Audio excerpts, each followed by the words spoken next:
A swimwear beauty in Dumbledore. Wow. Rohar had finally witnessed the excitement of moving photographs in the magical world and the fervor of its witch fans. At this moment, he held in his hand a profoundly dissonant photograph and involuntarily swallowed hard. Even though he resided alone in a grand magical mansion, he could not help but confirm that no one was nearby. Clearly, there would be no one else. The house, protected by powerful defensive magic, was impenetrable, even to those wizards who could transform into insects. I hope you can guide me on how to deal with the insects in my home. It's so itchy when they crawl on me. He recited the content of a fan's letter, pinched his nose, and endeavored to appear more serious, while quickly rummaging through the memories of the original Gilderoy Lockhart too. Find methods to deal with such pests. Indeed, Rohar had traversed into another world. He had become Gilderoy Lockhart. Contrary to his portrayal in the films, during Harry Potter's second year, Lockhart was merely 27 years old. Having graduated from Hogwarts just 9 years prior, in this brief span of 9 years, Lockhart, born into a humble half-blood wizard family, had traveled the globe, vanquishing over a dozen formidable wizards, appropriating their experiences, compiling and publishing a series of best-selling books, and becoming an internationally renowned author. Titles such as Gilderoy Lockhart's Guide to Household Pest Control, the Gilderoy Lockhart series, Breaking Up with a Ghost, Traveling with Ghouls, Vacationing with a Banshee, Walking with Trolls, Cruising with Vampires, Wandering with Werewolves, and The Magical Me adorned his bibliography. Each volume yielded substantial royalties, and a harmonious blend of professionalism and entertainment in his works promised a lifetime of wealth and Galleons. Moreover, Lockhart skillfully cultivated relationships, befriending prominent figures from the British magical community, including Rita Skeeter, a renowned journalist for the Daily Prophet, to chieftains of distant African tribes, a recipient of the Sir Merlin's third-class medal, an honorary member of the Dark Arts Defense League, and a 5-time winner of the Most Charming Smile Award from the Wizarding Weekly. He even managed a luxury shampoo brand. What a remarkable individual. What would he become if granted several more decades of life? Perhaps the headmaster of a magical school? The Minister for Magic? Even the chief of the International Confederation of Wizards? Rohar did not know, for he was now Lockhart. He was acutely aware that even if he chose to recline and enjoy the fruits of the original's endeavors for the rest of his life, the secret of his true identity as a fraud must remain concealed from all. His mind was a chaotic jumble of memories, rendering the most fundamental concentration required for spellcasting utterly unattainable. He could not even perform the simplest unlocking charm. He was even less capable than the original Lockhart, who had only mastered the Obliviate spell. After a moment's contemplation, Rohar picked up a golden quill, dipped it in ink, and, guided by the muscle memory of the original, began to write a response to the fervent fan on the parchment. This particular fan hailed from a prominent pure-blood wizarding family, possessing significant influence within a magical community. I am determined to compile a magnum opus unlike any ever seen in the history of the magical realm. Though it may demand immense effort and time, perhaps 10 years. 20. I am unperturbed. I believe this to be my duty as the most erudite in the magical world. Such an extended period of silence may cause many to forget me, but it will be worth it, for I know that history will eternally remember my name because of my great endeavor. This provided him ample justification to recline idly. My fervent admirer. Spread the word for me. A faint smile curled at the corners of Rohar's lips as he folded the letter, selecting a striking photograph from the plethora of portraits prepared by the original, placing it within the envelope. That he fed a treat to the owl and entrusted it with the delivery. Perfect. Rohar stretched lazily and approached the dressing mirror to admire his reflection. To be the most famous best-selling author in the magical world, aside from his substantive and captivating works, he owed much to his own striking appearance. Handsome enough to be considered a heartthrob, his clear, piercing blue eyes seemed to brim with wisdom, complemented by his meticulously styled golden hair and the vibrant finery of his wizarding robes. Such an image. People could easily draw parallels to the most powerful wizard in existence, the one who also possessed blue eyes and a penchant for colorful robes, Dumbledore, envisioning that he must have looked quite like this in his youth. Indeed, this was Lockhart's cunning scheme, that he had thoroughly contemplated Dumbledore's youthful visage. Perfect. He flashed the mirror a signature smile that had captivated countless witches. Yet soon, that smile faded, for he was horrified to see a tall figure materializing behind him in the dressing mirror, also possessing striking blue eyes, adorned in a purple wizarding robe. Dumbledore, Rohar gasped, disbelief coursing through him as he turned to face the figure. Oh no! He believed he understood better than Lockhart the terror of the person before him. That moment, the only thought flashing through his mind was legitimacy. This is bad. Dumbledore would easily glean everything from his chaotic thoughts and discover he was a time traveler.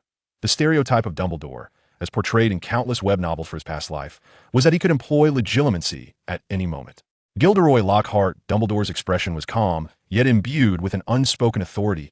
"I have been waiting for you in the headmaster's office all day. I believe you should not still be at home at this hour." Rohar, flustered, swiftly searched through the original's memories and finally grasped the situation. Rumors of a curse surrounding the defense against the dark arts class at Hogwarts had circulated long before, and the peculiar death of Quirinus Quirrell, the professor months ago, had left Dumbledore struggling to find anyone willing to take on the teaching position. Lockhart, of course, was also unwilling. His life was already sufficiently successful, he had no need to rush to the school to become a professor.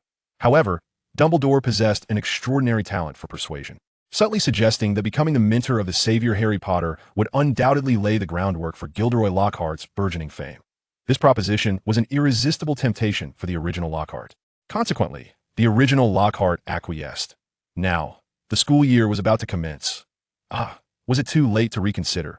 Lockhart was acutely aware of the dire predicament he would face as a mere incompetent, devoid of any magical prowess, venturing into the perilous grounds of Hogwarts coveted by Voldemort. He gazed at Dumbledore's serious demeanor, hesitantly parting his lips, pondering whether uttering his thoughts might provoke the ire of this formidable old wizard. "Indeed, I am in the midst of packing my belongings." He endeavored to project a sincere smile. Dumbledore simply regarded him with calmness, stating, "I shall remain here, awaiting your arrival.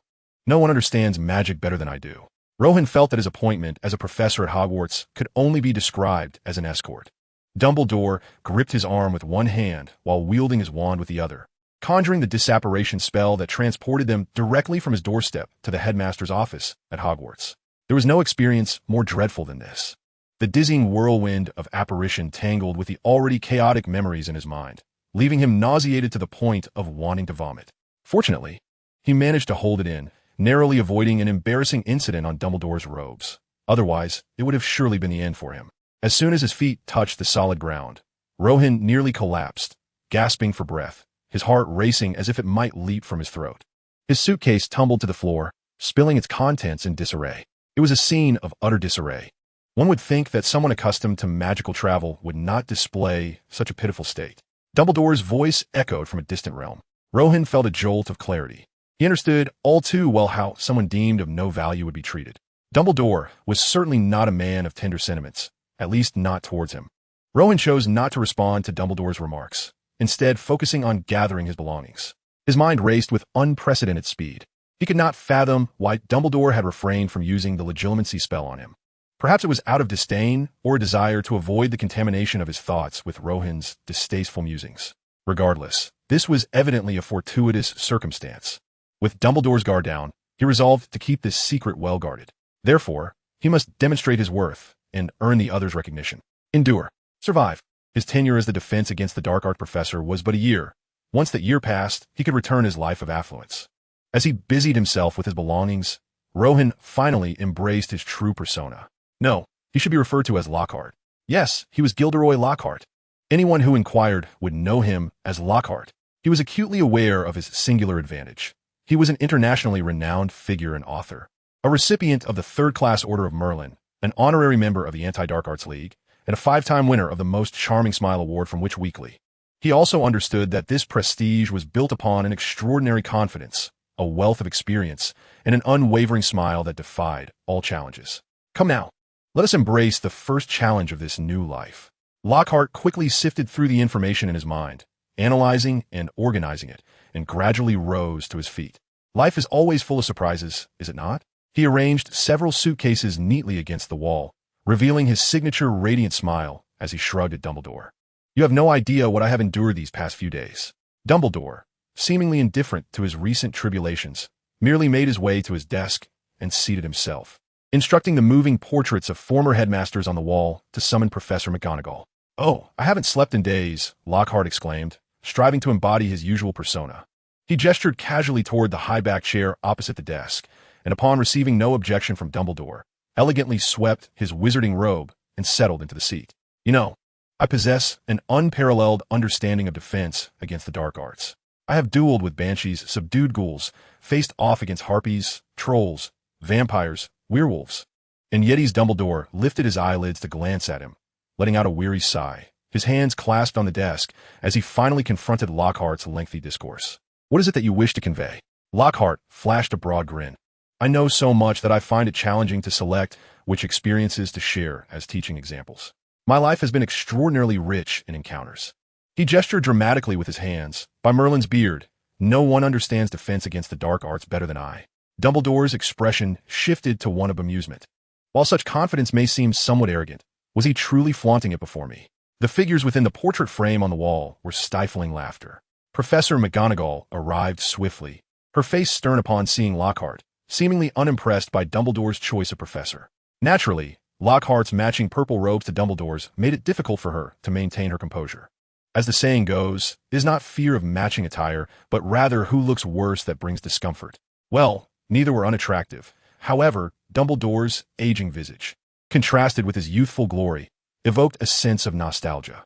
Dumbledore nodded at her, indicating she should take a seat, before scrutinizing Lockhart intently. "Very well. Since you believe yourself to be the most suitable candidate for the position of Professor of Defense against the Dark Arts, and have contemplated this for a sufficient duration, I am curious to know what remarkable insights you can offer our young wizards." This inquiry was evidently what Professor McGonagall wished to ascertain as well. Her gaze fixed on him with keen interest. The main event had arrived, yet Lockhart remained unperturbed. He felt that sitting hindered his oratory, and with fervor, he rose to his feet. More authentic magic, more ancient magic, magic that resonates with the true lives of the wizarding world, Lockhart proclaimed, fervently shaking his fist. "Indeed, more life, Professor Dumbledore, Professor McGonagall, you both know I graduated from Ravenclaw, where I received the most comprehensive academic training. Yet, as I traversed the realm of magic, I discovered that the more traditional and effective spells of this world were not those I had learned." Dumbledore cast a somewhat astonished glance at Lockhart, nodding slightly, which hinted at a burgeoning anticipation. Conversely, Professor McGonagall's countenance darkened with anger. She could hardly believe that this braggart, who had always been so full of himself during his student days, would dare utter such words. Was he not, in essence, undermining the long-established curriculum of Hogwarts? I shall provide a few examples. Professor McGonagall began to speak, but upon hearing this, she pressed her lips together, suppressing her rising agitation. "At times, we are compelled to confront monsters maliciously summoned by wizards." Lockhart pondered, for instance, the dreadful curse known as the Yulung Unleashed. According to our previous teachings, one would employ the corresponding vanishing spell. However, when faced with intricate or urgent predicaments, unless one possesses the exceptional experience I do, it is often challenging to recall the appropriate incantation immediately. After all, we cannot expect dark wizards to solely utilize the Yulung Unleashed. We might find ourselves confronting a large black dog drooling ominously or a raven poised to peck out our eyes. The complexity escalates, as many individuals struggle to ascertain whether the serpent or dog before them is a ferocious beast kept by a dark wizard or a magically summoned entity. At times, it may not be either. They could instead be creatures of dark magic, like a boggart that morphs into one's deepest fears. As he spoke, one hand propped against the desk and the other resting on the high-backed chair, he gazed intently at Dumbledore and Professor McGonagall. Is there not a more universal spell that could resolve all matters? In the most critical moments, can we instinctively summon this spell to avert further calamity? This posed a most intriguing question as it delved into the realm of practical application. Remarkably, Dumbledore set aside his biases against Lockhart, engaging earnestly with the inquiry. Regarding the earlier mention of summoned creatures, I believe that when faced with such situations, I would directly employ the all spells and charm. Naturally, younger wizards might resort to the simpler spell, stop incantation. He gently caressed the peculiar ring on his finger. Of course, in accordance with our past teachings, we hope for students to swiftly discern whether the creatures before them are summoned entities, real animals, or creatures of dark magic, and to resolve the situation effortlessly with the appropriate spell. If they cannot make such a judgment, this dilemma was one that he, having been exceptional from a young age, had seldom encountered and had never truly contemplated. I possess myriad methods, yet I fear none would be easily executed by a young wizard. He turned to Lockhart, awaiting his response. Lockhart, however, did not rush to reply, instead smiling at Professor McGonagall. Having spent years educating young wizards across various grades, she quickly provided an answer. The higher-level new classes would include some complex magical teachings in this regard, though it was found that only a few could master them proficiently in practice. Certainly, when adeptly employed, transfiguration can effortlessly resolve any dilemma. However, It is similarly not universally applicable. Transfiguration is far from being a straightforward endeavor. Vanish into thin air. Lockhart narrated a spell he had learned from an ancient sorcerer from the Americas, a charm so simple that even a first-year wizard could master it with ease. Capable of propelling a creature into the sky only to have it crash back down. Within the 3 primary domains of defense against the dark arts, confronting dark wizards, combating dark magical creatures, and engaging in duels. This spell proves exceedingly effective. Lockhart was acquainted with an abundance of such colloquial spells. For instance, against the pixies of Cornwall and similar magical beings, the incantation is a whimsical, annoying little pixies do not bother me. He tirelessly rummaged through his chaotic memories, seeking various rustic spells steeped in colloquial charm to fortify his assertions, flamboyantly showcasing his extensive knowledge. Strangely enough, even the erudite Dumbledore was unaware of the plethora of peculiar folk spells, many of which surprisingly held considerable applicability in various contexts. Most notably, these incantations were of low difficulty, making them ideally suited for novice wizards. The audience was momentarily taken aback. He exchanged a glance with Professor McGonagall, seemingly compelled to reassess the brash young man before them, who was continuously boasting of his supposed expertise. Perhaps, just perhaps, Lockhart was not as woeful as they had initially presumed. Lockhart's oratory had indeed made an impression. Dumbledore's demeanor softened significantly, while a hint of a smile graced Professor McGonagall's face. She candidly remarked that Lockhart's extensive travels around the globe would provide the young wizards an invaluable opportunity to broaden their horizons. Perfect. With a light step, Professor McGonagall escorted Lockhart to his designated quarters, briefing him on the arrangements for the students' arrival at the school's welcome dinner that evening before promptly departing. As she had more matters to attend to, Lockhart maintained his charming smile as he accompanied Professor McGonagall to the door. Once it was closed, he exhaled a breath of relief, collapsing weakly against the doorframe and sinking to the floor. Gasping for air, his face turned an unhealthy shade of pale, and beads of sweat began to form on his forehead. He grasped his robes tightly, suppressing a muffled groan. Just moments ago, he had been engaged in an intense mental search through his memories, further entangling his already chaotic thoughts. Memory is a uniquely intricate phenomenon, especially for Lockhart, who had mastered the art of oblivion to an extraordinary degree. It must be noted that even when confronted with the same entity, individual experiences will yield distinct recollections. This is due to the fact that these memories are tainted with excessive personal biases, perceptions of events, the emotions and states of mind experienced at the time, as well as the overarching influences of one's worldview, philosophy, and values on all recollections. Now, the conflicting memories of a dozen formidable wizards intertwine painfully, driving one to the brink of madness. Lockhart feels as though he is besieged by a cacophony of voices from numerous individuals echoing in his mind, clamoring in a distorted uproar. What shall I do? He is at a loss, recognizing that the original Lockhart would also be bewildered by this predicament. It remains uncertain whether this dilemma stems from the effects of his transmigration or if it is an inherent risk resulting from the unrestrained use of a top-tier oblivion spell. Blast it! Lockhart takes a deep breath, finally regaining some composure, yet his face remains etched with worry. Will I end up like the Lockhart from the original narrative, ultimately reduced to a fool?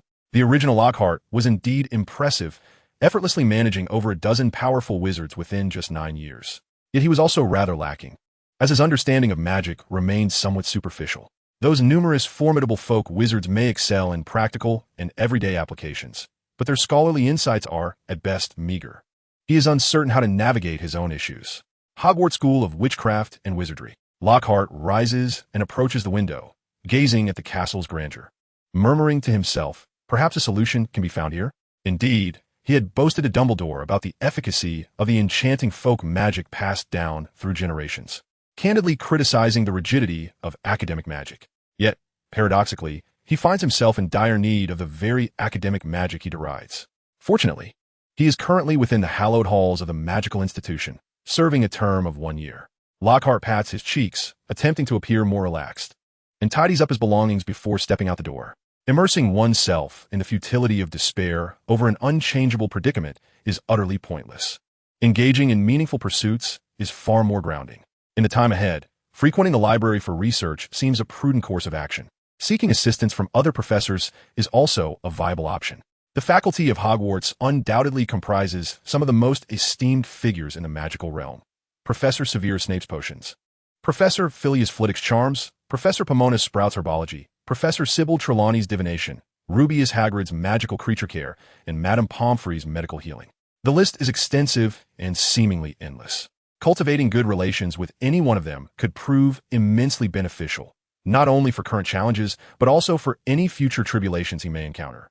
As Lockhart strolls through the castle, he soon catches a whiff of an unusual scent. It is slightly sweet, somewhat spicy, and carries a hint of something savory. He blinked in astonishment. Have I traversed time again? How else could I find people feasting on hot pot here? Moreover, it appears to be a seafood hot pot. As he proceeded along the corridor, he soon arrived before a somewhat dimly lit door. Peering inside, he realized that a potion was being brewed. Quickly sifting through his memories of the figure before him, he found it was not too taxing, for that greasy long hair was unmistakably recognizable. Hey! He gently rapped on the ajar door, a radiant smile adorning his face. Senior Snape. Severus Snape was a fourth-year senior, 4 years ahead of him, with whom he had exchanged words during their time at school. Although Snape had mingled closely with some pure-blood peers who idolized the Dark Lord, he had not reaped much benefit from those associations and often found himself isolated in the face of Potter and his entourage. As a rising figure of the new generation, Lockhart felt compelled to speak out on behalf of the underdog. Undoubtedly, he was far more astute than Snape, having deliberately chosen a moment when only the weak and meek were present to boldly chastise their bullying behavior in front of numerous classmates, thus earning their admiration.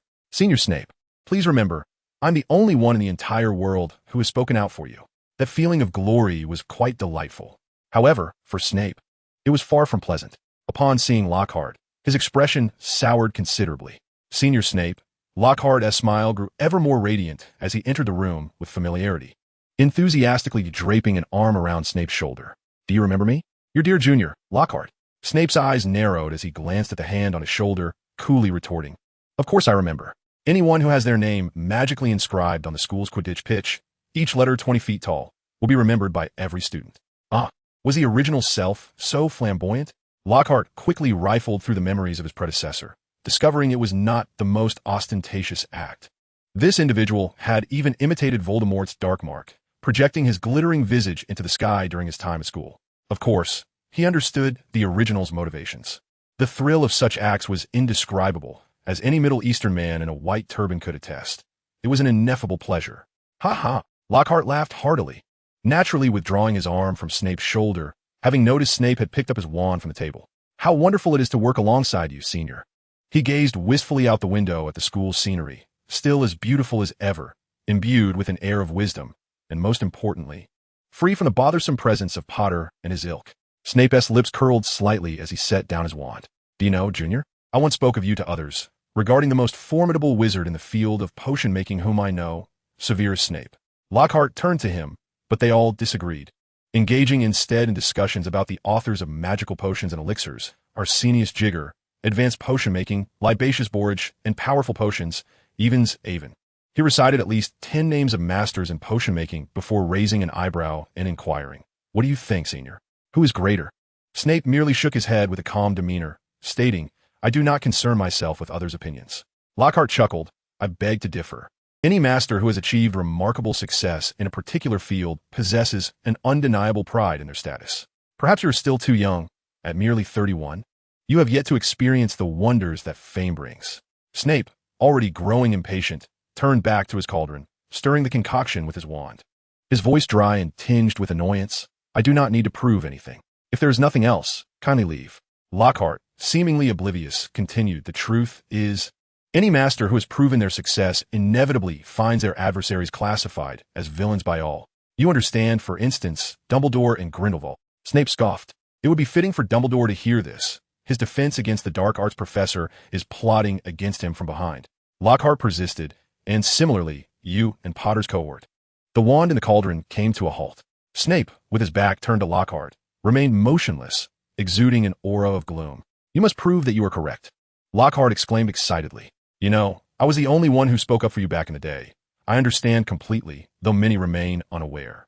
Thus, you must prove yourself. This is the allure of fame. Your extraordinary accomplishments will turn those who once bullied you into a source of ridicule. The wand gently lifted, a drop of vivid red potion slowly trickling down its length. Snape gradually turned to face Lockhart, fixing him with a piercing gaze. What exactly are you trying to convey? Write a book, senior. Compose your own magnum opus on potion making, so that all may recognize your wisdom, Lockhart suggested, gesturing towards the bookshelf on the wall. Just as all potion masters have, their works gracing the classrooms of magical institutions worldwide. If you're uncertain how to craft a bestseller, I can assist you. Indeed, I can offer much more. No one understands how to manage a best-selling book better than I. With a flick of his wand, an uncanny force propelled Lockhart swiftly backward, as if he were being squeezed into a narrow, twisted space. And when he was expelled once more, he found himself standing outside the door. Bang! The door slammed shut with a forceful thud, sealing Snape within the shadows. Senior, I have noticed your heart has been stirred. What are you doing? Please open the door. Indeed, Lockhart distinctly observed Snape's heart fluttering. His plan appeared to be quite successful, leveraging his prowess in publishing to forge connections with the professors of the school. Yet, why did Snape expel himself from this interaction? Not charming in the least. Perhaps he should seek the more amiable Hagrid? It is conceivable that this former classmate of the Dark Lord might enjoy creating whimsical pamphlets for those delightful little ones. Lockhart could not locate Hagrid. He might have already departed for Hogsmeade Station, situated at the confluence of Hogwarts and Hogsmeade Village, awaiting the arrival of young witches and wizards. Upon leaving Hagrid's hut, Lockhart encountered Professor Pomona Sprout, the esteemed herbology master. Professor Sprout was diligently relocating some freshly sun-dried magical plants to the greenhouse, amidst a rocky area by the Black Lake. These plants appeared plump and cherubic, their roots cascading into the earthen pots. Lockhart hurried to offer his assistance. "Oh, thank you so much," Professor Sprout exclaimed. She bore more white hair than Lockhart remembered, looking considerably aged. "Not at all. As one of your students who accrued the most points back in the day, I feel I ought to demonstrate greater diligence," Lockhart replied, his smile radiant. Professor Sprout hesitated, uncertain if such an event had indeed transpired. However, it was true that Lockhart had exhibited a rather exuberant demeanor during his studies, reportedly memorizing the textbook to show off and eagerly raising his hand to answer questions, thereby garnering points from numerous professors. While memorizing the textbook was commendable, it was unfortunate that Lockhart did not maintain that fervor after the initial accolades. Professor Sprout regarded Lockhart with a sense of nostalgia, her expression warm and benevolent. "Yes, you were an exceptional child back then, but you have grown into an adult now, serving as a professor at Hogwarts. I hope you will continue to embody excellence." "Oh," Lockhart replied, somewhat moved. Since his arrival at the school, despite his efforts to greet everyone with a bright smile, he had never received a shred of genuine kindness. As Professor Sprout spoke softly, Lockhart's smile dimmed slightly. "Thank you." Subsequently, Lockhart refrained from mentioning the self-serving professor's book project, instead quietly assisting Professor Sprout in organizing the greenhouse and preparing materials for the upcoming term. Among the peculiar plants, the most notable was the recently sun-kissed chubby little one.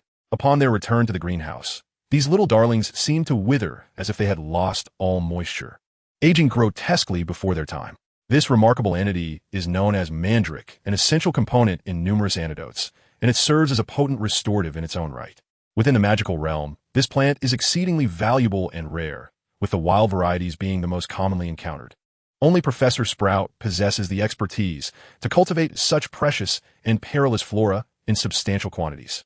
The cries emitted by mature specimens resemble the wailing of an infant, and hearing them can lead to death. Even juvenile plants pose significant dangers, often resulting in at least several hours of unconsciousness. This consideration pertains to individual plants. With over 100 specimens before us, the cacophony of their collective cries would be utterly terrifying. We must hastily return them to the soil before they awaken. For safety's sake, we ought to don ear protection. Wear the ear protectors. Professor Sprout rose and surveyed the somewhat disheveled greenhouse, recalling where she had placed them. And with a sudden realization, she slapped her forehead. "Oh dear, my memory. I must retrieve them. Please wait here for me." She took a few steps, then paused again. "Or, if you have other matters to attend to, you may leave. I can manage on my own." Lockhart merely smiled and shook his head. "No, it's quite all right. I shall wait for you." "I'm immensely grateful, Lockhart. You are a good lad," Professor Sprout expressed warmly before hastening away. Once she departed, Lockhart dutifully refrained from disturbing anything in the greenhouse. In truth, he dared not move recklessly. Professor Sprout's greenhouse was certainly no safer than the forbidden forest of Hogwarts, housing a plethora of magical plants that the Ministry of Magic forbids in trade, many of which are exceedingly dangerous. For instance, in the corner a massive, clawing vine plant known as the venomous tentacula lurked, secreting toxic tendrils capable of ensnaring passing creatures, injecting lethal venom. and then tearing apart the prey's carcass with its sharp teeth. Lockhart had no desire to test the horrors of such a creature, even though his memories vividly informed him that a single leaf could fetch as much as 10 galleons. In the realm of online literature, many jested that Hagrid was Hogwarts' wealthiest invisible magnate. However, in truth, each professor possessed the ability to amass wealth that would take an ordinary wizard a lifetime to accumulate. Thus, he found himself quietly crouched before the over 100 young mandrakes, suddenly experiencing an illusion of tranquility amidst the hurried pace of his new life. Gazing at the dust motes dancing in the afternoon sunlight, streaming through the unpatched roof, his thoughts seemed to take flight alongside them. He felt a profound sense of gratitude for this reincarnation, not due to the fame and fortune accumulated by his predecessor Lockhart, but rather for the opportunity to once again experience the vibrancy of life. In this life, he harbored no desire to revisit and ponder the intricacies of his past existence. Yet in the final 5 years of his life confined to a hospital bed, immobile and helpless, the taste of such an experience is one that, once endured, fosters an ardent appreciation for the vibrancy of life. However, the essence of life had become overwhelmingly vivid. He furrowed his brow slightly, feeling the memories in his mind surge and boil, as if, through the process of sorting and piecing them together, the emotions and sentiments entwined within were amalgamating to reconstruct his very persona. And there were more than a dozen of these personas. How to resolve this? Gilderoy Lockhart recalled Dumbledore's pensieve, rumored to possess the ability to extract and contain memories. Perhaps this could be a solution. Of course, he did not expect to borrow the pensieve from Dumbledore. He would have to leverage his previous connections to inquire where such magical artifacts might be procured, as they were not exceedingly rare. The only dilemma, however, was his current profound dependence on these memories, and their extraction would inevitably heighten the risk of exposing the secrets of his original self. Patience is key. Do not rush, he reassured himself. Those memories that cannot forge a true soul are merely excessively vivid recollections, and most impeding his ability to perform magic, nothing more. Professor Sprout's absence lingered a tad longer than anticipated. Lockhart observed the sunlight streaming through a breach in the ceiling, gradually shifting its angle, eventually illuminating the roots of several young mandrakes. This beam of light acted as a switch, awakening the roots, which resembled shriveled infants, causing them to flail their appendages in a fervent outcry. Lockhart barely had time to draw a breath of cool air before a cacophony resonated in his head. He then witnessed that the cries of these mandrakes seemed to rouse all of their kind, over 100 of them collectively emitting a wailing scream. Lockhart, in agony, clutched his head and fell to his knees, feeling as though a terrifying rift was clawing at his mind, 100-fold of torment compounding upon him. It was as if his very soul was on the verge of being torn asunder. Fortunately, he did not succumb to unconsciousness. Unfortunately, the chaotic memories within his mind were spiraling into a tumultuous blur, the myriad of voices from his memories clashing and reverberating. Think of a solution, he urgently urged himself. It was clear, his reservoir of wisdom was vast enough to encompass even the methods for handling mandrakes, especially these seedlings, which bore an uncanny resemblance to infants. It is widely acknowledged that infants often wail incessantly, typically for 2 reasons. Either they have soiled their diapers or they are hungry. The infant before us is evidently not in need of change. Thus, hunger must be the culprit. The wisdom imparted by a formidable witch, accustomed to the ways of the jungle, suggests that one should nourish the young mandrake seedlings, preferably with nutritious sustenance. The most rustic and down-to-earth method involves administering a sprinkle of urine into the gaping mouths of the mandrake sprouts, a technique known in professional parlance as fertilization. See how simple it is. Yet Lockhart is certain that the vast majority of wizards are oblivious to this secret. He struggled to rise, battling the torment in his mind, trembling as he fumbled with his belt. Merlin's beard, Professor Sprout, who had been lamenting Lockhart's irksome nature alongside Professor Snape, suddenly turned her gaze towards the distant greenhouse. With the piercing cries of the mandrakes echoed, "It is all my fault. I should not have lingered to discuss those matters with you." She swiftly drew her wand and hurried towards the staircase, anxious about Lockhart still being in the greenhouse. Professor Snape furrowed his brow, hesitating momentarily before drawing his wand and hastening after her. His speed far surpassed that of the increasingly aged Professor Sprout, thanks to his mastery of the levitation charm, a skill taught to him by the Dark Lord himself, one that only the 2 of them possessed within the entire magical realm. He leaped from the castle corridor, soaring to the ground and racing towards the greenhouse. However, a remarkable scene unfolded. The cacophony of anguished cries rapidly dissipated, vanishing before they could even reach the entrance. Had Lockhart inadvertently caused the demise of Professor Sprout's precious mandrakes? Snape pondered maliciously as he paused, waiting for Sprout to catch up before they entered together, both wearing expressions of bewilderment. While Professor Sprout cared deeply for the mandrakes, her concern for Lockhart's safety outweighed Snape's apprehensions. She rushed into the greenhouse, wand raised high, scanning the surroundings in search of Lockhart to administer aid promptly. To her astonishment, she found Lockhart spraying the mandrake seedlings with the nutrient solution she had concocted. You are unharmed?" Lockhart turned to face them, grinning broadly, revealing his signature charming smile. "Of course, this is no challenge for me." Professor Sprout would never learn how Lockhart managed to handle the mandrake's cries. Her impression of him soared, and she exchanged a knowing glance with Professor Snape, recognizing that Lockhart possessed remarkable insight. "Oh, to speak candidly, Severus Snape, a master in the art of potion-making, possesses a wealth of experience in handling these herbs." Yet he found himself at a loss as to how to effortlessly silence the cacophony of hundreds of mandrakes. Thus, whether influenced by Lockhart's exuberant invitation or out of genuine respect for the late Professor Sprout, who once instructed him, he was drawn into assisting Lockhart with the mandrakes. The trio worked swiftly, and before the sun dipped below the horizon, they accomplished their task. Covered in soil, they each returned to freshen up in preparation for the school's opening feast. Lockhart eagerly presented Snape with a bottle of shampoo from his luxury brand, exclaiming that it far surpassed the quality of the shampoo from the Potter household. He thrust the shampoo into Snape's arms, crafted from the eggshells of a snake bird, and insisted on its exorbitant value, assuring him that once used, he would never wish to part with it. With a flick of his seemingly radiant, silky curls and a raised eyebrow, Lockhart proclaimed its merits, noting that those who had tried it sang its praises. Professor Snape, with his disheveled, greasy locks and potential as a discerning client, was urged to embrace the refined lifestyle. Lockhart winked playfully, departing amidst Snape's bemused expression. Unbeknownst to him, Snape silently observed his retreating figure, glancing down at the shampoo in his hands, perhaps the only gift he had received in the past decade. Bang! Fireworks erupted. The new cohort of young wizards had arrived at Hogwarts. This year, however, did not feature the iconic sorting ceremony with the famed sorting hat, as Harry Potter was now in his second year. Yet, Lockhart surveyed the room and failed to catch sight of Harry, perhaps because the real Harry Potter did not resemble his cinematic counterpart.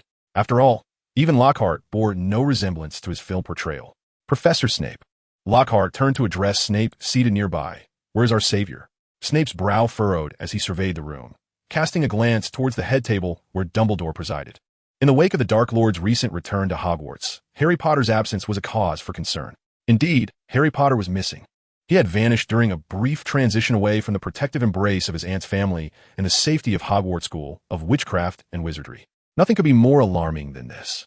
Lockhart distinctly noted the tension beneath Snape's seemingly impassive facade as the veins in his neck pulsed with anxiety, and Professor McGonagall, seated not far away, wore a similarly troubled expression. Ah, what a child of immense scrutiny he is. Soon, a prefect approached Professor McGonagall, the head of Gryffindor, and whispered that Harry Potter and Ron Weasley had not arrived at school as expected. McGonagall nodded, instructing him to resume maintaining order in the house, and sat quietly with her lips pressed together. Dumbledore, however, remained composed. He turned to Snape and nodded before stepping onto the podium adorned with an owl relief to deliver his speech. Oh, Gilderoy Lockhart suddenly recalled. His memories were a jumbled mess, with the web novels he had perused in a past life blending inconspicuously into his already chaotic recollections, but he finally pieced it together. After all, Ron had also gone missing. During the summer before their second year, Harry Potter was supposed to be residing at the Weasley family's humble abode. On the day of their enrollment, Dobby, the loyal house elf of the Malfoy family, had cast a spell sealing Platform 9 at King's Cross Station, preventing Harry and Ron from boarding the train to school on time. Thus, these two courageous youths had initiated Mr. Weasley's enchanted car and embarked on an audacious adventure. Lockhart could easily envision the Weasley couple, stranded on the other side of the King's platform, returning with great difficulty only to find their children missing, leading to utter despair. Hence, old Dumbledore must have been awaiting news from the Weasleys or other potential members of the Order of the Phoenix who might be acting in the shadows. Dumbledore did not have to wait long. However, the news did not come from the Order. By Merlin Esperaides. "Look," a young wizard exclaimed, pointing toward the sky outside the Great Hall. A Muggle car, strikingly different from the magical world, appeared on the horizon. Not just any car, but a flying Muggle automobile. Billowing smoke and intermittently flashing flames, it narrowly grazed the castle walls, soaring over the greenhouses and vegetable patches, skimming across the school lawn, and then darting towards the Forbidden Forest. Inside the vehicle, Harry Potter and Ron Weasley were screaming wildly. Lockhart distinctly observed Professor Snape exhale with relief, a smirk of derision playing at the corners of his mouth, seemingly mocking Harry Potter's clumsy entrance. Professor McGonagall's expression relaxed, a smile returning to her face as she continued directing the new students to the stage for sorting. Dumbledore's expression, however, remained inscrutable as he sat silently. Before long, the professors seated in the stands could see two unfortunate boys, tiptoeing and bending as if to steal, stealthily approaching the Great Hall with their luggage. Peering over the edge of the window to catch a glimpse inside, Professor Snape let out a disdainful snort, pushed back his chair, and strode directly towards the exit. Lockhart sat nearby, gnawing on a chicken leg while watching the spectacle unfold. He longed to exclaim, "Oh, my dear senior, these children hail from Gryffindor, while you are the head of Slytherin. It is Professor McGonagall who ought to oversee them." It is often said that desire breeds suffering, and many of life's tribulations stem from our attachments. Lockhart, too, harbored his own burdens to conceal his inability to cast spells. He became excessively concerned with the prestige his reputation afforded him. Thus he had to endure the cacophony of adoring fans. The air was filled with a chorus of enthusiastic screams. Ah, the din! The voices of the young wizards were sharp and piercing, no less grating than the cries of mandrakes.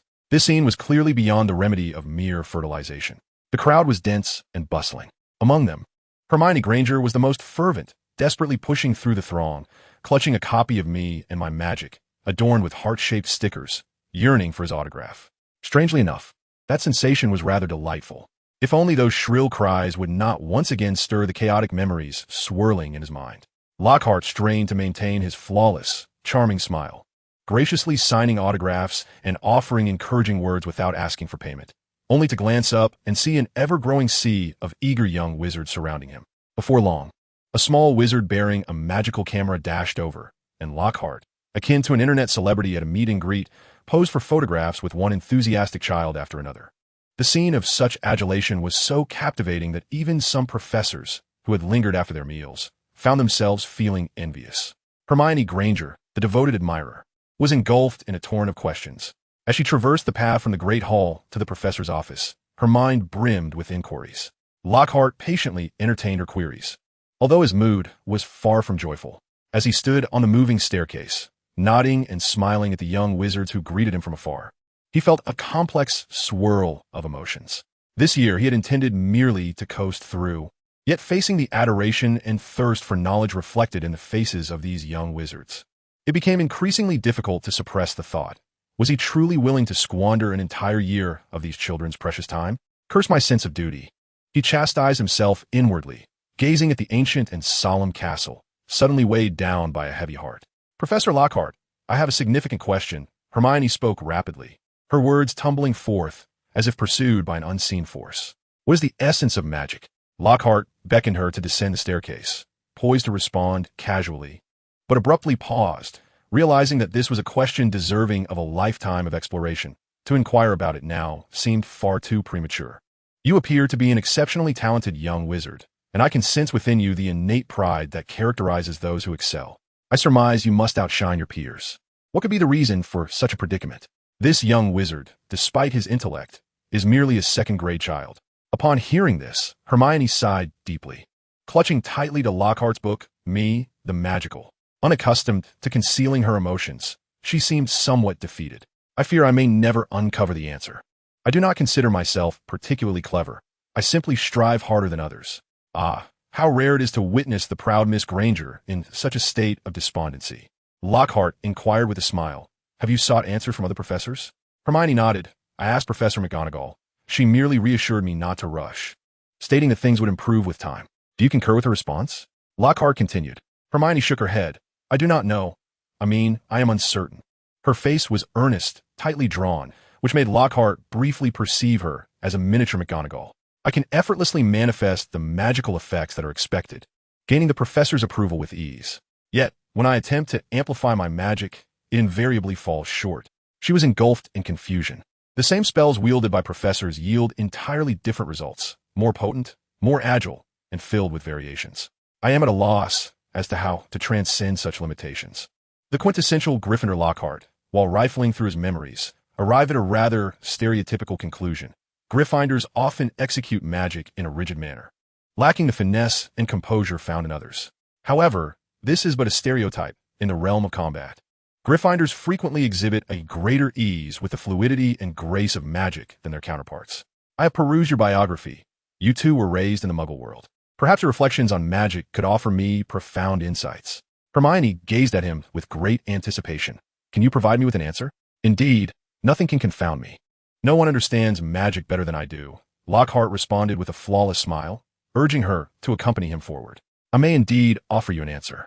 This is a secret I have long held, which has enabled me to triumph over many formidable wizards. Hermione's eyes sparkled with excitement. However, Professor Lockhart did not provide an immediate answer. Instead, he gently suggested, if you were to examine historical records, you would find that wizards who have endured significant magical events tend to be more formidable than those from other eras. Consider the 4 founders of the school, who lived through the most harrowing age of witch hunts, or reflect upon the transformative events surrounding the secrecy laws 50 years ago, which similarly gave rise to many powerful wizards: Professor Dumbledore, Professor McGonagall, Grindelwald, Newt, Queenie, and Credence. Hermione gasped, feeling as though she had grasped the answer. Are you suggesting that one must endure the trials of battle? No, or rather, it's more than that, Lockhart replied, shaking his head. Many wizards and the new generation of Aurors live in a high-intensity combat environment, yet they do not necessarily grow stronger from it.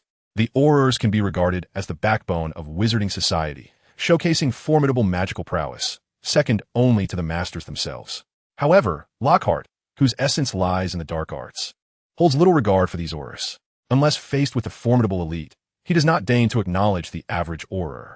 Hermione felt a sense of confusion. Then what is it? Lockhart smiled gently.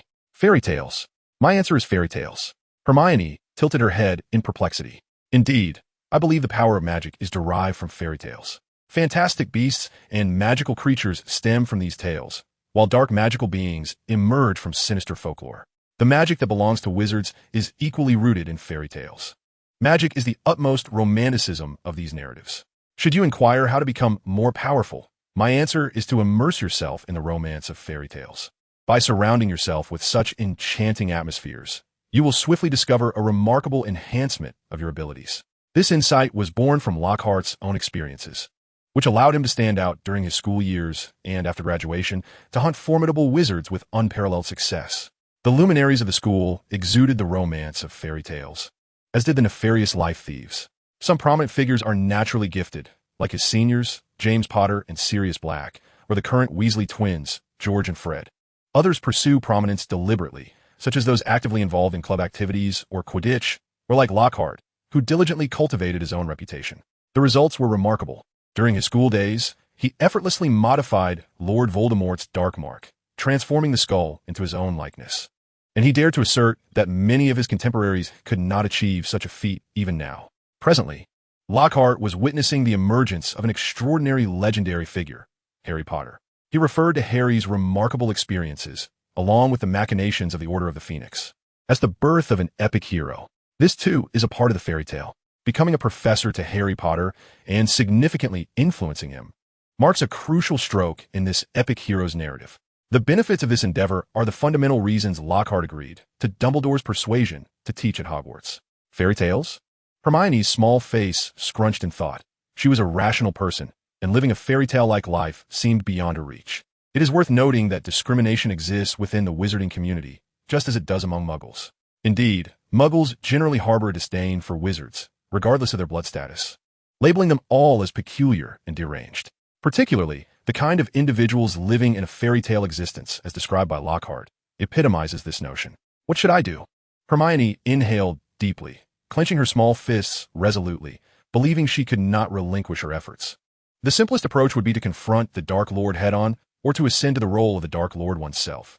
Such is the essence of a genuine fairy tale. At last, the pair arrived at the office door. Lockhart shrugged, acknowledging that sometimes one must recognize the limitations of their own abilities and luck. Being a companion to a hero or a dark sorcerer could also be a commendable choice.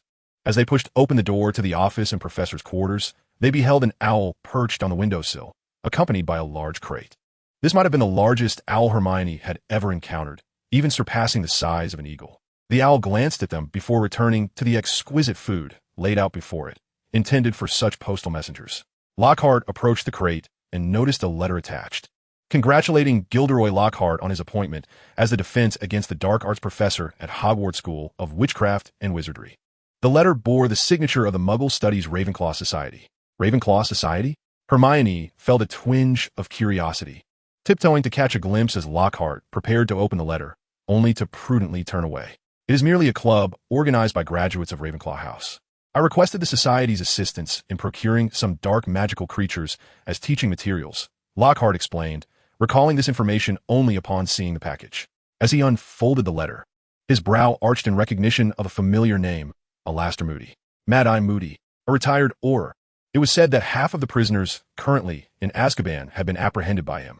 The contents of this crate were all arranged with his assistance. Moody, a Gryffindor, was married to a Ravenclaw and was one of the founding members and the inaugural president of the Muggle Studies Ravenclaw Society. They say that the fierce are often tender-hearted. Despite Moody's eccentric and obstinate nature, he was exceedingly gentle with his wife, frequently accompanying her to the Ravenclaw Society to lend a hand, tirelessly for decades. Now that his wife had passed, Moody remained within the club to which she had devoted much of her life, a testament to his enduring love for her. Lockhart opened the crate, revealing a large birdcage occupying 2/3 of its space, housing a group of slate-gray house elves. Cornish house elves. His expression twisted in discomfort. Knowing the original text well, he was acutely aware of the chaos these little creatures could wreak and the substantial damage they could inflict upon his reputation. He had not anticipated that Mad-Eye Moody would be the one to prepare this for him. The past experiences of Lockhart, who could almost be characterized as a dark sorcerer, and the fiercely righteous old Auror Moody present a rather intriguing relationship. Contemplating this, Lockhart settled at his desk, retrieving a gilded quill and exquisite parchment to compose a letter in response to Moody. Naturally, he began with expressions of gratitude for the assistance rendered. However, the crux of his inquiry pertained to the scope of the ordinary wizarding level, OWL, examination for the 5th-year students, and the advanced wizarding level, NEWT, examinations for the 7th-year students. These two pivotal assessments fall under the jurisdiction of the Department of Magical Examination Administration, and perhaps Moody might be able to glean some information regarding them. Out of a sense of duty and self-awareness, Lockhart felt that the most significant contribution he could make for the young witches and wizards of Hogwarts would be to ensure he did not hinder their future prospects. By reinforcing their knowledge and providing targeted practice for the exams, he hoped to assist them in achieving commendable results. Indeed, there was much he could do, was there not? At the very least, aside from the eminent figures in the wizarding world, there were likely not many more erudite sorcerers than himself. Whether considering his original persona in the magical realm or his current incarnation as a traveler from the Muggle world. Upon completing his letter, Lockhart resumed organizing his trunk, which contained a mere trio of items. In addition to a large cage of Cornish pixies, there lay an antiquated red makeup box, its age evident in the chipped paint that revealed the wooden structure beneath. Suddenly, a series of knocks emanated from within the box, accompanied by a cautious voice asking if anyone was outside, pleading for assistance as it was trapped inside. Hermione, who was observing with keen curiosity, widened her eyes in astonishment, covering her mouth to stifle an exclamation. It was a boggart. Lockhart turned the box over and noted the label affixed to it. "I've read descriptions of such creatures in books," he remarked, which claim they can transform into the deepest fears of individuals. Hermione involuntarily lowered her voice, as if fearing that the creature within might overhear her. But I had no idea it could speak. Lockhart, seemingly unfazed, set the box aside and casually explained to the inquisitive young, which, a boggart is arguably the most common creature in the magical realm. Some boggarts that inhabit wizarding households may mimic human speech or roam about at night in tattered robes. If you possess enough courage, you might even engage in conversation with it to alleviate the solitude of the late hours. Hermione recoiled, exclaiming, "I have no desire to converse with it. Who would be so dull as to chat with a monster?" Lockhart responded with a grin. "Indeed, there are some, and one stands right before you." The original Locket once conversed with Bogart throughout an entire night, not out of amusement, but because this young man, who had departed from a family entrenched in the Muggle world to navigate the magical society alone, despite forging friendships across vast distances, truly felt a profound loneliness deep within. The myriad thoughts and feelings swirling in his heart could only be expressed to monsters, for he dared not share them with anyone else, as humans were far more terrifying than any beast. Hermione, however, did not share this perspective, particularly when Lockhart produced the last item from his box, a small jar adorned with bizarre, childlike doodles in a riot of colors. She felt as if the very hairs on her body stood on end, akin to a startled cat. An indescribable terror began to unfurl from the depths of her heart, constricting her throat and rising to her very vocal cords. She longed to scream in panic, yet found herself mute, her mouth opening without a sound. She wished to flee in desperation, but her legs felt as though they were made of wood, unresponsive to her commands. Oh no, the lid wasn't T-secured. Lockhart's voice seemed to echo from a great distance, fragmented and elongated. She sensed the professor's frantic movements, perhaps in search of his wand, for she had not observed one in his possession before. Hurry, please, hurry. Hermione felt tears welling up. She could feel a tiny, furry hand gripping her pant leg, inching its way upward, soon joined by another hand, and then yet another. She was oblivious to the identity of this creature, her heart nearly brimming with fear. She yearned to resist, yet the instinctive paralysis that often accompanies overwhelming dread rendered her immobile, unable even to tremble. The creature moved swiftly, searching her pockets, both the ones in her trousers and those in her wizarding robes, climbing ever higher, causing her eyes to widen in sheer horror. Finally, she beheld a pair of inky black eyes. They blinked, and upon closer inspection, she discerned intricate dark golden patterns within the pupils, resembling exquisite gemstones. Oh no! She could not fathom why she felt as though this creature regarded her with a similar gaze.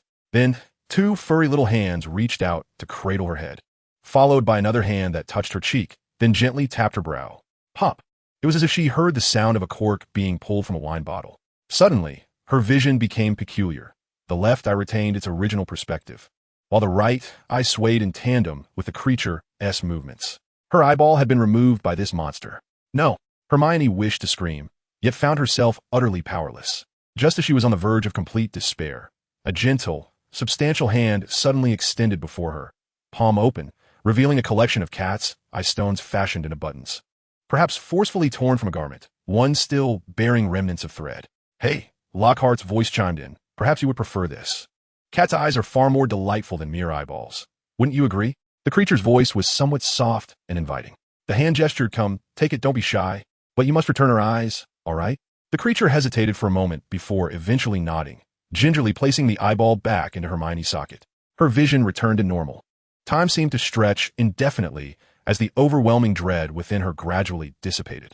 Hermione trembled slightly, suddenly glancing around, and there she saw Professor Lockhart, gripping the nape of a small, golden, fluffy monkey, shoving it into a jar. The monkey was diminutive, curled up smaller than a football, and possessed 3 tiny hands. Had she not just experienced that terrifying attack, she might have exclaimed with delight at the sight of such cuteness. However, at this moment, she felt no inclination to approach this peculiar creature. With a soft thud, the creature was finally secured inside, and Professor Lockhart tightened the lid with resolve. The fear that had gripped her heart fully dissipated, and Hermione gasped, breathing heavily. I apologize, I hadn't noticed the lid was not secured, Lockhart said, rushing to a cupboard to rummage through it. He emerged with a row of chocolates, unwrapping one and offering it to her. Have a bit of this. It will help you. What is this? Hermione asked timidly, taking a small bite of the chocolate. 3-handed creatures are not common dark magical beings. They can instill fear within the hearts of humans, rendering them immobile, which makes it easier for them to seek out their favored gemstones. If no gemstones are found, they resort to plucking human eyes for their collections. Lockhart carefully set the small jar aside on a shelf, explaining, St. Mungo's Hospital for Magical Maladies and Injuries has specialized dark magical biologists who raise such creatures to extract patients' eyeballs or other organs for use in therapeutic potions. Of course, knowledgeable dark wizards also employ them to assist in creating various malevolent dark magical artifacts. Hermione swallowed hard, suddenly gaining a new understanding of the magnificent yet perilous world of magic. Beyond the enchanting spells lay a plethora of terrifying and bizarre entities. 008, an absurd class schedule. The fear-invoking method of the 3-handed dark magical creature proved ineffective against Lockhart. This was not solely due to the chaotic cacophony of memories swirling in Lockhart's mind. It also stemmed from his experience as a well-versed wizard, or perhaps his state of mind, courage. It is not the Gryffindor brand of courage, but rather the Ravenclaw variety. The bravery required for combat spells is fueled by fervent emotion, while the courage necessary to confront dark magical creatures embodies a serene mindset, often marked by tranquility. This inherent disposition empowers Lockhart to remain unfazed by the negative emotions evoked by numerous dark entities, including the infamous Dementors that guard Azkaban. Indeed, the world of wizards is fundamentally a game of innate talent. Fantastic beasts belong to Hagrid and Newt, combat spells to Harry Potter, magical creations to the Weasley twins. And even Ron, the most unassuming character in the original narrative, possesses an unparalleled gift for language, effortlessly mimicking Harry's Parseltongue and the voice of Peter Pettigrew, showcasing an innate aptitude for spells and the magical domain of linguistics. However, possessing talent alone is insufficient. A wizard must also adeptly harness their abilities and seek environments conducive to their talents. Those gifted in dark magic should embrace the role of dark wizards, while those skilled in combat with unique interpretations of rules ought to become aurors. Lockhart dares to assert that an individual like Snape, who betrayed his allegiance to Voldemort to teach at Hogwarts under Dumbledore, would undoubtedly be weaker than during the so-called First Wizarding War if he had not continued his private studies in dark magic. This is due to the destruction of his mindset, leading him away from his inherent gifts. Of course, people can change. As their mindset evolves, so too does their talent. Who can say for certain? For instance, Lockhart himself harbors no qualms about potentially being a dark wizard, which explains his insatiable greed in refusing to extract the memories lodged in his mind, including those of the formidable wizards and of his original self. In the wizarding world, this is a relatively simple task. With a few techniques, one merely needs to press their wand against their head to extract memories, one by one, with remarkable ease. At least for someone like him, who has inherited a profound understanding and mastery of the forgetfulness charm from his original self, accomplishing this is not a daunting endeavor. Having entered a world brimming with magic, he has no desire to revert to being a muggle. Instead, he seeks to assimilate and process the memories within his mind, along with the emotions, thoughts, perspectives, and mindset they encompass. If, in a previous life, he were a wizard, he would undoubtedly align with Ravenclaw, inherently understanding how to think and effectively utilize his talents. Hermione did not linger long in the office. The boggart was causing a ruckus within its paint-peeling box, and the house elves from Cornwall were energetically shaking the birdcage, making her feel as though these creatures might escape at any moment. Once she departed, Lockhart secured the doors and windows, then reopened the jar to release the three hands. Guggy, the golden-furred, plush little monkey, gazed at him with wide, curious eyes, its third hand sprouting from its right armpit curling between its chest and abdomen. Lockhart retrieved a large apple from the table, forcefully splitting it in half. One half extended towards the little creature. Would you care for a bite? The small monkey pondered for a moment before reaching out, attempting to take a bite. Its eyes sparkled with delight as it cradled the apple, savoring each bite with utmost seriousness.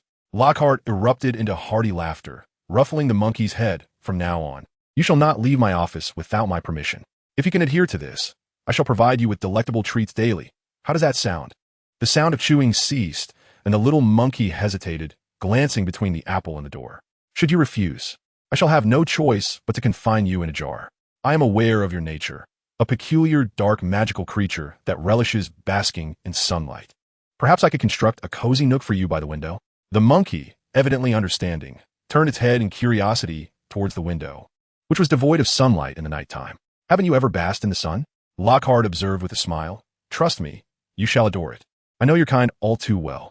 Many wizards harbor a stereotypical belief that dark wizards prefer lurking in shadowy alleys, just as they assume dark magical creatures thrive in dank, dim corners. The three-handed creature's prior experiences were undoubtedly shaped by its former caretakers.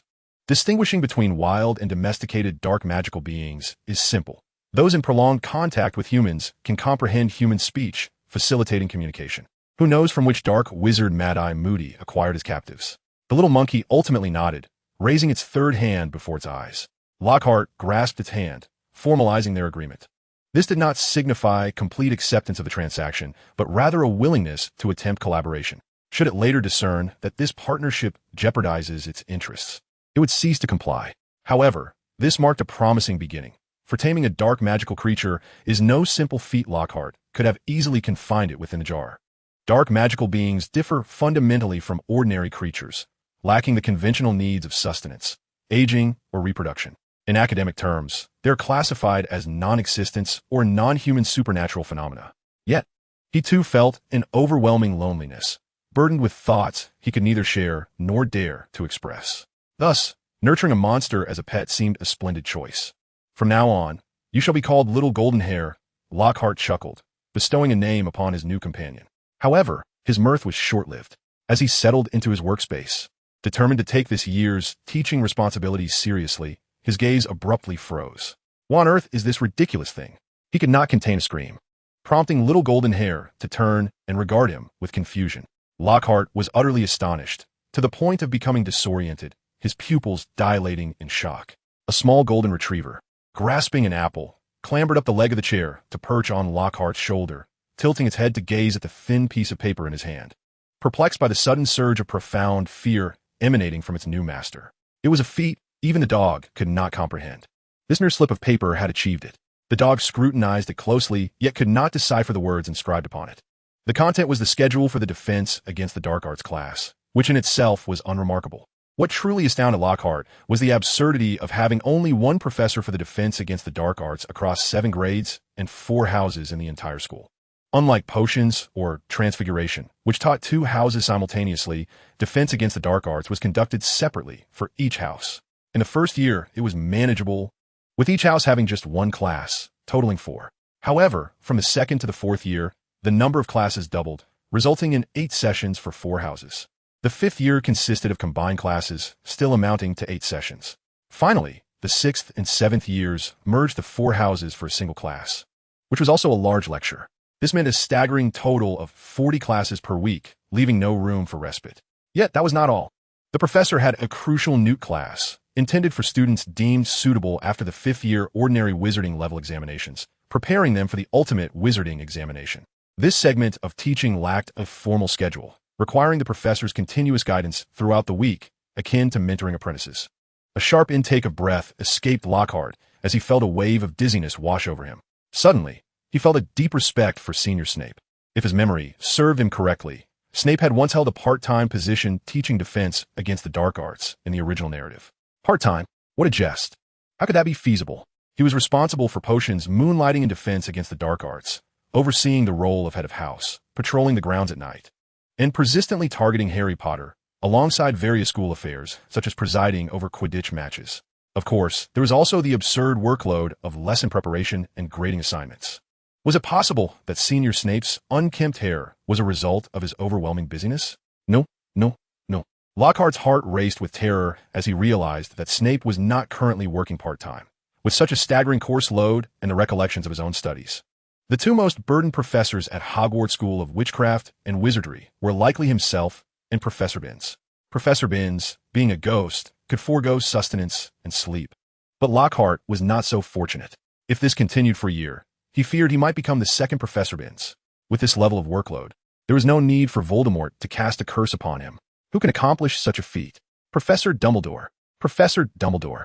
Gilderoy Lockhart, gripping the class schedule with fervor, rushed towards the venerable wizard's office without a moment's hesitation, unable to contain his impatience. Lacking the password for the entrance to the headmaster's office, he found himself shouting at the door. In truth, he was aware that he ought to seek out Professor McGonagall, for it was likely she who had arranged the class schedule. Dumbledore probably had not personally attended to this matter. Yet, disturbing a lady at such an ungodly hour seemed rather inappropriate. After calling out for some time, the immense stone guardian at the entrance finally folded its wings, allowing Lockhart to hasten towards the automatic spiral staircase behind the door and ascend to the office. At that moment, Dumbledore sat at his desk, adorned in a pink wizarding robe embellished with silver moons and stars, a steaming cup of coffee, and a multitude of documents before him. Hearing footsteps, he lifted his gaze, his crescent-shaped spectacles glinting with a flash of light. It is hardly wise to have such dark magical creatures running amok in the school, Professor Lockhart, he remarked, squinting slightly. Lockhart, momentarily taken aback, quickly yanked the small golden creature from his shoulder and stuffed it into the pocket of his robe. The rough and careless treatment of such a formidable dark magical being elicited a raised eyebrow from Dumbledore, who regarded Lockhart with a hint of amusement. Visiting at such a late hour, I wonder what brings you here? Dumbledore inquired. Lockhart opened his mouth, momentarily at a loss as he gazed upon the imposing figure of Dumbledore. What could he possibly say? That the workload was overwhelming? This notion might astonish him. Yet for Dumbledore, who had taught defense against the dark arts at Hogwarts in his youth, it was likely a familiar sentiment. Indeed, Lockhart stammered, his mind racing. In the brief interval from entrance to the desk, he conjured a splendid idea. I have a marvelous concept regarding teaching. I wonder if you might have a moment. My sincerest apologies for being so excited that I failed to observe the time. Dumbledore gestured to the empty chair opposite his desk, removed his glasses, and leaned back wearily in his chair. Please do go on. After all, the defense against the dark arts class has been rather dismal, Lockhart continued. Fairy tales?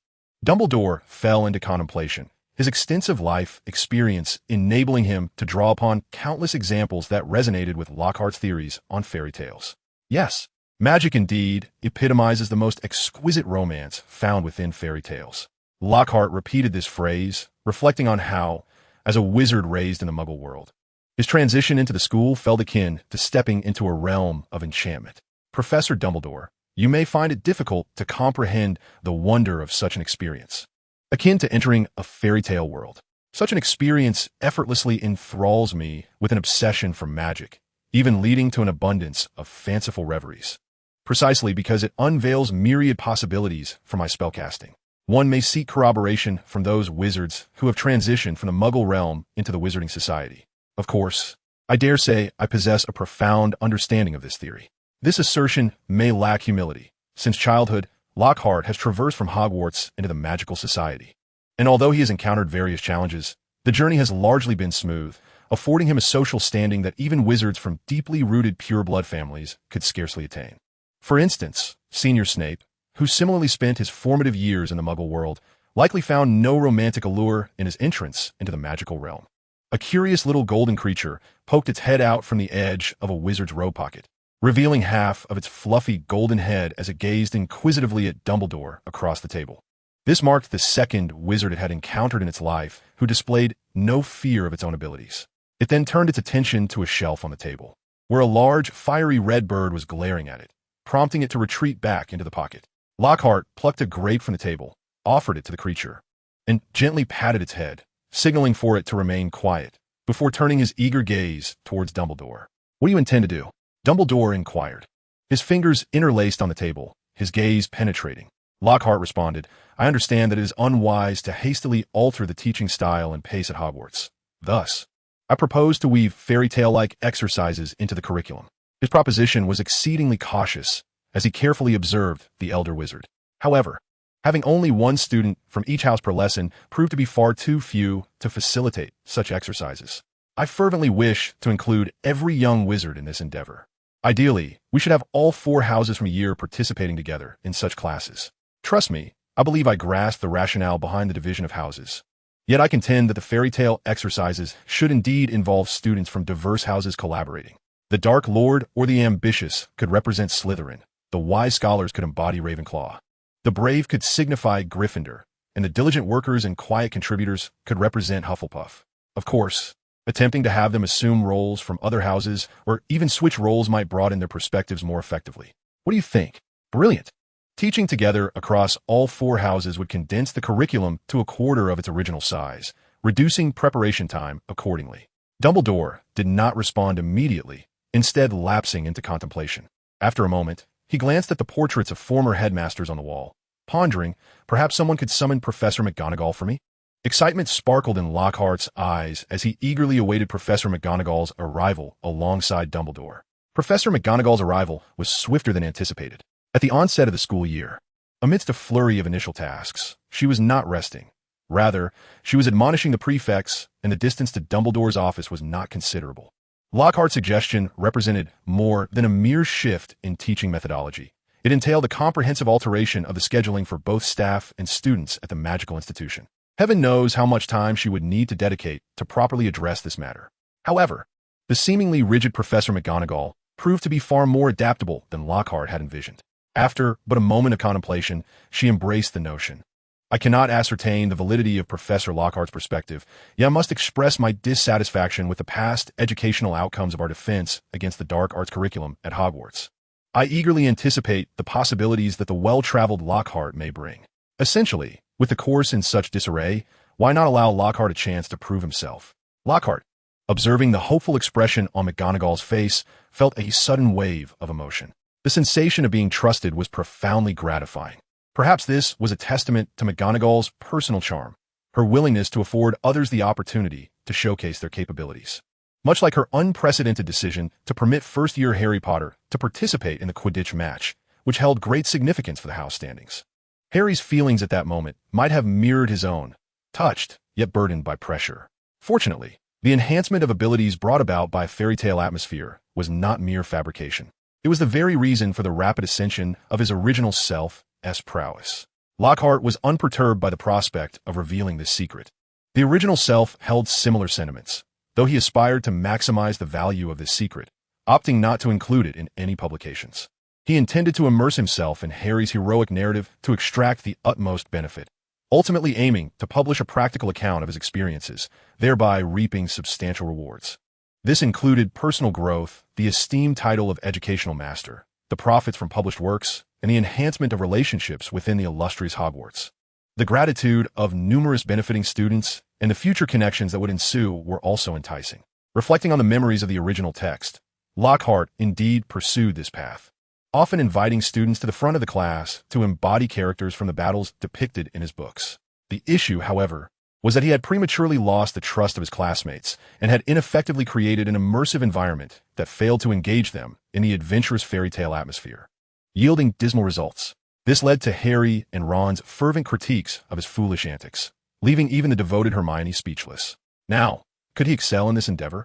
Lockhart gazed at the expectant faces of Professors Dumbledore and McGonagall, donned a flawless smile, rose to his feet, and earnestly proclaimed, "Just wait and see. No one understands magic better than I do." He is determined to fulfill the regrets of his former self, to resolve the unfinished business that remains, and to excel in every endeavor. Subsequently, he shall thoroughly absorb and digest the memories of his predecessor. By that time, at the very least, he will possess the strength of his original self, the highest tier forgetting spell, the rudimentary apparition charm, the clearing charm, the unlocking charm, and the simple healing spells, all the skills honed through countless adventures by the original. The following day, the inaugural class of the term is an exceptionally significant experience for every young wizard, as Professor Lockhart will, under the auspices of Professors Dumbledore and McGonagall, experimentally conduct a grand lecture for all students. Students from 7 different grades will attend this session together. In a lively atmosphere, Professor McGonagall has indeed orchestrated this unique class, and nearly all the professors affected by the schedule changes have decided to audit the class, eager to see what Lockhart has to offer. In a corner, Ron couldn't help but voice his thoughts as he accompanied everyone to the Great Hall, for the school had no other venue capable of accommodating such a multitude of students. "Ron," Hermione exclaimed, visibly displeased, "I believe you ought not to critique a professor who seeks to impart invaluable knowledge." "Oh, really?" Ron chuckled. "You didn't seem upset when we were disparaging Snape."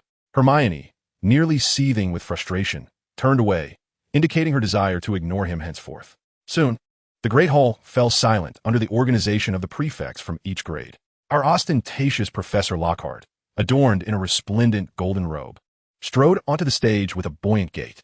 Moments earlier, he had been inquiring about the teaching progress from the older students, and to test their abilities, he had chosen a few to demonstrate the sonorous charm. Classmates, his voice resonated throughout every corner of the Great Hall. Realizing it was too loud, he quickly moderated his tone, speaking more steadily as he regaled the audience with a few intriguing anecdotes about the defense against the dark arts to warm up the atmosphere.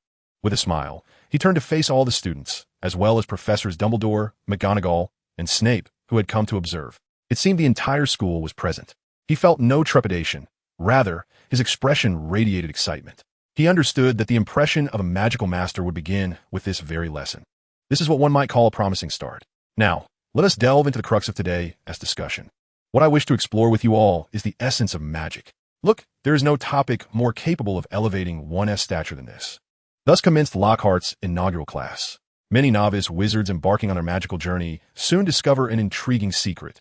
The louder one shouts, the more effective the spell becomes. As Lockhart spoke, he surveyed the audience, noticing that several students excelling in the realm of charms nodded in agreement, prompting a broad smile to spread across his face. However, as you ascend to higher grades and accumulate more experience in spellcasting, you will come to realize that the true essence of magic lies in unwavering determination. Whispers began to circulate among the audience, with some young wizards quietly discussing their own experiences of shouting during spellcasting and the remarkable results they achieved. For instance, Harry Potter seemed to have an epiphany, turning to Ron to recount how he had indeed cast spells with great volume, affirming his belief in the efficacy of such a method. Nearby, Draco Malfoy from Slytherin sneered, preparing to mock the foolishness of relying on loudness for spellcasting, only to be taken aback by the sight of Hermione Granger gazing starry-eyed at Professor Lockhart on stage. The old man's charm was undeniable. He had recently observed numerous classmates infatuated with Lockhart, a sight that repulsed him. Fortunately, the murmurs did not persist for long. As the heads of houses began to restore order in the classroom, taking their responsibilities towards Professor Lockhart's esteemed task quite seriously, Lockhart strolled across the stage, engaging confidently in discourse, while some students remained skeptical of his assertions. They believed that the true essence of magic was not steadfast will, but rather abundant imagination or the ability to construct vivid mental imagery. Wielding his wand, which he regarded as no more than a simple stick, he demonstrated a textbook example of a basic transfiguration spell, his striking posture eliciting yet more shrieks of excitement from the younger wizards. The heads of houses found themselves once again preoccupied. Lockhart merely smiled, nodding at those seeking recognition, and continued his lecture. Many wizards would come to realize that when we possess a clear expectation of the results post-spellcasting, ideally accompanied by a vivid mental image, our magical endeavors become both wondrous and effortless. For example, the repair charm, restoring objects to their original state, or transfiguration and its corresponding reversal spell. Lockhart cited numerous applications in this regard, demonstrating each with the utmost precision, his movements flawless to the extent that even the most proficient transfiguration experts, such as Dumbledore and Professor McGonagall, would find no fault. Thus, he swiftly summarized an impressive 7 types, each accompanied by thorough explanations. With unwavering determination, splendid imagination, and intense emotion, he walked gracefully across the stage, his golden wizarding robe reflecting the light of the great hall, rendering him a radiant figure. He inquired, "Even though we have summarized numerous secrets of casting spells, we find that none of them can be universally applied across all realms of magic. So, what is the essence of magic?" His gaze, intense and penetrating, swept across each student, even landing upon the professors nestled in the corners, revealing that they too were deep in contemplation, which caused his brow to arch in intrigue. Subsequently, he selected a few outstanding students to attempt an answer to this profound question. Naturally, being a cunning strategist, he chose those who were not only exceptional, but also eager to showcase their talents, and were among his admirers. Their brilliance would inevitably lead the young witches and wizards of Hogwarts to form a stereotype that Professor Lockhart's fans are of the highest quality, and supporting him is undoubtedly a wise choice. Lockhart received a multitude of responses, yet such inquiries, even for the esteemed professors of Hogwarts, are seldom met with universally convincing answers. In truth, such questions lack a definitive resolution, given that they are destined to be scrutinized as long as the responses are substantial. Such scrutiny transforms into exploration rather than mere rebuttal, thus establishing a grounded sophistication. With a smile, Lockhart addressed everyone, stating, "My answer is romance."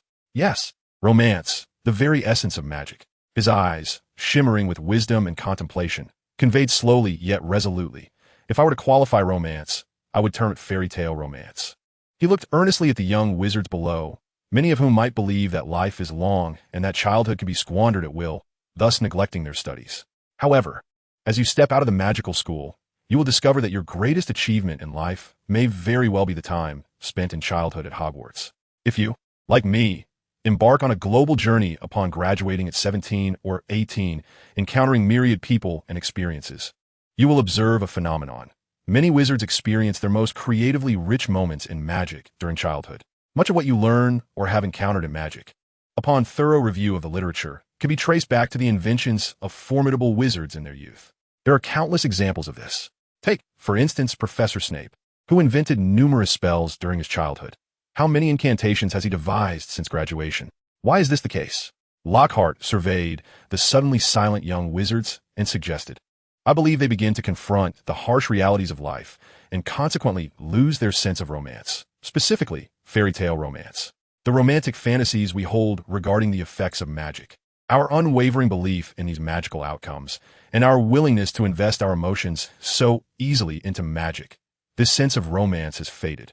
It becomes exceedingly difficult for adult wizards to maintain a life steeped in fairy tale romance. The natural romance of a young wizard's childhood serves as the finest soil for magic. Cherish these 7 years of schooling, for they offer you boundless possibilities." The knowledgeable Professor Lockhart beams at each individual in the audience, and one can distinctly observe the shadowy figure of Severus Snape in the corner, seemingly profoundly affected by his words. But what does this mean in more concrete terms? Perhaps the Sorting Hat has already pointed the way for you. Gryffindor, perhaps the path of adventure, to confront and vanquish the Dark Lord. Slytherin, perhaps plotting a subversive scheme. Ravenclaw, perhaps achieving excellence in your field, gaining renown. He shakes his head with a smile, asserting that one cannot be confined to a single definition. Each individual must seek their own romantic fairy tale of a magical life. This journey requires your pursuit. Now, let's engage in a real scene rehearsal, demonstrating the remarkable effects of fairy tale romance in the execution of spellcraft. I believe I need to invite two assistants to the stage for a fairy tale performance. He scans the crowd, murmuring that he needs a brave soul intent on defeating the Dark Lord, and a wise individual firmly believing in their own righteousness. He quickly selects his targets. Despite numerous young wizards eagerly raising their hands, his gaze lands on two small wizards attempting to hide behind their classmates. Harry Potter, Draco Malfoy. Would you please come to the stage? The two young wizards appear somewhat reluctant. Let us offer them some encouragement.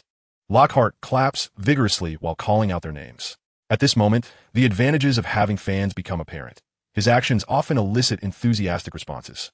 Hermione, eager to lend Harry a last-minute hint, rises to join in the fervent applause. People tend to follow the crowd, and soon the entire auditorium is filled with cheers. Draco Malfoy, initially hesitant, begins to understand the fairy tale romance Lockhart spoke of as he feels the collective gaze upon him, with his fellow Slytherins shouting encouragements like "Well done," and "Stay spirited. Don't lose face." Tom, oh no, I mean Harry. Draco starts to grasp what the so-called fairy tale romance entails. Is not this scene precisely the moment he has long yearned for, the spotlight of attention? He draws his wand with a flourish, casting a sidelong glance at Harry, wearing a smirk of defiance, and struts confidently toward the platform. How can Harry tolerate such arrogance? In an instant, he overcomes his trepidation, stepping forward with resolute strides, his expression grave, as if preparing to confront a great Dark Lord. Indeed, Professor Lockhart has made an astute observation. In his eyes, Draco embodies the essence of a formidable villain. Oh, but not quite a villain of grand proportions, merely the embodiment of the malevolent Slytherin spirit. After all, he had once triumphed over the nefarious Voldemort in his first year. Before long, both individuals found themselves upon the stage, the air thick with anticipation. Yet, Professor Lockhart extended his hands, grasping their shoulders to quell their restless impulses, whispering softly in a voice reminiscent of a devil's murmur. Now, I implore you to indulge in your stereotypes. Envision this wicked Slytherin as a scheming mastermind, perpetually concocting sinister plots. It is your duty to bravely rise and thwart his schemes. Save the world. Harry Potter nodded, finding this task rather uncomplicated, for he perceived Malfoy to be precisely that sort of character, and he himself was already engaged in the endeavor of thwarting malevolent conspiracies. Lockhart continued with Malfoy, urging him to envision himself as a champion of a noble cause, beset by some reckless buffoons intent on sabotaging his plans.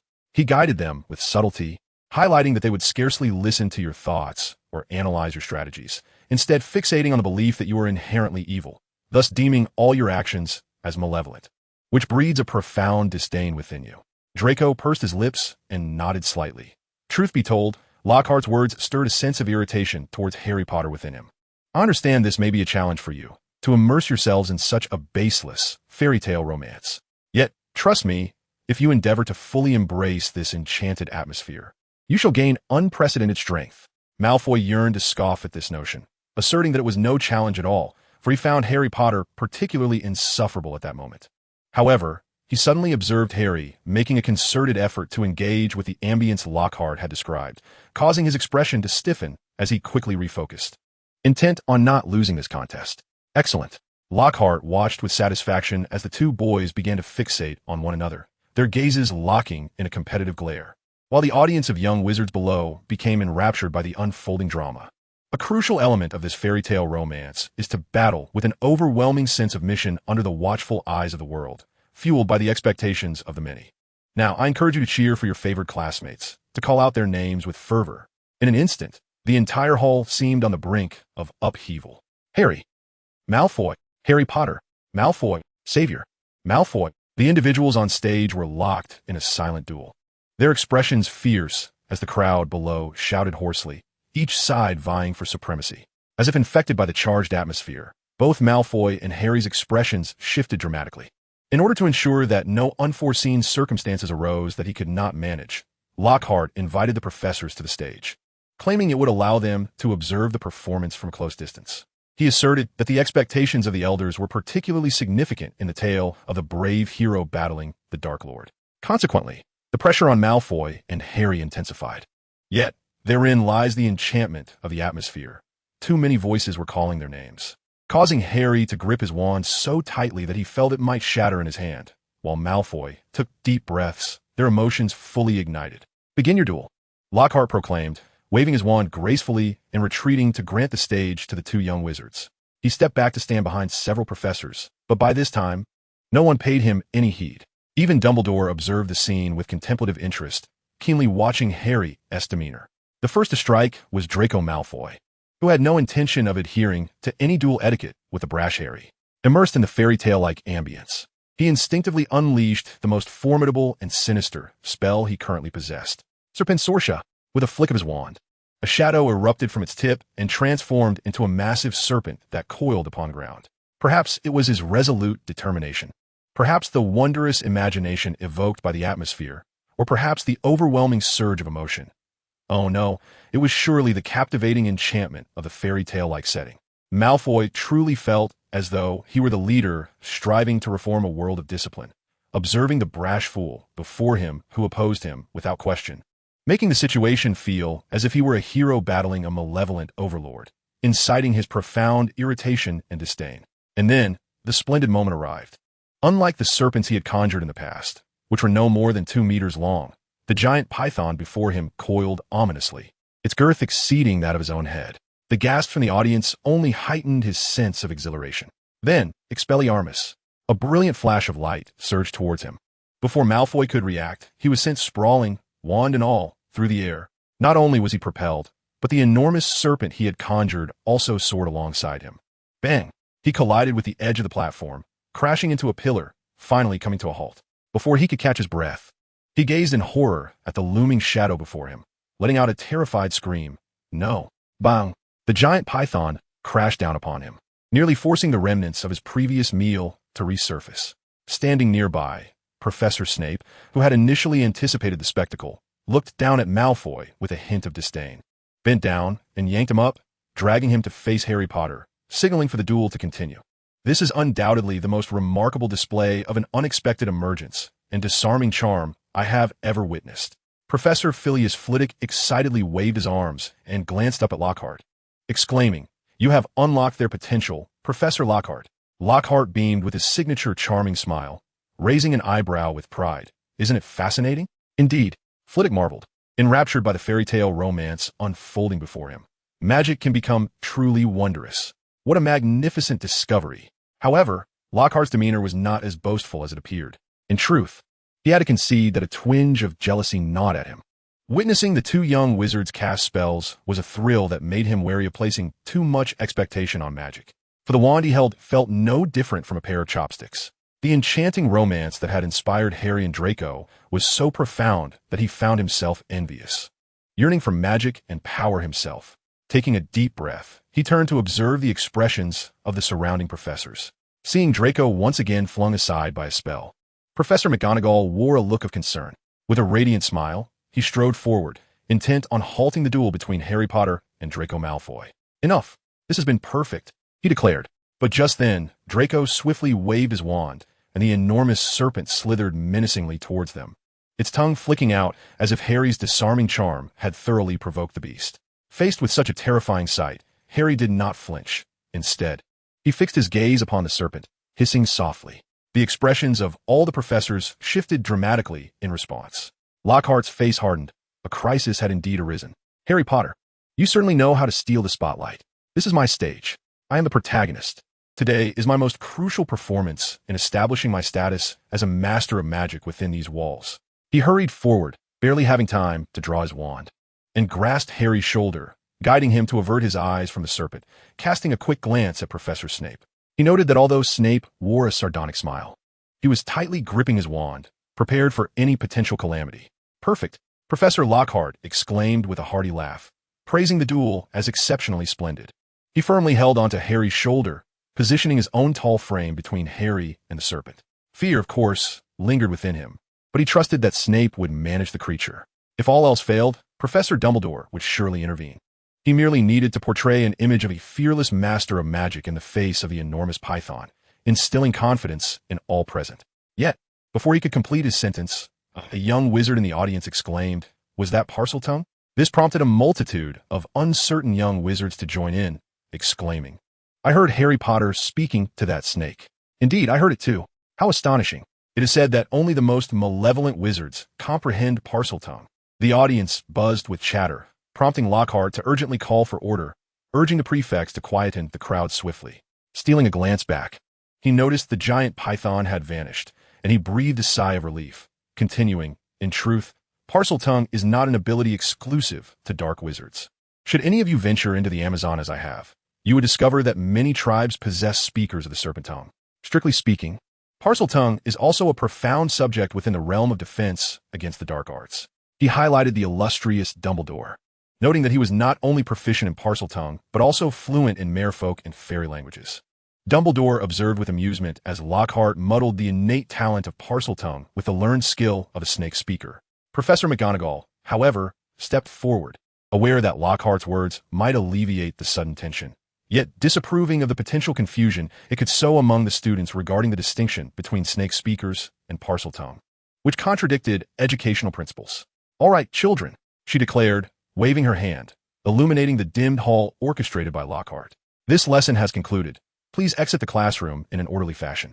She regarded them meaningfully, acknowledging that even if some of them struggled to grasp the fairy tale romance of such magical principles, Lockhart's 7 insights were indeed thought-provoking, and she hoped they would reflect upon them.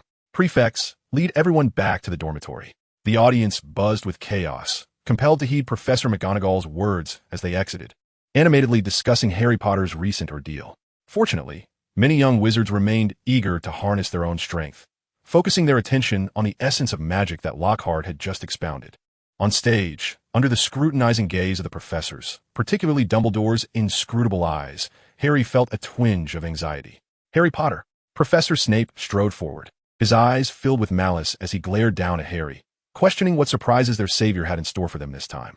Harry felt at a loss, his thoughts a chaotic whirlwind. He need not look up to sense the sinister gaze of Snape fixed upon him. Indeed, it was utterly remarkable. A sudden burst of hearty laughter resonated through the air as a warm arm gently enveloped him. Harry looked up to find Professor Lockhart. With a light squeeze on his shoulder, Lockhart seemed to impart a sense of strength to face all adversities. "Parseltongue, what a remarkable gift to possess." Lockhart raised an eyebrow at Professor Snape, remarking that both of them had grown up in the Muggle world and must be familiar with the principles of Muggle genetics, suggesting that traits often skip generations. Professor Snape scoffed, implying that such a hypothesis was best left to Lockhart. Amused, Lockhart chose not to engage further, instead beckoning Draco Malfoy, who stood nearby, casting a puzzled glance at Harry. "Your performance has been truly exceptional. I must reward you. Naturally, I also need to provide some psychological counseling regarding your recent immersion in character." He then turned to the surrounding faculty, particularly to Dumbledore, inquiring if he could escort the children away. How splendid. Harry felt immense relief as Lockhart came to his rescue at a critical moment. He had no desire to linger in that place, as the gazes of those around him were rather uncomfortable. He suddenly felt a twinge of regret for having previously judged Lockhart so harshly. It was evident that this professor was not only a formidable wizard, but also a genuinely good person. In no time, our benevolent professor received Dumbledore's consent to take Harry Potter and Draco Malfoy to his office. These two children were undeniably worthy of investment. Setting aside the fact that Harry Potter was the protagonist of the original tale, Draco Malfoy represented the formidable power of his pure-blood lineage. What could be more advantageous than a teacher earning the closeness and respect of their parent, Lucius Malfoy? Perfect. Moreover, in the upcoming lessons, who could serve better as assistants than these two youngsters? Whenever a spell was required, bringing forth these two would suffice, eliminating the need for personal involvement. With a little nurturing, these two promising children could develop remarkable abilities, even if one had never witnessed their casting. No one would doubt their status as a magical master capable of guiding such exceptional students. Truly splendid. Lockhart's longing was palpable. It must be said that Harry Potter possessed a certain aptitude for capturing the attention of others. For once, Lockhart strolled through the castle without being swarmed by a throng of fervent admirers. Instead, the students he encountered greeted him politely before retreating to the corners, whispering and pointing at Harry. This left Harry feeling utterly miserable. Lockhart chuckled amiably, patting his shoulder and encouraging him to follow. Exceptional individuals often attract envy and scrutiny, enduring the whispers of others. In this regard, I have the most experience. He spoke, gesturing towards Draco, suggesting that our Mr. Malfoy might share such sentiments. Draco, confronted by Harry's astonished expression, merely raised his chin with a proud huff. Clearly, Parseltongue is an extraordinary gift, and I believe our Mr. Malfoy, like myself, harbors a sense of envy towards you. Gilderoy Lockhart's words, however, rendered Draco momentarily speechless, his mouth opening slightly, but ultimately settling into a tight-lipped silence. Lockhart then winked at Harry, as if to say, "See, I was right." Harry instantly felt a sense of relief. The trio finally arrived at Lockhart's office, where he cheerfully invited the two young ones to take a seat and continued speaking with a smile. In truth, Parseltongue does not inherently signify malevolence. Many often resort to their abilities to delineate between the virtuous and the wicked, steeped in prejudice stereotypes. Yet we cannot alter such stereotypes, and so the astute learn to exploit them. Initially disinterested in Lockhart's summons, Draco found himself abruptly captivated by this discourse. His father, Lucius, had taught him that breaking the rules does not equate to true strength. Rather, adhering to the rules and then leveraging them is the true mark of wisdom. Perhaps Professor Lockhart shares much common ground with his father. "What must I do, Professor?" Harry Potter was drawn in by Lockhart's words. The professor merely smiled at him, as if to ask, what should one do? Prove oneself not to be a dark wizard, to demonstrate that one is not malevolent? Harry nodded earnestly. Sometimes, life is truly lamentable. We find ourselves tirelessly striving to validate our worth. Lockhart sighed, extracting a quill from its holder and swiftly inscribing on a piece of parchment, which he then slid across the table to Harry. In the restricted section of the library lies a tome entitled The Oldest Charms, containing powerful and ancient spells, one of which is known as the Patronus Charm. Those who cannot genuinely feel joy and beauty within themselves are incapable of casting it. Observe how such individuals are often labeled as evil, much like the prejudice surrounding those who possess Parseltongue. He shrugged, watching Harry with keen interest. Countless individuals with rigid notions can attest that dark wizards are utterly incapable of casting the Patronus Charm. This represents the simplest means of proving oneself virtuous, even in the face of a trial by the Wisengamot at the Ministry of Magic. However, it is quite challenging. Harry, do you have the confidence to learn it? Harry gripped the professor's permission slip to borrow from the restricted section tightly, his resolute expression speaking volumes. The vast majority of wizards can only conjure a silver mist when attempting this spell, with only a rare few capable of summoning a fully formed Patronus. Harry, I have high hopes for you. This child exemplifies a lack of intrinsic motivation for learning. However, now that he possesses the impetus to prove himself, Lockhart eagerly anticipates witnessing the splendid scene of a second-year wizard successfully casting the Patronus Charm. At that moment, it seems he might even publish another book entitled My Teaching Career, The Stories I Must Tell About the Savior, Harry Potter, with the prospect of earning yet another handsome sum in royalties. Intriguingly, the rough framework and certain details of this book have already begun to take shape since Lockhart accepted Dumbledore's invitation. He has even formulated preliminary content that merely requires slight modifications for publication. How delightful! Next, we turn our attention to our dear classmate Draco Malfoy. Lockhart is equally invested in this child, fully aware of how to pique his interest. Wielding his quill, he mimics the motion of the disarming charm, causing Draco's pupils to constrict. Draco has just endured a profound humiliation, having been unceremoniously thrown to the ground before the entire school by Harry Potter's disarming charm. The disarming charm is a spell with extensive practical applications. Lockhart expounds upon it, instantly capturing the attention of both young wizards. In the three primary domains of defense against the dark arts, against dark wizards, during duels, and even when faced with dark magical creatures, it proves invaluable. Moreover, it can also serve to counter threats from magical beasts. In the original text, Harry Potter employed the disarming charm to compel a giant spider to release him. Many are aware of the charm's significance and how crucial it is for a wizard reliant upon a wand. Thus, it is imperative not only to master the disarming charm, but also to become proficient in its countercharm. Indeed, apart from the unforgivable curses, every spell has a corresponding countercharm. It demonstrates the technique for casting the countercharm, which is in fact quite simple, a flick of the wrist akin to drawing a check mark directed upward. A gentle lift instantly neutralizes the opponent's attack. This is not particularly difficult. Many adult wizards have mastered the silent casting of this countercharm. Naturally, one can begin learning the foundational methods of the disarming charm, thereby facilitating a seamless transition to performing the countercharm later on. When faced with an opponent's disarming charm, even at the critical moment when one feels their wand slipping from their grasp, the fluidity of the casting technique combined with the instinctive tightening of one's grip on the wand can swiftly compensate for any missed opportunities. This constitutes his reward for the two of them. Draco's eyes sparkled with intensity as he listened intently. He no longer wished to be publicly humiliated by Harry Potter's disarming charm.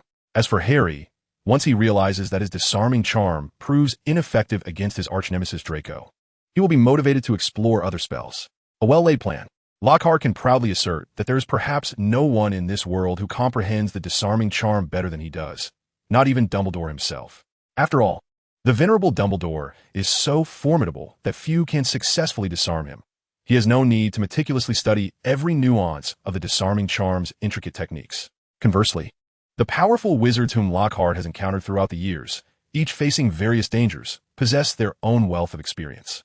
At this moment, Lockhart is practically imparting his knowledge unreservedly to these two individuals. This portion of content could readily be transformed into a publication, detailing every conceivable angle from which a disarming charm might be cast, categorically illustrating various countermeasures and subtle nuances of the spell's execution. This even encompasses different wand-handling techniques employed against adversaries of varying strengths. Observe my gestures closely, he instructs. When confronting a mightier foe, you must not grip your wand too tightly. This will prevent you from being propelled along with it. As long as your state remains unaffected, you may draw your backup wand and, at the moment your opponent believes you to be utterly defenseless, deliver the decisive blow that determines victory. In contrast, when facing weaker foes, heed this. Their disarming charms will indeed take effect upon you, yet they will not send you flying away. Hence, we must adopt this posture. Does it seem familiar? This is the quintessential maneuver for maneuvering a flying broomstick to swiftly evade an opponent while maintaining the capability for retaliation. You will find that once you adopt this stance, the disarmed wand will fly back into your embrace. Simply catch it as it comes. And you may discover that it rests in the palm of your hand, akin to capturing the golden snitch in a Quidditch match. Unbeknownst to Lockhart, several figures have gathered at the doorway of his office. Dumbledore, Professor McGonagall, and Professor Snape, having arrived at some point unbeknownst to him, are now utterly engrossed in his discourse. The most comprehensive, meticulous, and practical techniques, analyzed with such erudition down to every detail of combat, have left even these three seasoned veterans of wizarding battles in awe. Professor Snape must concede that perhaps he misjudged Lockhart. The individual before him is hardly the fool he once presumed. The boastful words of the past now seem to serve as the finest commentary on Lockhart's self-portrayal. He remains blissfully unaware that, while he gestures dramatically with a quill, he harbors a deep envy for these two young wizards. Blast it! He too longs for the ability to cast spells. The wealth of magical knowledge in his mind, yet unable to manifest it, is nothing short of torment to him. 014, the pensive, wands, and snails. It is indeed an anomaly for the entire student body to attend classes together. However, the Defense Against the Dark Arts course has established a precedent by uniting students from all four houses of the same year. Due to the fairy tale-like and romanticized method of instruction, the originally scheduled 2 classes for 2nd through 5th years have been merged into a singular grand lecture.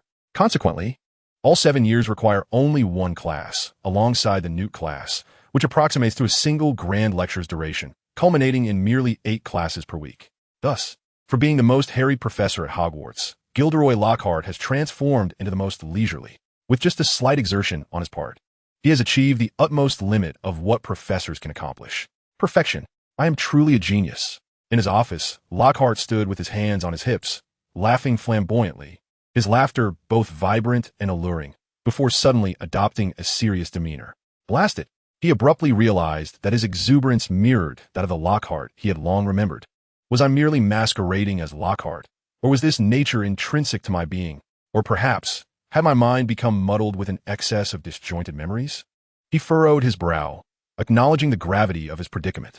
It is essential to remember that in the original narrative, Lockhart ultimately devolves into a fool, who then has been rendered a simpleton by the memory charm. If the effects of the memory charm were truly so devastating, The Aurors from various countries and magical departments would not so casually employed on muggles. In the original tale, he was merely struck by the rebound of his own memory charm, an issue that could have been resolved with a counter curse. Yet Lockhart spent the latter half of his life as a resident of a magical hospital in a state of intellectual incapacity. He inhaled sharply, rubbing his face vigorously, reminding himself to remain calm, for panic served no purpose. The little golden-haired creature keenly sensed the fluctuations of its master's emotions. Abandoning the gem-embedded shoe it had been curiously playing with, it climbed up the fabric of his trousers to perch on his shoulder, tilting its head in puzzlement. Guggy?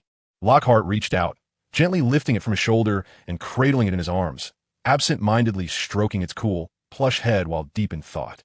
It seems I cannot afford to wait.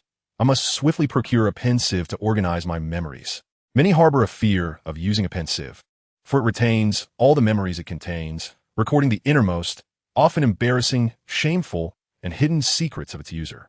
In the wizarding world, a wizard's pensieve typically accompanies them to the grave, as it is an intensely personal artifact. The only pensieve Lockhart is somewhat familiar with is that of Hogwarts, which has been utilized by its headmasters throughout the ages. They have left behind their life experiences in the form of memories, rendering it a precious library of reference for the current headmaster or headmistress. This object is not something that the current Lockhart can casually borrow from Dumbledore. After some contemplation, he seated himself at his desk and decided to compose a letter to the proprietor of Borgin and Burke's, Caractacus Burke, in hopes that the latter could assist in procuring an unused pensieve. Lockhart had often managed to acquire valuable items whilst hunting the memories of formidable wizards, frequently with the aid of this proprietor in disposing of stolen goods. The proprietor possesses an extensive network, hailing from one of the so-called sacred 28 pureblood families. The Burke family. His grandmother is Belvina Black, the daughter of Phineas Nigellus Black, a former headmaster of Hogwarts School of Witchcraft and Wizardry. He runs the largest establishment in Knockturn Alley and wields considerable influence within the dark wizard community. In the original work, the Burke family also managed one of the secret passages of Hogwarts, the Vanishing Cabinet, allowing free access to the supposedly well-guarded magical school. However, the Vanishing Cabinet has since fallen into disrepair, and subsequent generations have forgotten this information, resulting in such a precious family heirloom being openly sold.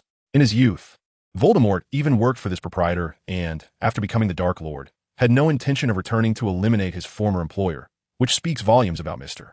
Borgin's adeptness in navigating social intricacies. When in need of a pensieve, seeking his assistance is undoubtedly the right course of action.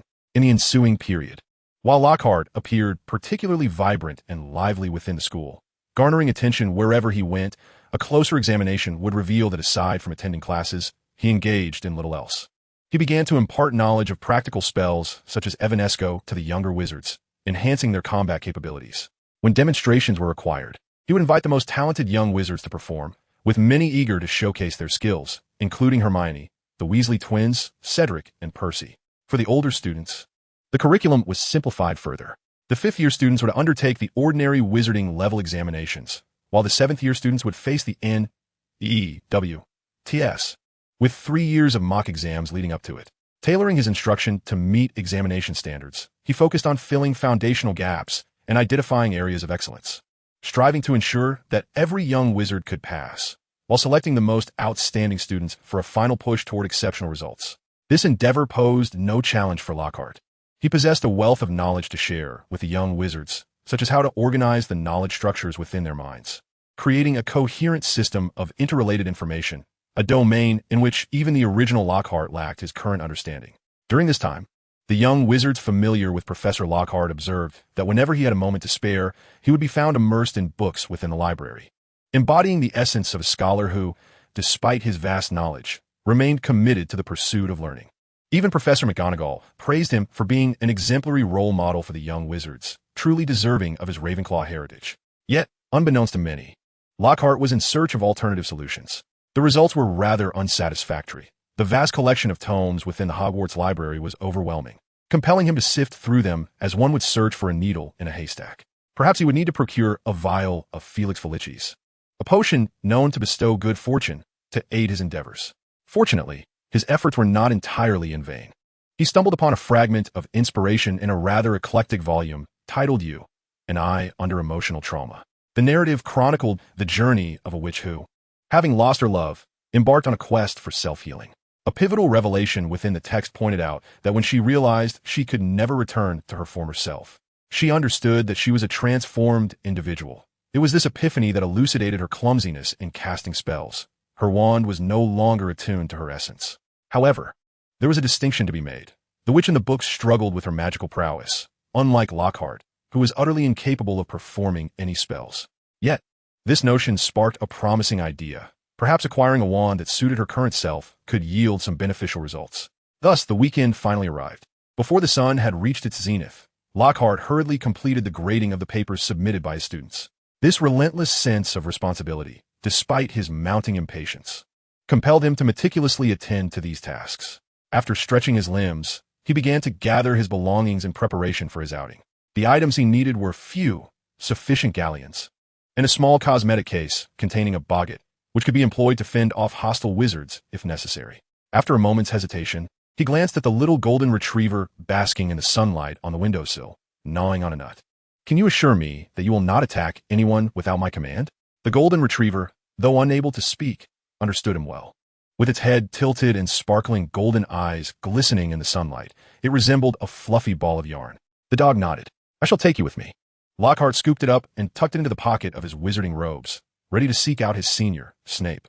There were 3 legitimate means to travel from Hogwarts to other locations. One could take the train from the Hogsmeade station near the small grove by the Black Lake, though that was rather slow. Another option was to utilize apparition from the bridge adjacent to the castle's architectural complex. However, Lockhart lacked the ability to perform this. The final method involved using the Flynn network, accessible from the headmaster's office and the offices of the 4 house heads.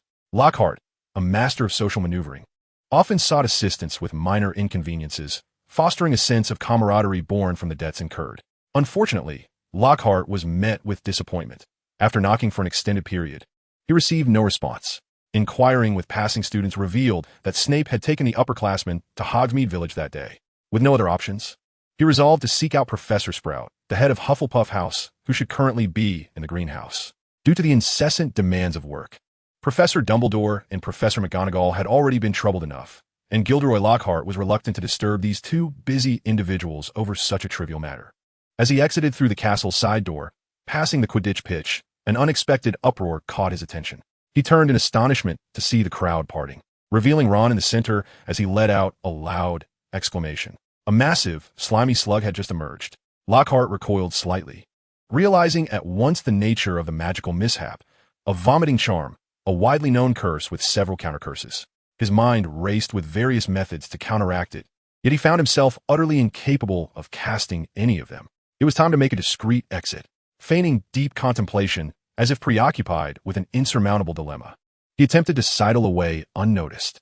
"Professor Lockhart," a young wizard shouted excitedly. "Fantastic, Professor Lockhart is here."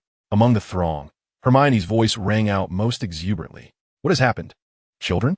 Lockhart inquired, hesitating only briefly before approaching, his smile warm as he sought answers from the young witches and wizards. Draco Malfoy was also present, exuding an air of smugness. Upon Lockhart's arrival, his expression shifted momentarily, and he fell silent, lips pressed together. During this time, Harry and Malfoy had been practicing disarming spells and their countercurses in Lockhart's office. The proud young Malfoy had begun to develop a modicum of respect for the professor, now avoiding eye contact and shrinking back at the sight of Lockhart. "Professor, Draco Malfoy just called Hermione a mudblood," shouted an irate George Weasley, pushing aside classmates who tried to restrain him from confronting Malfoy. "Indeed, that is utterly vile," Fred Weasley echoed, his expression one of barely restrained fury. In a society that fundamentally values bloodlines, racial discrimination is viewed as a significant political faux pas, even within the wizarding world. Lockhart shook his head disapprovingly at Draco, declaring, "This is entirely unacceptable. Slytherin House will lose 20 points for this transgression. I shall inform your head of house, Professor Snape, who will determine your punishment." Just then, Ron let out another exclamation, and yet another slimy slug appeared, eliciting gasps from the onlookers. Lockhart had no choice but to turn his attention back to Ron, who cast the vomiting charm on him. It was himself. Draco shouted gleefully, seizing the opportunity. He intended to cast a curse on me, but ended up hitting himself instead. Lockhart raised an eyebrow in surprise at this revelation. Certainly, it is not merely the matter of Ron's spell being rebounded that has evoked memories of the original narrative. He is well aware of the details surrounding it.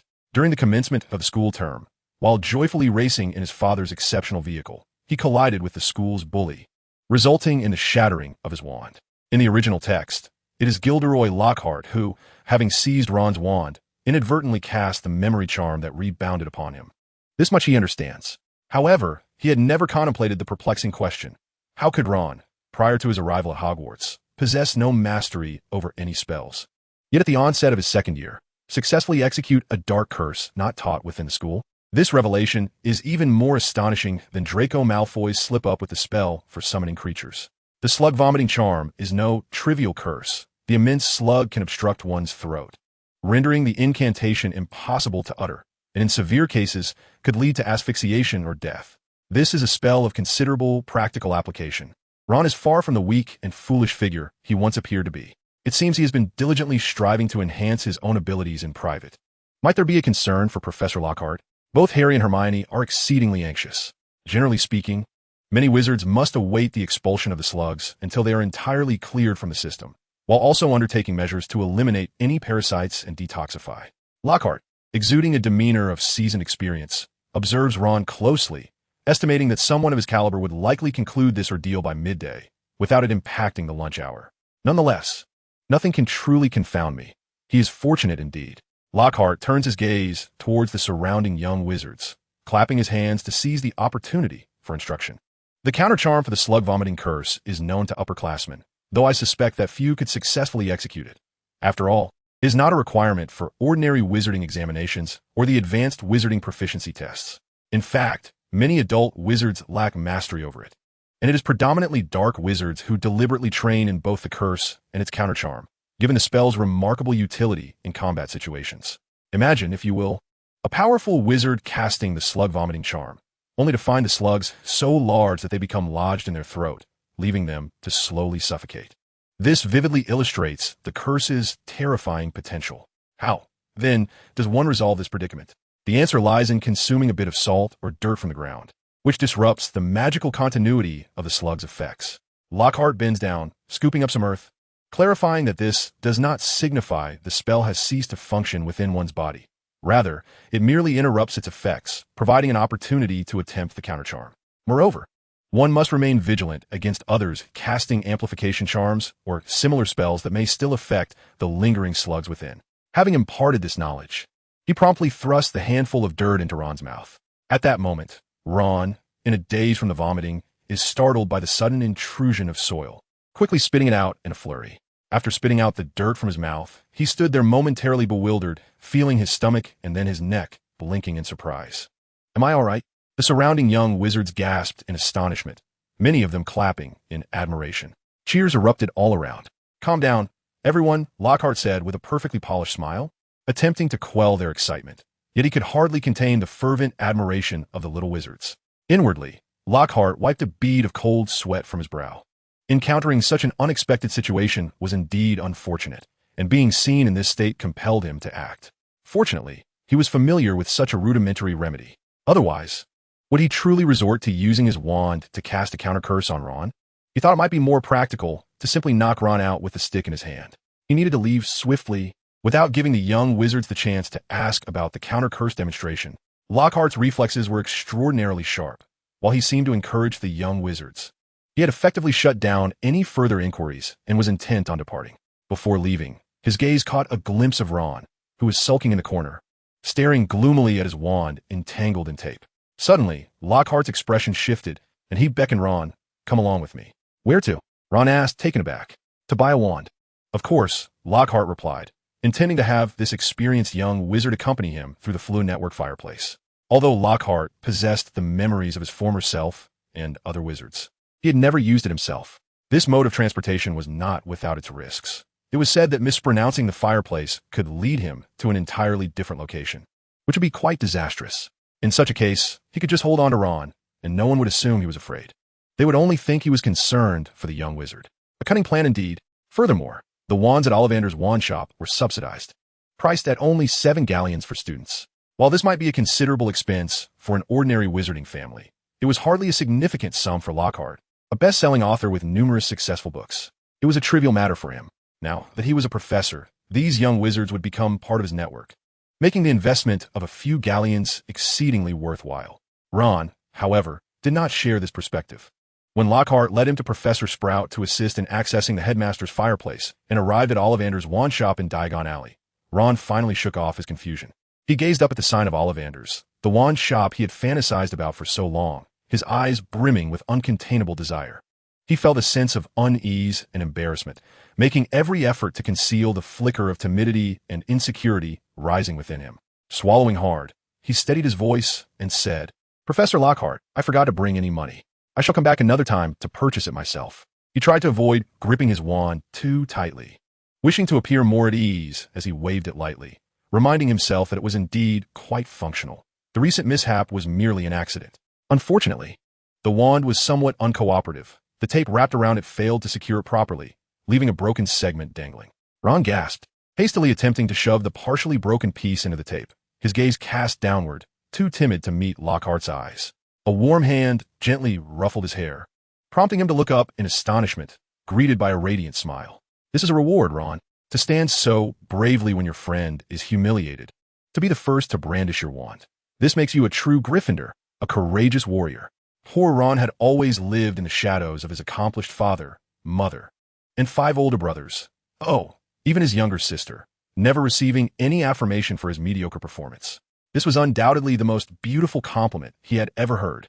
No one ever had spoken to him with such certainty, praising him in this manner. Really? Is that true? Ron's eyes sparkled with hope. Of course. Lockhart beckoned him into the shop. What kind of warrior would be without a fitting wand? "Ron, I look forward to your future endeavors in the realm of magic." Such expectations were foreign to Ron, filling his heart with an intense warmth.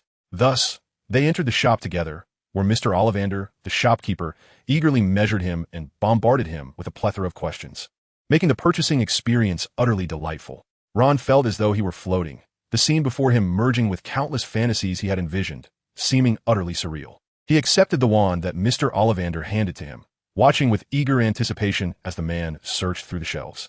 His eyes fixed in expectation of the wand that was meant for him, not the somewhat worn wand previously used by his brother Charlie. With a unicorn hair visibly protruding from the end, they could not expect him to excel at school using a wand that was ill-suited for him and nearly broken, a thought he sometimes entertained in secret. He was so exhilarated that he hardly noticed that Professor Lockhart was also purchasing a wand. 14 inches, not perfectly straight, with a gentle curve and a short, curled fork at the end. This design favors a more elegant spellcaster. The wand is crafted from apple wood, a material that Mr. Ollivander elaborated upon extensively. It is said that the holders of applewood wands are generally well-liked and enjoy longevity. I also observed that those who successfully matched with applewood wands exude a remarkable personal charm.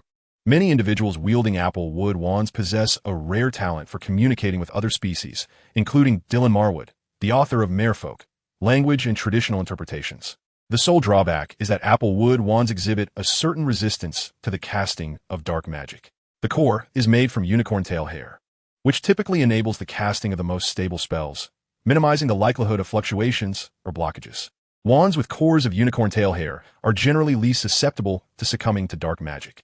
The character of this wand is almost diametrically opposed to that of Gilderoy Lockhart's original wand.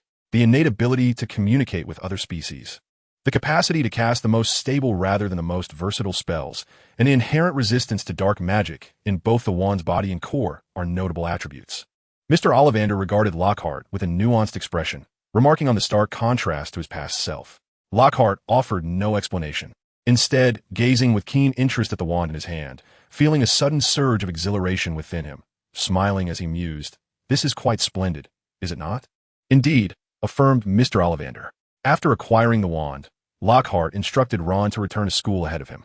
He arranged for Ron to use the fireplace from Ollivander's shop and prudently confirmed Ron's safe arrival with Professor Sprout via the fireplace.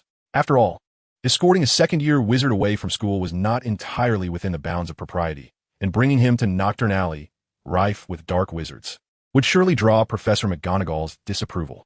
He procured a black wizard's robe with a large hood from Madame Malkin's robes for all occasions and casually picked up a quirky mask adorned with the publisher's advertisement from outside the Wizard's Head publishing house on his way to the Leaky Cauldron. The proprietor, Tom, offered some lesser-known services, such as temporary changing rooms. Such arrangements are commonplace in this pub, situated at the intersection of Nocturne Alley, Diagon Alley, and the Muggle world beyond. Lockhart merely nodded subtly to Tom, who adeptly led him down a dimly lit corridor to a small room on the second floor. After changing his attire, Lockhart descended a further staircase that led directly into Nocturne Alley. Many recognized the internationally renowned author, Lockhart, and some desperate dark wizards would likely not hesitate to seek fortune through him. Moreover, his identity was ill-suited for a direct appearance in such a place, often necessitating a disguise as a dark wizard. Cloaked entirely, this furtive demeanor was quite common in Nocturne Alley. He soon arrived at the Borgin and Burke shop, which was easy to locate, being the largest and most prominent establishment in Nocturne Alley. The standalone building boasted 2 bright, protruding glass windows. Unperturbed by the notion of displaying its precious magical artifacts to the malevolent dark wizards lurking on the street.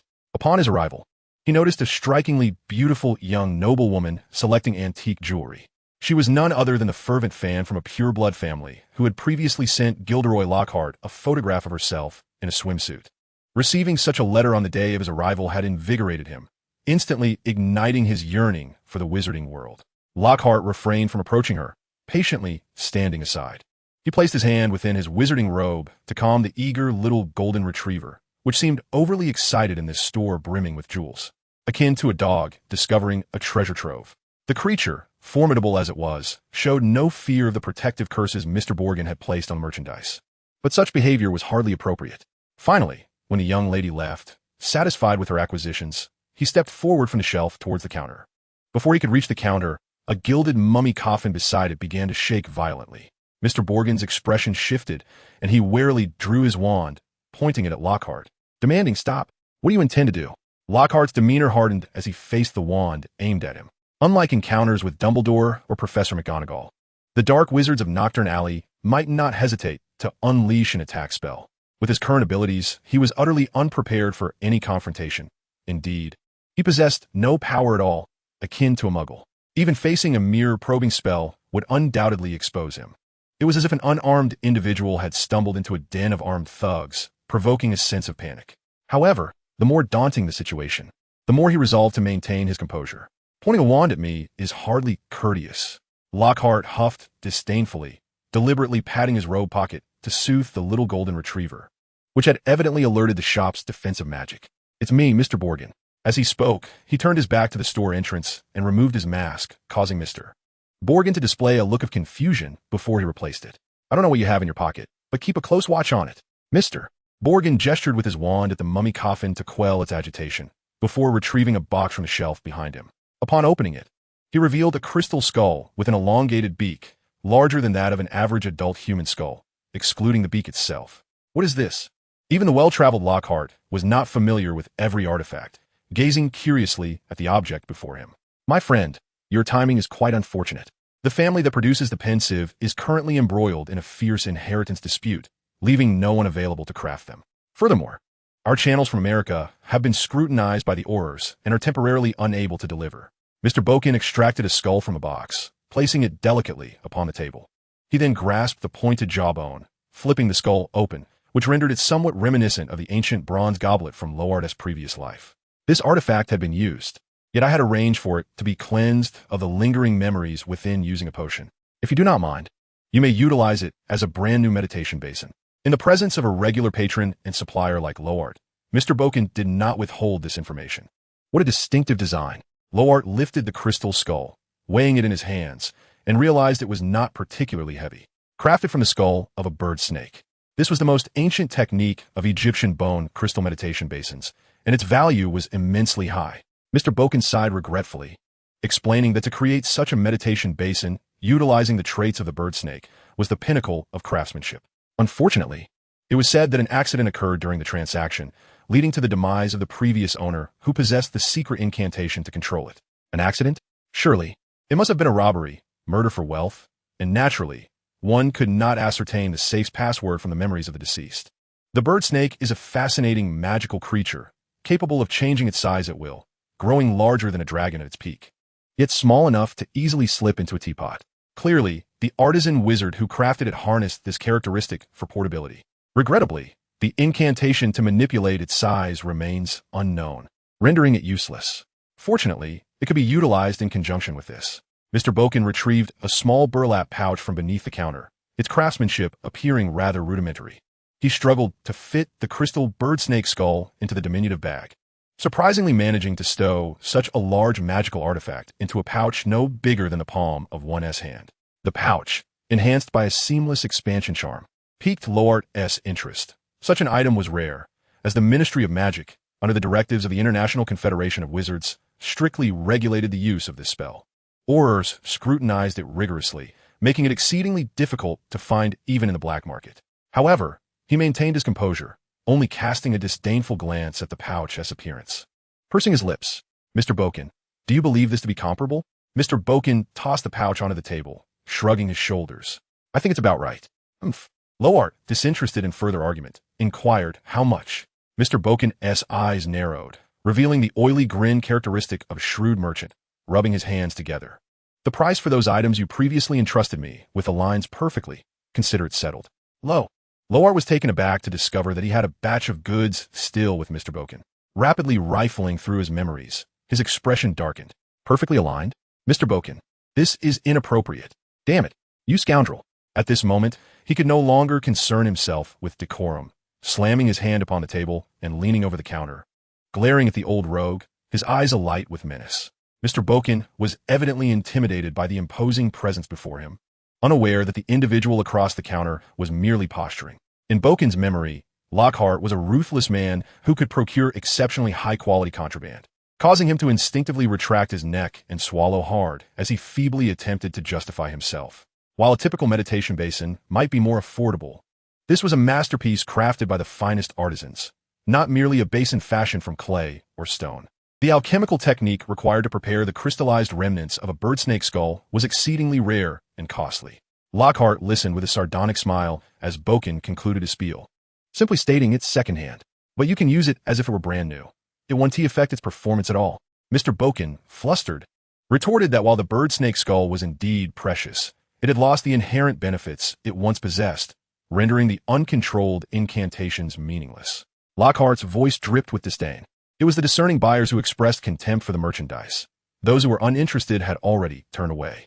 Mr. Boken understood this well. Leaning over the counter with his hands pressed down, straining to raise his neck and widen his aged eyes. "You must learn to appreciate true value," he insisted. "Appreciate value?" Lockhart was certainly knowledgeable, casting a swift gaze around the shop where many items he could identify. The glass case held a withered hand, known as the Hand of Glory, crafted from the palm of a greedy gambler. When a candle was placed upon it, only the possessor of the hand could perceive its flame.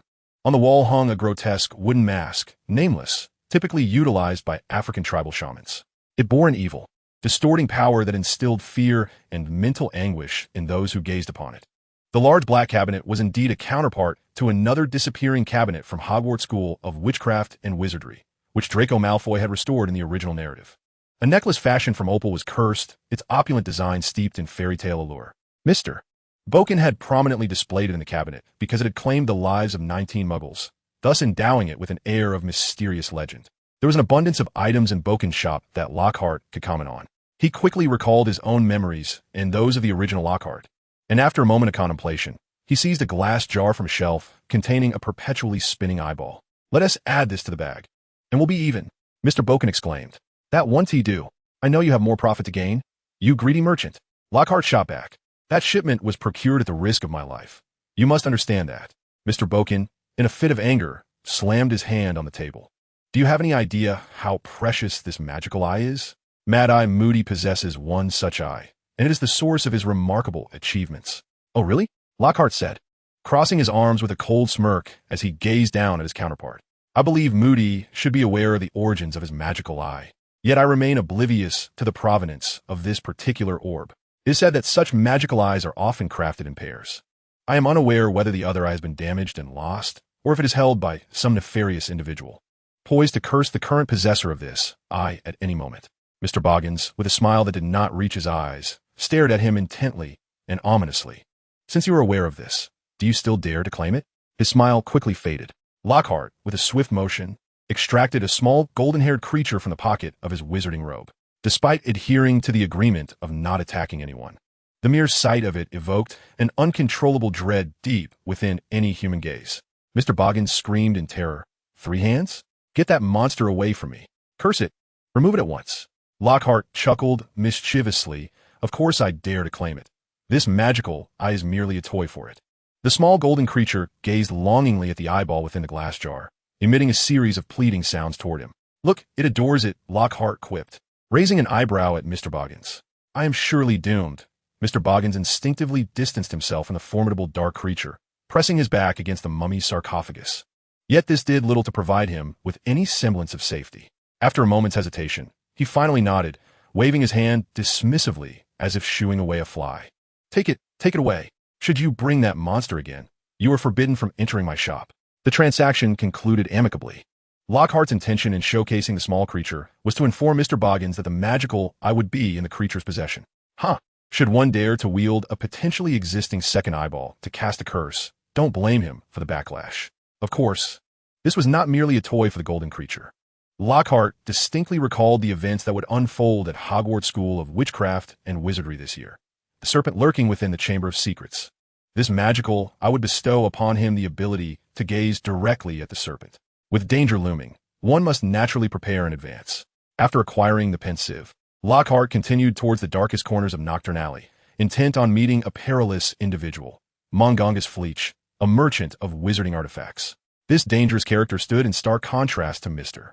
Boggins. He operated without boundaries, akin to a rat dwelling in a dark, foul sewer, while Mr. Boggins clung to a semblance of pride as a member of the sacred 28 pureblood families, striving to maintain influence among dark wizards without overstepping.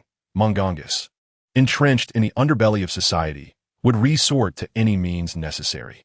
The black wizards even circulate an amusing anecdote regarding afternoon tea, where an individual sought to purchase stolen goods from Mongongus, only to find that during the transaction, Mongongus skillfully pilfered the items from him and sold them to another party. It is said that dragons traverse their own paths, mice scurry along theirs, and snakes have their unique ways. Mongongus possesses his own survival wisdom. He is a well-informed individual dwelling at the fringes of the wizarding world and a handler of many high-end illicit goods. For instance, he is the one capable of procuring the elusive luck potion that Lockhart was unable to acquire from Mr. Boking. The preparation of the luck potion is not inherently difficult, although the process is intricate and may require up to 6 months to brew, provided one has a proficient grasp of the fundamentals of potion making. The singular prerequisite for successfully concocting this fortuitous elixir is that the apothecary themselves must also be a fortunate individual. Rather than pondering the nebulous ways in which luck may manifest, it is already a stroke of good fortune if, within the span of 6 months, the potion is brewed without any unforeseen mishaps. Thus, the luck potion is rare and commands a high price. As Lockhart made his way, beset by the unsettling gazes of those with ulterior motives and peculiar grins, he finally arrived at Mongongus's temporary refuge. Ascending the narrow staircase littered with refuse and permeated by a foul stench, he pushed open a creaking wooden door, having to stoop to enter the low threshold. With a clatter, he nearly stumbled over an empty wine bottle, regaining his balance by grasping a nearby iron cage, which suddenly revealed a pair of large purple eyes peering down from above, amidst the disarray of items piled within. Upon closer inspection, Lockhart discerned a fire dragon, bound by iron chains and adorned with a metallic muzzle, which appeared to be a juvenile Hebridean black. At that moment, it quivered in fear, gazing excitedly at the small golden-haired creature that emerged from Lockhart's wizarding robe pocket. "Ah, my old classmate, you have finally arrived," drawled Gideon Lockhart in a hoarse tone, laced with mockery. Turning towards the source of the voice, he beheld a scruffy, stout man slouched upon a tattered armchair, riddled with cracks. Upon noticing Lockhart's gaze, the man raised his wine bottle in acknowledgement and resumed his drinking with a sloshing sound.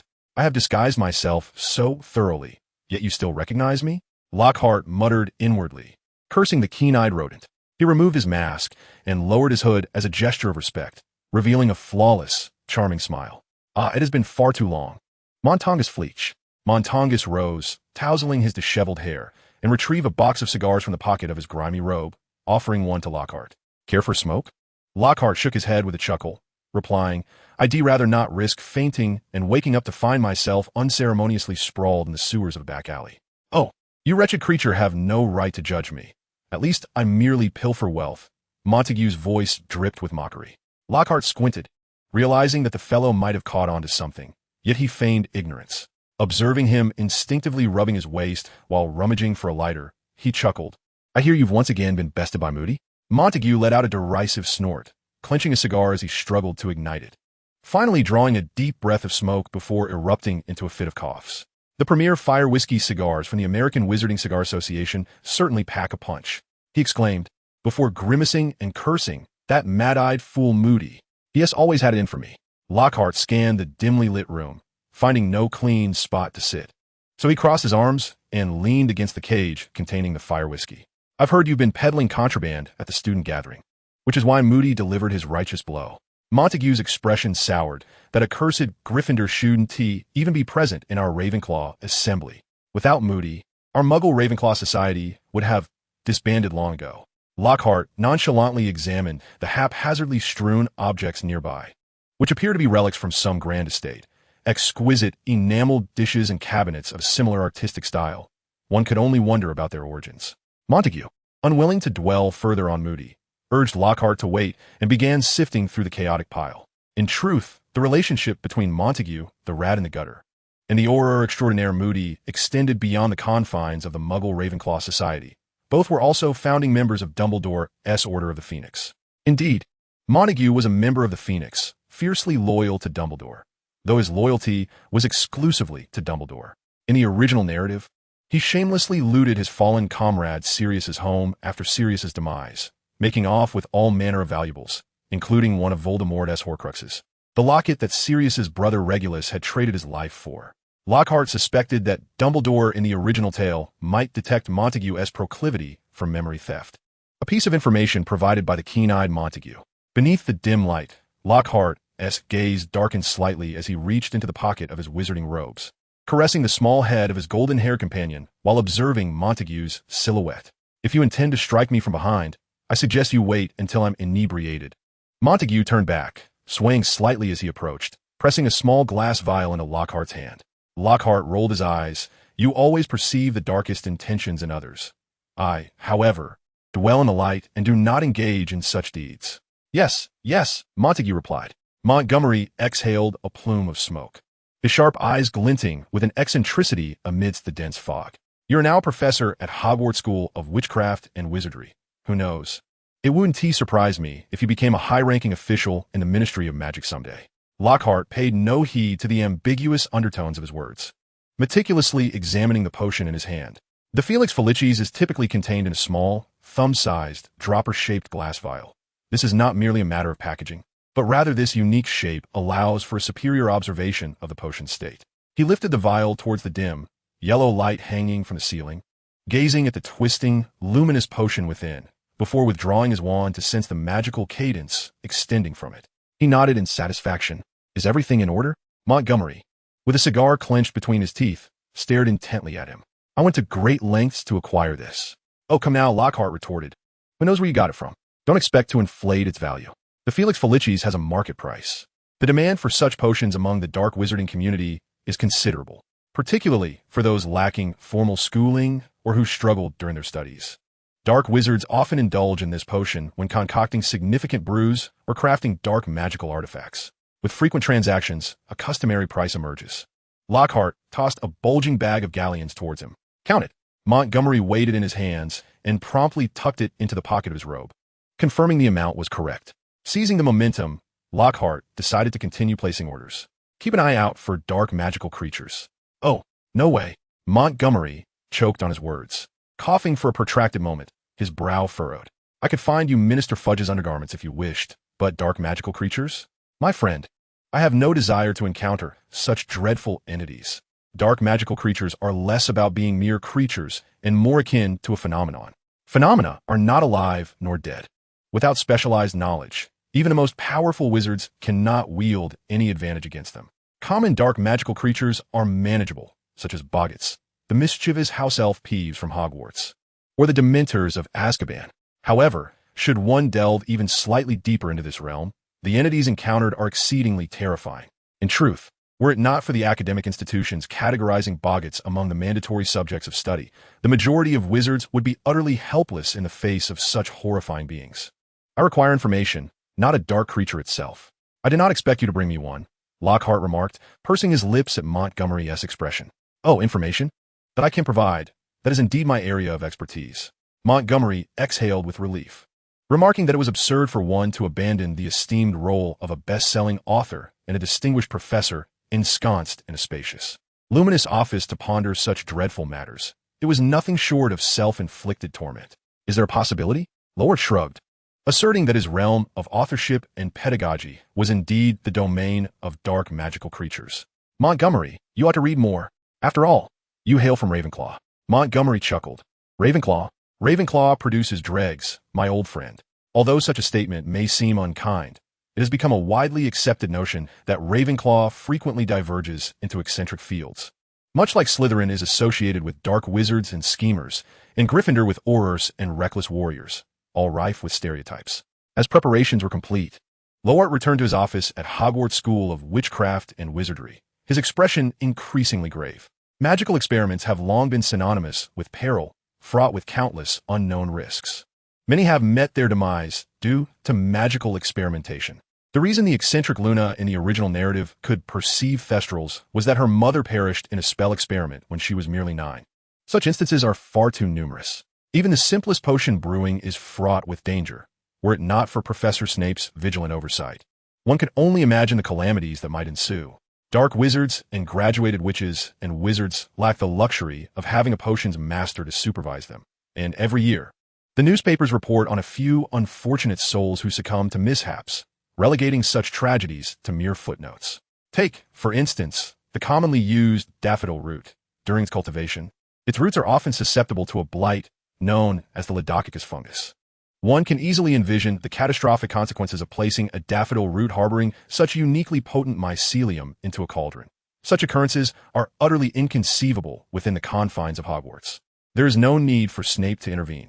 The school's board of governors, overseeing procurement, would have long since arranged for dedicated herbologists to ensure cleanliness, as their own offspring attend this institution. Thus, one can never be too cautious when it comes to magical experimentation. The bird snake skull crystal meditation basin, Felix Felicis, and his newly acquired wand.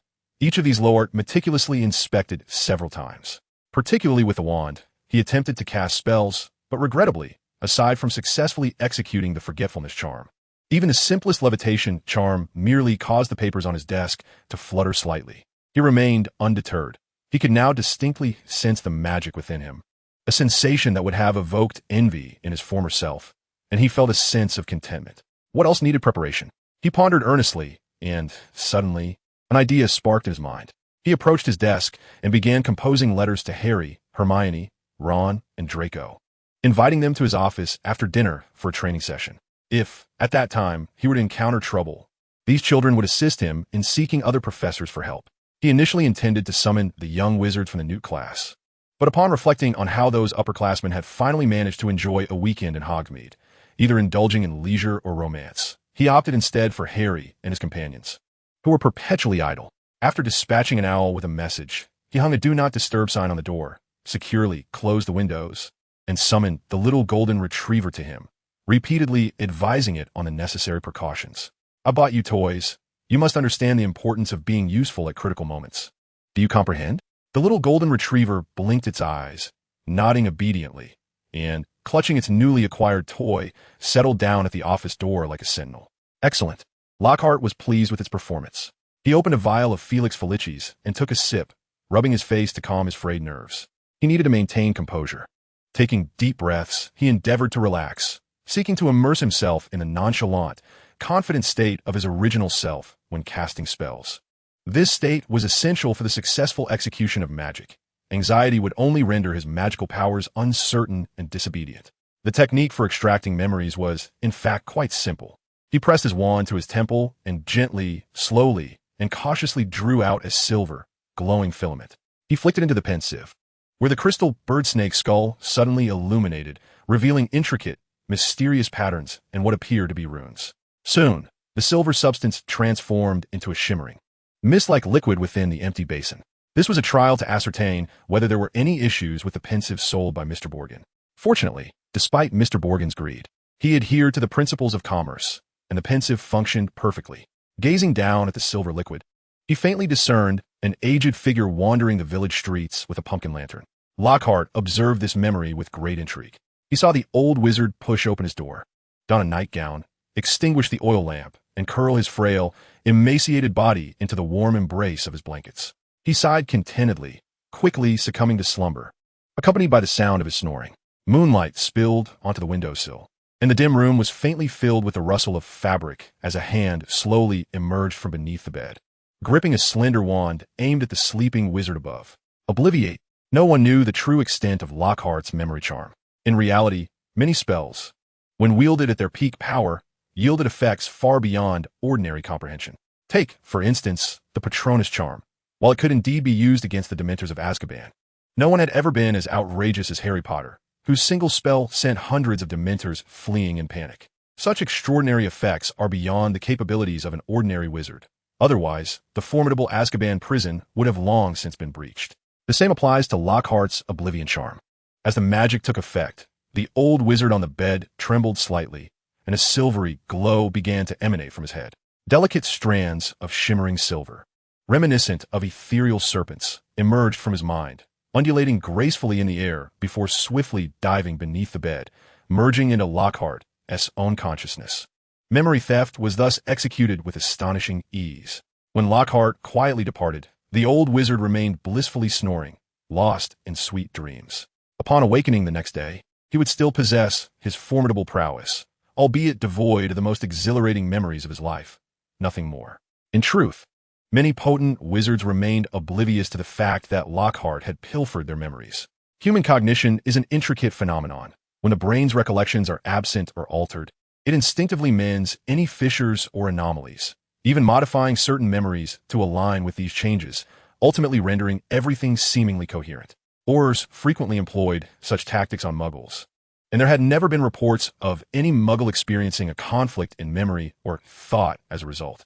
In the office, Lockhart's actions grew increasingly swift, extracting memories, his own and those of a dozen powerful wizards. He stripped away every recollection to scrutinize his own memory for any discrepancies, verifying whether he had been influenced by these recollections. The process flowed seamlessly. Eventually, Lockhart found himself effortlessly wielding his wand, causing strands of silver to float from his temples and gracefully descend into the pensieve. This operation sparked a wealth of further ideas and inspirations rooted in Lockhart's original musings on the Oblivion charm. The more adept he became, the more cautious he grew, gripping his wand with unwavering tension. Yet, the paradoxes of the wizarding world often manifest in peculiar ways, when only the faintest fragment of memory remained. He found himself at an impasse. A profound and involuntary terror surged within his soul, stimulating his mind with frenetic urgency. Stop! Quickly stop! Lockhart's hand froze in mid-motion as a sudden, piercing clarity pierced through. He, the time traveler, was merely a muggle. The complete loss of these memories rendered him devoid of significance. He would soon confront a monumental dilemma. Should he entirely strip away the memories of these powerful wizards, he would irrevocably transform into a muggle, incapable of reinserting the memories from the pensieve back into his own mind. In truth, within the hallowed halls of Hogwarts School of Witchcraft and Wizardry, the act of effortlessly implanting memories not belonging to oneself into one's mind is a feat that even Albus Dumbledore would struggle to accomplish. Gilderoy Lockhart, however, reacted with remarkable swiftness. Before fear could even register on his countenance, he expertly brandished his wand toward the pensieve and uttered the incantation for oblivion. In an instant, the memories housed within the pensieve surged forth, transforming into ethereal strands of shimmering silver that gracefully ascended into the air, swaying as they made their way back towards Lockhart's head. Regrettably, this endeavor yielded no tangible gains. The only revelation was that he had once been a mere muggle, but that hardly constituted a worthwhile acquisition. And there was a clearer understanding that the original Lockhart was rather foolish, recklessly shoving memories imbued with magical prowess into his mind, all while lacking any means of organization or control. It was no wonder he had ultimately devolved into a state of utter ineptitude. As he squinted at the rapidly approaching silver strands, he discerned that these were not merely innocuous memories. It appeared that further study of magical knowledge in this realm would be imperative. Lockhart sighed, patiently awaiting the return of these memories to his brain, when suddenly his expression shifted dramatically, and he exclaimed in alarm, "Oh no!" The Forest Witch. Lockhart's entire body froze, rendered immobile, while his eyes darted restlessly within their sockets. The muscles of his face twitched between tension and relaxation, presenting a most peculiar spectacle. The drifting silver threads of memory finally drew near, only to abruptly alter their course just before contact, each one swirling about in the air above his office, ultimately converging into a spiraling orb of silver strands above the pensieve. The memories could no longer locate their master, the one who had just cast the spell upon them. Indeed, Lockhart was gripped by a profound terror as he realized that the last remnant of a powerful wizard's memory was swiftly encroaching upon his very being. This enchanted memory possessed a potency far beyond that of an ordinary muggle's recollections, its essence infinitely stronger than that of a mundane soul. He inwardly cursed his misfortune, as his thoughts were rapidly engulfed by darkness. Silence enveloped the office, an ineffable stillness settling in. "Guggy?" inquired the inquisitive little golden-haired creature, toying with a magical eye, uncertain whether this was the unexpected situation the master had forewarned. Should it intervene at this moment? With a swift motion, it concealed the magical eye and scuttled up the coat, rack to position itself level with Lockhart's head, gazing curiously into his eyes. Yet, all it beheld was an unfamiliar glimmer. "Guggy?" It tilted its head in confusion. Just when uncertainty lingered, the master finally stirred. "Who am I?" Standing beside the meditation basin, Lockhart wandered through the office with a hint of perplexity, glancing around as if to ascertain his surroundings. His movements appeared incongruous with his usual elegance, resembling more that of a witch, whose hand clasping the wand instinctively raised its pinky. With a shake of his foot, he awkwardly discarded his shoes, now standing barefoot on the office floor, exuding an air of heightened vigilance. He swiftly brandished his wand, and a vibrant green light erupted forth, transforming mid-air into a dazzling stream, meandering throughout the office. In an instant, the large oak desk at the center of the room began to sprout branches, rapidly elongating and unfurling tender green leaves. Sections of the trunk grew with astonishing speed, thickening to the girth of an arm, pressing against the ceiling and swiftly curling sideways, producing bifurcated limbs. It was not merely the oak desk, the antiquated mahogany cabinet, the high-backed chair of golden silk, the teak bookshelf, and even the weathered red box containing a bogget's sprouted branches, revealing a flourishing peach tree. This tree, topped with a birdcage housing Cornish pixies, burgeoned vigorously, its sturdy limbs quickly prying open the cage's gaps, allowing the pixies to escape in a flurry of mischief. "Dreadful little pixies!" Lockhart exclaimed in anger. "You shall not wreak havoc in my forest." As he spoke, he gently tapped his wand, causing a fruit from the bowl on the desk to crack open, sprouting a multitude of vines and tendrils. These vines grew with such swiftness, resembling a colossal hand reaching skyward, their elongated tendrils ensnaring the pixies like claws, tightly grasping them. Subsequently, the vines coiled, their long branches entwining upon the oak trunk, suspending the dangling Cornish pixies like wind chimes. This was Lockhart, one of the formidable sorcerers of his past, born of the Amazon rainforest and raised by gray wolves. He was the true mastermind behind the wisdom contained in the bestsellers Walking with Giants and Gilderoy Lockhart's Guide to Household Pests. Dealing with this, which was a matter of simplicity, Lockhart, as handsome visage and an abundance of spirits, soon enchanted her, leaving her vulnerable to his whims. Employing his appearance as a means was a tactic favored by dark sorcerers, mirroring the methods of various dark magical creatures, such as the Banshee who often lured men with her beauty, or even Voldemort in his youth, using his charm to attract affluent women.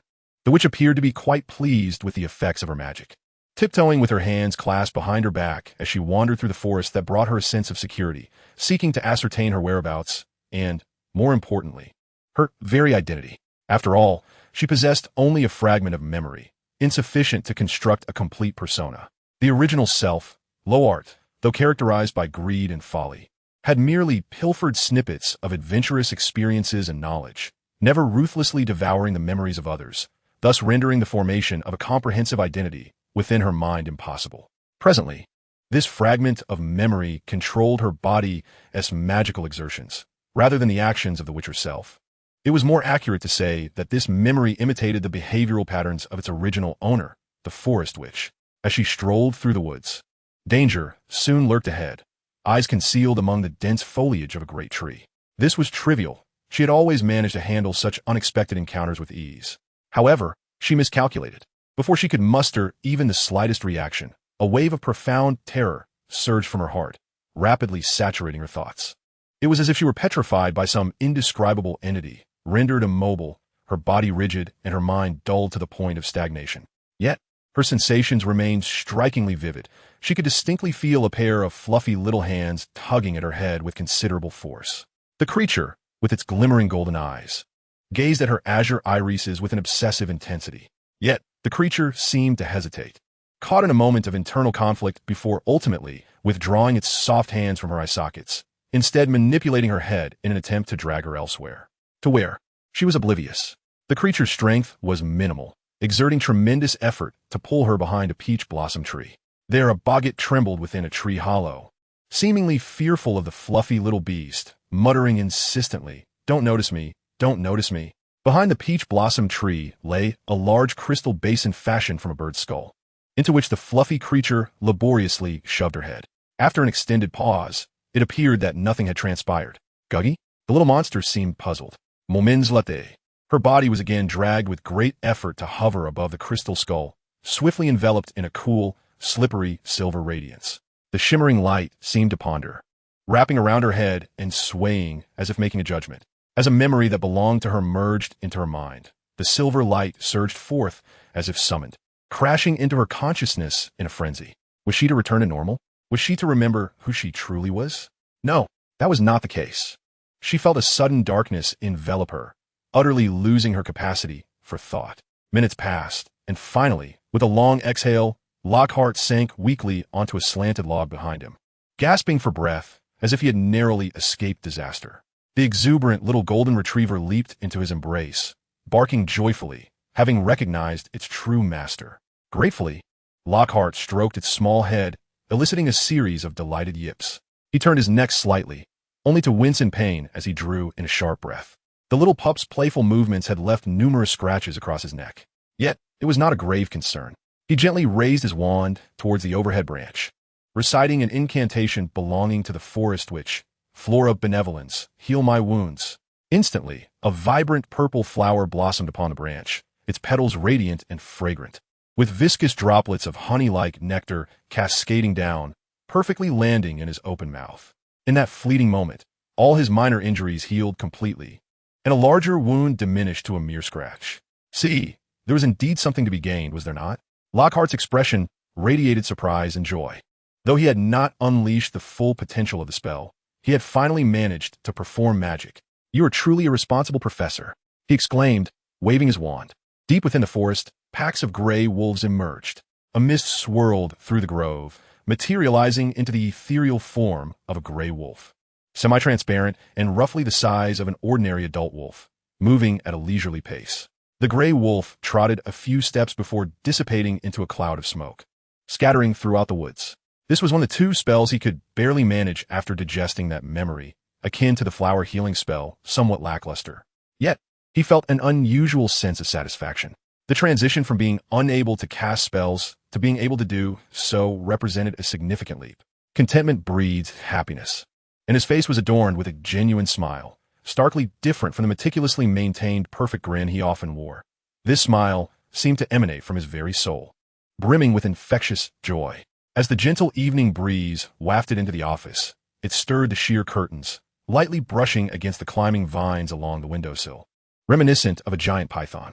A few birds fluttered in, curiously exploring this novel space, searching for a cozy nook to nest within the enchanting grove. Leaning against the log, Lockhart gazed out the window. The sky was ablaze with the hues of sunset, and in the distance, the faint cheers of young wizards in the Quidditch pitch could be heard. Resting his head on his hands, he felt a sense of emptiness wash over him, while the little golden retriever curled up with its toy, drowsily playing with its eyes, its fluffy head rising and falling with each breath. Lockhart relished this rare moment of tranquility. It seems as though everything has come to a standstill. The typically chaotic and tumultuous mind has, for once, found a rare moment of tranquility. This is indeed a rarity. The memories that ebb and flow within the mind appear to be in the process of rediscovering their rightful places, repelling and attracting one another in a delicate dance of complexity. The original Lockhart had treated the memories in his mind with a disconcerting casualness, akin to a child who, upon finding something delightful, hastily stuffs it into his head without a thought to whether he could truly grasp it. In the realm of magic, memory is perpetually one of the most profound domains, intricately intertwined with time, soul, destiny, and other elusive concepts. There are but a few wizards who delve into this arcane field. Perhaps the only ones dedicated to exploring this direction are the silent ones from the various ministries of magic, specifically those tasked with overseeing the brain chamber in the Department of Mysteries, and it is possible that not every ministry possesses such figures. Lockhart, who fancies himself well-connected, could hardly hope to engage with these highly classified individuals within the ministry, let alone procure any classified information from them. Oh, if his memories serve him correctly, it seems that in the original narrative, Harry had once ventured into the Department of Mysteries, causing a commotion. As his professor, Lockhart believed that his concern for this savior student would absolve him of any scrutiny regarding his presence there. This might be his only legitimate opportunity to infiltrate such a stringent institution. Lockhart's eyes sparkled with excitement. Of course, this event is still some time away. It would occur when Harry reaches his 5th year. Thus, should he conclude his tenure at Hogwarts a year from now, it would be unwise to sever ties with Harry. Harry Potter. A sudden call from outside shatters the serenity of the office, followed by a cacophony of voices. Lockhart, startled, glanced towards the door and suddenly recalled that he had previously arranged for Draco Malfoy and the trio of Hermione to come for training. The convergence of these two groups could hardly result in a peaceful scenario. After all, Ron and Draco's fathers are notorious for their frequent and affectionate brawls. Not to mention that both Harry and Hermione harbor a strong disdain for Draco. Perhaps it would be prudent to include Draco's 2 companions, Vincent Crabbe and Gregory Goyle, the scions of pure-blood families, into this tutoring session. Balance, Lockhart mused, feeling the conflicting yet complementary memories swirling in his mind. He was, after all, quite experienced in such matters. The clamor outside grew increasingly pronounced. Young Master Malfoy, undeterred by the presence of 3 opponents, unleashed his sharp tongue, reveling in the exquisite pleasure of ridiculing Ron, who, having received a wand, was beginning to understand the art of ingratiation. His proud voice resonated with a formidable bravado. However, he would soon pay the price. More individuals were arriving. As the young wizards respectfully addressed Professor McGonagall, it was inevitable that the acerbic remarks of young Master Malfoy would earn him a reprimand. Hood, hood, hood. A knock echoed upon the door. I apologize, Professor Lockhart. I hope my visit does not disturb you at this hour. Professor McGonagall spoke courteously from outside. Not at all, not at all. Please hold on a moment. As he listened to Malfoy and his companions exchanging heated words, Lockhart sprang to his feet, deftly beginning to tidy away the meditation basin, now tainted with traces of memory. Such a magical artifact must not be seen by others. Inserting such a sizable enchanted object into a tiny cloth pouch required a modicum of finesse. The original owner, for reasons unknown, had never employed such a seamless extension charm, leaving him somewhat flustered due to lack of experience. He also needed to properly stow away the Felix Felicis and other items. Outside, the voices of the others could be heard. I sincerely hope this interruption does not disrupt Professor Lockhart's experiment, stated Professor McGonagall. Professor Lockhart has invited us to attend his lecture. It should be fine, chimed in a chorus of young wizards. Having finally concealed the object he wished to keep hidden, Lockhart made to open the door, only to realize he had forgotten to put on his shoes. Hastily, he pulled on his shoes while perched on a tree stump. The little golden retriever, sensing his emotions, began to learn how to accommodate its master's routines, though not entirely. It skillfully reined in its magical influence, which was commendable, yet did not assist in opening the door. Instead, it raised a paw to point toward the corner where a gnarled peach tree grew out of the fireplace, uttering a sound of gurgle. The tree hole remained silent, as if nothing resided within. Gurgle? Suddenly, a flurry of chaotic energy erupted from the tree hole. A swirling mass of black smoke that swiftly morphed into a humanoid figure clad in tattered robes. This was a boggart, a dark magical creature that had experienced life in a wizarding household, instinctively assuming this form in the absence of any fear. Upon its appearance, it instinctively fixated on the wizard within the office. Gurgle. The little golden retriever's voice took on an irate tone. The boggart quivered in fright, shrinking back as it stared blankly at the golden retriever. The dog stood assertively upon the tree stump, paws on its hips, and emphatically pointed towards the office door. The boggart felt a wave of humiliation wash over it. It truly felt belittled. The little golden retriever leapt down from the tree and swiftly scampered up the boggart's tattered robes, delivering a resounding slap to its head. At last, the boggart complied. With the golden retriever perched atop its head, it limped toward the door, adopting the shambling gait it had used in the past to frighten the residents of the household. Yet, its sluggish demeanor once again provoked a significant uproar. Thus, he had to move with agility, resembling a sprightly youth, and hurriedly approached the door to open it. Professor Lockhart, I hope I haven't disturbed your experiment. exclaimed Professor McGonagall, her voice filled with astonishment.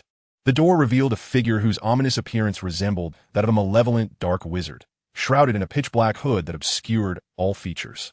Yet after a moment of shock, the seasoned professor quickly discerned that it was merely a boggart. While a boggart itself posed no real threat, the dark magical creature perched atop it was indeed formidable. Instinctively, she positioned herself in front of the young wizard, about to speak, when a large hand shoved the boggart aside. With a beaming smile, Lockhart fully opened the door, exclaiming, "My apologies, please come in." Behind him, a few curious onlookers could only catch a glimpse of a wisp of black smoke darting toward a hollow in the fireplace, while a golden light slipped into the leaves of another grand tree. A grand tree? Merlin's beard. Professor McGonagall was astonished to see the office transformed into a small grove. "Professor Lockhart, this." Lockhart laughed heartily, inviting them inside. "This is a special arrangement for the upcoming fairy tale romantic rehearsal. As you know, we professors must first practice to familiarize ourselves with each segment in detail, ensuring no mishaps occur during our forest adventure." The most familiar fairy tale scene, indeed. In truth, he possessed neither the ability nor the means to restore the grove created by the forest, which to its original state. "You are indeed a responsible professor." McGonagall observed the grove, imagining Lockhart tirelessly rehearsing the lesson content while everyone else enjoyed their weekend, and her gaze towards him grew increasingly approving. As for the transformation of the office, Lockhart felt somewhat embarrassed. According to his agreement with Dumbledore, his position as the defense against the dark arts professor was merely a one-year tenure. In essence, he was only temporarily using the office for a year, yet he had no means to revert it to its original condition. It was not his property. Fortunately, Professor McGonagall seemed unperturbed. After a moment of hesitation, she addressed the young wizards beside her, suggesting, "Perhaps I could wait until after your class to discuss it." She did not wish to let her personal matters interfere with the children's education. Lockhart nodded in acknowledgement. "Then please wait a moment. Today is a training session, and I only need to speak for a little while." He clapped his hands, redirecting the attention of the eager young wizards back to him. "Today, we shall continue practicing the disarming charm." "Oh, Harry, what is that expression? Pride is not a virtue." "Harry Draco, do not presume that your proficiency in the disarming charm, counterspells, and defensive techniques will suffice to please me. In our next lesson, I shall require both of you to engage in more agile and combative exercises atop your broomsticks. Your current abilities are far from adequate. In truth, the magical aptitude of these two young wizards has reached a level that even Lockhart privately envies. He must resort to criticism to suppress their burgeoning confidence and maintain his authoritative influence as a professor. Nurturing two dual masters would be the crowning achievement of his teaching career this year, a feat he could proudly showcase in any setting to elevate his own prestige. Turning his gaze to Ron and Hermione, he added, "You two will likely need to start from the very beginning, but fear not about lagging behind Harry and the others. You are still merely second-year wizards, and there is ample time ahead for self-improvement." Lockhart had his own pedagogical approach, whether in the dueling club, ordinary classes, or the Newt class. He preferred to showcase a few outstanding students to mentor the newcomers, which invariably made his job much easier. Let's form pairs. The older will help reinforce knowledge in the younger and help them recognize the finer details they may have previously overlooked. Thus, Harry, you shall instruct Ron, and Draco, you will teach Hermione. Draco nearly leapt from his seat, exclaiming, "Why must I be paired with her?" Had it not been in the presence of the professor, he might have unleashed a torrent of insults directed at the mudblood. Lockhart merely regarded Draco with an inscrutable expression, gently admonishing, "A truly astute Slytherin does not create enemies on all sides. You must learn to cultivate relationships even with those whose opinions differ from yours." Draco bit his lip, remaining silent for a moment before solemnly nodding in acknowledgement. Hermione, too, appeared displeased, yet she obviously understood the importance of respecting Professor Lockhart's arrangements, tightly gripping her wand in silence. "Excellent," Lockhart smiled at the young wizards. "It is now time for inquiries. Feel free to voice any uncertainties, and after I have guided you, you may commence your practice." Hermione was the first to raise her hand. Upon receiving his consent, she eagerly pointed to the trees in the office, asking, "Professor, how did you achieve this?" This was precisely what she yearned for, a manifestation of magic that transcended conventional effects, which she could feel. Harry discreetly tugged at her sleeve, softly reminding her, "Hermione, this is not the time for questions unrelated to the disarming charm." Hermione paused, momentarily embarrassed, and shrank back slightly. "No matter, I can elaborate, but it shall not become a habit," Lockhart replied, turning his attention to the trees, which appeared robust as if they had grown for decades. Even those who understood the phenomenon were taken aback, and he smiled, shaking his head. You will never achieve this. The young wizards were left astonished, not having anticipated such a response. Even the quietly observing Professor McGonagall hesitated, contemplating whether to interject with her thoughts. Gilderoy Lockhart, noticing the dispirited expressions of the young witches and wizards, smiled and elucidated that the principle behind achieving such effects was quite straightforward. The activation spells from the realm of alchemy, along with the growth and expansion charms from domestic cultivation, were all fundamentally basic forms of magic. Much like transfiguration, the underlying principles are indeed few. However, delving deeply into them requires a lifetime of immersion. This does not imply that one must devote their entire existence to learning. Lockhart raised an eyebrow, indicating instead that it necessitates your life, your contemplation, your essence, and everything within your existence to serve as nourishment for the growth of magic. The Amazonian forest, which was a sorceress abandoned in infancy, raised by wolves in the wild, spending much of her life amidst the trees before departing with a giant to reside in Manhattan. During her time in the bustling city, when confronted with the need to fight, she did not resort to the contemporary spells favored by the modern wizarding society, but rather maintained her original casting habits, always transforming her surroundings in battle. She referred to this as returning to nature, believing that nature would bestow her with strength. However, Lockhart preferred to describe it as the witch's domain of combat. Each individual possesses their own magical journey to undertake. He patted the trunk of a nearby tree, laden with significance, remarking that while we may be captivated by the wonders of magic, we must remember that these are the spells, lives, and souls of others, not our own. We can never truly become someone else. We can only be ourselves. Such profound truths were perhaps too intricate for the bewildered second-year students to grasp. They could not comprehend it. Professor McGonagall, pursing her lips, felt the weight of his words deeply. As a renowned master of transfiguration, she diligently nurtured and taught successive cohorts of students year after year, imparting knowledge from the 1st to the 7th grade without interruption. Yet, how many true masters of transfiguration had actually emerged? At least in recent years, none had truly distinguished themselves. Looking back over the past 15 to 20 years, there had indeed been promising talents. Harry Potter and Sirius Black, for example, who had learned the advanced Animagus transformation during their studies. But alas, the ravages of war prevented them from ever realizing their potential as masters. Lockhart stroked the ancient tree, lost in thought for a long while, for his previous remarks did not wholly apply to himself. He had absorbed a fragment of the forest witch's memories. But whether he could fully digest all of them and completely embrace the adventurous life of the forest which remained uncertain. Yet, the future held promise. If the original Lockhart could be considered a thief of memories, perhaps he would further evolve into a thief of lives. He could never attain the status of a saint, remaining indifferent to the invaluable memories and life experiences of these formidable wizards. He had no desire to traverse into this magical realm, preferring instead to remain a muggle devoid of magical abilities. Without these memories, he was merely a muggle. Thus, if he chose to retain them, he must learn to wield them wisely, to appropriate the lives of others and assimilate their adventurous experiences.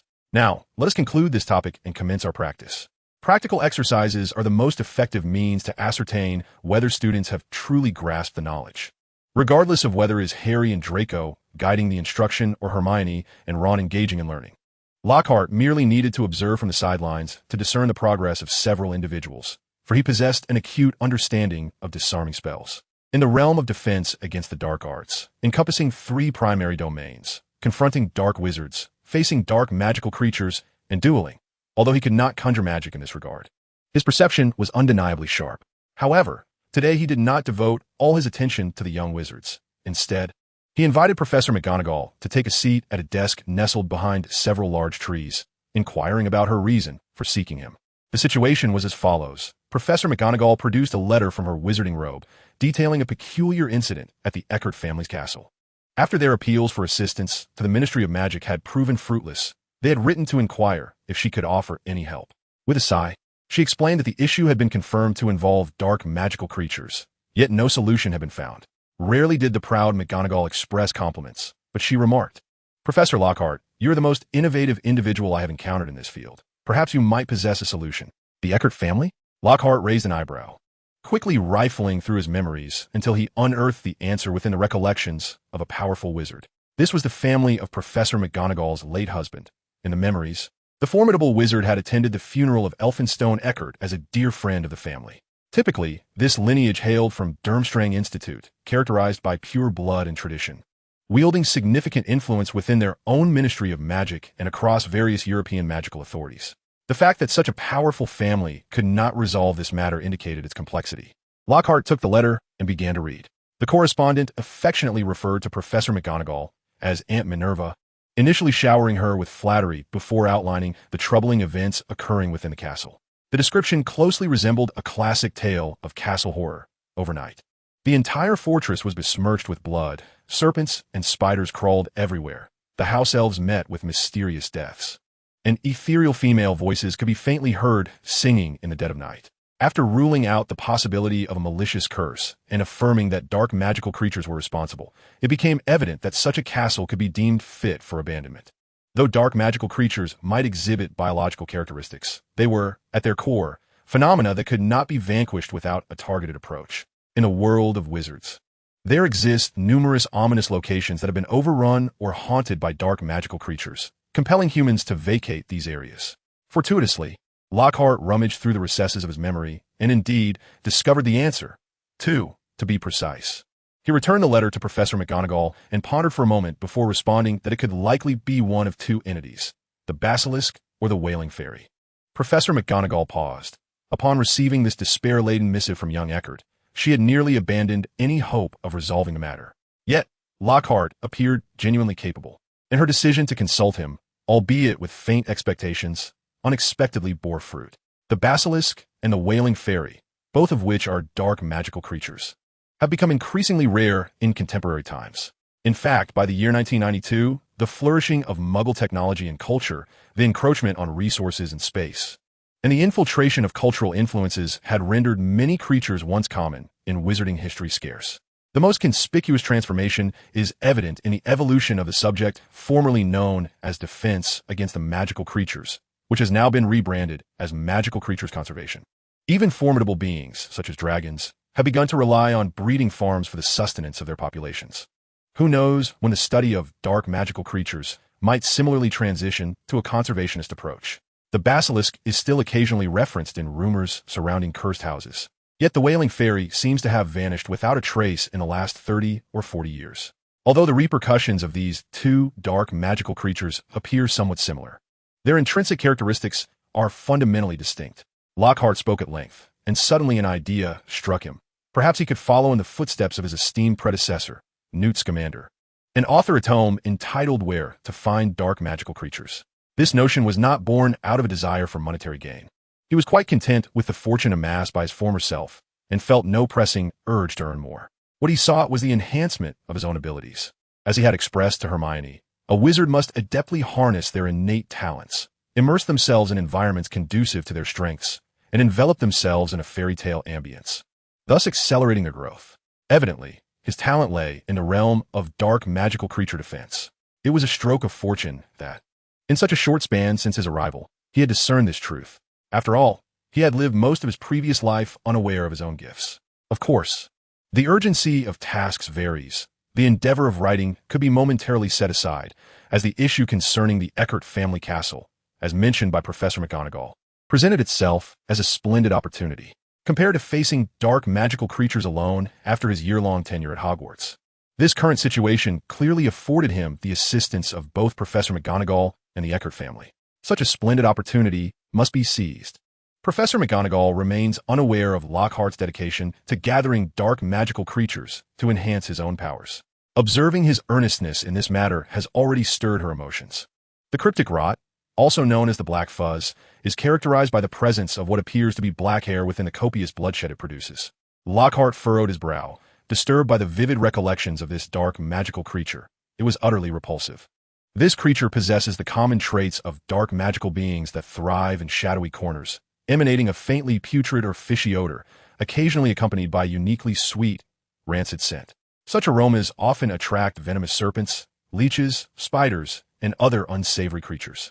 The scent of the cryptic rot is slightly sour with a hint of sweetness. A single lick would leave one's tongue tingling with a peculiar electric sensation. Licking the blood of a corpse adorned with black hair, Professor McGonagall discreetly distanced herself. Its magical essence is decay, and thus, one can often hear a melancholic or nostalgic tone in the sounds it produces. Conversely, the wailing fairy, or the witch upon the pyre, is far more recognizable. If one can locate the source of the sound, they will find the pale, translucent figure of a witch bound to the stake. The legend of this dark magical creature can be traced back to around the founding of Hogwarts, originating from the witch-hunting era when many innocent women were burned at the stake. This was not merely witch-hunting, it was persecution. The earth itself lamented for those unjustly slain, causing serpents and insects to congregate, weeping and singing in sorrow. Ironically, this led people to believe they had indeed captured the wicked witch, reinforcing the myth of the wailing fairy. The tale of this dark magical creature essentially narrates the story of Muggle women turned vengeful witches due to persecution, imbued with a somewhat cultish, ironic fairy tale quality. When encountering such a dark magical being, one must listen closely to the haunting melody. One can discern a faint echo of the earth's plea, "Do not burn her. Let her be buried in the ground to decay, for she shall be reborn." Of course, the simplest method of identification is the sound of birds singing, a melodic chirping. The cryptic rod also has its own sounds, reminiscent of blood bubbling, accompanied by a distinctive echo that, while somewhat similar, is easily distinguishable. Lockhart attempted to elucidate this most evident distinction, but, due to his lack of vocal mimicry skills, could not convey it effectively. After pondering for a moment, he retrieved a decorative crystal ball from a crooked bookshelf, pressed against by a tree trunk, and handed it to Professor McGonagall. "I shall demonstrate. You may use magic to capture its essence and present it to Mr. Ector. We must first ascertain the nature of this magical creature to devise an appropriate strategy for confronting it."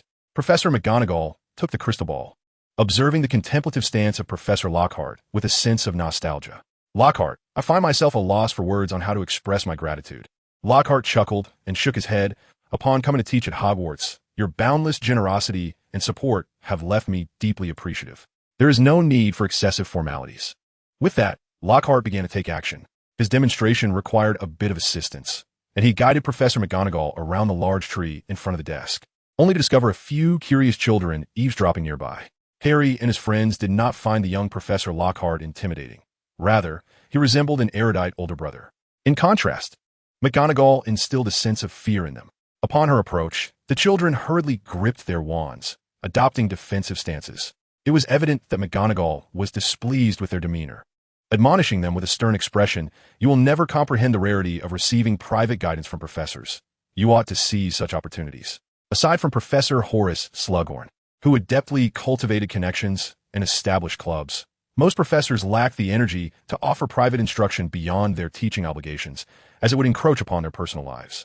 Particularly for students like Ron and Hermione, only those excelling in their fifth-year examinations were selected for the Newt enhancement classes, thereby gaining access to such training.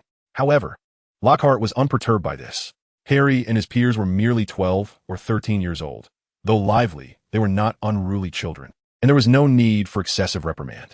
Yet he refrained from contradicting McGonagall, instead approaching the peach tree by the fireplace. Gently, he tapped on the entrance of the tree hollow, as if knocking on a door. Silence enveloped the hollow, devoid of any response. Suddenly, a golden flash darted swiftly from afar, scaling up Lockhart's shoulder with remarkable speed, hands on its hips, glaring into the hollow. The boggart could disregard Lockhart.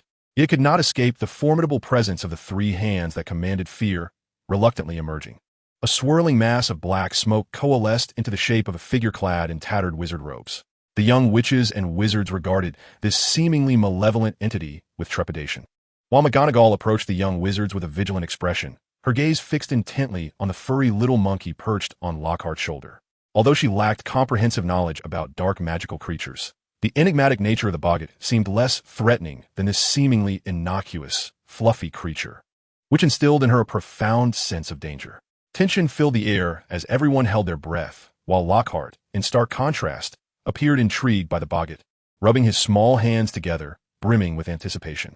Perhaps confronting creatures of dark magic is his unique talent, for even in the original text, Gilderoy Lockhart displayed a rather clumsy understanding of how to deal with such entities, failing to manage even the pixies of Cornwall. This intriguing yet perilous magical experiment, while he had little mastery over the two spells involved, allowed him to cultivate some intriguing thoughts regarding memory, which he deemed his greatest gain. This truly represented his innate ability Lockhart eagerly anticipated the successful realization of his conjectures.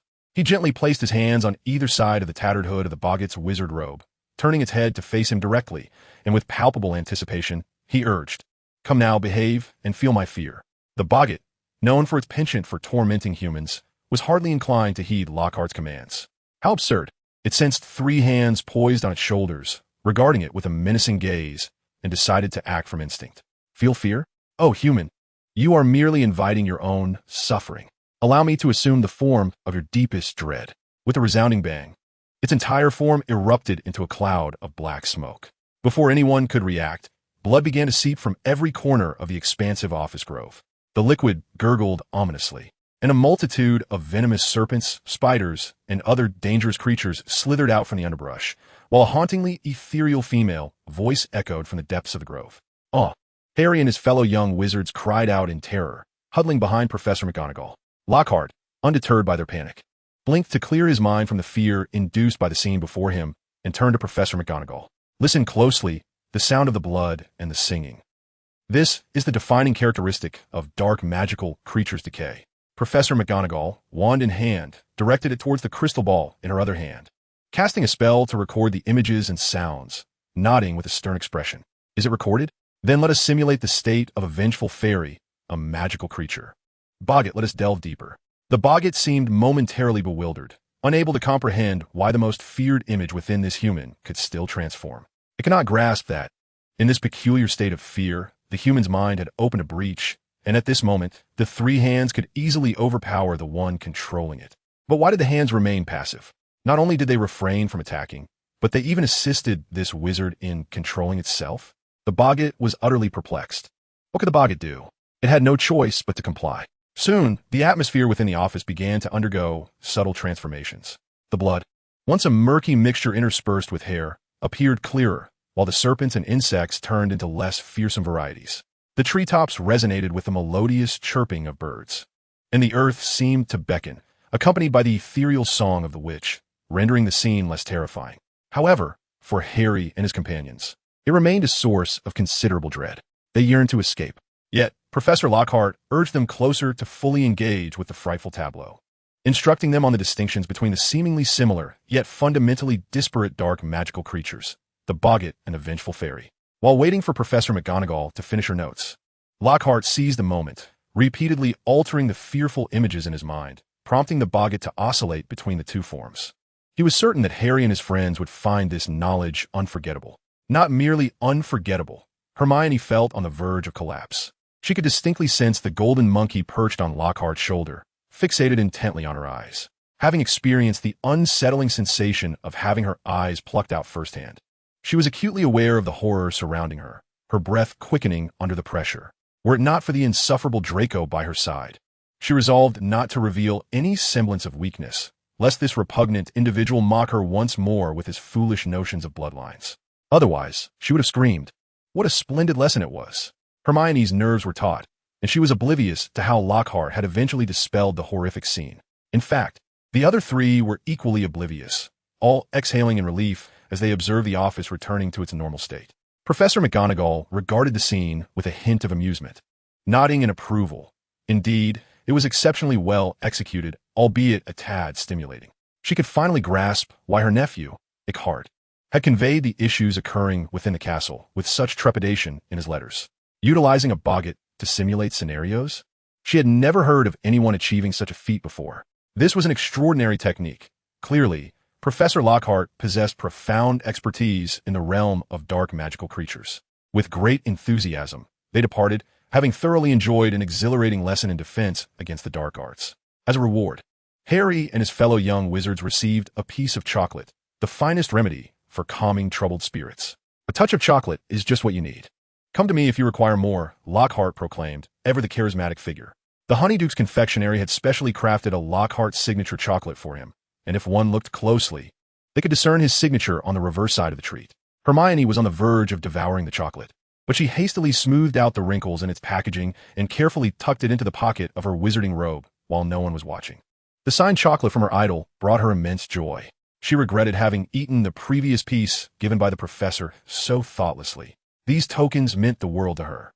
The signed copy of Magical Me by Professor Lockhart, gifted during the school feast, lay beneath her pillow, accompanying her to sleep each night. Harry exchanged a peculiar glance with Ron. A signed chocolate? In the past, they might have mocked such ostentatious behavior, yet for some inexplicable reason, they now felt that perhaps Professor Lockhart deserved such admiration. Regardless, the class had finally concluded. Professor McGonagall, burdened with numerous responsibilities, was the first to depart, prompting several young wizards to follow suit. Lockhart called Draco aside, causing Harry and his friends to deliberately slow their pace to eavesdrop.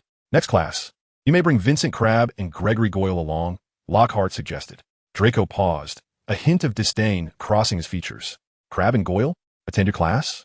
Lockhart nodded with a smile, asserting that their simplicity of mind did not preclude them from potential in the magical realm.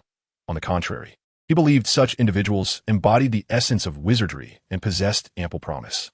Draco, contemplative, hesitated before shyly inquiring, Professor, may I invite Pansy Parkinson as well? Pansy was his girlfriend, a childhood companion, a relationship endorsed by their families. Lockhart burst in a hearty laughter, causing the proud Malfoy heir's face to flush with embarrassment.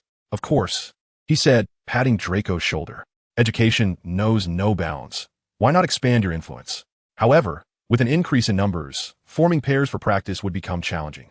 He thus called over the three curious listeners. Hermione, perhaps you could recommend a student for the next class.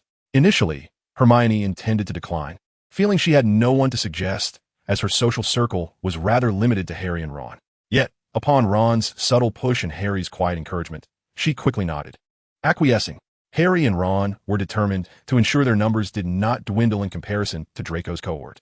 Lockhart appeared quite pleased, realizing that the dueling club was poised for expansion. His vision during his tenure at Hogwarts was to cultivate a broader network. Valuable connections extended beyond just fellow professors.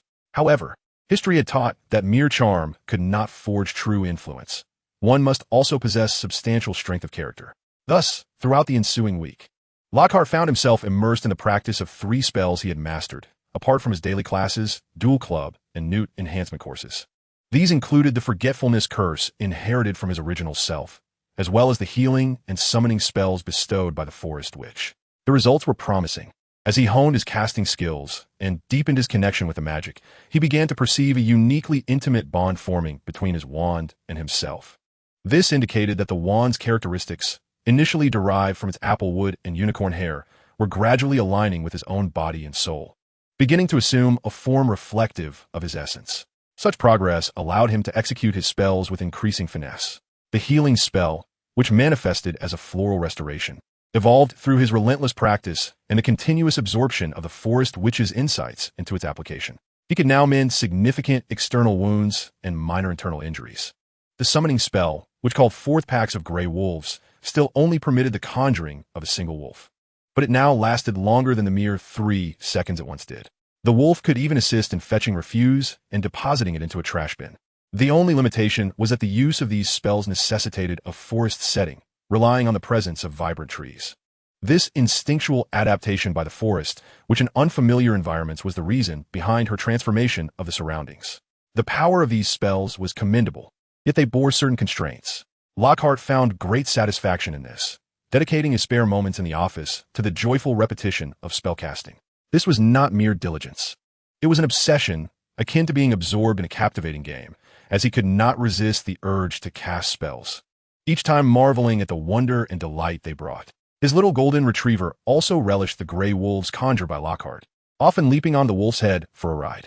Consequently, Lockhart transformed the summoning of gray wolves and flowers into a playful diversion for himself and his pet, with the two of them often erupting in laughter together. Magic brought joy, and this was the essence of magic for Lockhart.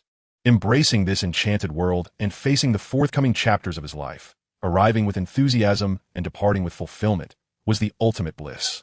In fact, it was not solely the spells of the forest which that captivated him. The outstanding Forgetfulness Curse from his original self was equally exhilarating. Lockhart discovered a particularly fascinating and wondrous phenomenon. He realized that the same memory often presented itself in his mind as a vivid sensory impression from the memory owner's perspective. Yet, when placed in the meditation basin, he could detach from the owner's visual perception. It was akin to his initial experiment with the memory of the old wizard, who was asleep at the time, while the memory itself contained a scene of Lockhart pilfering his recollections. The meditation basin is indeed a wondrous creation, capable of effortlessly transporting one into the very moments of a memory. However, it does not possess the ability to extend infinitely. Lockhart attempted to wander through the extracted memory, discovering that the farthest reaches were confined to the current scene. For instance, within the recollection of the old wizard's slumber, he could traverse the streets, listening to the drunken ramblings of passers-by. Yet he could not enter anyone's home nor escape that secluded Spanish town. Yet this was already immensely fascinating. Adventuring through the memories of others is undoubtedly a uniquely enchanting experience. Joyful moments always seem to pass swiftly. A few days later, Professor McGonagall received a reply from her nephew, young Ector, confirming that the dark magical creature within the castle was indeed the wronged fairy. However, knowing this did little to ease the challenge of finding a wizard adept in confronting such dark magic. Thus, Professor McGonagall sought Lockhart's assistance once more, hopeful for his help. Young Ector expressed sincere intent in his letter, promising that if Professor Lockhart could assist, he would earn the friendship of the Ector family. This would undoubtedly bear significant advantages for future endeavors, as the Ector family's influence spans the entirety of the European magical community, ensuring their assistance would be invaluable when needed. Additionally, a tangible promise was made. He assured Lockhart that he could select any item from their family's treasured magical artifacts or rare tomes as a reward.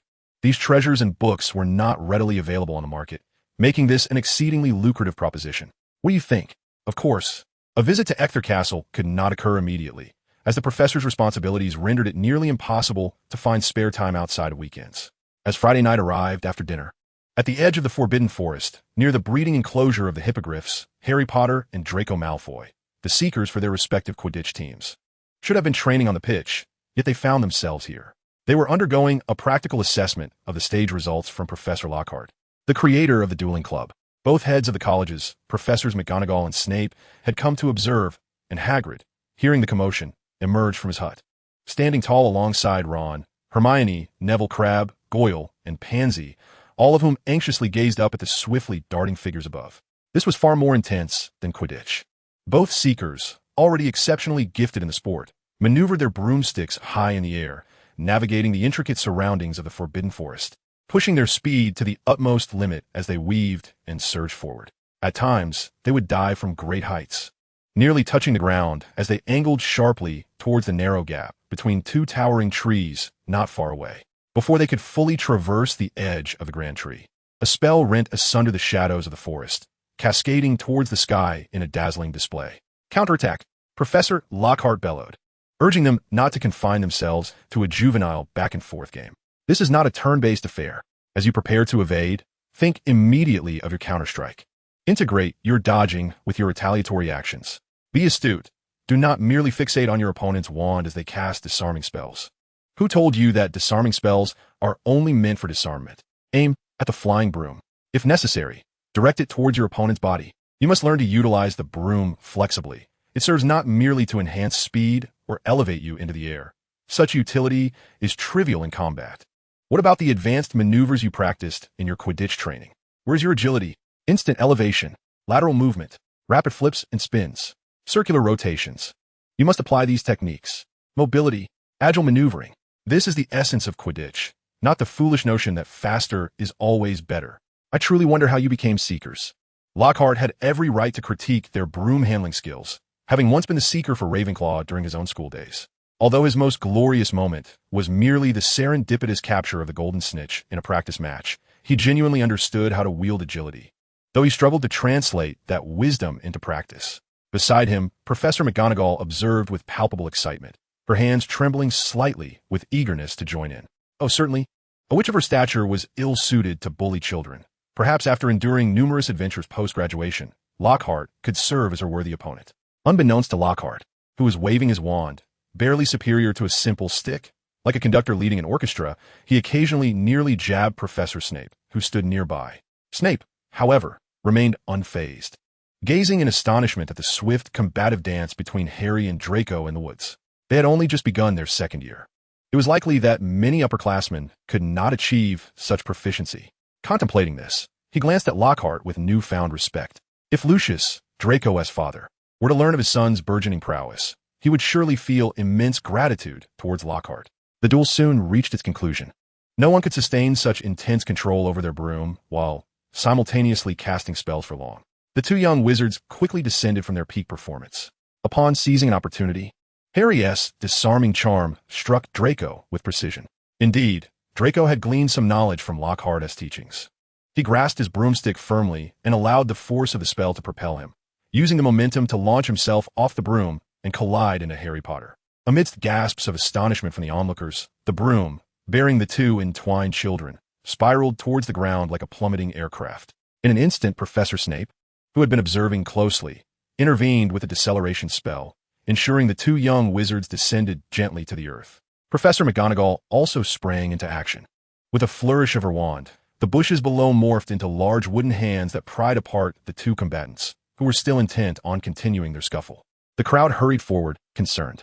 It was evident that such an intense confrontation had left both young wizards somewhat dazed, with numerous scratches adorning their skin. A bruise marred Draco's right eye, and tears streamed down his cheeks involuntarily. "Merlin S. Beard," exclaimed Professor McGonagall. "I must hasten to take you both to Madame Pomfrey for treatment." Make way," Lockhart insisted, pushing through the cluster of young wizards. He surveyed Harry and Draco, shaking his head dismissively. "Nothing to worry about, just minor issues." As he spoke, he held aloft a freshly found green twig in one hand and gently tapped it with his wand. Suddenly, two vibrant purple flowers blossomed from the twig. Their petals resplendent and fragrant, with viscous honey droplets cascading from their centers, landing perfectly atop the heads of the two young wizards. The effect was remarkable. The minor injuries sustained by Harry and Draco vanished instantaneously. Following a moment of astonished silence, Hermione and the other young wizards erupted into cheers. "Professor Lockhart, you are truly remarkable." Their innocent gazes were filled with admiration. Oh, Lockhart reveled in their adulation. While he was accustomed to such attention, the enchantment he had cast was a manifestation of his genuine skill, which made him feel particularly elated. Following the match, Draco and Harry, surrounded by their peers, made their way towards Hogwarts Castle, each animatedly recounting the exhilarating moments that had just transpired. Lockhart watched the young wizards' retreating figures with a smile, turning to Professor McGonagall. "What do you think? This is far more than a mere assessment of teaching outcomes." He intended to take his two well-trained protégés to the castle of Erect, hoping that the young wizards would seize the opportunity for further growth. Such matters are naturally impermissible to Professor McGonagall, as they pose considerable danger. Even though Professor Lockhart appeared confident about this venture, he did not argue. Instead, he invited Professor McGonagall to observe a demonstration, hoping to impress her.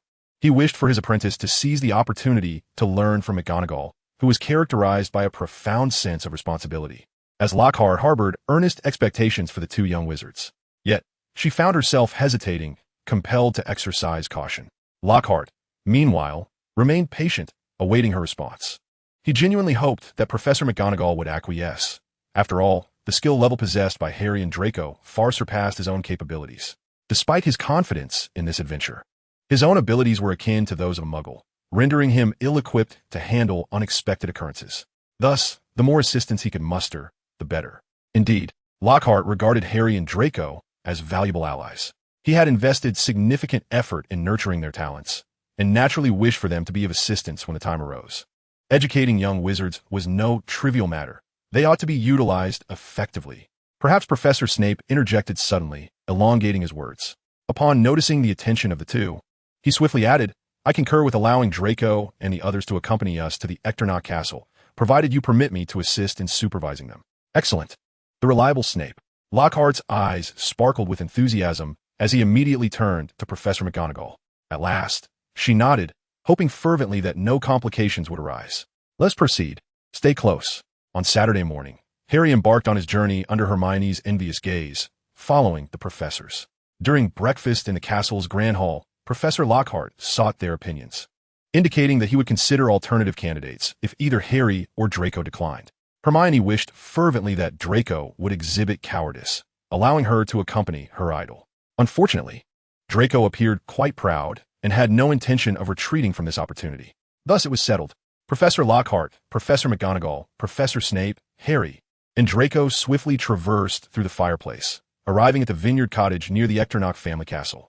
Young Ectornock was a tall, slender, middle-aged wizard, clad in an Auror-style tactical coat, exuding a politician's distinct authority. It was said that he served as the liaison officer for the Auror Contact Office within the International Confederation of Wizards. Upon seeing Professor Snape, he visibly faltered, his smile momentarily frozen, as he discreetly cast a glance at Aunt McGonagall.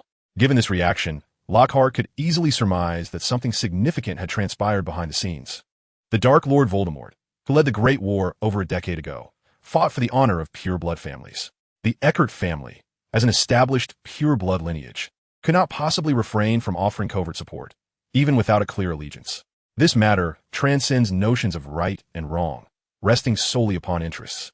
Even the mighty Dumbledore could not compel the elite to willingly accept a decline in their status, allowing the advantages painstakingly accrued by generations to dissolve into nothingness.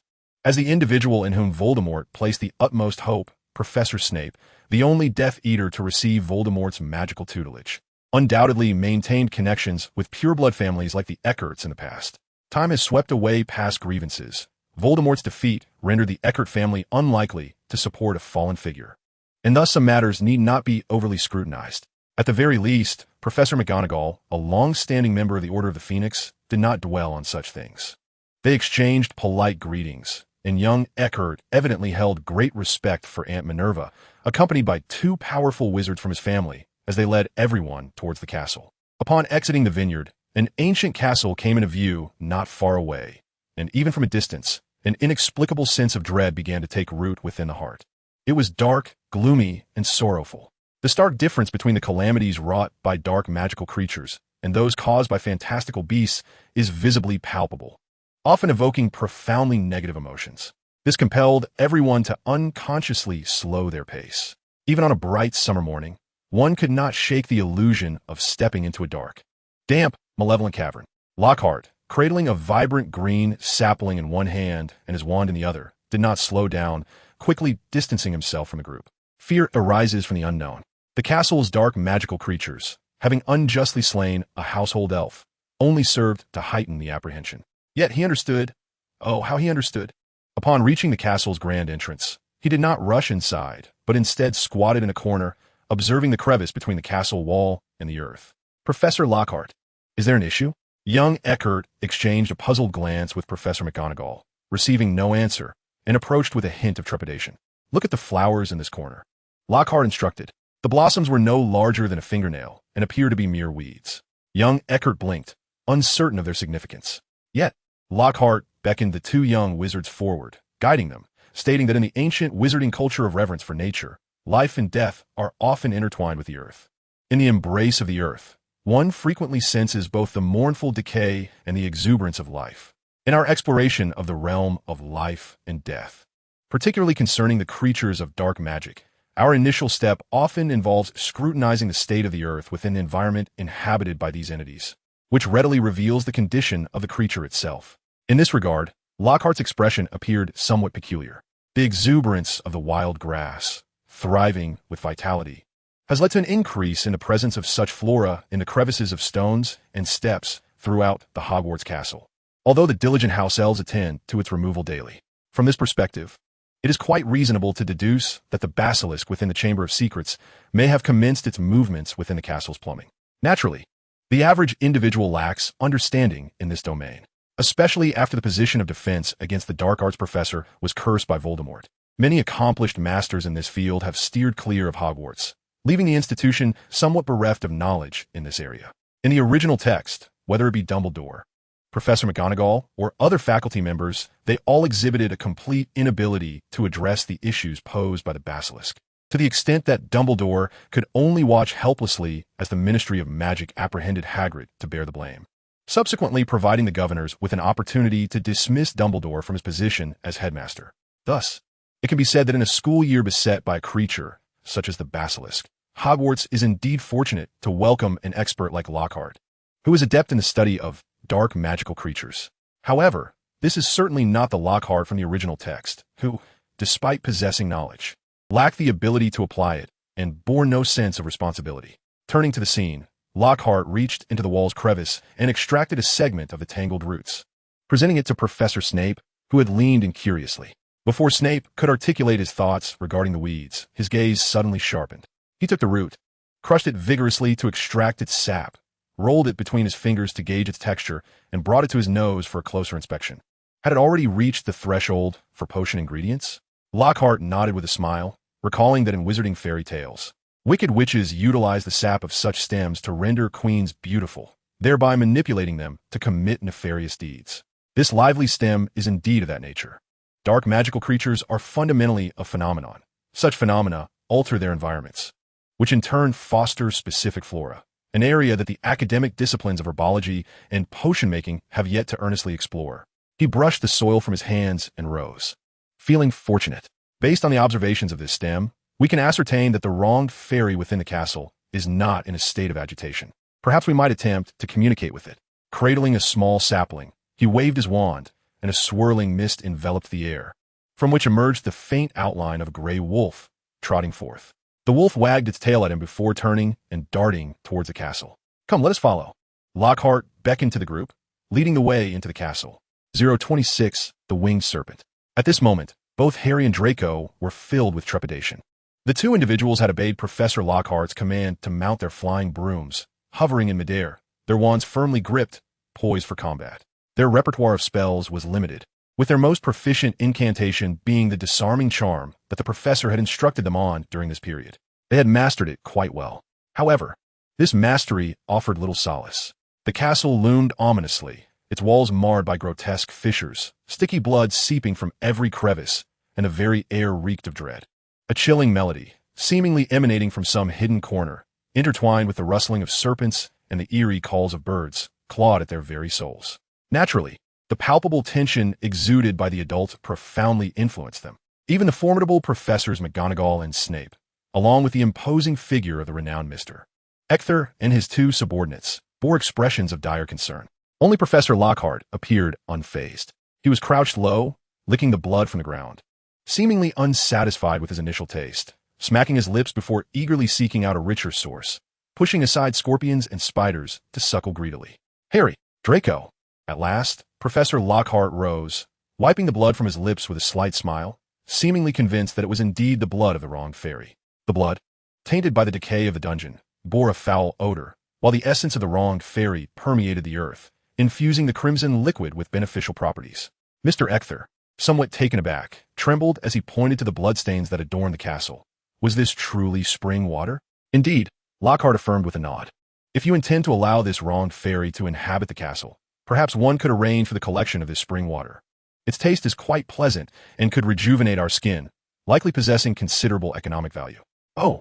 Mr. Ector appeared reluctant, responding, "Thank you for the suggestion, but that will not be necessary. The Ector family values the legacy of this castle far more than mere wealth." Lockhart chuckled lightly, offering no further comment, gesturing towards a translucent gray wolf that had approached, its paws splashing in the blood. "Look, it has found the wronged fairy." He trailed behind the wolf, explaining to the others. In principle, the wronged fairy was not inclined to harm others. Rather, it was the forces of nature surrounding it that would summon protective entities capable of inflicting damage. Sometimes, these protectors were easily dispatched, mere serpents or insects. At other times, they could be formidable like a fire dragon. Such occurrences of summoned guardians transpired each time the wronged fairy was disturbed. In a subterranean cavern in the Nordic region, there exists a peculiar case, where the incessant disturbances caused by so-called brave souls and greedy adventurers over the years have summoned the guardians of wronged fairies from the depths of the earth. Presently, this cavern has essentially transformed into a dragon's lair, inhabited by dozens of fire-breathing dragons. Amidst a chorus of astonished gasps, one individual maintained a perfect smile, assuring everyone that there was no cause for alarm, for based on our recent observations, it was quite evident that no dragons resided here. What could that be? Harry Potter bravely inquired, feeling a waning sense of fear. It was as though he had embraced the whimsical romance that Lockhart had instructed them to indulge in, and now an adventurous fervor surged within him, bestowing him with immense courage. He began to feel a thrill of excitement, gripping his wand with eager anticipation. Previously, his performance against Draco had not been stellar, yet he hoped for a moment to showcase his abilities. Determined to prove to the loathsome Draco and Snape that he was not the foolish Potter they often depicted. What could it be? Lockhart paused, chuckling, and turned to the ever-changing countenance of Mr. Urt. That depends on whether Mr. Urt has recently meddled with any dangerous items at home. Immediately, all eyes turned towards the apprehensive Mr. Urt. He pursed his lips, clearly reluctant to divulge any information on the matter. However, Professor McGonagall's stern gaze bore down upon him. "Child, under normal circumstances, I would not press you, but this time I have brought 2 students along, and I must ensure their safety. You must speak the truth." With a resigned sigh, Mr. Urkt finally confessed, "I acquired it from Mr. Malfoy. I heard that Arthur Weasley intends to utilize his influence to search his home, compelling me to urgently dispose of all dangerous artifacts from my family's collection. Mr. Malfoy, Draco's father, is one of the leading figures of the pureblood supremacy movement among the Sacred 28. Arthur Weasley, Ron's father, is a discreet yet powerful individual, wielding both legislative and enforcement authority within the Ministry of Magic. In the aftermath of Voldemort's failed uprising, when the core members were largely imprisoned in Azkaban, the influence of the pureblood supremacy faction waned considerably within the ministry. Conversely, the Weasley family, the Longbottoms, the Pruitts, and the Abbotts, aligned with the Muggle-supporting faction of the Sacred 28, have risen to unprecedented heights of influence and power. Arthur Weasley's audacious intent to thoroughly scrutinize the Malfoy family serves as a poignant testament to the current state of affairs. For a moment, the atmosphere grew charged with an eerie tension. A smirk played upon Professor Snape's lips, as if he were amused by the notion that this period must surely be a grand banquet for the various pureblood families, each vying to acquire the Malfoy family's precious artifacts. Young Eckhart shrugged his shoulders, acknowledging the truth in the statement. Indeed, these were treasures that money could not easily procure. The venerable pureblood families had always gazed enviously at the so-called Sacred 28, relishing their failures and even their potential demise. Therefore, it was only natural that they would seize the opportunity to divide the assets of the Malfoy family. However, lacking the requisite foundation meant they were ill-equipped to handle such matters. Magical artifacts are not mere collectibles for everyone. One must possess the requisite capability. The Eckhart family evidently lacked this prowess, and when their acquisitions spiraled out of control, they were compelled to abandon the ancestral castle that symbolized their family's glory. Without a magical stronghold, there would be no house elves seeking allegiance, which would lead to derision from other pureblood families. The Weasley family, residing in makeshift shelters, serves as a glaring example. Even with Arthur's authority to indiscriminately search others' homes, the family's children continued to suffer from scorn, with Ron, who was not particularly distinguished, feeling the sting of this prejudice acutely. Such occurrences are similarly prevalent in the Muggle world, manifesting in various forms. A tome of magic, an antiquated phonograph, a winged creature. Under the scrutiny of all present, young Eckhart was compelled to disclose all his collected artifacts. A winged creature? Professor McGonagall gasped, her expression turning severe as she fixed her penetrating gaze upon young Eckhart. This perilous magical beast consumes human brains. Mr. Eckhart, do enlighten me on how you have been nurturing this creature. Oh, Merlin's twisted braids. Young Eckhart appeared somewhat flustered, gesturing emphatically. No, I could never commit such a wicked act. That winged creature is bound tightly with golden threads. I have confirmed with Mr. Malfoy that it appears to be sealed by some powerful wizard. Draco and Harry exchanged a chilling glance, the implication of brain consumption sending shivers down their spines. Instinctively, they drew closer to their older brother, Professor Lockhart, who exuded an aura of safety. However, they found him lost in contemplation. An antiquated phonograph? Professor Lockhart emerged from his tangled memories, clicking his tongue. If he was not mistaken, it was a modern magical invention that utilized the enchanting realm of music to encapsulate certain phenomena, thereby containing dark magical creatures within enchanted objects for the purpose of communication. The most renowned example of such a creation was the Aladdin's lamp from fairy tales, which imprisoned a wronged fairy within a phonograph. One intriguing concept. He looked up at young Eckhart. If my conjecture holds true, the wronged fairy within your castle is likely a fully matured dark magical creature, a stage fraught with peril.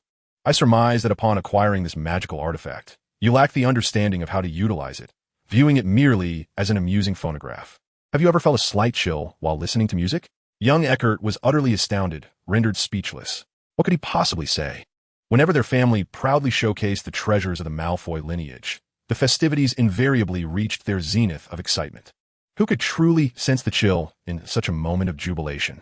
The mature and wronged fairy, coupled with the long-sealed hunger of the curled-winged monster. Lockhart squinted, realizing that additional funds were required. The matter of finances was, in fact, quite negotiable. Mr. Eckhart, apprehensive of retaining the dangerous artifacts from the Malfoy estate, readily agreed to pay a handsome price for the magical tomes and antique phonographs he had procured. All he desired was to completely resolve the imminent crisis. Clearly, this was not a daunting task for Lockhart. He brandished his wand, summoning a gray wolf from a shroud of mist, instructing it to scour the castle. Before long, the wolf returned, clutching a rat in its jaws. Professor McGonagall, your assertion is not entirely accurate. The curled-winged monster does not necessitate human brains for sustenance. This marvelous creature, possessing the unique ability of a memory-erasing venom, prefers not the brain itself, but rather the memories contained within it. With an elegant flourish, Lockhart positioned his wand against his temple and effortlessly extracted a tumultuous stream of thoughts, injecting them into the rat's head. Behold, he gestured toward the trembling rodent that now bore human memories.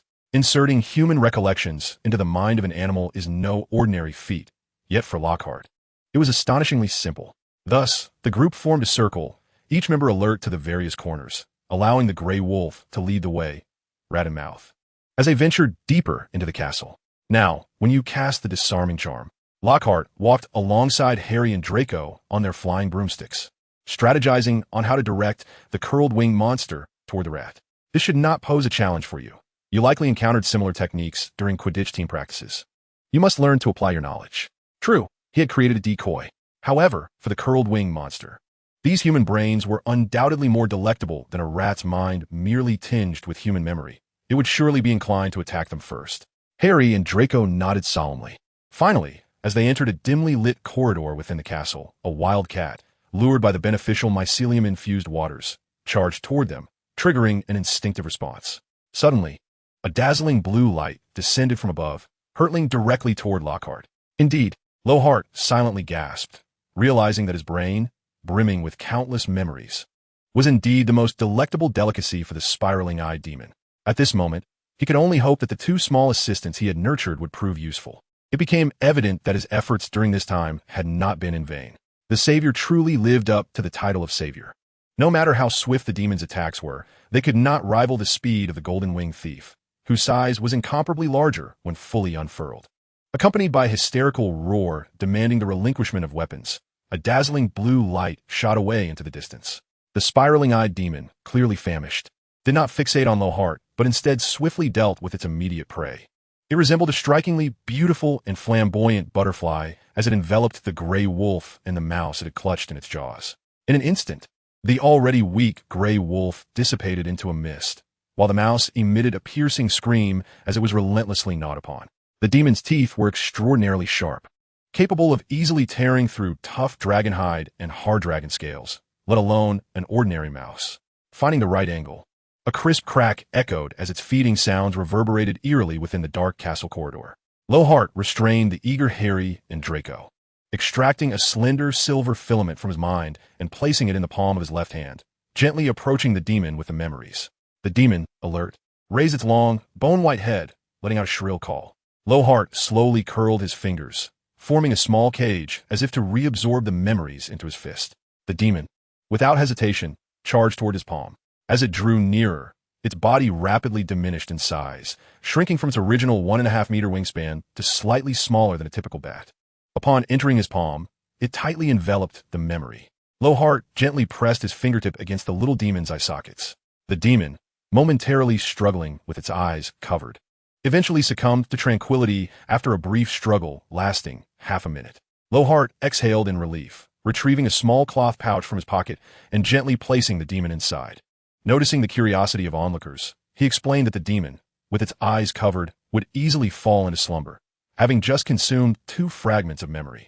It was sufficient to induce a prolonged, deep sleep. As he spoke, he tucked the small pouch into the pocket of his wizard robe. Young Eckert observed the scene, hesitating to speak, ultimately choosing silence under Professor Snape's subtly mocking gaze. This was a costly endeavor indeed. Yet he was acutely aware that even if Professor Lockhart articulated his instructions with utmost clarity, he could not simply follow them to subdue the formidable winged demon. Understanding the theory was one matter. Executing it was another. Even if he possessed the dexterity, the audacity required to master such a creature was beyond him. Lacking the requisite capability, this beast, no matter how powerful, did not belong to him.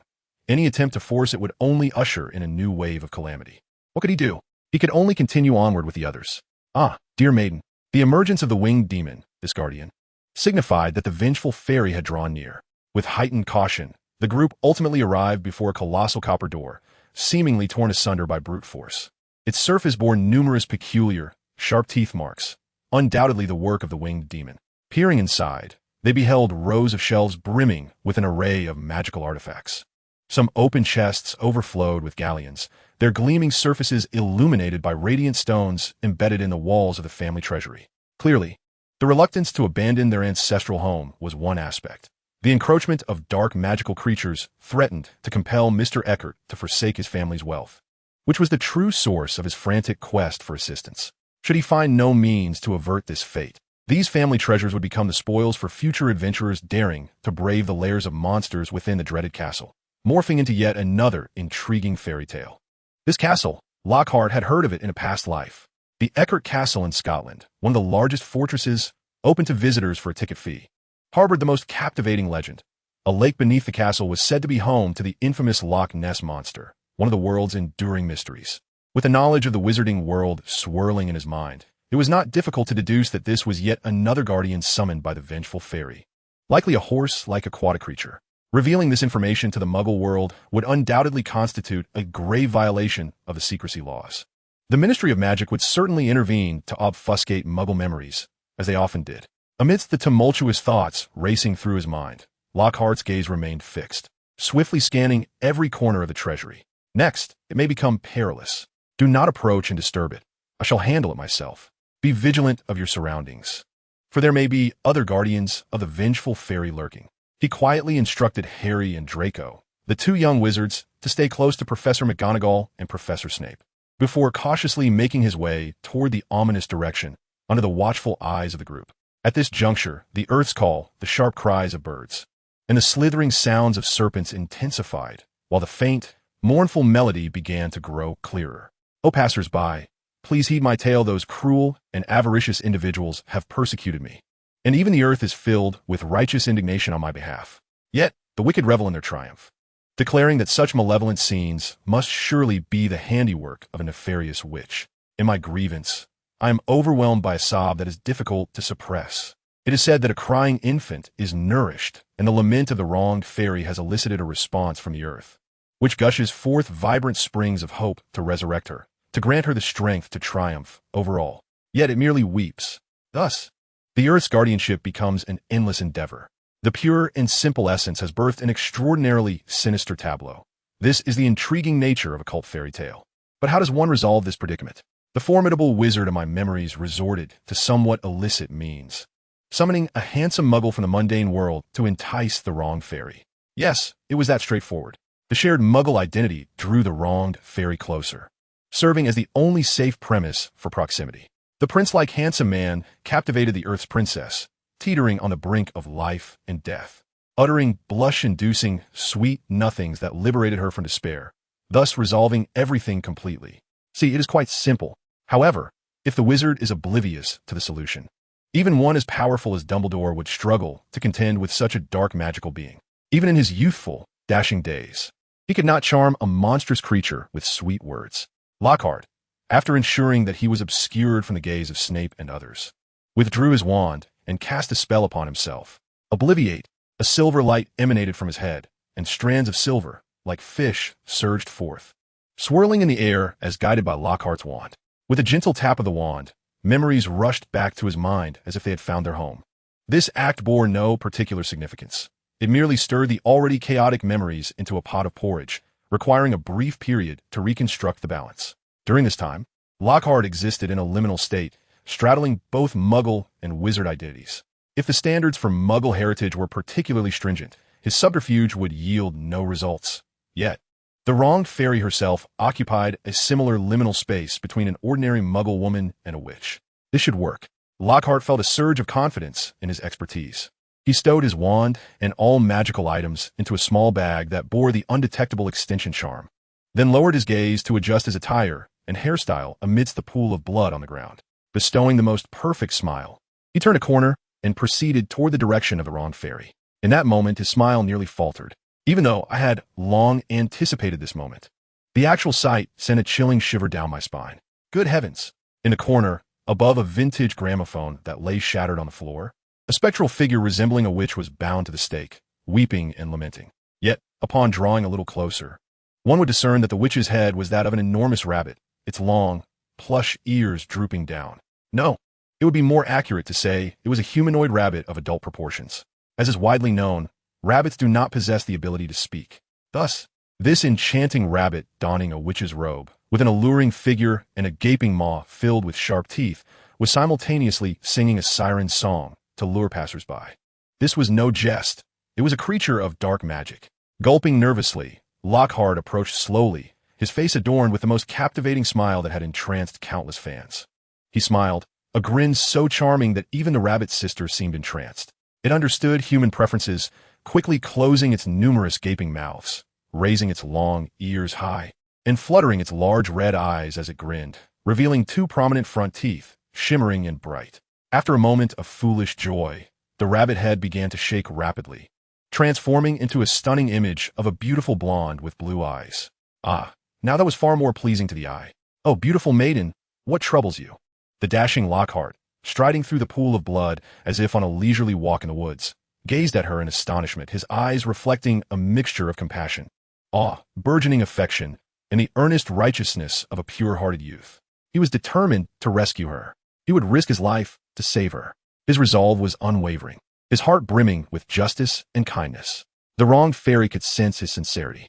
She ceased her weeping and singing, gazing up at him with pitiful eyes, pleading, "Please, save me." Lockhart felt a surge of joy within, though his expression remained one of anxious urgency.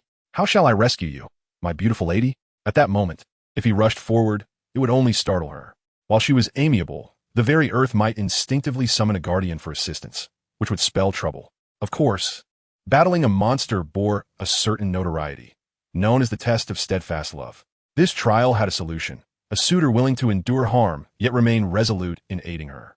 In such instances, a black magic biologist familiar with these matters would know how to simplify this unnecessary ordeal. Lockhart understood all too well. He pretended to be anxious as he hastily moved forward, but after just a few steps, he stumbled and fell to the ground, his palm scraping against the rough stone wall, resulting in a small wound as anticipated. "Oh, you're hurt," the aggrieved fairy exclaimed, displaying a sense of urgency. "Me fine." Lockhart leaned against the wall, gasping as if on the brink of death, extending a hand smeared with a trickle of blood, full of deep emotion. "For you, I would do anything." The aggrieved fairy was profoundly touched, her tears flowing copiously, resembling a rain-drenched pear blossom. It must be said that the dark magical creatures skilled in luring humans to their demise were always exceptionally exquisite in their allure, and Lockhart was utterly captivated. "My goodness, how beautiful," he thought, nearly losing his composure. The aggrieved fairy began to struggle on the pyre, her body splitting open again and again, revealing gaping mouths lined with sharp teeth. These mouths started to gnaw at the thorny vines that bound her. Lockhart swallowed hard, noticing the fairy's infatuated gaze directed at him once more. He quickly donned his most perfect smile, which made her eyes sparkle with delight, and her numerous mouths curved sweetly like crescent moons. Outside the treasury, Snape and the others were growing anxious, their vigilance heightened. They could faintly hear the sounds of conversation, though not distinctly. Soon, they heard Lockhart's pained cry as he fell, followed by the horrifying scene that erupted. The blood that had merely seeped through the cracks in the stones suddenly transformed into surging waves, coalescing into a sea of blood rushing towards the treasury door. Even though Professor Lockhart assured them that this was beneficial spring water and demonstrated by drinking copiously, they simply could not bring themselves to partake. It resembled blood too closely, and there was no time to flee. As they scrambled to evade the torrent, the entire castle was filled with the haunting cries of the monster, mournful and chilling, yet laced with an enticing allure that sent shivers down their spines. Even Harry, who was thoroughly immersed in the fairy tale-like romance of their daring adventure, could not suppress the goosebumps that prickled his skin. Nervously clutching his broomstick, he distanced himself from the flowing blood, turning to Professor McGonagall. "Should we help Professor Lockhart?" Professor McGonagall, with a grave expression, gazed at the treasury, pursing her lips in silence. She too was beginning to waver. Professor Snape, however, snorted disdainfully. "Rashness will only lead to calamity. Foolish Harry Potter always brings trouble. Did you not hear your Professor Lockhart instruct you not to frighten this dark magical creature?" Harry remained silent, his face reflecting his disagreement. He merely sensed that Professor Snape harbored jealousy towards the formidable intellect of Professor Lockhart, aspiring to seize the opportunity to bring about Lockhart's demise. Lockhart was oblivious to the possibility of the crowd outside the treasury storming in, disturbing the vengeful fairy. He gazed deeply at the other, his countenance fragile and tender, raising his hand towards the vengeful spirit. This tactic proved effective. Experience dictated that a blend of strength and fragility constituted the ultimate weapon, embracing the duality of savior and one yearning for redemption. The vengeful fairy finally exhibited the reaction he had longed for. He would willingly perish for her. Thus, she too was prepared to live for him. How long had she endured upon this pyre, eternally scorching her soul? A century? 2 centuries? No, the passage of time had become a blur. All she knew was that she had finally summoned the courage to confront her fate, beginning to struggle against the thorny bindings that ensnared her. The earth seemed to anticipate her success, bestowing upon her strength, as the deep crimson wounds carved by the thorns began to heal rapidly. At last she was free. Unsteadily and cautiously, her delicate, rosy feet touched the ground. The bloodstains instinctively receded from her feet, and the small pebbles rolling ahead also tumbled away, unwilling to inflict any harm upon her. Finally, she approached, leaping into Lockhart's embrace, her small head resting against his warm chest, timidly whispering in his ear, "Live for me." The beautiful maiden, soft yet resolute, spoke of a gaping maw. Lockhart gazed in trepidation at the fangs that pressed against every part of his being, trembling as he gently reached out to caress her golden locks. A smile adorned his face, brimming with affection. "Yes, my beautiful girl, I wish to live for you. Will you lay down all your defenses for me? Open your heart entirely. Without you, my life would lose its vibrancy." The vengeful fairy carefully propped herself against his chest. Lifting her upper body, her flushed cheeks, seemingly ready to spill with warmth, nodded lightly yet resolutely, "Yes." "Excellent." Lockhart's other uninjured hand had already found its way into the pocket of his wizarding robe, fingers probing into a small pouch to grasp his wand. Affirmed in her response, he deftly drew forth the wand, aiming it at her while swiftly reciting the incantation, "Return to the earth." The return spell is a branch of the banishment incantation within the realm of dark magic defense. Its applications are varied, proving effective against vengeful spirits and undead alike. Upon fulfilling specific conditions, it is targeted and remarkably effective. The sole question remains. The wronged fairy shifted her waist, which had been constrained, and gazed at him with a hint of confusion. "What did you say? What is it that is restraining me? The magic has failed, or perhaps the spell was never successfully cast." This was rather awkward. His reaction was swift, as he desperately rummaged through his chaotic memories for an alternative plan.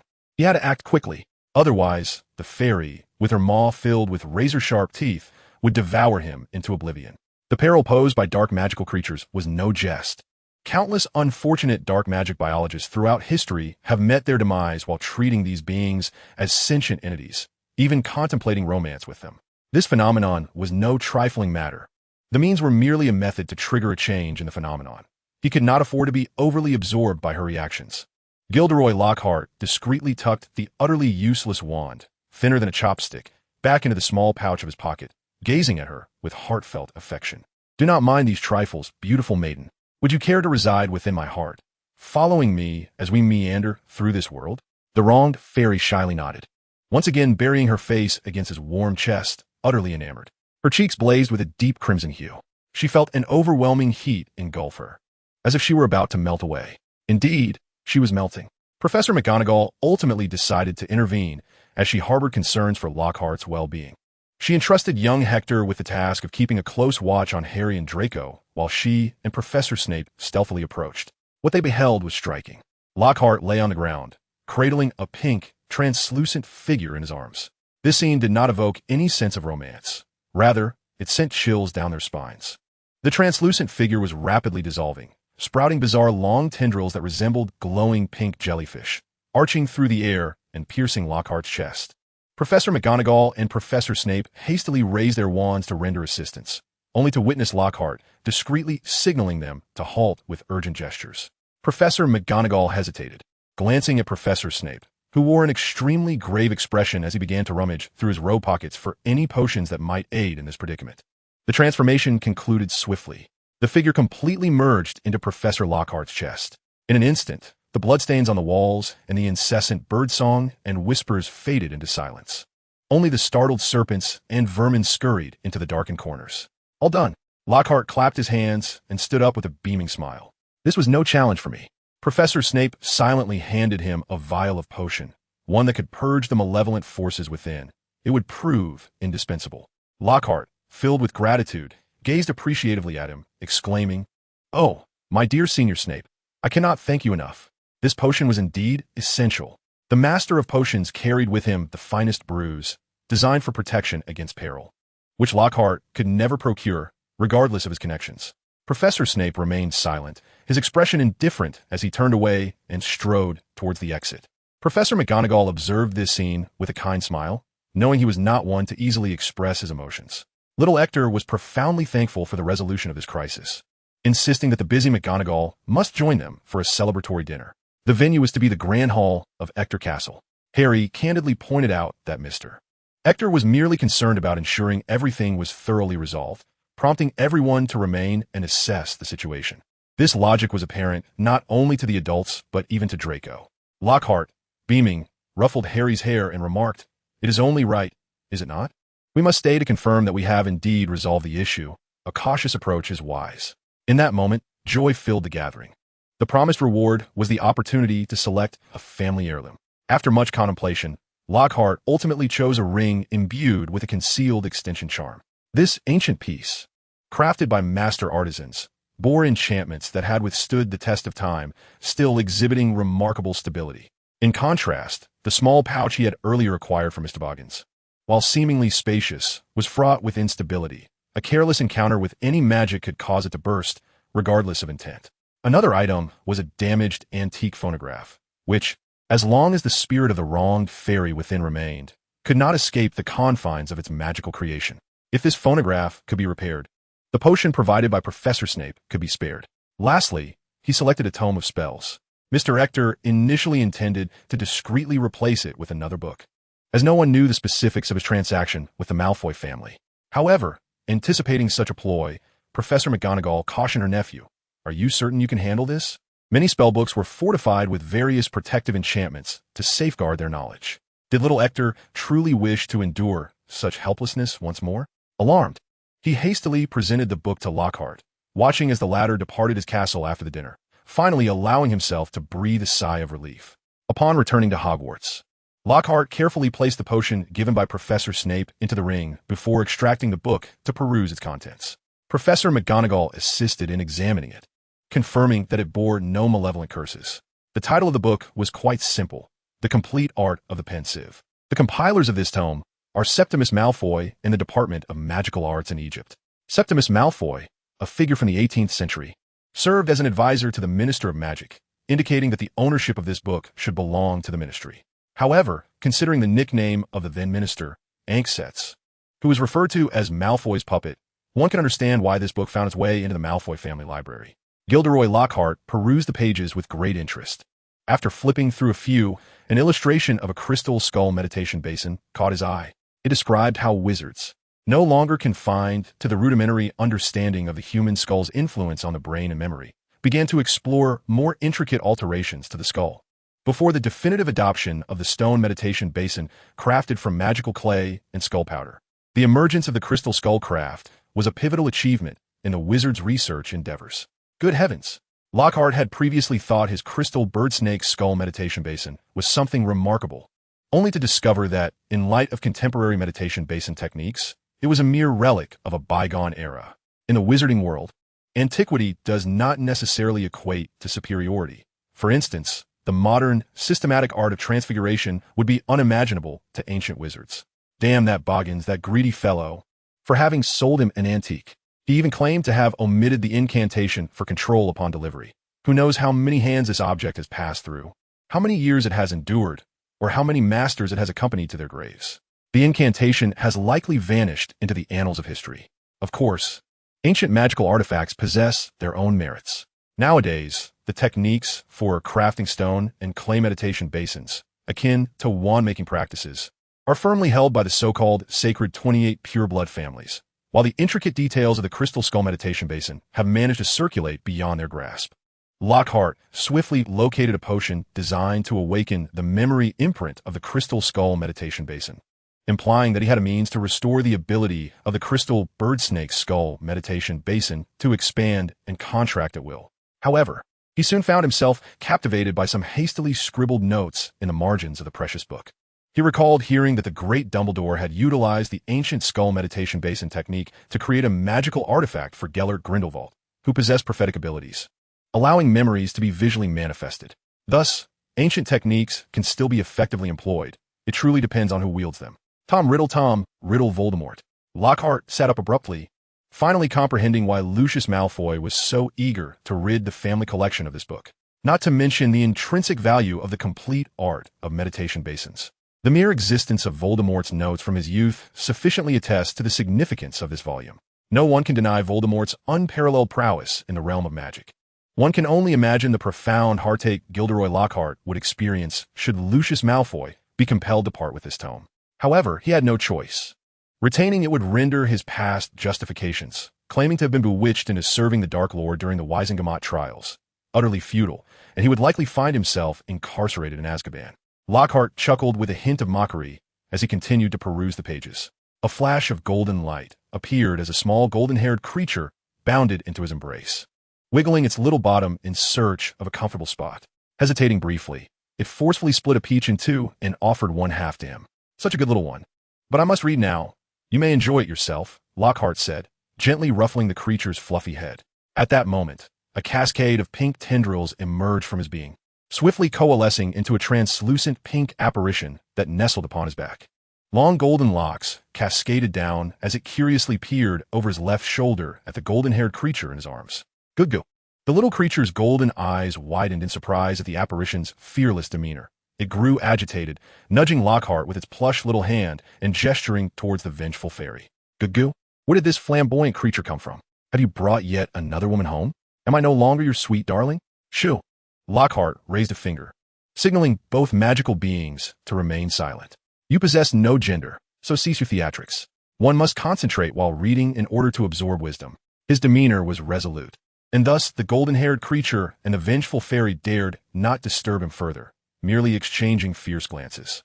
The little creature, clearly more menacing, seemed to emit a glow from its fractured golden eyes, instilling an atmosphere of dread that rapidly engulfed the surroundings, causing the boggart nestled in the tree hollow by the fireplace to tremble and bash its head against the wall. Under Lockhart's guidance, the maturing creature had not only learned to restrain its magical influence, but had also begun to understand how to amplify it. Conscious that its fearsome aura would not affect its master, it unleashed its powers without restraint. The vengeful fairy, however, was oblivious to this. Clearly startled, her pink translucent form detached from Lockhart's back, floating into the air and transforming into a ghastly pale visage. Her body splitting open to reveal a maw lined with razor-sharp teeth, her head morphing into that of a rabbit. Upon sensing the fright, the earth summoned the guardian strength. Breaking free from its constraints, blood began to seep from the various corners of the office's little grove. A small, palm-sized creature swiftly emerged from Lockhart's pocket, its body rapidly expanding and bursting forth from a small bag imbued with a charm of seamless extension, scattering the crystal bird and snake skull meditation basin contained within. It was none other than the winged serpent, which unfurled its wings mid-air, the green on its back contrasting beautifully with the deep blue on its front, resembling a magnificent butterfly. The winged serpent moved with incredible speed, darting like a bolt of blue lightning towards the startled golden retriever of the wronged fairy. Ah, anyone can call a little brother. Gurgle.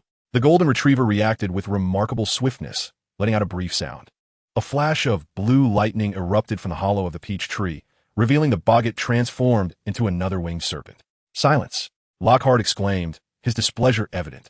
Instantly, the fear-laden aura surrounding the golden retriever and the blood-soaked atmosphere of the wronged fairy dissipated entirely. The golden retriever, with an innocent expression, quickly retreated into Lockhart's embrace, while the fairy's menacing fangs vanished, and she reverted to her pink, translucent witch form, landing softly on his back. Meanwhile, the two winged serpents engaged in a fierce tussle, utterly ignoring him. Very well, my servant's servant is not my servant. How very Western. Lockhart observed the winged serpent and the boggart with a hint of resignation, one hand pinning the golden retriever while the other gently prodded the fairy's cheek, urging them to settle down. This book's knowledge is vital to me. I require an environment conducive to concentration. Having been with him for a while, the golden retriever sensed his master's growing annoyance and promptly commanded the boggart to depart. The boggart transformed into a cloud of black mist, mumbling incoherently as it drifted back toward the tree hollow. The winged serpent, eager to pursue, was called back by the now responsive fairy. With a flash of blue lightning, The winged serpent perched on a branch before Lockhart, momentarily pausing before eyeing his head with a glimmer of mischief. The golden retriever stood tall, hands on hips, glaring at the oblivious creature. With its presence, no one could harm its master. The air thickened with an aura of dread and despair, causing the winged serpent to stiffen in fright, its body rigid and wooden as it plummeted to the ground. It rolled a few times, its blue and green luminescent skin twitching sporadically. The fairy hesitated, glancing at Lockhart, but ultimately refrained from responding. Excellent. Everyone is quieted down. Let us savor the leisurely moments of the weekend. Lockhart picked up the crystal bird snake skull meditation basin and the broken small cloth bag, placing them on the nearby table. He rummaged through the drawer and retrieved a row of chocolates, tearing open the wrapper and breaking one in half, offering it to the golden retriever and the wrong fairy. Here, have a taste. This flavor is delightful. The golden retriever's eyes sparkled with excitement as it eagerly accepted the chocolate, settling into a comfortable position within Lockhart's embrace. The wrong fairy gazed at the treat with a hint of confusion, hesitating whether to try it. Upon witnessing the golden retriever happily indulging, she quickly accepted it as well, taking a small bite, and her eyes lit up with joy as she flashed Lockhart a sweet smile. Lockhart gently caressed her cheek, allowing her to nuzzle against his palm like a kitten for a moment, before affectionately ruffling the golden retriever's fur and resuming his reading. The study of the meditation basin's craftsmanship inherently delved into realms such as memory, soul, personality, and time, making the knowledge contained within this book exceedingly valuable to him. Drawing parallels and corroborating with his own experiences and understanding of the forgetting spell often sparked a multitude of wondrous ideas. Furthermore, with Voldemort's annotations throughout the text, which frequently contained expansive and thought-provoking insights, Lockhart found himself greatly inspired. This eminent figure had penned numerous notes. In the sections where the compilers expressed their insights from various professional fields, he commented on their foolish conclusions. In the margin beneath the chapter titled Personality, Memory, and the Brain, he noted that this method might be utilized for pre-treating tools when crafting Horcruxes, deeming this chapter to be the most valuable in the book. Adjacent to the analysis of how to better utilize the meditation basin, he wrote an extensive passage, visibly excited, emphasizing the examination of the relationships between memories and the organization of corroborating memory integrity, which touched upon aspects of personality. He sincerely wished that the inventor of the ancient magic of Horcruxes could grasp these concepts. It was a substantial gap, and today, I shall rectify it. I shall enhance it. Following that, there was a segment written in a different ink, seemingly from a different period. In practice, I discovered that the meditation basin is rather cumbersome for organizing and constructing memory integrity. It's no wonder that so few can master this skill. I am determined to improve it, and I have succeeded. Organizing memories along the axis of time is the most effective approach. With this insight, I know the type of medium to replace the meditation basin diary. It is remarkably effective. Memory integrity begets a complete personality. The diary is beginning to resemble me more and more. Perhaps once I fully comprehend the knowledge of Horcruxes, I can imbue the diary with life. A diary? A meditation basin? Lockhart had not anticipated that these two entities could be interconnected. However, following Voldemort's line of thought, everything appeared remarkably rational. He could not help but gaze in awe at the inscriptions before him. After ensuring nothing was overlooked, he turned to the next page, only to find that Voldemort had inscribed at the upper blank area of the second page, "I have succeeded." A magical diary crafted through the art of the pensive and Horcrux techniques. It had truly acquired a semblance of life. Retracing past images? Sorting through memories? No, these were not its most significant attributes. It had become capable of communication. It was akin to having an entity that comprehended every facet of one's being, with whom one could converse without reservation. The font below suddenly enlarged. The strong are often solitary. They must learn to confront their innermost selves. I have created a magical artifact that allows one to face oneself, rendering everything tangible and within reach. Tom Riddle. Impressive. Lockhart could not restrain his excitement, slapping his thigh in astonishment. His gaze was fixed intently upon the words in the book, brimming with admiration for the formidable Voldemort. It is worth noting that Voldemort, who penned these notes, was merely 16 at the time. This challenge I shall embrace. During his youthful years at Hogwarts School of Witchcraft and Wizardry, Voldemort crafted his very first Horcrux, the Magical Diary. This Horcrux might be the most unique of all he created, for the diary possessed the ability to resurrect itself. Other Horcruxes lacked such autonomy. Of course, it is possible that Voldemort later recognized the uncertainties this entailed and subsequently sought to avoid similar endeavors. This exceptionally gifted individual evidently possessed profound insights into memory, personality, and even the soul from a remarkably young age. As Lockhart scrutinized the contents of the book, his breath quickened. Humans inherently rely on established pathways. He was acutely aware that this was an extraordinarily precious opportunity laid before him. The Horcrux magical diary of Voldemort was now within Hogwarts. It had likely remained in the possession of the Malfoy family, as Arthur Weasley intended to conduct a thorough search of Malfoy Manor. Consequently, Lucius was compelled to unearth these valuable items, and in a fit of retaliation, this diary was surreptitiously thrust into the pile of books belonging to Ron Weasley's sister, Ginny. Lockhart possessed myriad methods to effortlessly procure the diary from Ginny. Then, whether treating the diary as a complete entity or as an alternative pensive, with a simple forgetting charm, he could effortlessly obtain the wisdom of a formidable figure. Within it lay all the profound knowledge he required regarding memory and the soul. This was undeniably irresistible. Lockhart caressed the book, continually stifling the exuberance bubbling within him. He admonished himself to remain patient, urging himself not to rush. The Dark Lord's Horcruxes were not easily obtained, and he must not end up like poor Ector, who, in his eagerness, had touched what was beyond his reach and became a mere jest. He was firmly convinced that Voldemort's wraith, wherever it might be lurking, would be fixated on Hogwarts, a place housing Dumbledore, the fated Harry Potter, destined to bring about his demise, as well as his precious Horcruxes. The optimal moment for action could not possibly be now. He ought to remain shrouded in the shadows of Dumbledore and Harry Potter, waiting for an opportune moment to strike unexpectedly. Ideally, he would emerge as an inconsequential backdrop, while Harry basked in the limelight. With utmost clarity of purpose, employing the cleanest and most decisive methods, and with astonishing swiftness, he would seize his opportunity and promptly depart from Hogwarts, concealing his identity in distant lands, only to re-emerge years later after Voldemort's demise. Thus, the most advantageous time for action would indeed be in the final stages of the academic year. By then, the teaching term would conclude, and Dumbledore would have no reason to retain him.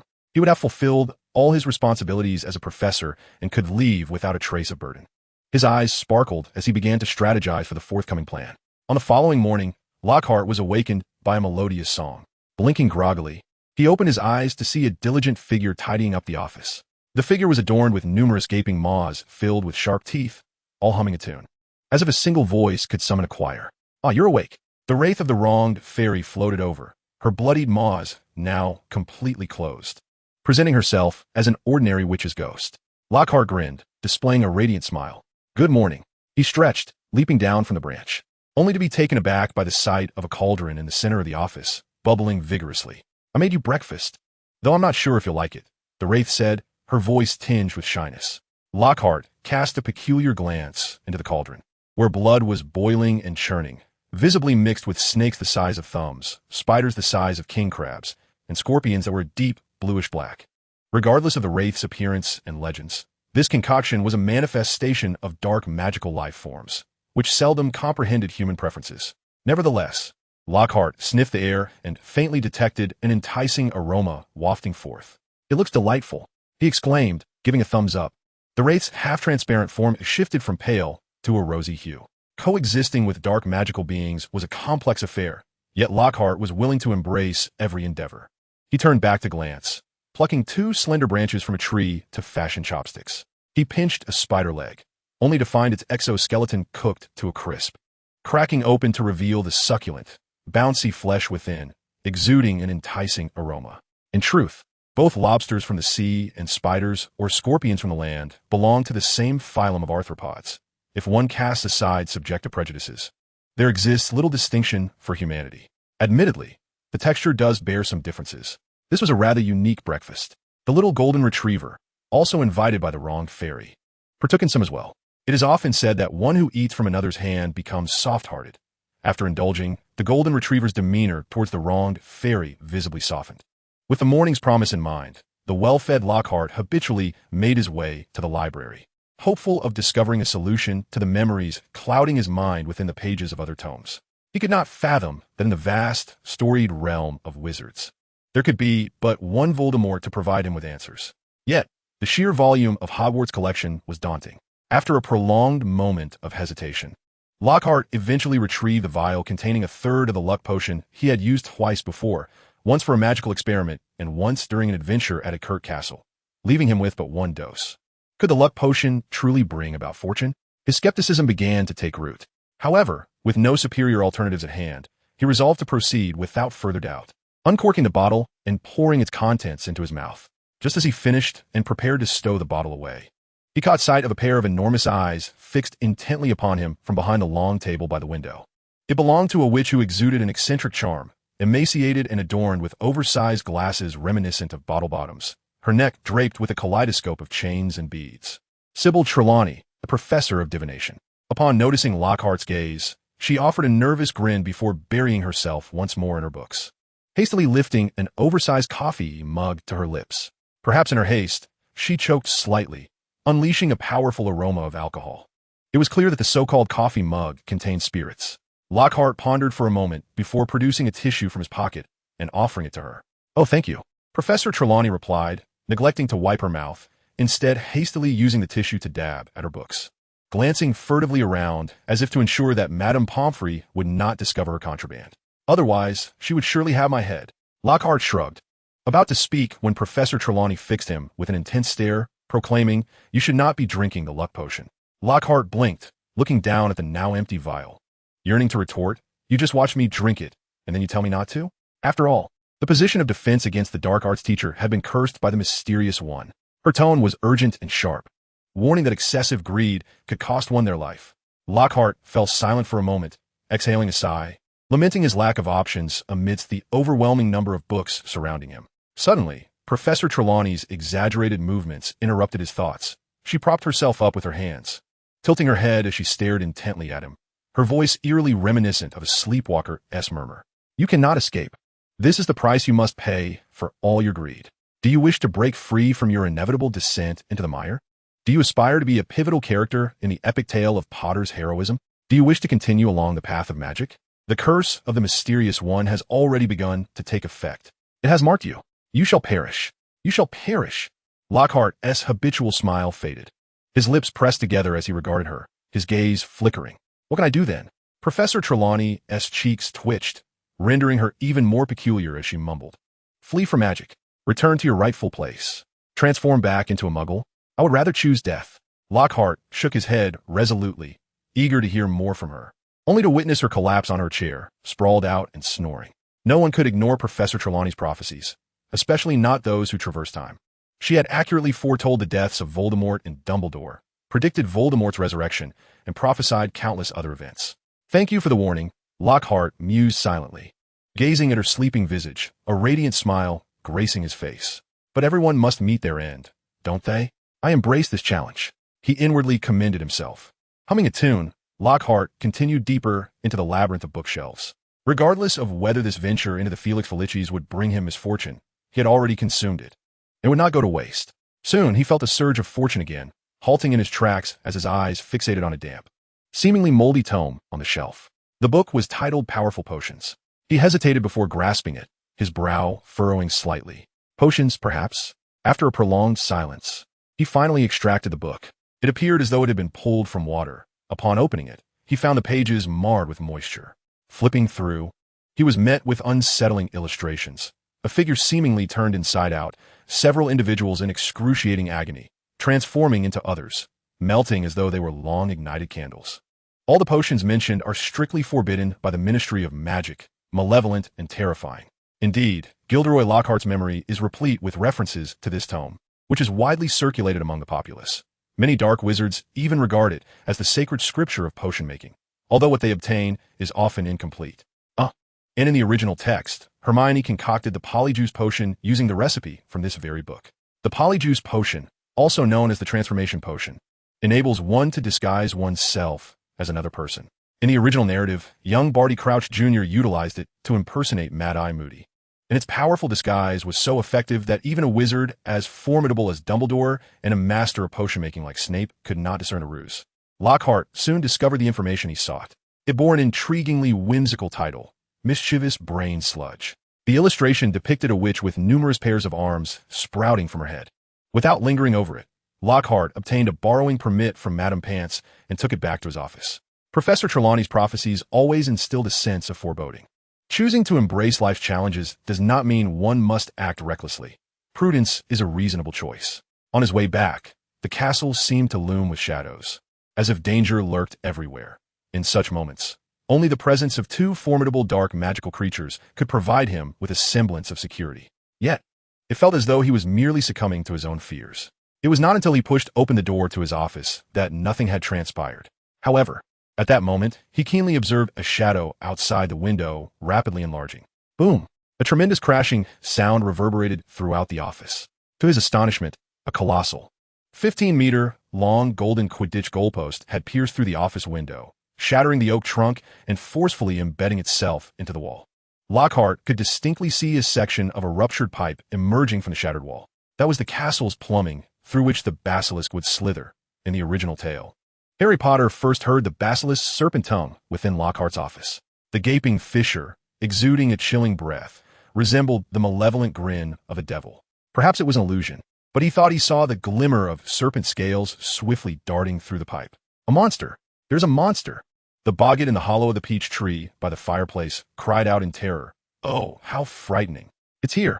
The curse has truly come. Standing at the doorway, Lockhart trembled ever so slightly. He did not understand why, but indeed, he was shaking with excitement. He felt an inexplicable exhilaration, as if a voice within him was fervently proclaiming, overpowering the cacophony of voices in his mind, loudly declaring, Lockhart, your fairy tale magical life is here. Embrace it. Set forth on your journey. Oh! Lockhart whimpered nervously, extending his hands in a welcoming gesture, his eyes glazed over, beckoning, come on, I eagerly await you. I have long since traversed the mundane and tedious path of life. Death itself is a familiar specter. What I crave is fervor. Soon, Lockhart discerned the unfolding events. A throng of young students was ushered into his office. Harry, Hermione, Ron, Neville, Draco, Goyle, Crabbe, Pansy. The miscreants were precisely the members of Lockhart's dueling club. In truth, were it not for Harry Potter's exceedingly outrageous spell, it would be no simple feat for an ordinary young wizard to levitate a 15-meter pole on the Quidditch pitch. They commenced their fray upon the grounds of Quidditch, spells flaring chaotically with many of their peers, who ought to have cheered for them, sustaining injuries in the tumult.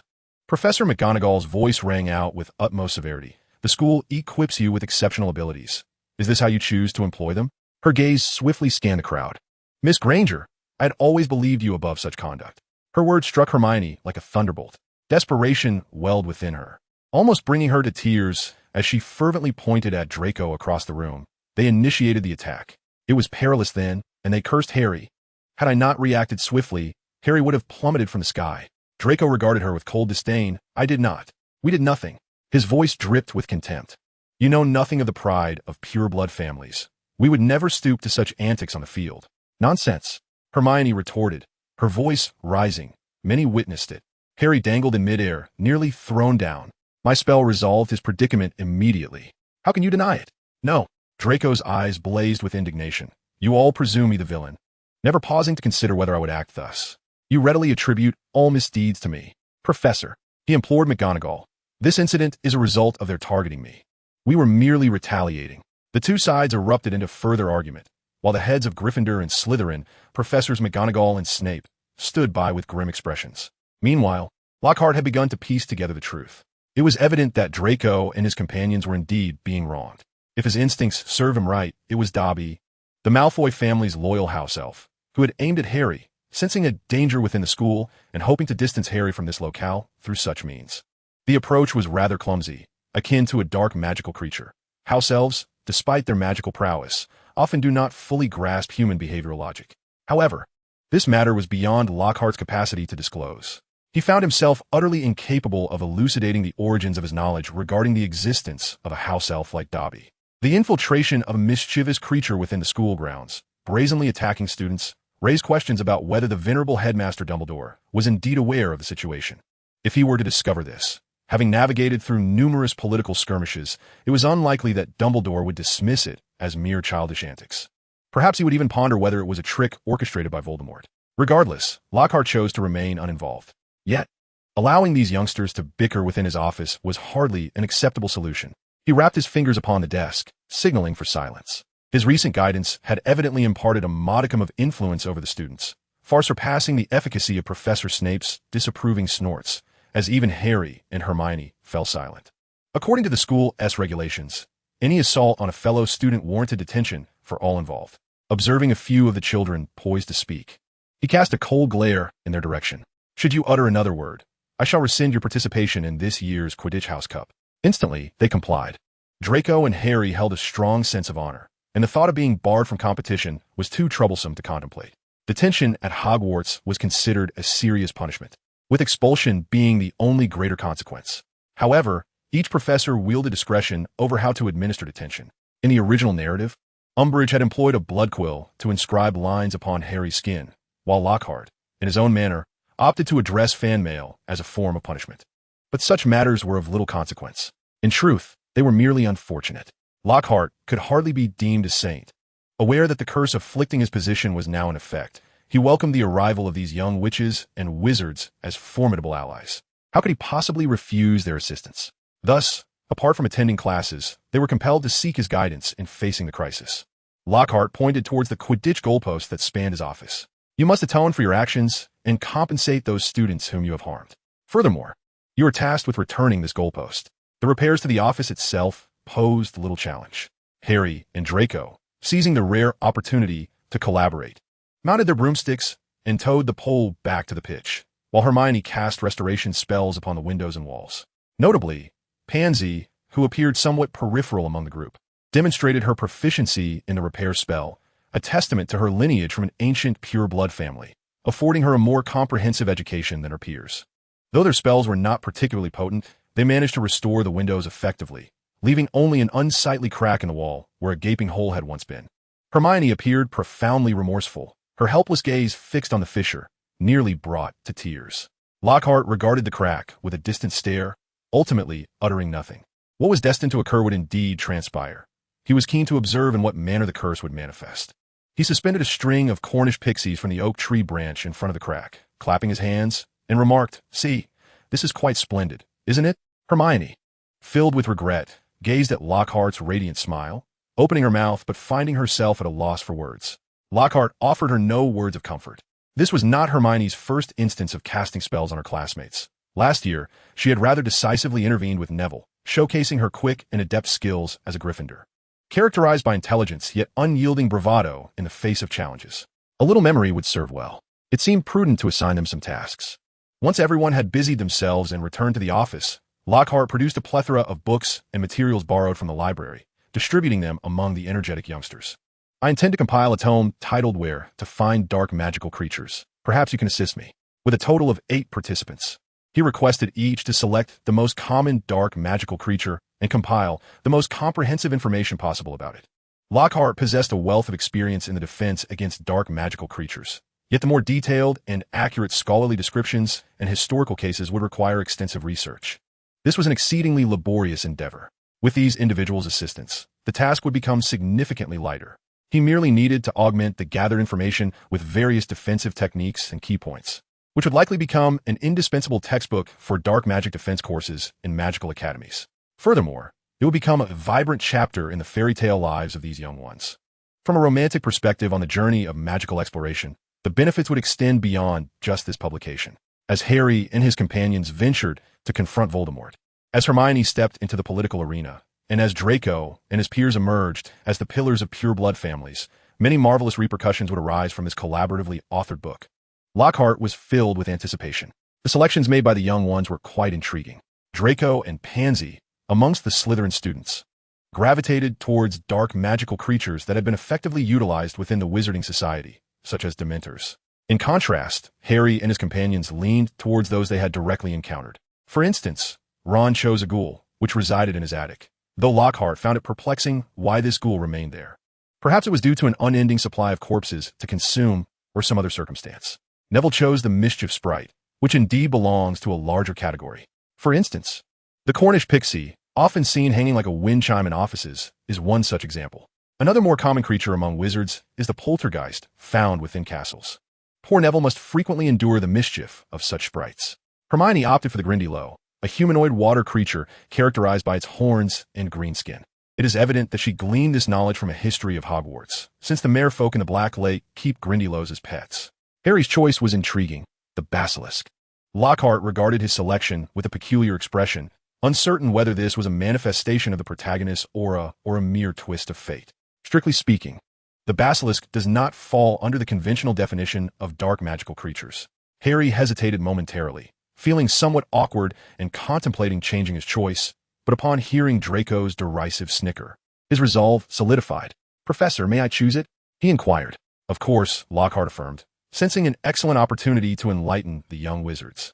He gestured for them to put down their books and drew a chair closer to engage them in discussion. "What I am about to share with you, I shall not acknowledge as my teachings once you leave this office.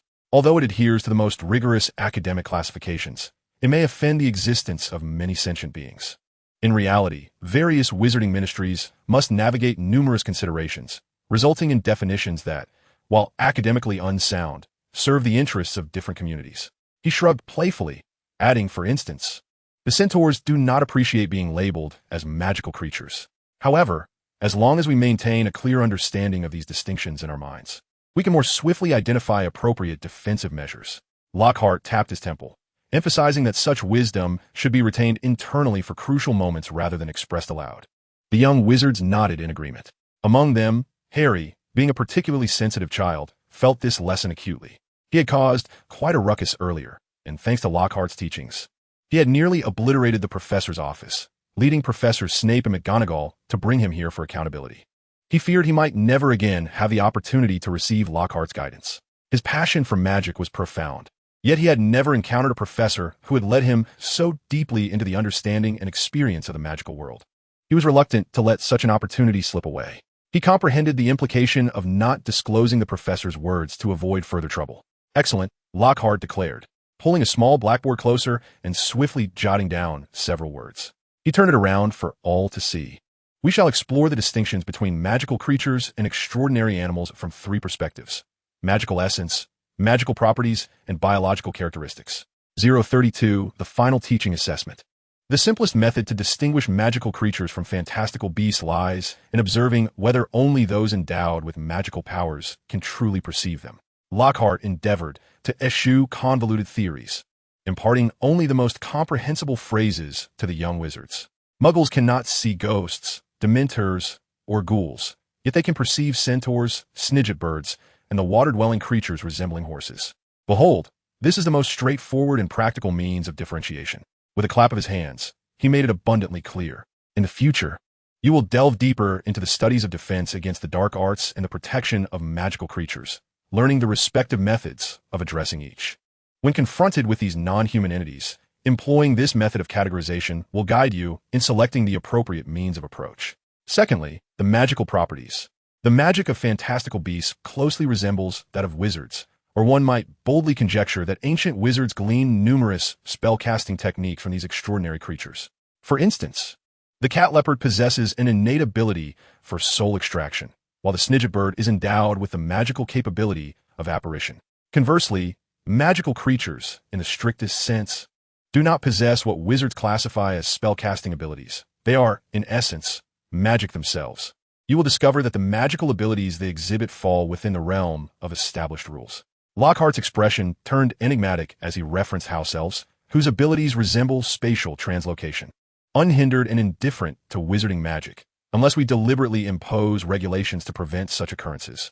The young wizards gasped in unison, clearly astonished by the formidable prowess of house elves.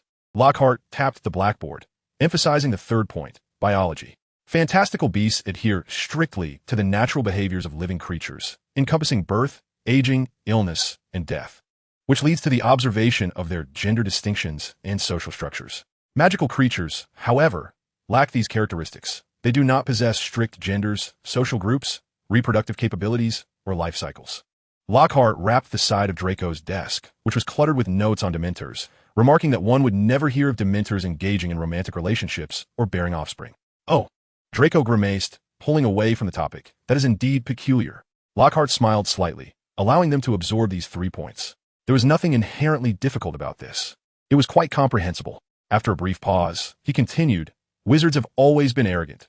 We do not differentiate based on the inherent strength of these creatures." Lockhart swiftly inscribed a line on the blackboard, tapped it, and proclaimed, "We distinguish them based on the level of danger they pose to wizards." The danger levels of magical creatures are categorized into 5 distinct grades, which you will learn about in your magical creature protection class next year. However, It is imperative to note that when we discover specific methods or invent certain spells to contend with a particular magical creature, its danger level diminishes, irrespective of its inherent strength. The same principle applies to magical beings. Lockhart placed the blackboard down and regarded them earnestly, explaining that since these beings are inherently magical, there exists a clear distinction between normal magic and dark magic for wizards. Magic that induces negative emotions in wizards is classified as dark magic, along with dark magical creatures. This differentiation should enable you to easily discern the categorization of dark magical beings. Hermione's face contorted in confusion. Is everything to be classified solely by the standards of wizards? Lockhart nodded affirmatively, stating that hence, we refer to it as the Wizarding Society rather than the Magical Society. We speak of the International Wizarding Federation, not the International Magical Federation. This is unacceptable. Hermione protested against such a notion. Yet this is the reality. Lockhart smiled at her, stating that when one is powerless to alter the world, the reality one perceives is the reality one must accept. Now let us delve deeper. He did not wish for the conversation to linger on these rudimentary concepts. You must have noticed a point. House elves are magical creatures, yet they possess biological characteristics akin to magical beasts, experiencing life, death, and reproduction. Draco and Pansy, who have house elves at home, instantly recognize this, nodding in agreement. Currently, there is no specialized literature on this subject, and it appears that there is a lack of academic research in this particular direction. Lockhart picked up the wooden board once more, indicating 3 distinguishing points, yet there undoubtedly exists a gray area between magical creatures and magical beings. The following definition can only be regarded as my conjecture. You may wish to note it down for future validation. Lockhart inscribed the phrase wizarding life in the corner. Initially, house elves were referred to as domestic elves, their existence tied to the residences of wizards, exchanging labor for sustenance. This integration resulted in their significant involvement in the lives of wizards, marking the transition from magical beings to magical creatures, placing them in a liminal space between the two. Should you visit the Ministry of Magic, you would witness the fountain of magical brethren and understand that centaurs, fairies, house elves, and others have profoundly participated in human historical events, embodying a further evolution of the wizarding fairy tale life. Similarly, we observe that dark magical creatures involved in wizarding life are also undergoing gradual transformations, such as the Dementors of Azkaban, which have developed a certain degree of communicative ability. This exploration is ongoing. Lockhart picked up the notebook before Harry, gesturing for everyone to observe his selection. The basilisk served as an exemplary case. It is a manifestation of the wizarding community's misguided endeavor to transform magical creatures into dark magical beings. As he spoke, he disdainfully returned the notebook to the table, acknowledging it as a failed experiment. According to the available historical records, the method of cultivation involved a magical egg laid by a 7-year-old rooster during the zenith of Sirius, which was subsequently hatched by a toad, an approach that defies the very principles of dark magical creature classifications. Lockhart waved his hand, and a golden light swiftly descended from the treetops, landing on his shoulder. The little golden creature blinked its shimmering, golden eyes at the young wizards.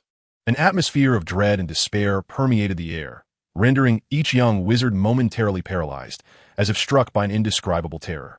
This effect dissipated rapidly. The little golden creature retrieved a biscuit from Lockhart and scurried back into the depths of the leafy canopy.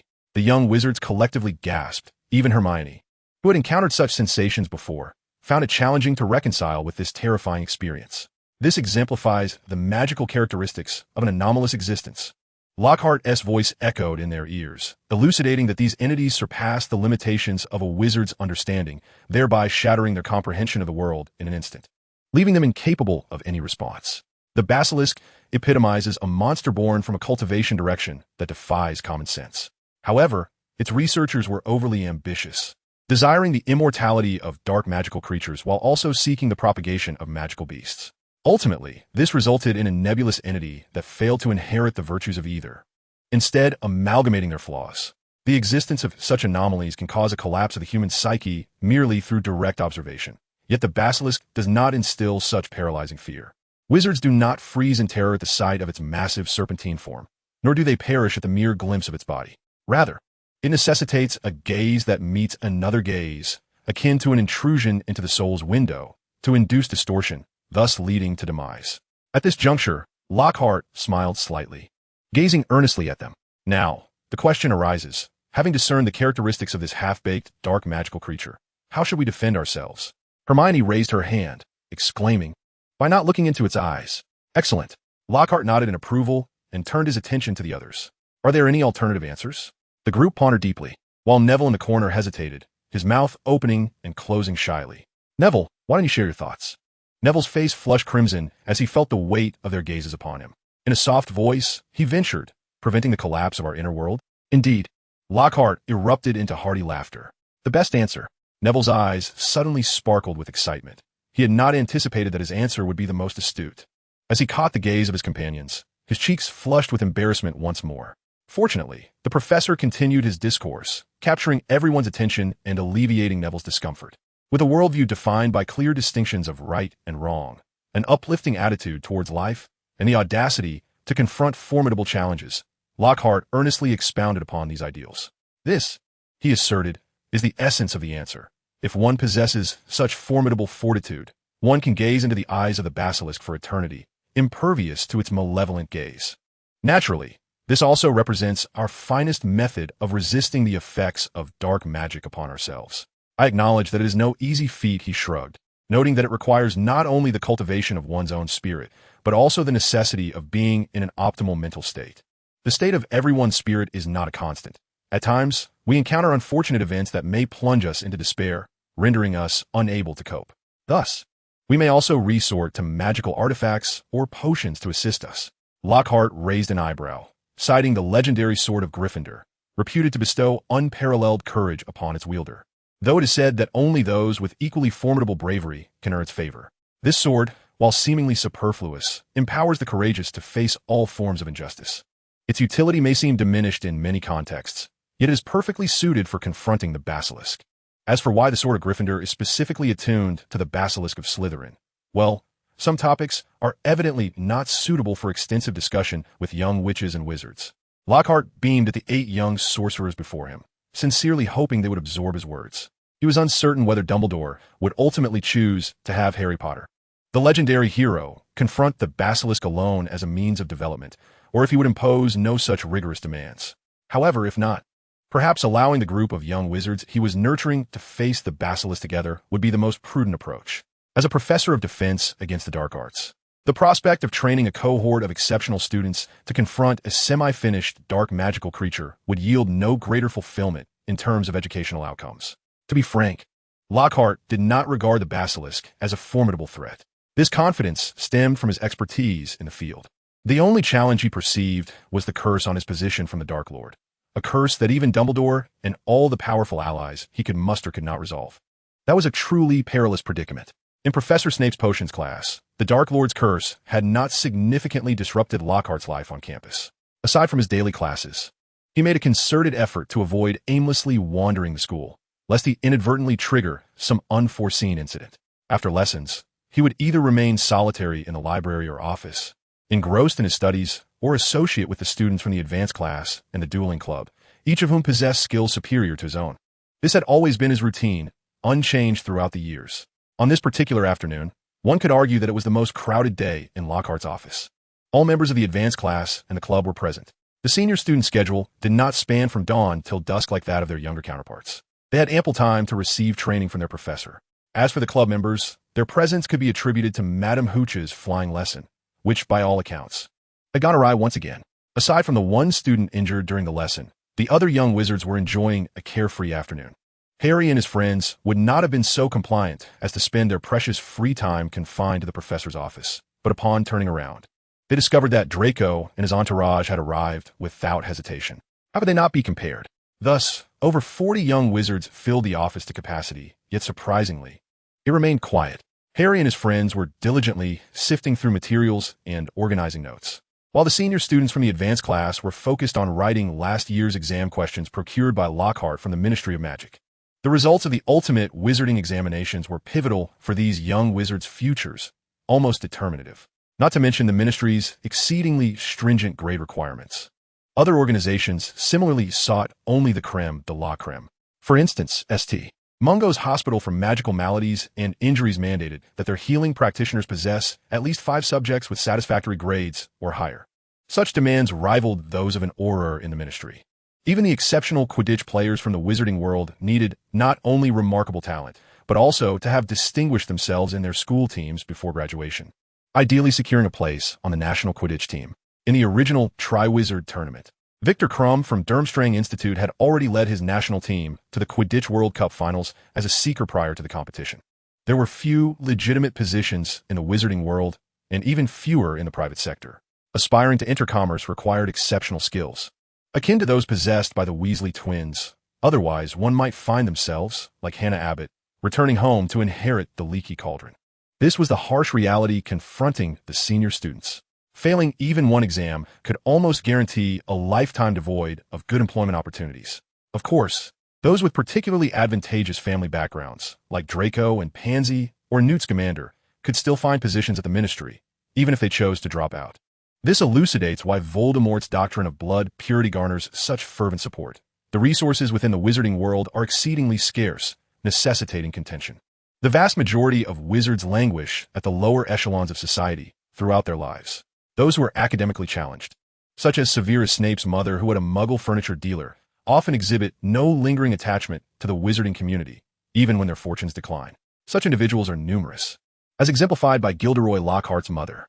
The most concerning are those who find themselves in a precarious position, compelled to pursue greater societal resources, which often leads them to engage with simple yet potent dark magic. Consequently, the number of those fitting the strict definition of dark wizards proliferates, compelling the Ministry of Magic to turn a blind eye to places like Knockturn Alley, a phenomenon observed in various countries. Otherwise, should an ambitious figure arise, fervently proclaiming the supremacy of dark magic, it could ignite yet another war that engulfs the entire wizarding realm. Within such a societal context, Lockhart's accomplishments stand out. An ordinary half-blood wizard rising through the ranks of the elite by penning bestsellers, thereby enhancing the intrinsic value of his personal brand. To the denizens of the wizarding underclass, figures like Dumbledore and Nicholas Flamel appear formidable yet distant, ethereal. In contrast, Lockhart embodies an idol within their grasp, inciting fervent adoration. Their obsession extends beyond Lockhart himself, manifesting as a fixation on a seemingly attainable dream. This is the fundamental logic behind Lockhart's 6-year reign atop the bestseller lists. His prose is tailored for the greatest number of individuals within the lower strata of wizarding society, with the knowledge curated to align with their practical needs, rather than serving as a reference for academics or aurors. While it may seem that these fans possess limited purchasing power, Lockhart's status as a globally renowned author, coupled with the expansive population base, renders achieving bestseller status a remarkably feasible endeavor. Unsurprisingly, Lockhart casually discarded the congratulatory card sent by his senior, Rita Skeeter, regarding his achievements, showing little concern.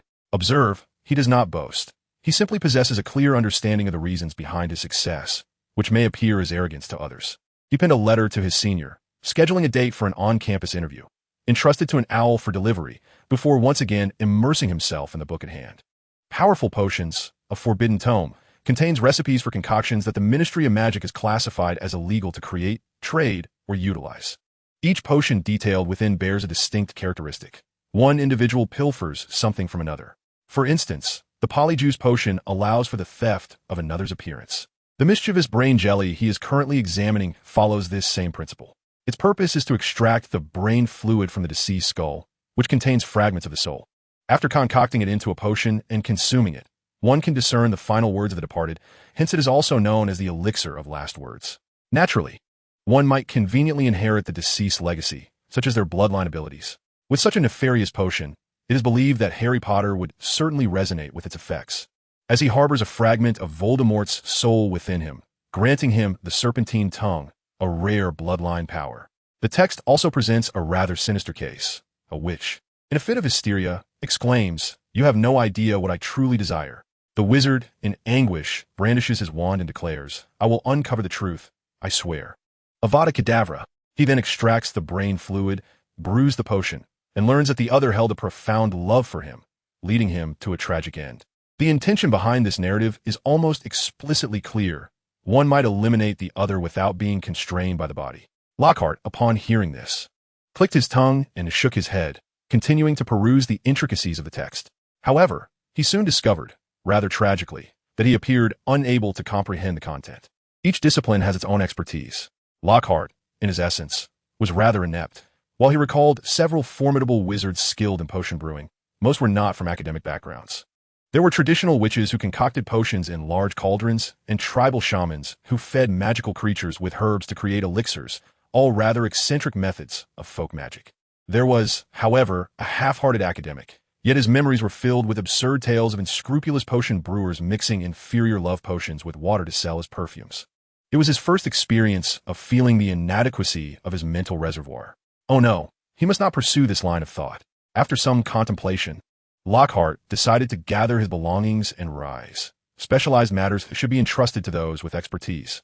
Just as even the formidable Professor McGonagall sought assistance in the field of defense against the dark arts, he needed to consult with Senior Snape. Lockhart surveyed the surrounding children, noting their diligent efforts without disturbing them, and called to the vengeful fairy and the little golden retriever perched on a branch above, watching over the young wizards. This arrangement had been agreed upon the previous night. Henceforth, they would accompany him on his outings. The vengeful fairy leapt from the tree, and before it could reach him, it extended its glowing, pink tendrils, which swiftly penetrated his body, merging with him. It had yet to master its abilities and could only choose to conceal itself. The little golden retriever, however, was far more at ease, standing effortlessly upon Lockhart's shoulder. It waved its paw, and a plume of black smoke emerged from the peach blossom tree hollow by the fireplace, swiftly spiraling around the treetops before diving back into the sleeve of Lockhart's wizarding robe. As for the curled-winged demon, it has long been tucked away in the pocket of the wizard's robe. This represents all of Lockhart's current combat prowess, compared to the almost superfluous wand. These magical creatures offer him an abundance of security. Upon venturing out, as he approached Professor Snape's office once more, a familiar aroma of seafood hot pot wafted towards him. The brew, simmered since the beginning of the term, had yet to reach perfection.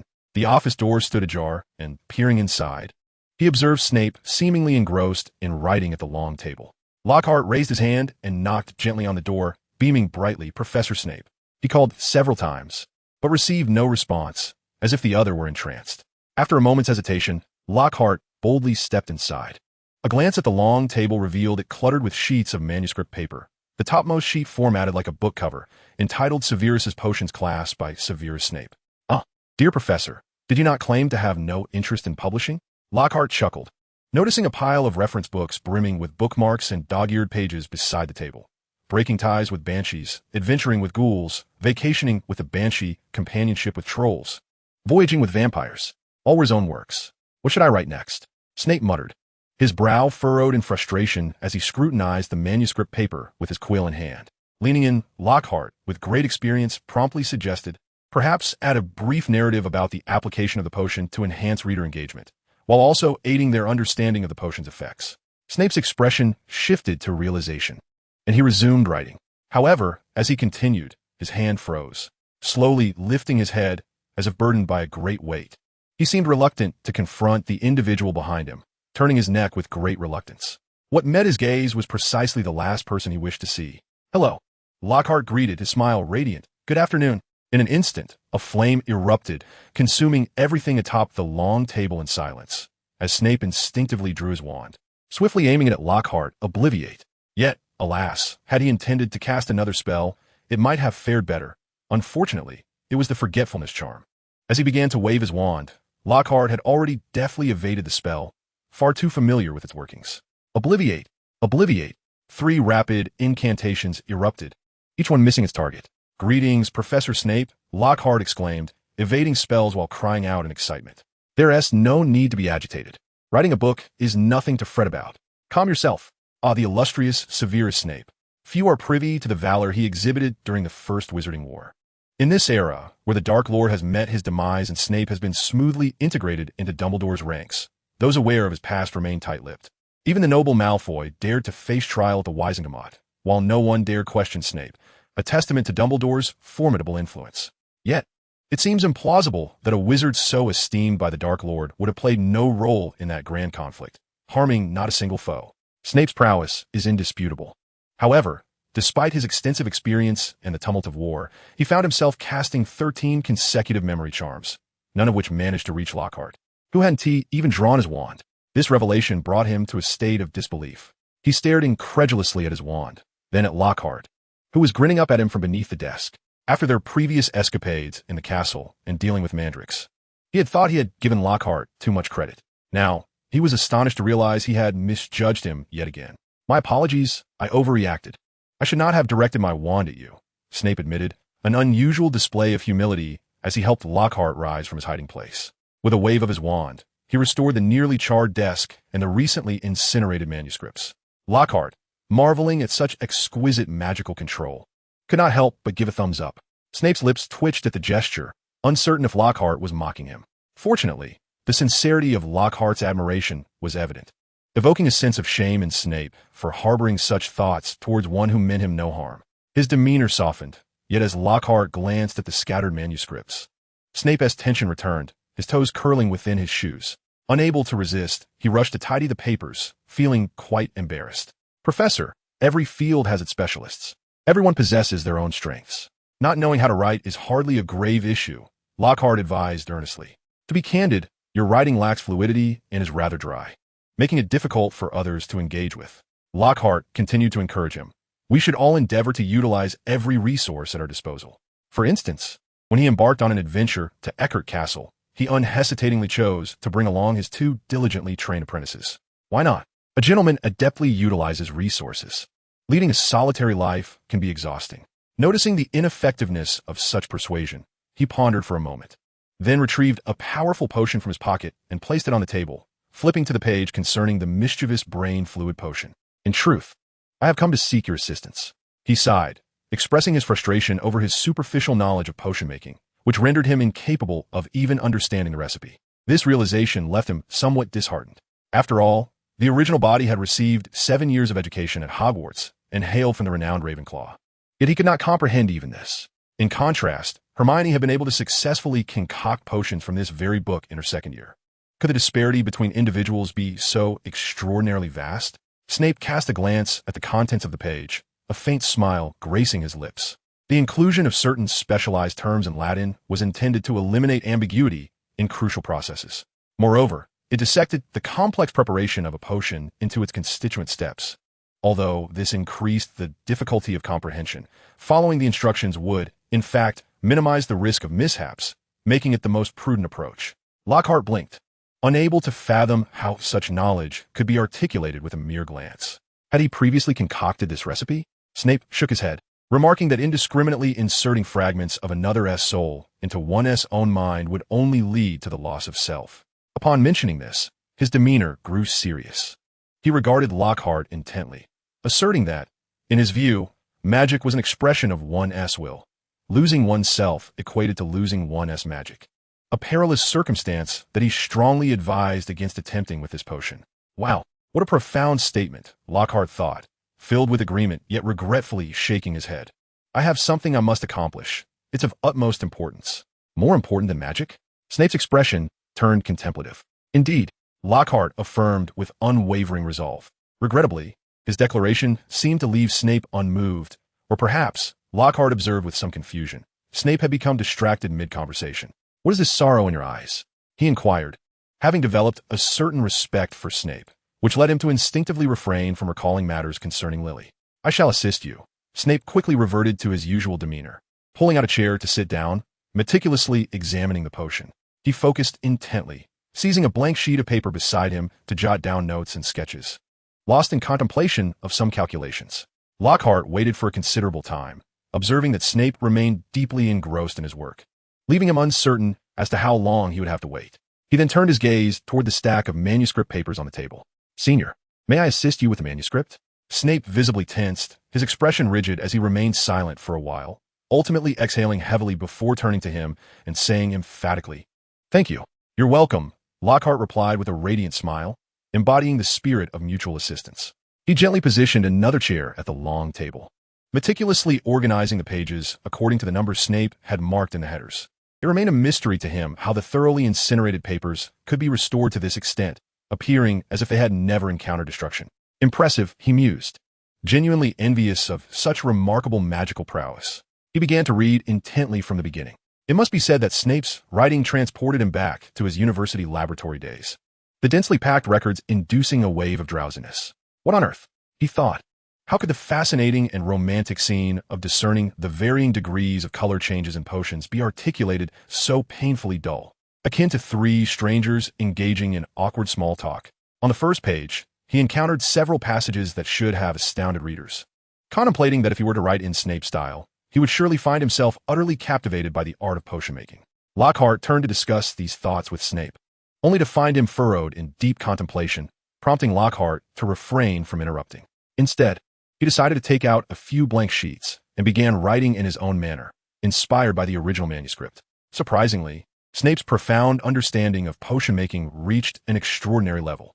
After diligently filling a dozen sheets with his own notes, Lockhart suddenly realized that he had developed a deep comprehension of the fundamental transformations within potions. In a manuscript titled Severus's Potion Class, Snape did not follow the conventional approach of listing and explaining simple potions one by one. Instead, he employed a more elevated perspective, deconstructing various common potion recipes while integrating foundational concepts of potion making into his narrative.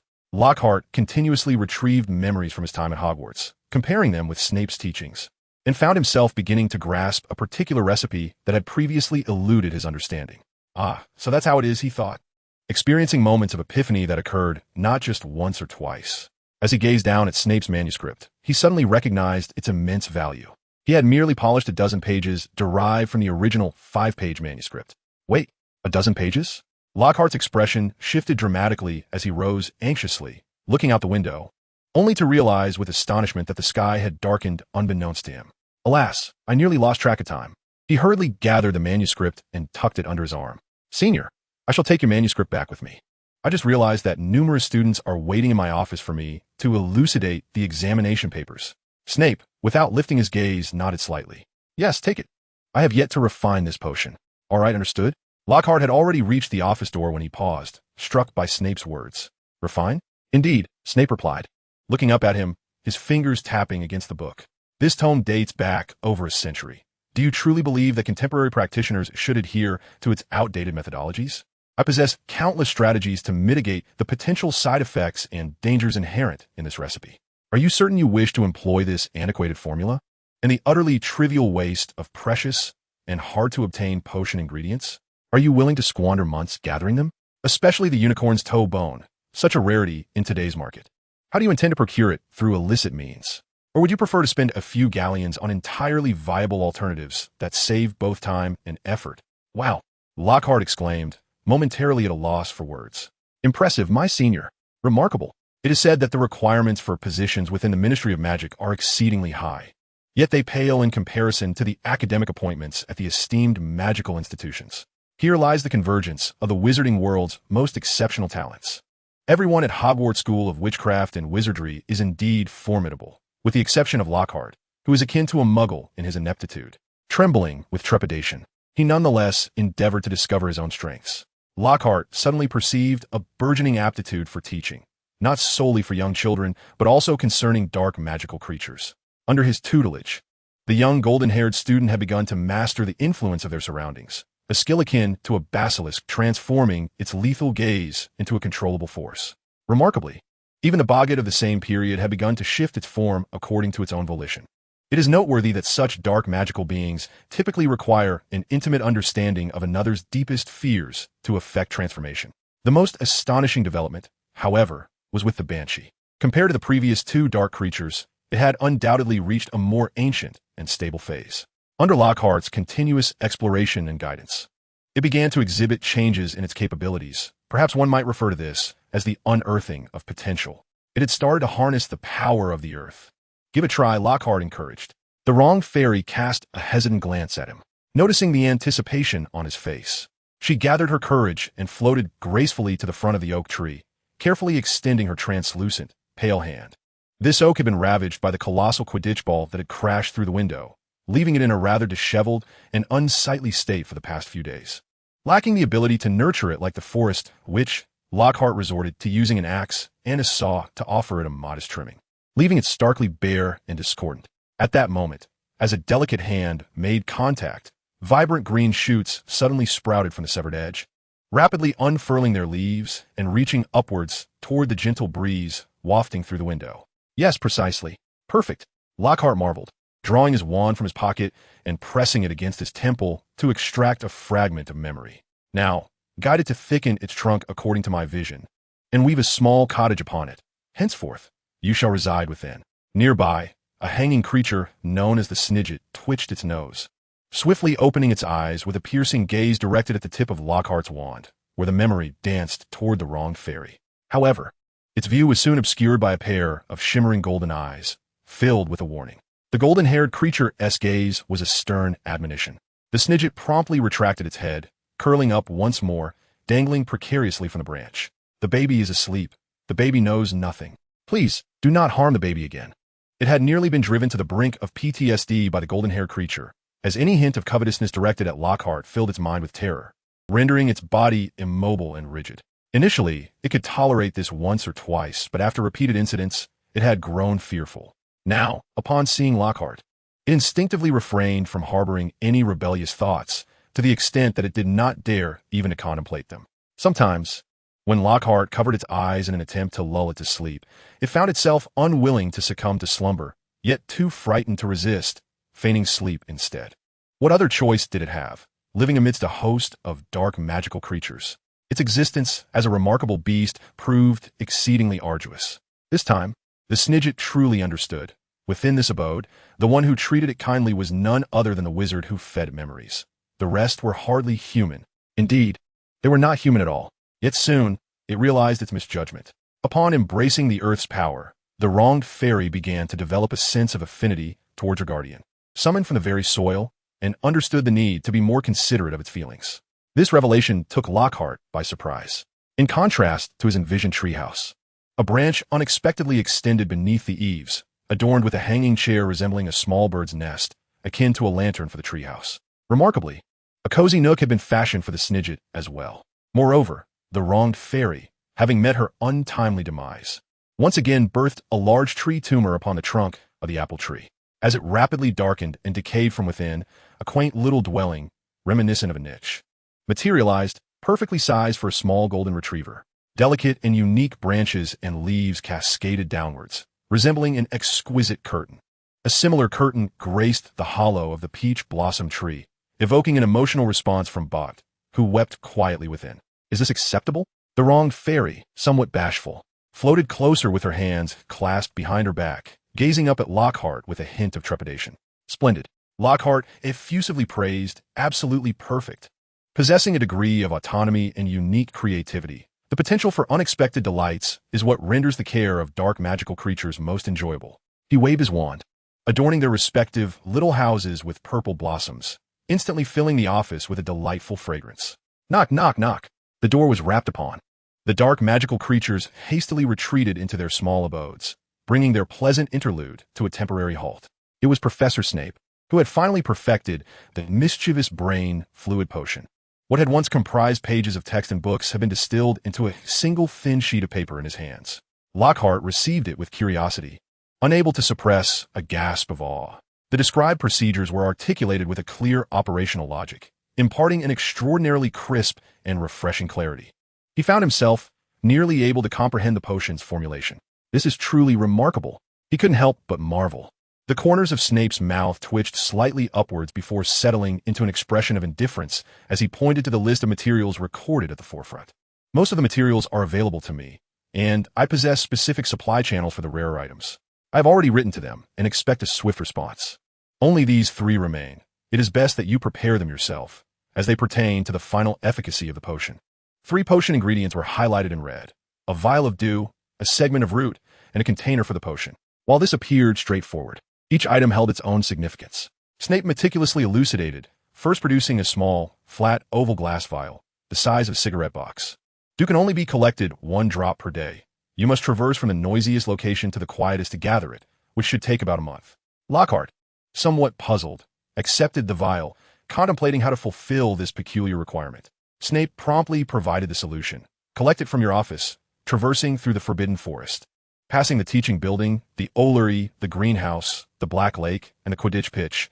This should sufficiently meet the conditions. In his eyes, potions have always possessed a unique essence, articulating the significance of this operation with a touch of poetic flair. Life, devoid of inherent meaning, becomes tangible along the paths we traverse, complemented by the humble schooling herb. This represents my most substantial alteration to the potion. It effectively prevents the potential for self-alienation after its use. As he spoke, he retrieved a pouch filled with seeds. The seeds of the schooling herb are quite commonplace, cherished by young wizards as delightful companions. When planted in a pot and watered, they swiftly sprout, mimicking the sounds they hear, akin to parrots, hence their name. Severus Snape handed the seeds to Lockhart, indicating, "These seeds are of my special cultivation. They will sprout by the following day. Carry them with you daily, allowing them to absorb the sounds of others calling your name." He pondered briefly before adding, "It would be ideal to collect 1,000 instances of others calling you, or even tens of thousands, as that would truly maximize their efficacy." Lockhart nodded in agreement. As a charismatic figure, this task posed no challenge for him. The last item was the container for the mischievous brain matter potion, which you ought to craft yourself, as this will facilitate a remarkable interaction with the potion. He then produced a tome, delicately flipping it open at the bookmark page. The best container for the brain matter is the meditation bowl. Select a design from this book that you find simplest to create. Lockhart raised an eyebrow, quickly scanning the pages. Coincidentally, he had recently been studying the art of crafting meditation bowls, rendering him quite familiar with the material. The book described several designs that could be deemed rudimentary versions, lacking many essential functions. It seemed somewhat absurd. What purpose would a meditation bowl serve if it merely served as a temporary repository for memories? He reinserted the bookmark and closed the book. Glancing at the cover, the title read Cauldron and Meditation Bowl. This scholarly work focuses on the alchemical exploration of the mind, authored by the esteemed potion master Erica Maxwell, who delved into techniques for harmonizing potions within the cauldron with the spirit, an invaluable contribution to the field. Snape elaborated, "This book is my personal treasure, not part of the school's collection. Consider it a gift. I hope it proves beneficial to you." Lockhart felt a swell of gratitude. Despite Snape's seemingly austere demeanor, he revealed a genuine warmth in their interactions. This made Lockhart feel slightly embarrassed, prompting him to produce the manuscript he had recently organized. Truth be told, he had expended considerable energy over the past few days preparing supplementary materials for the advanced students in a nude enhancement class, leaving little time to refine Snape's manuscript. Such was the predicament he faced. He had not anticipated the significant gaps in education that these upperclassmen had in the subject of defense against the dark arts. The curse cast by Voldemort on this course had left them in utter disarray. So much so, Snape was astounded by the manuscript that he produced. It was a substantial stack that appeared to be far thicker than the tome he had provided, Cauldrons and Pensive. It was worth noting that even his own manuscript was merely in its nascent stages. How had Lockhart managed to supplement so much content? The key was that he bore an expression of dissatisfaction.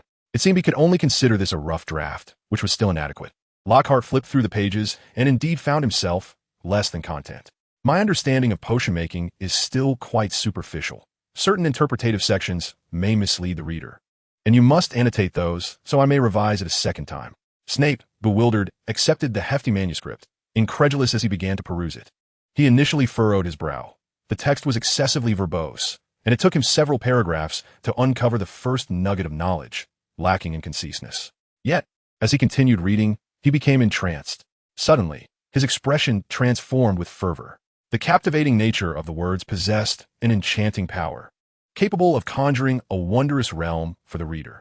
Stepping into this world, the vistas were limitless, and knowledge blossomed quietly, like a gentle rain nourishing the earth.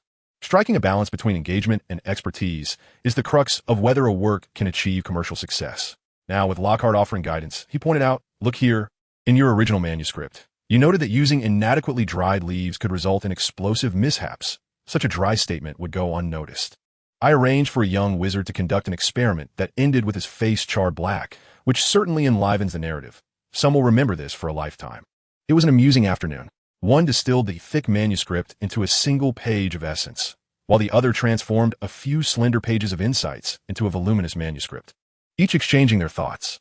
As they conversed, they found themselves seated, engrossed in the wisdom they both yearned for. The timid fairy cast a glance, ultimately bringing forth 2 cups of a blood-red beverage.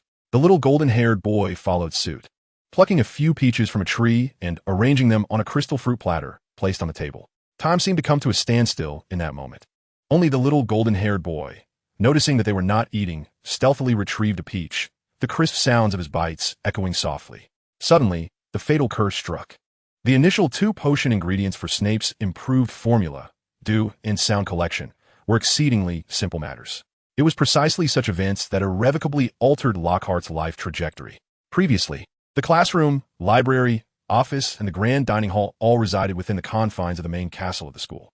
Yet now, Lockhart found himself compelled to step beyond this modest comfort zone. He could not allow his mind to remain perpetually ensnared by the looming shadow of Voldemort's curse. To do so would render life unbearable. Nevertheless, he could not entirely abandon his vigilance, as he felt it prudent to carry small creatures with him whenever he ventured outside. After classes in the afternoon, he traversed among the young wizards, cradling a pot of academic herbs, and observed the frolicking and playful antics of the young sorcerers, feeling as though he had been transported to another realm.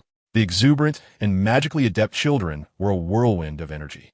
Lockhart even stumbled upon a group of young wizards engaged in a rather unsavory game involving the tossing of foul-smelling projectiles. Indeed, they were hurling what could only be described as excrement bombs, objects that bore an uncanny resemblance to feces, both in appearance and odor, leaving a corridor besmirched. Lockhart was compelled to take a detour to avoid such a distasteful scene.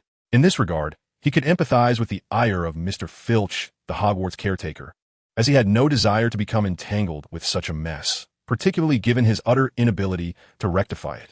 A cleansing spell would have sufficed to resolve the issue, but alas, he lacked the capability to cast it. This was precisely why he refrained from wandering the school unaccompanied, as even minor complications would expose his ineptitude. This also explained his preoccupation with Voldemort's Horcrux diary and the importance he placed on Professor Snape's assistance in perfecting his potions. Magic. He longed to possess the ability to wield spells with finesse. As Professor Lockhart, he was greeted by young wizards wherever he went, and he would invariably respond with his signature perfect smile, offering words of encouragement or signing books and cards for his admirers. Initially, the adulation amused him, but as the encounters grew more frequent, they became somewhat tedious, prompting him to quicken his pace. After all, he was not the original Lockhart, and he did not relish the fervent attention of his fans to such an extent. Yet he found himself returning to his former state, engaging more with these young admirers, allowing the academic herbs in his hands to absorb the chants of his name. Unbeknownst to him, he had begun to emulate the original Lockhart, at least in terms of his actions. Perhaps it would be more fitting to describe it as him stepping into the enchanting narrative of the charming rogue, Lockhart. At times, he would even venture to the Quidditch pitch, where he was enthusiastically drawn into the Gryffindor crowd by spirited classmate Hermione, joining in their cheers. As the match concluded, the jubilant crowd surged towards their academy's team. One solitary figure quietly cradled a handful of enchanted grass and continued towards the Forbidden Forest. Lockhart did not venture too deeply into the forest, merely meandering along its fringes. Of late, the weather at Hogwarts had been persistently gloomy, as if it were brewing a torrential downpour. The humidity was palpable and easily collected. This endeavor was progressing smoothly. Today, he had brought along a small fabric pouch. Intending to gather some fine grains of sand from the shaded paths, he traversed in deep contemplation. This was to be one of the materials for crafting his chosen meditation basin. As dusk approached, the oppressive air of the overcast sky weighed heavily upon the atmosphere. In the distance, the faint echoes of shouts from the Quidditch pitch's training sessions rendered the edge of the Forbidden Forest even more serene. Only the occasional bark from Fong, Hagrid's pet, broke the silence. Fong, a seemingly ferocious yet inherently gentle Neapolitan mastiff, was apparently left alone in the hut while Hagrid had gone to watch Harry Potter and his companions practice Quidditch. Fong's barking was vigorous and somewhat agitated, prompting Lockhart's little golden retriever to consider silencing him. Fortunately, it had learned to seek its master's consent first. Lockhart merely smiled and shook his head, refraining from allowing it to intimidate Hagrid's pet. Speaking of Hagrid, his life at the edge of the Forbidden Forest was quite fulfilling. He not only maintained several magical creature enclosures, but also cultivated farmland, growing an abundance of pumpkins and even raising some chickens. Each morning, the crowing of roosters pierced through the Forbidden Forest and over the Black Lake, reaching the castle. However, this year was somewhat exceptional. These roosters would be exterminated by Ginny Weasley due to the threat posed by the basilisk. Recently, while Harry Potter was compiling information about the basilisk, the young witches and wizards were curious as to why an ordinary rooster could vanquish such a formidable creature. The answer was quite straightforward. Basilisks and creatures like Lockhart's golden retriever, which defy the laws of nature, derive their power from their very existence outside the realm of common sense. Yet they are also fated to perish for the same reason. As soon as someone reminds them, "Hey, you do not exist," they simply cease to be. This notion is reminiscent of a myth from Lockhart's previous life, where a cabbage seller remarked to a spirit, "Without a heart, how can one possibly live?" And thus the spirit perished. So, is the crowing of a rooster truly necessary to remind the basilisk of its non-existence? Once one grasps the fundamental logic, there are myriad ways to approach the matter. Lockhart, with his little pouch, picked up the sand, passing by the chicken coop, and casually glanced in, noting that there seemed to be no activity. It appears that Ginny Weasley has not yet taken action. He shook his head, dismissing the matter from his thoughts, and continued toward the Forbidden Forest. At that moment, a small figure emerged from the shadows beside a large tree, dressed in a white gown. She appeared to glow within the darkness. Her delicate face resembled that of a beautiful doll, yet it was pallid, as if drained of blood. She grasped the neck of a large rooster, lifting it up, and tilted her head, casting a vacant gaze toward Lockhart. Her voice was ethereal, as if she were speaking in a dream, softly inquiring, "Are you looking for it?" Lockhart was taken aback, as if he had encountered this peculiar state of the little girl before. Memories surged through his mind, quickly leading him to a realization: the killing curse. One of the 3 unforgivable curses, capable of transforming others into obedient puppets. A wave of trepidation surged within Lockhart, prompting him to swiftly leap aside. In an instant, as the girl raised her wand and recited the incantation at an alarming speed, Avada Kedavra, a green light streaked past, grazing his hair. Goodness! Lockhart gasped, and before he could steady himself, another green light shot towards his chest. Avada Kedavra! The curse was imbued with a chilling indifference towards life and malice, exuding a curiosity akin to a child pouring water into an ant hill, reveling in the destruction of life. Such profound wickedness could not possibly originate from Ginny Weasley. Tom! Tom! A billowing mist swirled at the edge of the Forbidden Forest, and a gray wolf sprang forth with a graceful leap, interposing itself between Lockhart and the deadly curse. As the curse struck, the summoned forest spirit dissipated once more into the fog. Within that mist, another ghastly green light of the killing curse erupted. With extraordinary understanding of magic and keen situational awareness, Lockhart had evaded the first curse by anticipating the impending attack, deftly dodging its lethal trajectory. The second curse was countered by a silent, wandless invocation of the forest wolf, a simple spell that successfully averted death's grasp. Now, the third killing curse was unleashed in rapid succession, almost colliding with the second. At last, Lockhart comprehended the source of Snape's adept triad of defensive maneuvers. Such ferocious magical assaults were overwhelming. Despair began to settle in, but then, fortuitously, a bat fell from a branch, perfectly intercepting the curse's path.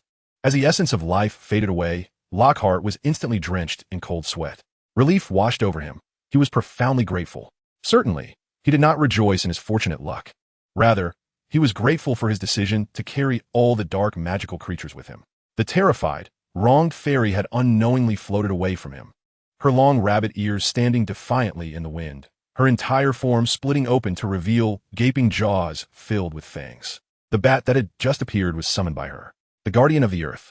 The little golden-haired creature hastily leapt from his pocket, scrambling onto his shoulder and baring its teeth at the distant Ginny Weasley. Guggy? Its tiny head was filled with confusion, questioning why its recent surge of fear and despair had once again failed in the magical environment. Following its master and Dumbledore, this was the third instance. This was intolerable. It called out urgently, urging the boggart to swiftly attack the little girl. However, the boggart merely screamed in terror from within the sleeve. "She has no spirit. I cannot sense her essence.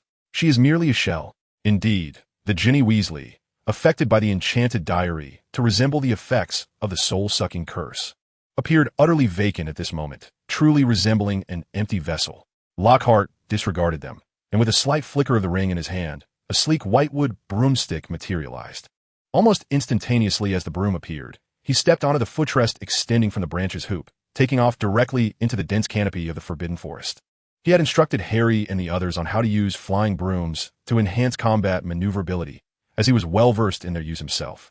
His wisdom did not merely reside in idle chatter, but translated into action, marking the most significant distinction between him and the original Lockhart. As his body swiftly navigated through the air, his arm naturally drew forth his wand. Grey Wolf Pack. The mist in the forest swirled, and a grey wolf was summoned once more, lunging at Ginny Weasley, who attempted to cast spells against him. Yet, this tactic seemed far too childish. She hardly paid it any mind, waving her wand and soaring into the air, her white, flowing dress billowing like a specter in the woods. Crucially, her speed of flight was astonishingly rapid, allowing her to quickly close the distance. The flying spell, a magic that Voldemort had invented during his student years, now known only to him and Snape. She appeared to have realized that the killing curse would not prove effective against Lockhart, and with a flourish of her wand, she conjured a thick cloud of black smoke, transforming it into a serpent-like shadow that glided silkily along the treetops. This was evidently a form of dark magic. However, the specifics of this dark magic and its effects remained unknown to Lockhart. In his memory, there were indeed the distilled adventures of a dozen powerful wizards. Yet the magic before him was evidently an arcane form of dark sorcery, so profound that the average person would not even know where to begin their studies, let alone master it. Fortunately, the little golden-haired creature finally proved its worth. It suddenly transformed into a beam of golden light, lunging towards the serpent shadow, which appeared as if frozen, clinging immovably to the tree trunk, awaiting its approach to be torn apart. Ginny's speed increased as she witnessed Lockhart charging out of the forbidden forest towards the Quidditch pitch, swiftly brandishing his wand.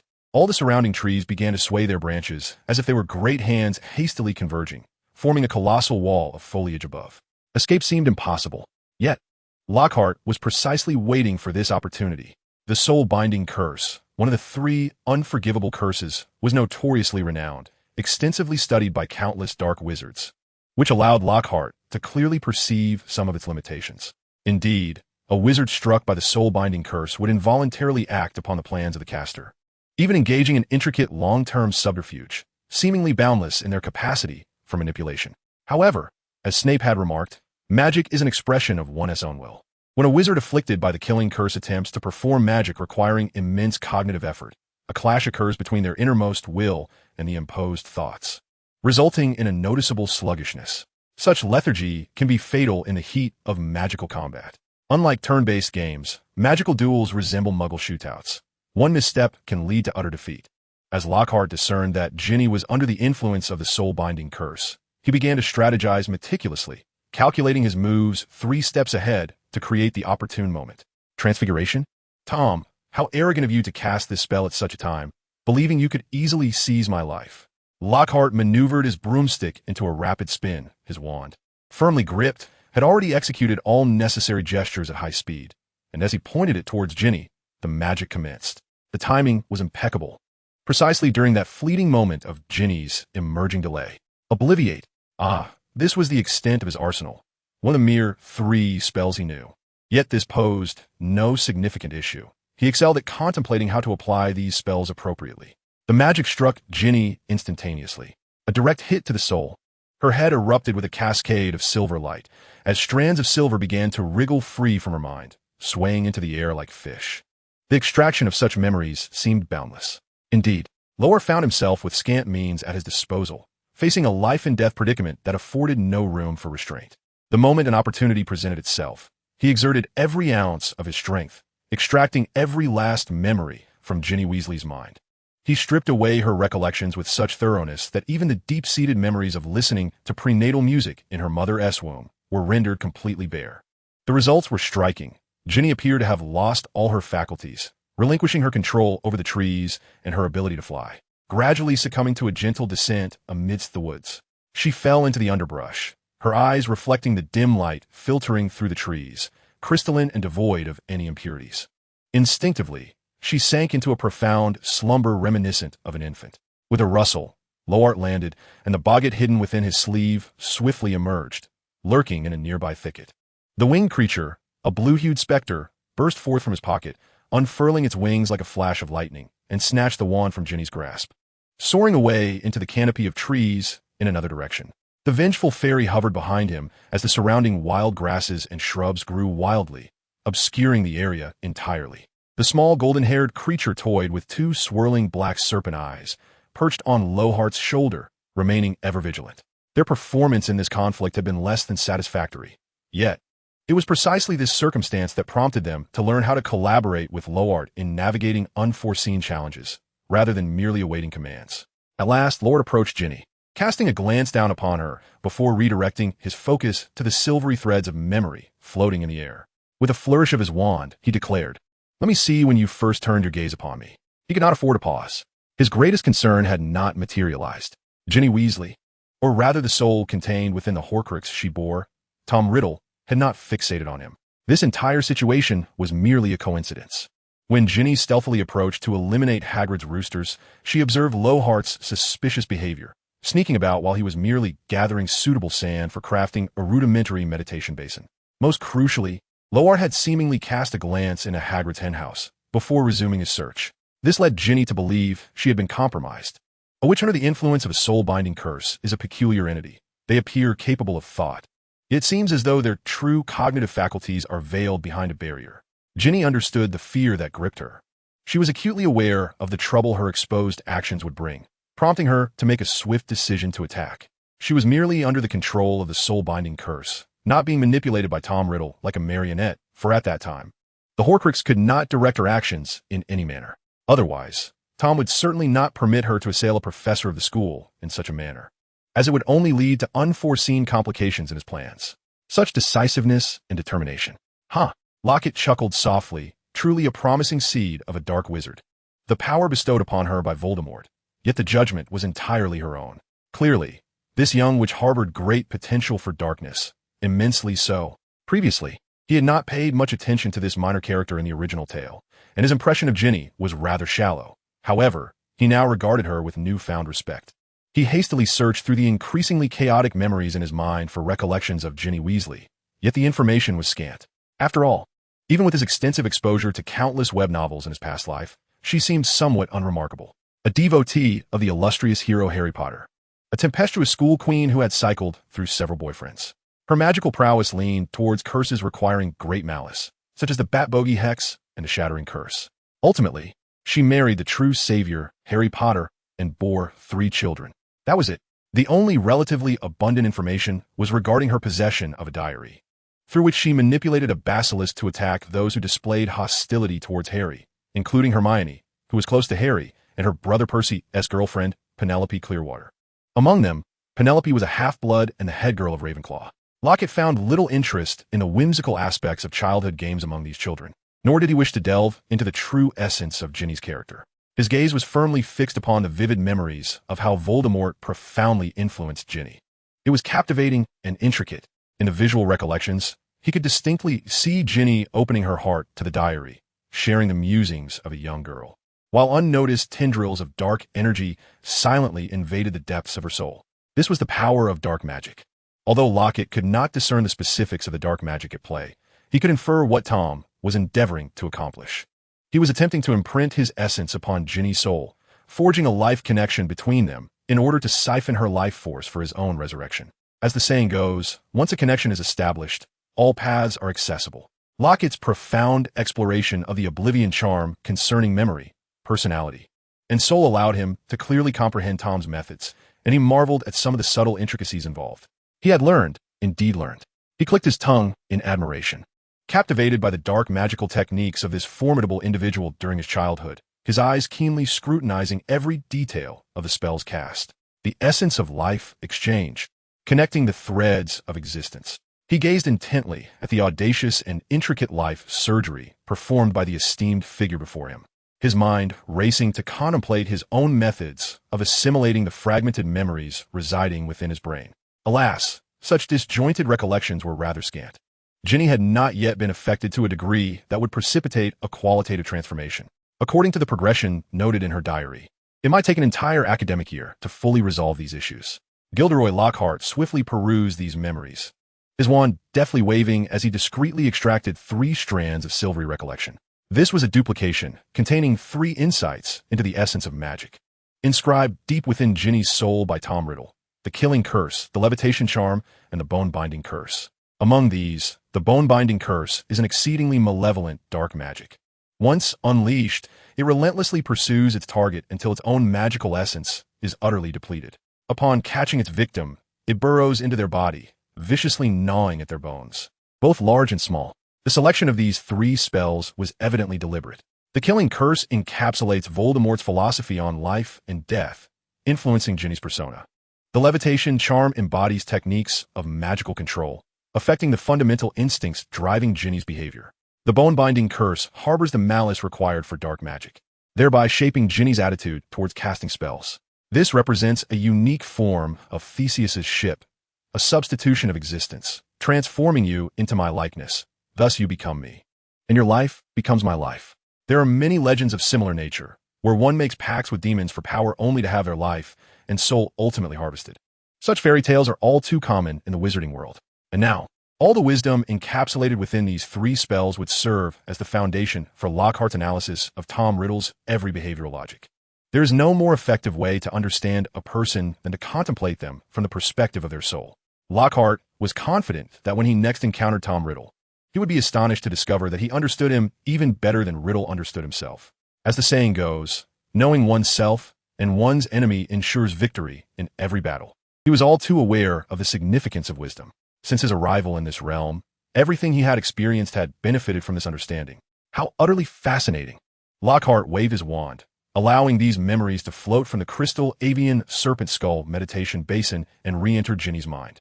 Only this evening, when she attempted to vanquish those roosters, would she realize that this particular memory had been entirely erased. She would not recall ever having encountered herself, nor would she be able to discuss this matter with Tom, who still resided within the confines of the diary. Since the moment to confront the Horcrux of Voldemort's diary is not opportune, he must meticulously manipulate the ramifications of this affair to extricate himself from the events at hand. There remains ample time ahead. We shall proceed at a measured pace. Lockhart stowed away the crystal meditation basin and his broomstick, whistling to summon back the curled-winged creature in the boggart. He waved at the vengeful fairy who aided in guarding, pushing aside the underbrush as he ventured forth. The forbidden forest once again fell into a serene silence. After a considerable while, the gentle calls of birds returned, and the insects finally resumed their chorus. From afar, the sounds of barking dog from the Quidditch pitch and Hagrid's hut echoed through the air. Suddenly, a piercing scream shattered the tranquility of the woods. Ginny Weasley awoke from the forbidden forest in disbelief, panic-stricken as she surveyed her unfamiliar and shadowy surroundings, crying out in terror, "How did I end up here?" She hastily fled towards the exit of the forest, oblivious to the pair of eyes watching her intently from the canopy of a great tree. Guggy? The little golden-haired creature eagerly offered to present 2 serpent-like eyes made of black smoke to Lockhart, but upon sensing his apparent disinterest, it contentedly tucked them away. The vengeful fairy also followed Lockhart's gaze, perplexed as to why he refrained from eliminating her, considering she had nearly taken his life moments ago. Lockhart shrugged. The situation was intricate and could not be succinctly explained at that moment. The fairy nodded in understanding, her form extending delicate pink threads that floated through the air like a pastel jellyfish, gradually merging with his being. Once Ginny had retreated far enough, Lockhart carefully cradled the sound grass pot and leaped down from the tree. The descent, though slow, hinted at the semblance of a flying charm, albeit faint. Well, one could say there exists a trace of flight magic, minimal, yet present. Today bears its own tasks. The work must continue. Stretching lazily, he reminded himself to keep moving forward. He understood that Voldemort's curse upon his teaching position was merely the beginning of the troubles that lay ahead. As Professor Trelawney had foretold, the more one yearns for such things, the more one strays from their rightful place, and the curse would inevitably pursue them. What could Lockhart do? He retrieved the small glass vial given by Snape, and continued on his path to collect dew. Magic, it seems, does not merely exist as knowledge. It is inextricably linked to action. Perhaps confronting such curses is precisely the path that leads him into the realm of a magical existence. Perhaps it is not the wizard who chooses magic, but rather magic that chooses the wizard. Magic, the pinnacle of fairy tale romance. To truly become a part of a fairy tale, perhaps that is the essence of a romantic life steeped in enchantment. Embarking on that path, both romantic and perilous, allows magic to quietly flourish like a gentle whisper in the air. The mist of the forbidden forest thickens as 3 gray wolves stealthily emerge, following Lockhart's footsteps, either slinking through the grass or leaping among the treetops until they vanish completely into the haze. Lockhart found himself unwittingly delving deeper into the forbidden forest.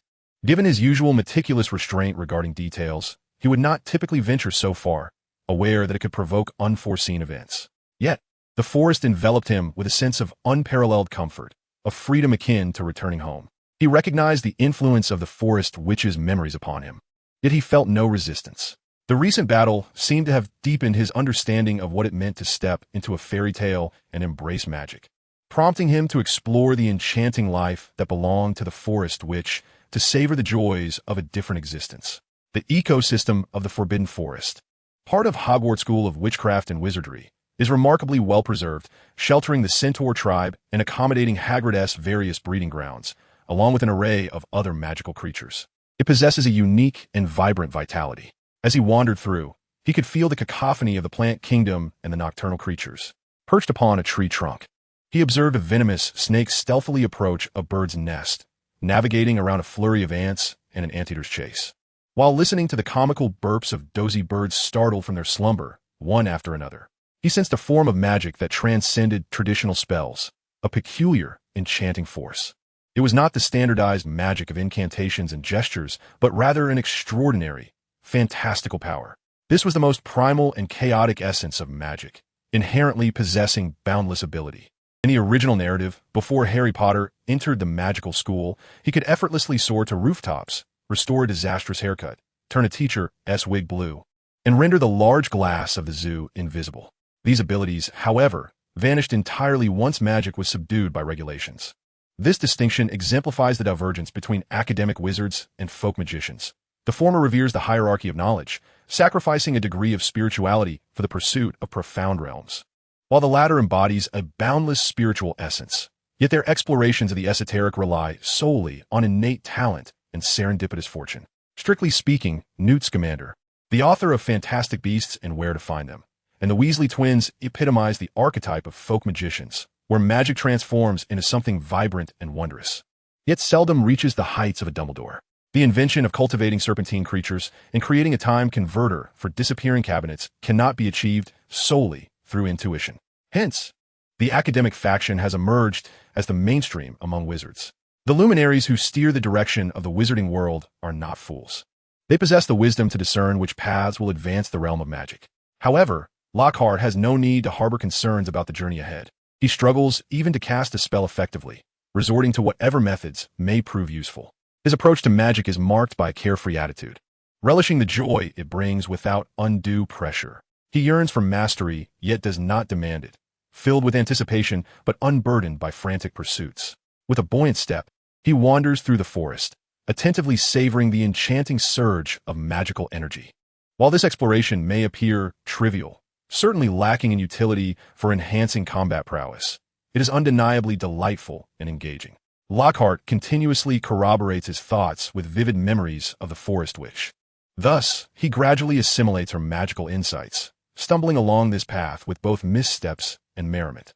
Perhaps he is inherently adept at being a wizard, and he feels this state of being is quite splendid. After an indeterminate period of wandering, Lockhart encounters a rabbit.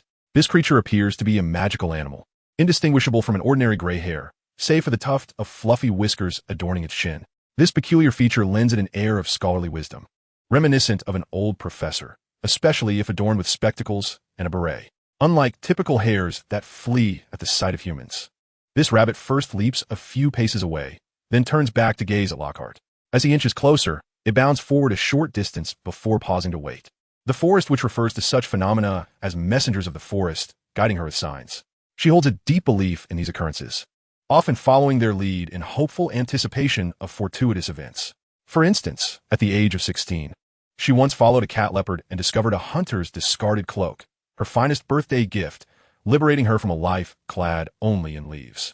Lockhart, however, finds no treasures in following the rabbit. It leads him to the entrance of a burrow, as if inviting him to play within its home. Though he muses that the space seems too small, the rabbit remains silent, quietly perched at the burrow's mouth. Lockhart reluctantly seeks the counsel of the vengeful fairy floating behind him, who is currently in communion with the earth's energies and might comprehend the intentions of these forest messengers. The fairy shakes her head, clearly unable to offer assistance. Despite her rabbit-like head, she is no rabbit. Just then, Lockhart suddenly feels a shadow in his peripheral vision expanding ominously. He swiftly turns his head, only to witness the seemingly gentle old scholar rabbit suddenly leaping towards him, its large, plush hind legs aimed directly at his head. Oh dear! In a flurry of panic, he evaded, his body tilting awkwardly, resulting in an unceremonious fall. This is troublesome. A dismal thought echoed in his mind, realizing he might inadvertently demolish the rabbit's abode. This was not my fault, he mused, when suddenly he felt himself plummeting rapidly.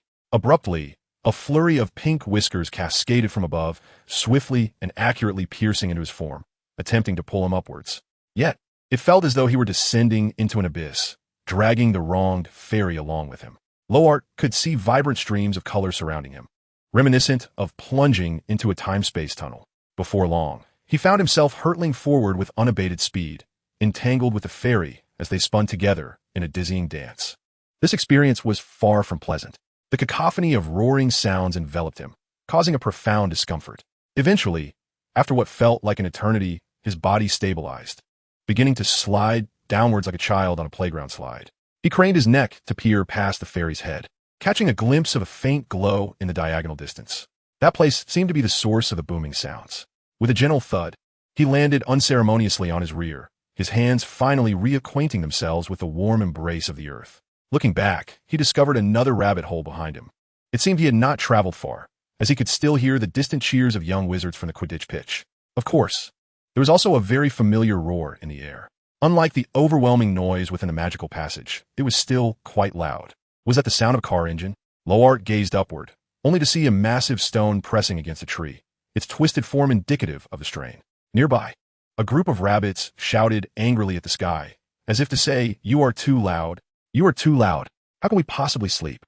The wondrous magical rabbit hole amplified the fragmented sounds of the outside world, keeping the magical rabbits alert. Yet it also transformed into a desperate amplifier in the face of such noise. Lockhart brushed off the dirt from his clothes and stood up, first ensuring that the four little ones were still by his side, then checking the broomstick within his ring, and finally patting the wand in his pocket, letting out a sigh of relief as he approached the rabbits. The rabbits seemed to recognize his intention to assist, promptly parting to create a pathway. As he drew closer, he marveled at the sight before him. Wow, what a grand expanse of spider silk! Lockhart had never encountered such an enormous web, resembling a towering wall, intricately layered with an indeterminate number of strands. At the heart of this web, a car was ensnared, stubbornly bound despite desperate attempts to revive its engine. Was this the enchanted vehicle invented by Arthur Weasley? The very one that Harry and Ron had piloted to school, crashing into the Whomping Willow before retreating into the Forbidden Forest. Not every pureblood family can claim to belong to the illustrious Sacred 28. For instance, the Dumbledore family does not, nor does the family of Nicholas Flamel, or that of Gellert Grindelwald. The origins of this prestigious designation remain shrouded in mystery, though Lockhart could surmise a few possibilities. These families wielded, or even monopolized, resources or technologies that profoundly impacted the wizarding community. Take the Ollivander family, for example, masters of wand craftsmanship, or the Black family, whose lineage frequently appears in the genealogies of numerous powerful families. As for the Weasley family, Lockhart speculated it pertained to magical artifacts. Though their dwelling was modest, any magical item retrieved from their home will be a prized possession within the wizarding world. For instance, a clock that displays the likeness of each family member, indicating their current status in real time. What fascinated Lockhart most was that the clock's hands only featured Arthur and Molly Weasley along with their 7 children, implying it may have been recently crafted. It was evident that before Ginny's birth, this clock had already existed, and subsequently, Arthur had added a new hand upon her arrival. Due to the scarcity of information regarding the affairs of other families, Lockhart could not ascertain a complete understanding. He could only conclude that the magical car, now ensnared in the web, seemed to be something Arthur Weasley no longer desired. This excerpt from the original text illustrates how Ron and Harry had recklessly piloted his magical vehicle within Muggle society, gravely violating the statute of secrecy. During Arthur's intention to severely reprimand Malfoy, it was certain that Malfoy would exert all his connections to retaliate against Arthur. You criticize others for casting spells on Muggle objects while secretly engaging in such actions yourself, indulging rather extravagantly. The most alarming aspect is that your frivolity has led to such significant repercussions that even the Muggle newspapers began reporting on flying cars. A case of thievery from within. Have I struck a nerve? Ron's mother even penned a scathing letter to him over this matter. Thus, the magical car before Arthur, akin to a prized possession of the Malfoy family, transformed into a painful reminder of loss, one that he dared not reclaim. Poor Arthur, who crafted such an extraordinary vehicle, had never once flown it through the skies due to the constraints of his occupation and the control of his wife. "I adore this automobile," Lockhart exclaimed with an exuberant smile. If he intended to remain a professor at Hogwarts for eternity, a car might seem superfluous. However, should he contemplate absconding with the Dark Lord's childhood memories and wandering the world, the arrival of this vehicle would be most fortuitous. "Nice to meet you, Mr. Carr," Lockhart called out cheerfully. "Can I assist you?" The car remained silent, only struggling more fiercely. Lockhart glanced curiously at the nearby, floating fairy, who seemed to be stifling a giggle. "It's a lady," the fairy chimed. Lockhart blinked in bewilderment, exchanging a confused look with the rabbits. "My goodness, a Ford Anglia. Is it a lady?" He hesitated, but then raised his gaze once more to the car. "Fort Anglia, my dear lady, would you allow me to help you?" At last, the car quieted down, illuminating its headlights and letting out a couple of honks. Excellent. It had finally calmed. The rabbits turned to Lockhart in gratitude. Yet, the situation was far from resolved. The strands ensnaring a vehicle capable of soaring into the skies were evidently no ordinary webs.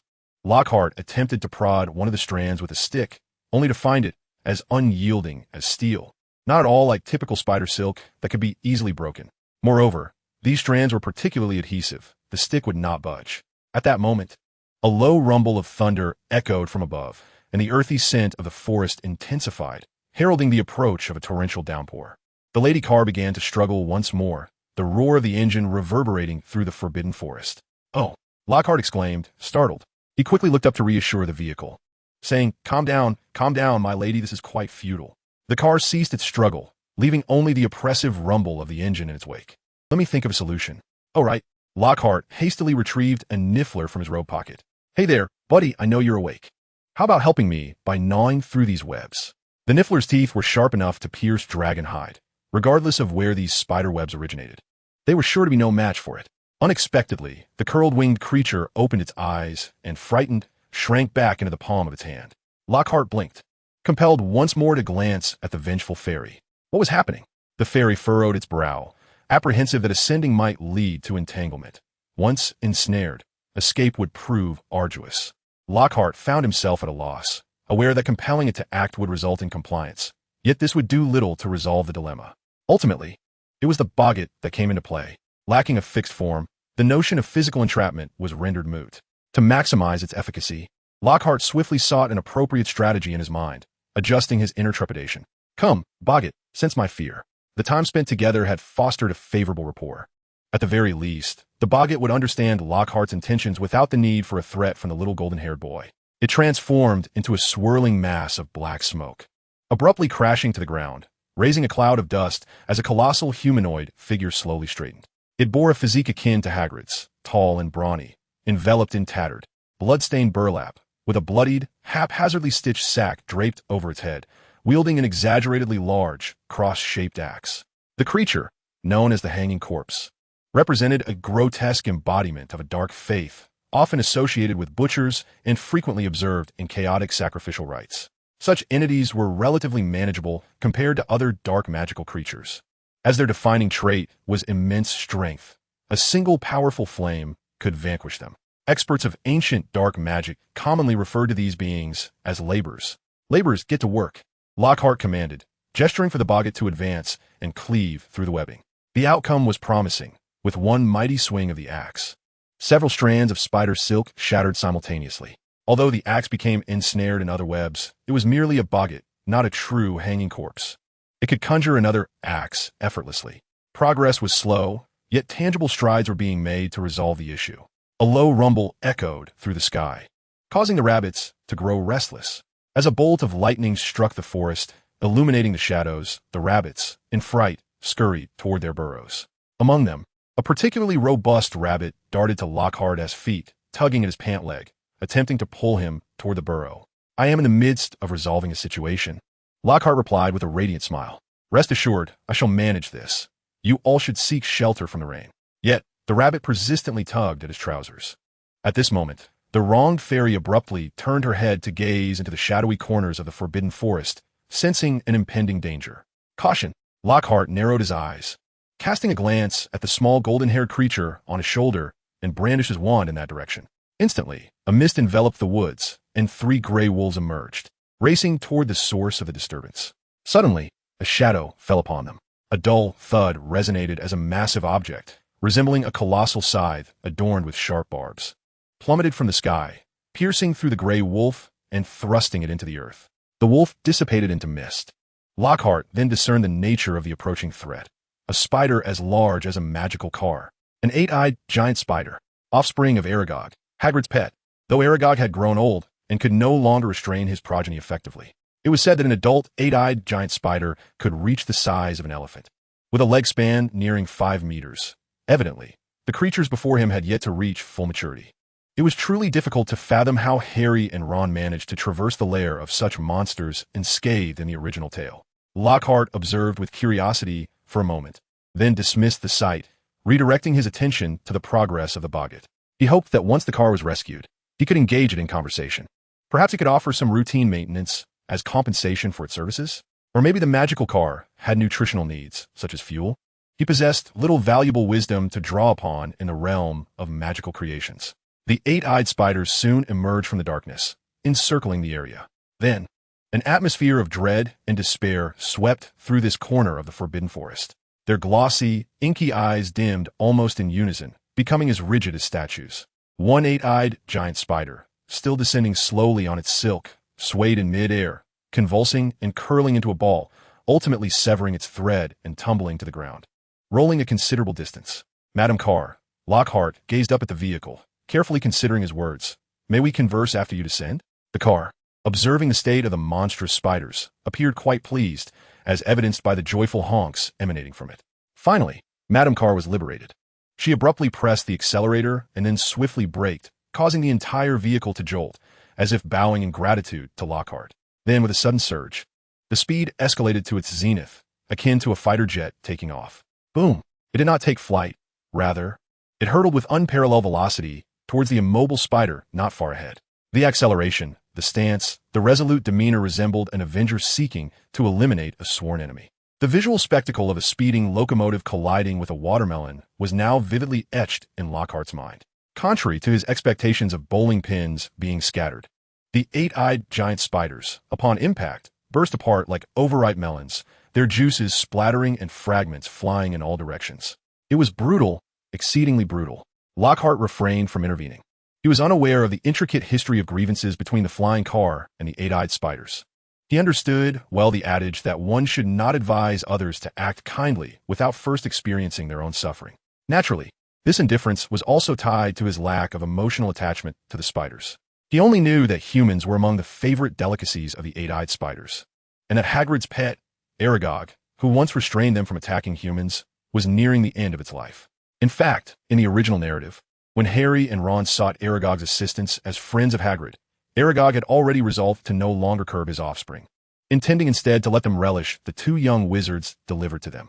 Lockhart had once remarked to Hermione that this was not merely a world of magic, but a world of wizards, where everything revolved around wizards. The centaurs understood this well, as did the house elves. However, the eight-eyed spiders, creatures possessing the intelligence of ordinary humans and the ability to speak, seemed oblivious to the circumstances. Were they somehow mightier than dragons? Did one not see that even Dumbledore, renowned for his gentle approach towards sentient beings, had made his mark with his 12 known uses of dragon blood? This was an era of wizards and muggles seeking coexistence, not an age of wizards and other sentient beings. That was a matter long resolved. The battered automobile, now sullied with remnants of its violent encounter, approached Lockhart, seemingly eager for his assistance in cleansing its exterior. A simple task, really. Alas, Lockhart was not equipped for such chore. Fortunately, the spirit of the wronged fairy alleviated this dilemma, summoning forth a torrent of blood that erupted from the earth like a fountain, cascading over the car and washing away all impurities. In matters of his expertise, Lockhart was invariably reliable. He proclaimed that this blood was a beneficial spring, capable of revitalization, a judgment that was undoubtedly authoritative. The automobile clearly reveled in this car wash service. As a magical creation born from spells akin to vivification, it exhibited immense satisfaction while receiving the invigorating waters, spinning its wheels in delight, and even opening its doors to allow the blood to cleanse its interior embellishments. She resembled an elegant lady dancing joyfully in the rain. The automobile, however, was silent and incapable of expressing itself through the modulation of radio sounds like a transformer. Yet, this posed no significant issue, for Lockhart knew how to interact with such mute beings. He made an attempt to touch the gleaming exterior of the car, his fingers gliding gently as if petting a golden retriever. The vehicle's condition was rather poor. Its once resplendent royal blue paint had lost its luster, revealing patches of rusted metal in some areas. When Arthur acquired this sedan, it was already quite aged. Subsequently, Harry and Ron had crashed it into the Whomping Willow, leaving the car marred with dents and a roof that had been caved in by the tree's serpentine branches. Such observations seemed to render the automobile somewhat bashful. After a slight backward movement, its tires turned, and the body contracted, as if shivering. Lockhart smiled and patted the car's surface. This was not an insurmountable issue. Perhaps a repair would suffice. You see, A little bodywork could restore your elegant form, and a fresh coat of paint could rejuvenate your beauty. He spoke softly, attempting to open the door, and settled into the seat, casually mentioning that one of his sisters was married to a mechanic with commendable skills. Perhaps she would be inclined to give it a try. The automobile responded with a gentle sway of the steering wheel, akin to a kitten nuzzling Lockhart's palm. Would you be willing to leave this place with me? Lockhart asked directly. When dealing with magical beings and creations, sometimes one must be forthright, as subtlety may elude them. The steering wheel stilled, and the automobile offered no reply. This did not signify a complete rejection, Lockhart was aware. He continued, elaborating on the conditions. In less than a year, I shall depart from this school. Would you consider accompanying me then? The car quivered slightly, seemingly in a state of contemplation. Lockhart glanced outside at the corpses of the eight-eyed spiders, raising an eyebrow. You have your own matters to attend to, do you not? A soft honk emanated from the sedan. If you require my assistance, you may seek me out. I will be visiting the Forbidden Forest every evening. Lockhart did not linger in the vehicle. After exiting, he closed the door and patted the body once more. Very well. Let us leave together once we have attended to our respective tasks, shall we? This time, he received a definitive response. The windshield wipers released two streams of water that converged in midair to form a heart. Lockhart chuckled heartily, his laughter ringing through the air. He called upon his companions to introduce them to Lady Carr, including the wronged fairy, little golden retriever, Bogart, and the crouching winged demon. Unbeknownst to him, he was surrounded by numerous familiar figures, and he had never felt lonely. Amidst the sounds of laughter and joy, silhouettes emerged from the magical rabbit hole, astonishingly. They were the bearded rabbits who gathered around, curiously gazing at everyone. Suddenly, a flash of lightning illuminated the sky, causing the rabbits to panic and hop about in disarray as a torrential downpour ensued. Lady Carr swiftly opened the car door, urging everyone to hurry inside to escape the rain. Remarkably, despite everyone sitting closely in the back, there was no sense of crowding. The interior seemed to expand automatically with the number of occupants, though this expansion was unlike the effects of a concealment spell. If it were not for Lockhart's instinctual ability to rapidly sift through his memories, he might have overlooked this peculiarity altogether, instinctively believing that it was always capable of accommodating such a multitude. As everyone curiously examined the interior of the car, the storage compartment in front of the passenger seat suddenly rattled and popped open, revealing a heap of soil that swiftly morphed into a rabbit hole. A robust rabbit, appearing larger than the others, poked its head out. Remarkably, it was the very rabbit that had nipped at Lockhart's pant leg, attempting to pull him into the rabbit hole to evade the eight-eyed giant spider. Thump, thump, it stomped its hind legs in the soil, seemingly warning its kin, displaying a hint of anxiety. Soon it noticed the other rabbits seated in rows, visibly relaxing. What an extraordinary creature this was. Lockhart could not help but feel a surge of curiosity. This magical rabbit hole was capable of creating an entrance within a flying car, a wondrous magical creation. With a whistle, an echo from the memories of the forest which, Lockhart hoped to convey his goodwill to the woodland creatures. It seemed to work. The stout rabbit emerged from the rabbit hole and hopped onto Lockhart's lap, curiously surveying its surroundings. The downpour outside grew increasingly intense, causing the stout rabbit to instinctively burrow into Lockhart's embrace. The torrential rain continued to intensify, causing Lockhart to feel a pang of concern. He gazed helplessly out the window, uncertain of how to return to the school. It was evident that this rain would persist throughout the night, a certainty derived from the years of weather-watching experience of some elderly wizard afflicted with rheumatism. He was aware of a magical trick that allowed the tip of a wand to extend into a barrier of airflow, transforming it into an umbrella. And he understood the intricate casting techniques of the high-level atmospheric spell known as the Celestial Canopy Charm. Yet, he found himself unable to conjure any of these spells. Currently, the sole option seemed to be to take to the skies on a broomstick, racing through the rain towards the castle of the school at the utmost speed. But that was simply out of the question.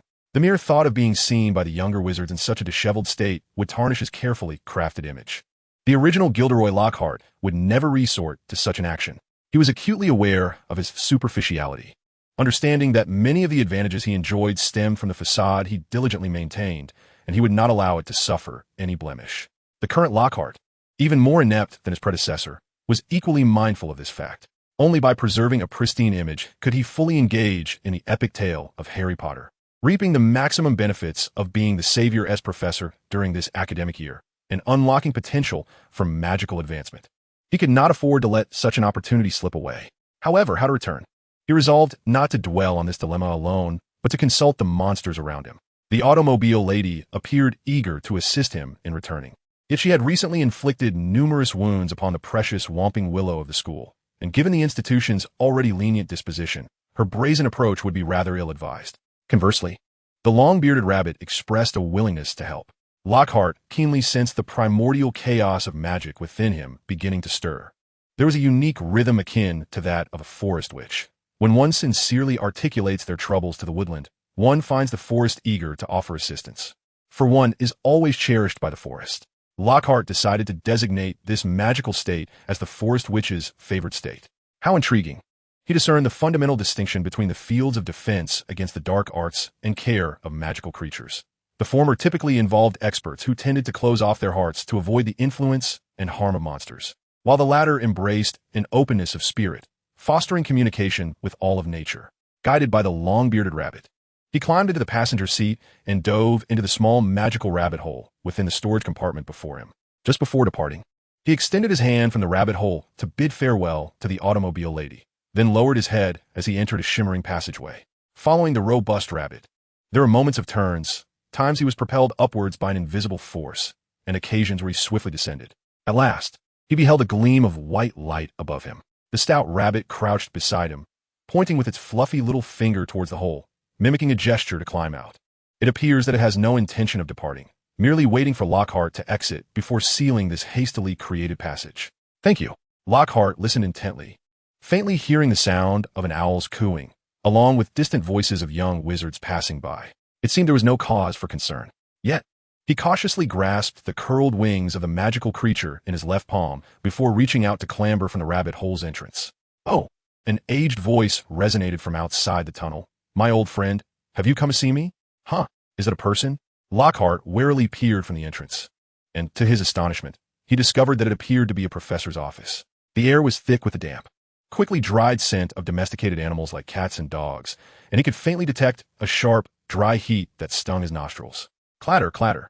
A pair of prosthetic limbs approached with a limp, and the newcomer gazed down at Lockhart, straining to discern, and exclaimed in surprise, Professor Lockhart? Ah! Lockhart flashed his signature perfect smile. Professor Kettleburn, good evening. Noticing the other's inclination to assist him, Lockhart swiftly crawled out of the rabbit hole, clambering to his feet and offering support in return. Please be careful. I can manage on my own. Professor Kettleburn appeared somewhat forlorn, patting his prosthetic leg with a sigh. I am old, no longer of use. His condition seemed quite dire. His aged body appeared unhealthily emaciated, his face marred by deep wrinkles and ghastly scars. He had only his left arm remaining, and his legs were reduced to a right leg that only extended to the knee. Lockhart would not underestimate this disabled old wizard. He complimented, yet just days before I assumed my professorship, I read in the Daily Prophet about your latest venture into the Dragon Reserve. Everyone holds you in high esteem. Professor Kettleburn served as a teacher of care of magical creatures and was a legendary figure in the wizarding world, often referred to as the Encyclopedia of Kettleburn, a title that attests to his remarkable expertise in his field. By the calculations of his illustrious career, both Voldemort and Newt must have been his students. Much like the stereotypical herbology and care of magical creatures experts hailing from Hufflepuff, this esteemed figure also emerged from the same house. His most notorious exploits, aside from his fervent love for perilous creatures that had rendered him partially incapacitated, included being placed under observation 62 times during his teaching tenure. While he was now universally addressed as professor, his official title still remained that of teacher. Now, his health continued to decline, and it was rumored that he had approached Dumbledore multiple times with intentions to resign from his position. I sincerely apologize for the intrusion, Lockhart expressed earnestly. I'm unsure why that rabbit brought me here. Dragonhole Rabbit. Professor Kettleburn interrupted his pleasantries and solemnly introduced the name of this extraordinary creature, renowned for its affinity to dwell near the lairs of the mightiest beasts, particularly the Fire Drake Caves. It can guide you through passages that signify its recognition of your presence. And out of respect, you must know its name. Lockhart nodded earnestly. The Draconian Rabbit. Yes, the Draconian Rabbit. It brought me here. Professor Kettleburn smiled with satisfaction, gesturing for Lockhart to take a seat in a nearby chair, for standing for extended periods was not feasible. Hogwarts Castle was fortified with powerful protective magic, and only in my office were these restrictions relaxed, allowing them to come here. So that is how it is, Lockhart understood. I do not recommend cradling a snidget in your palm, Professor Kettleburn remarked, detaching his somewhat uncomfortable right prosthetic, moving his shoulder as he pointed toward Lockhart's palm with the prosthetic. I used to enjoy teaching students to use the Snidget for self-protection, much like a muggle toy. What do they call it? Gilderoy Lockhart promptly interjected. Yes, indeed, Kettleburn chuckled, placing the prosthetic on a nearby shelf. He then picked up his wand and waved it, summoning a brass kettle and 2 cups from a nearby cauldron where a small, fiery serpent danced, pouring each of them a cup of hot cocoa. However, one day, during practical application, I discovered that when the Snidget springs forth, its sharp teeth can easily graze our pinky fingers, he shrugged, and as a result, I sever my pinky, though it remained attached by a thin layer of skin, sparing me from completely losing it during that adventure. Yikes, Lockhart gasped, hastily stowing the Snidget into his pocket. Professor Kettleburn was a loquacious elder, yet also a solitary figure.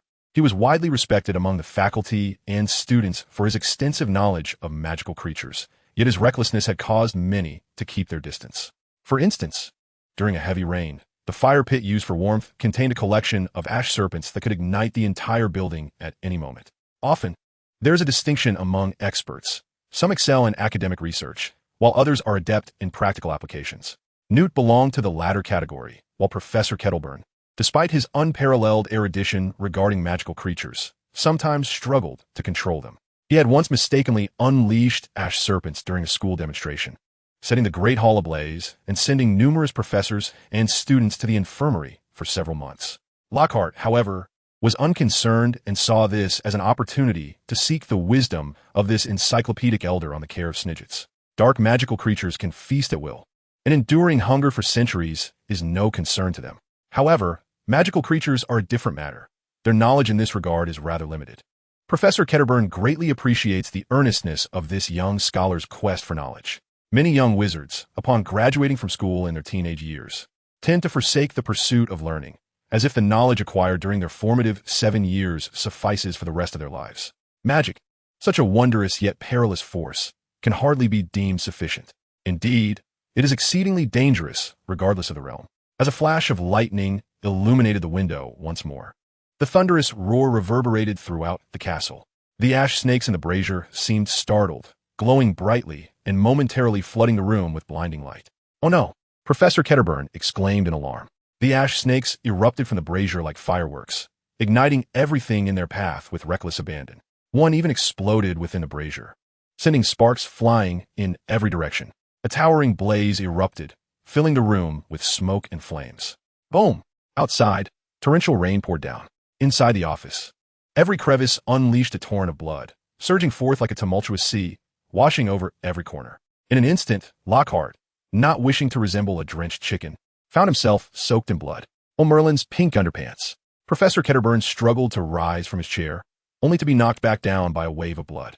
Before he could regain his bearings, the sanguine tide receded, leaving only the cup in his hand, now filled with a grotesque mixture of cocoa and blood, sending shivers down his spine. He stared blankly at Lockhart across the table, who elegantly raised his cup and drank heartily. After finishing, he smacked his lips in distaste.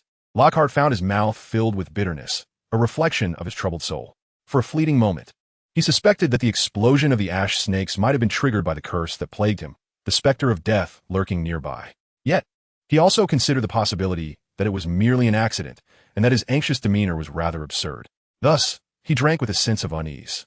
Noticing Professor Kettleburn's gaze, he quickly adjusted his demeanor, offering a benevolent smile. He intended to recommend this invigorating spring water to the esteemed professor, clearly beneficial for his waning vitality.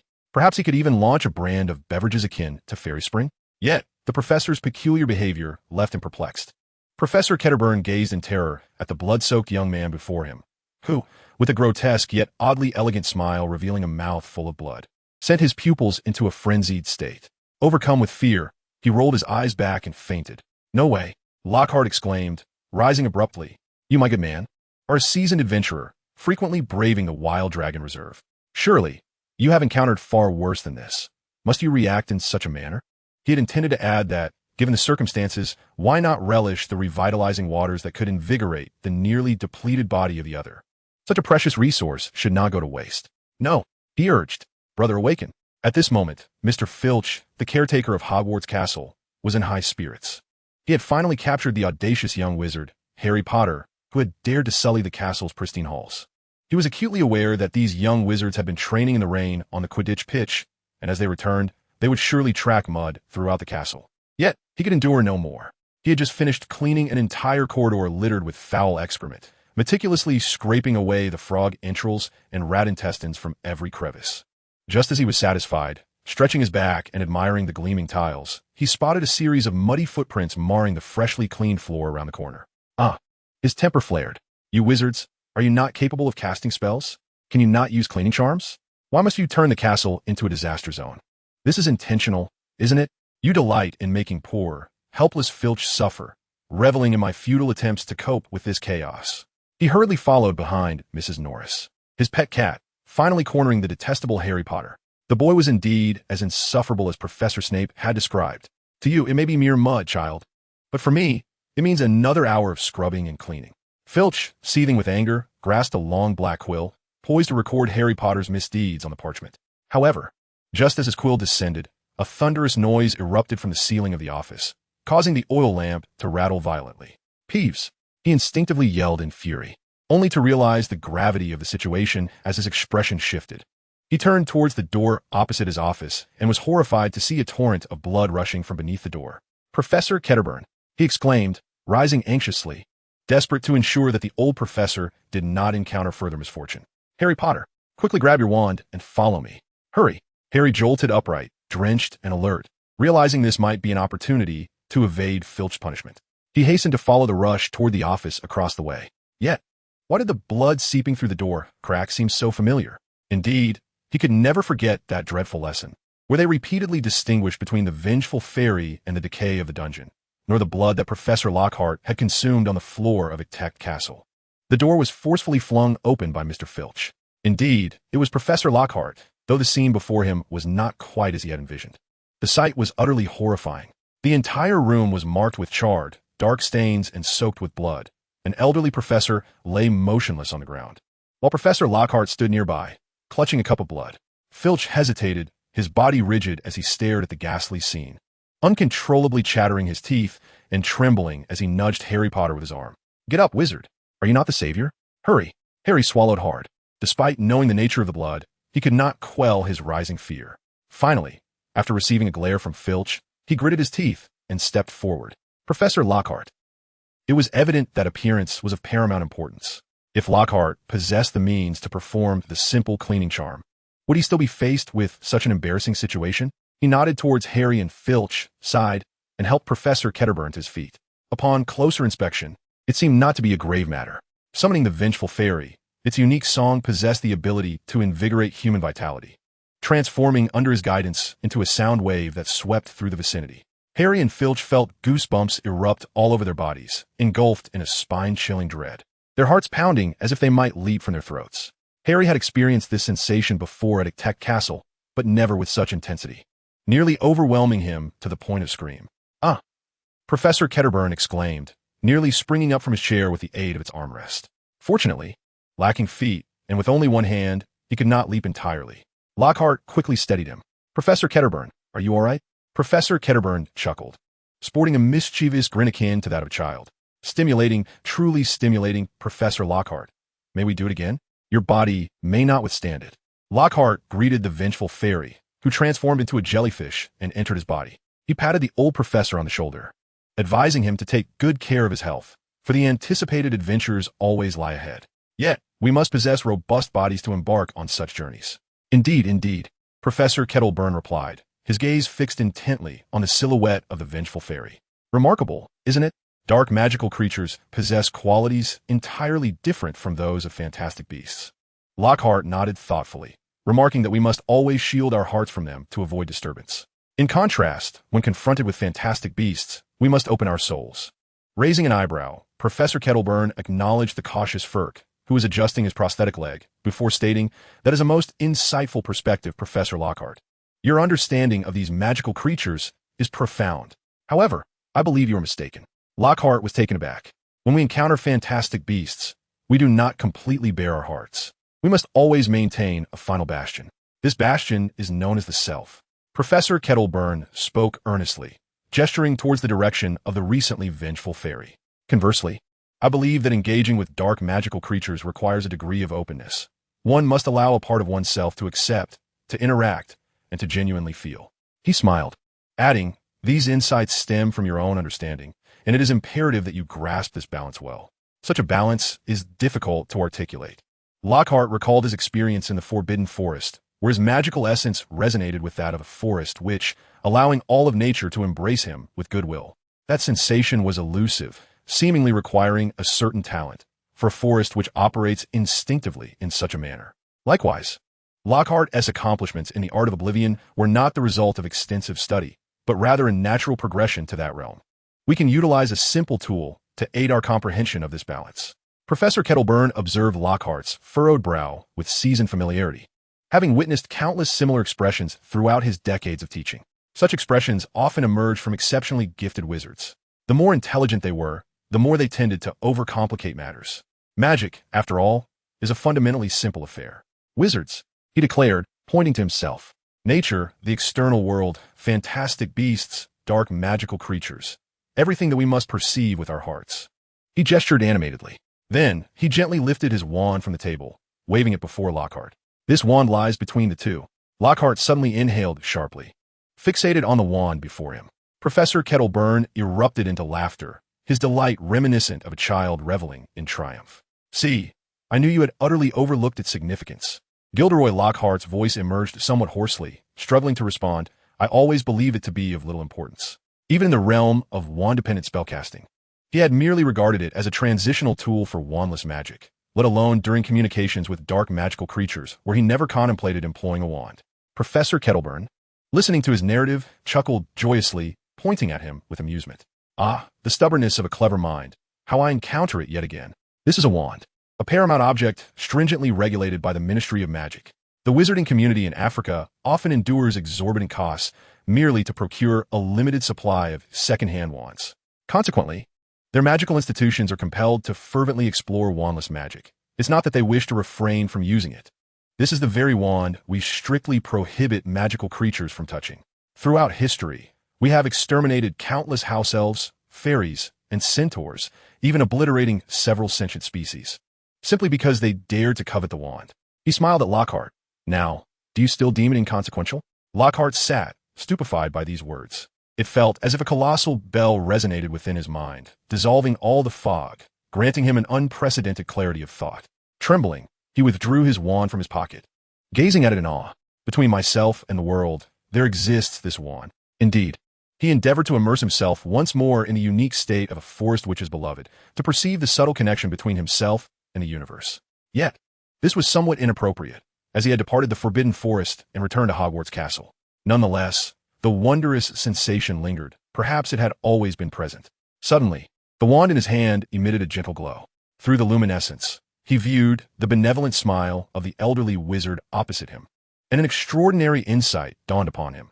He had resolved the predicament of the Mr. Rabbits, who had led him to the abode of the sage, providing guidance to dispel his confusion.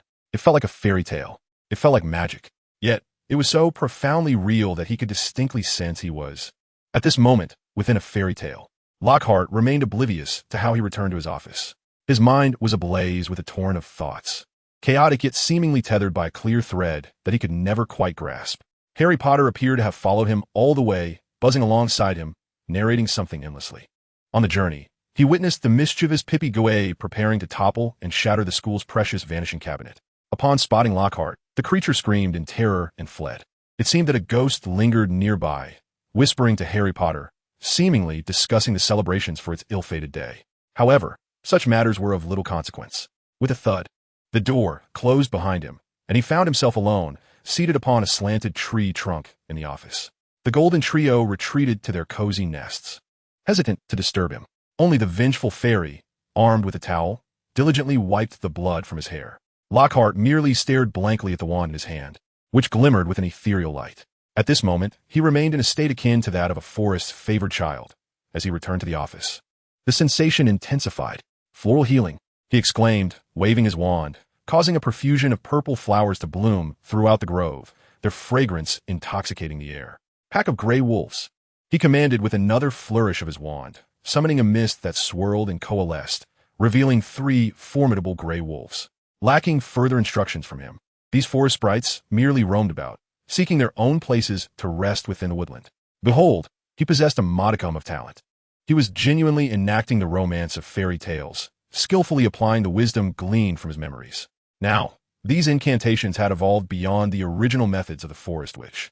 The most significant distinction lay in the transformative nature of the spells. The kind-hearted floral healing incantation morphed into floral healing, while the spell summoning wolves shifted from deep forest conjurations to pack of gray wolves. He was digesting the Forest Witch's memories and wisdom, thoroughly transforming her adventurous fairy tale existence into his own reality. He even began to grasp the rhythm of the Forest Witch's magic, allowing his own magical essence to transition into that of the forest's cherished child. Yet, it was precisely this uniquely delicate state that eluded his grasp. What is the subtle relationship between myself and the world? He murmured, gazing at the wand in his hand. Was this one a measure of that connection? Suddenly, he began to comprehend why Ollivander inquired so deeply into one's personal information before selling a wand, and why it was essential to try various wands to find the right fit. At that moment, the wand he held was akin to a conduit, intricately linking him to the world, much like a circuit coming to life. When a connection was sound, it naturally unleashed the effects of magic. Choose me, ignite my light, he thought, realizing that all answers resided within the wand that resonated with his essence. With this revelation stirring within him, he commenced a search through Lockhart's personal belongings. He had previously packed away some items, intending to dispose of them when the opportunity arose, among which was the wand belonging to his original self. He unearthed it, holding one wand in each hand, and that sensation became strikingly clear. The wand he had purchased for himself was currently aglow, while the wand of his original self, Lockhart, lay still and unresponsive. He decided to test it. Exhaling deeply, he sought to calm himself, casting aside all thoughts swirling in his mind to genuinely experience the memories of his original self. Unlike the fragmented recollections of other powerful wizards, the memories of his original self were remarkably intact, resonating the loudest amidst the usual cacophony in his mind. He had always approached this part with caution. After all, even digesting a simple segment of a wizard's adventurous experience proved perilous, let alone the complete persona of his original self. Gradually, slowly, time became uncertain as Lockhart sat upon the tree trunk. His facial muscles, posture, and aura began to undergo a transformation. This sensation was utterly alien to the Boggart and the Thestral, creatures of dark magic, who stirred restlessly, poised to confront this audacious wizard encroaching upon their territory. The Banshee gazed at Lockhart in confusion, unable to comprehend why he seemed to have morphed into a different being. Only the little golden-haired creature swiftly dashed like a streak of lightning to perch on Lockhart's shoulder, baring its teeth at the monsters, ready to engage them in battle. Thus, the office was once again enveloped in silence.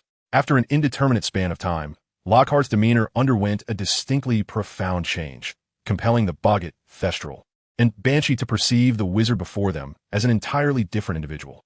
Yet the little golden creature remained fixed in its gaze, ensuring the monsters dared not make a move. Having sufficiently subdued those wretched beings, the little creature turned anxiously toward Lockhart, uncertain of its master's current state. Unlike the last encounter, this time its master had not imparted any prior instructions, leaving it somewhat bewildered. The Lockhart before it was so strikingly different. Inside, he was boiling with an unparalleled madness, a grotesquely twisted frenzy. It was the prideful youth, raised amidst countless accolades, who had entered the magical world and stepped into a school of sorcery, only to discover that everyone around him was a wizard, and many were infinitely more talented than he. Here, even the absurd and ignorant notion of blood purity reigned supreme, and he, blessed with extraordinary gifts that rendered him handsome and intelligent, was subjected to disdain due to some so-called inherent lineage. It had always been he who looked down upon others because of his own exceptional attributes. He could not accept this.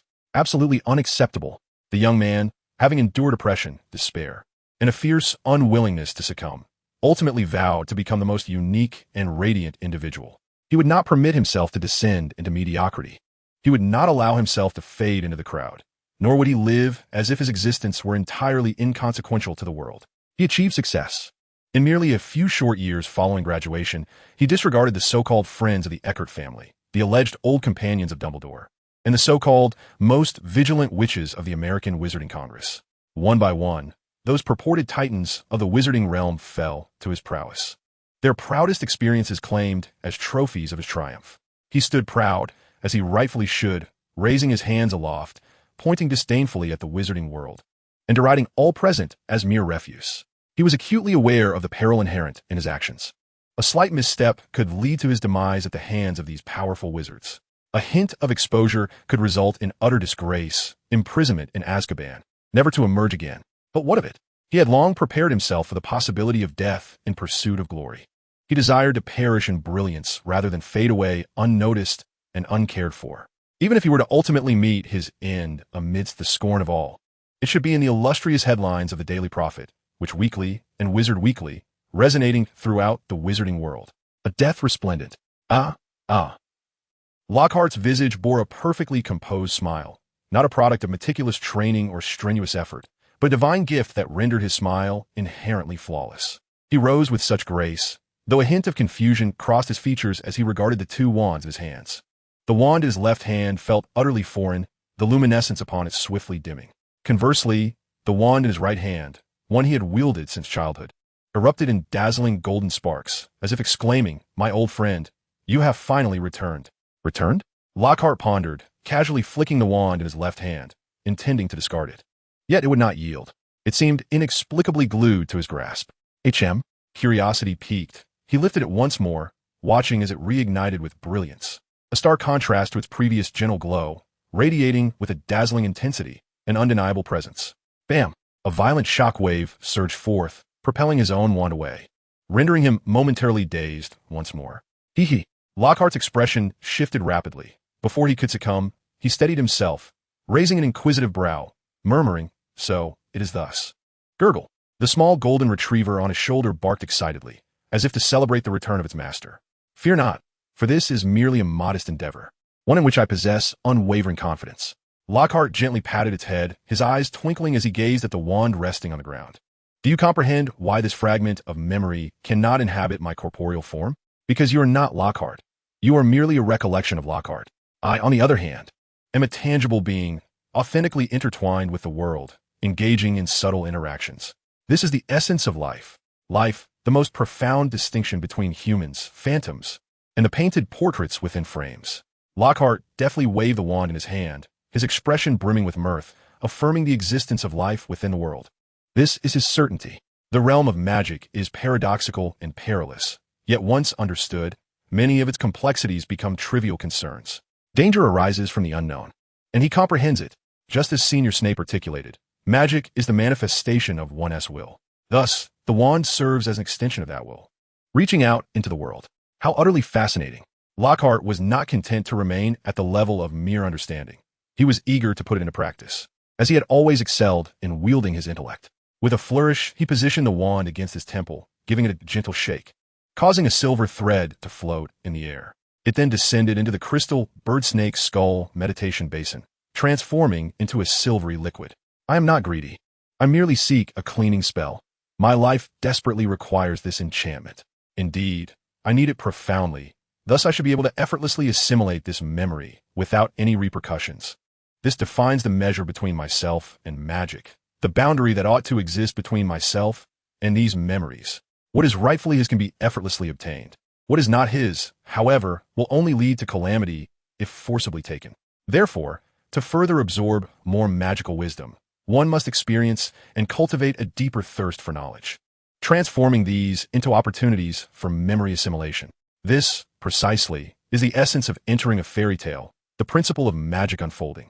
Lockhart stood before the meditation basin with a smile, not submerging his head into the memory as is customary, but instead gently inserting the wand into the memory itself. Let the wand serve as the measure between him and this memory. This is the correct approach. No, it should be taken a step further. Lockhart even employed the techniques described in Snape's manuscript, Severus's potions class, integrating them with his wand to brew potions within a cauldron. Puff, puff, puff. The silvery liquid within the meditation basin began to boil, resembling bubbles that gradually transformed into mist and dissipated into the air. Standing before the basin, Lockhart's eyes fluttered between closure and openness, delving deep into the myriad experiences of his former self and the esteemed wizards he had encountered, all pertaining to the intricacies of the cleansing spell.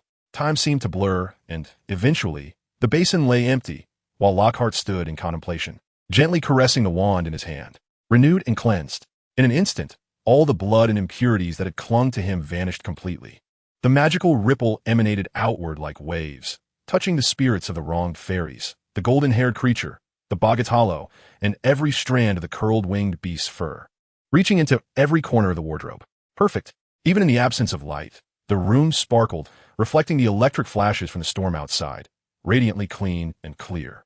In the morning, as the torrential rain began to subside, sunlight cascaded over the earth, and Lockhart's smile outshone the sun that struggled against the gloomy weather. This was not merely the influence of his former self. His heart brimmed with genuine joy. The previous night, he had tirelessly absorbed every memory he could, all centered on the defense against dark magical creatures, knowledge he was destined to assimilate, and he knew it.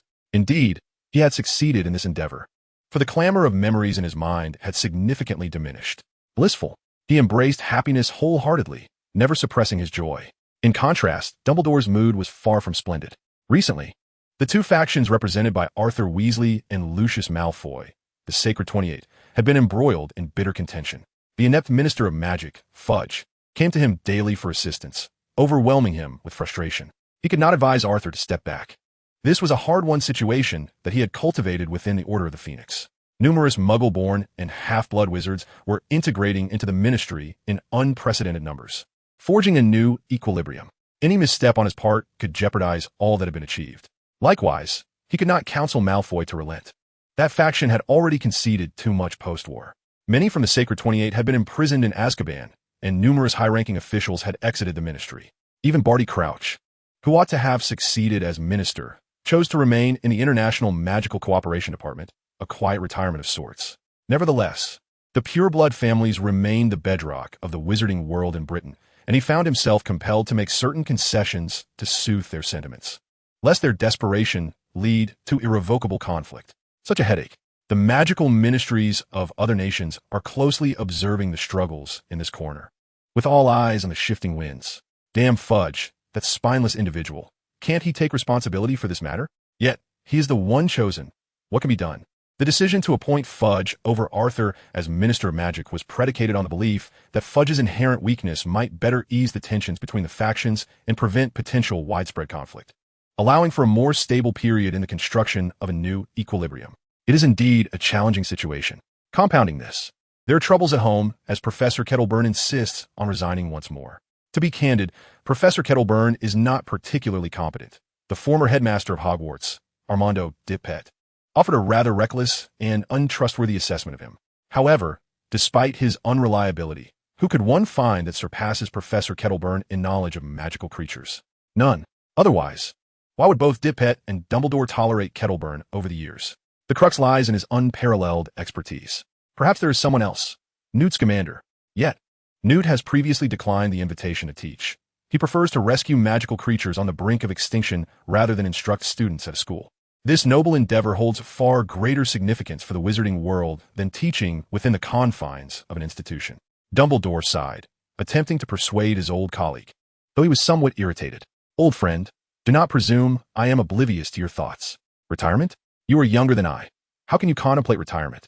You simply wish to venture into the perilous habitats of wild dragons, oblivious to your own limitations.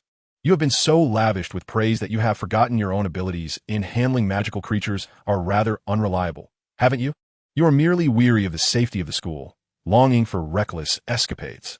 Sooner or later, you will meet your demise in the jaws of a dragon.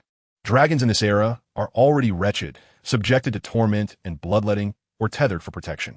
After all, it is a rare opportunity to have a wild sanctuary. Why would you disturb them? You might as well aspire to emulate your student Newt, whose ideals are so noble. No, the stubborn old mule before me is determined to seek adventure, to bravely combat malevolent dragons like a knight. I see you as the true dark wizard. Dumbledore internally chastised Professor Kettleburn, yet found himself compelled to utter words of praise. We all harbor such profound affection for Hogwarts, my old friend. Can you bear to witness the absence of a professor of magical creatures? Oh, spare me, Professor Kettleburn retorted, vigorously sipping the specially prepared raspberry honey beverage in the headmaster's office until it was depleted. He rapped on the table, signaling Dumbledore to refill his cup. Once replenished, he smirked and asserted, I'm not a professor, I am an educator. Hogwarts has a plethora of reserved professors. The ranks of educators are indeed substantial. For instance, last year's defense against the dark arts professor, Quirinus Quirrell, was previously an educator in Muggle studies. Currently, among the teaching staff, The most suitable candidate to succeed the position of Professor of Magical Creatures would be Wilhelmina Grubbly Plank. However, it was evident that Dumbledore was not particularly fond of this teacher, who merely adhered to routine. With a touch of resignation, Dumbledore remarked, "I had intended to promote you to Professor 2 years ago, but you were unwilling." Professor Kettleburn shrugged, took a sip of his drink, and sighed, gazing at the aging Dumbledore before him. Professor McGonagall and the others would have their reservations. "I cannot make it difficult for you."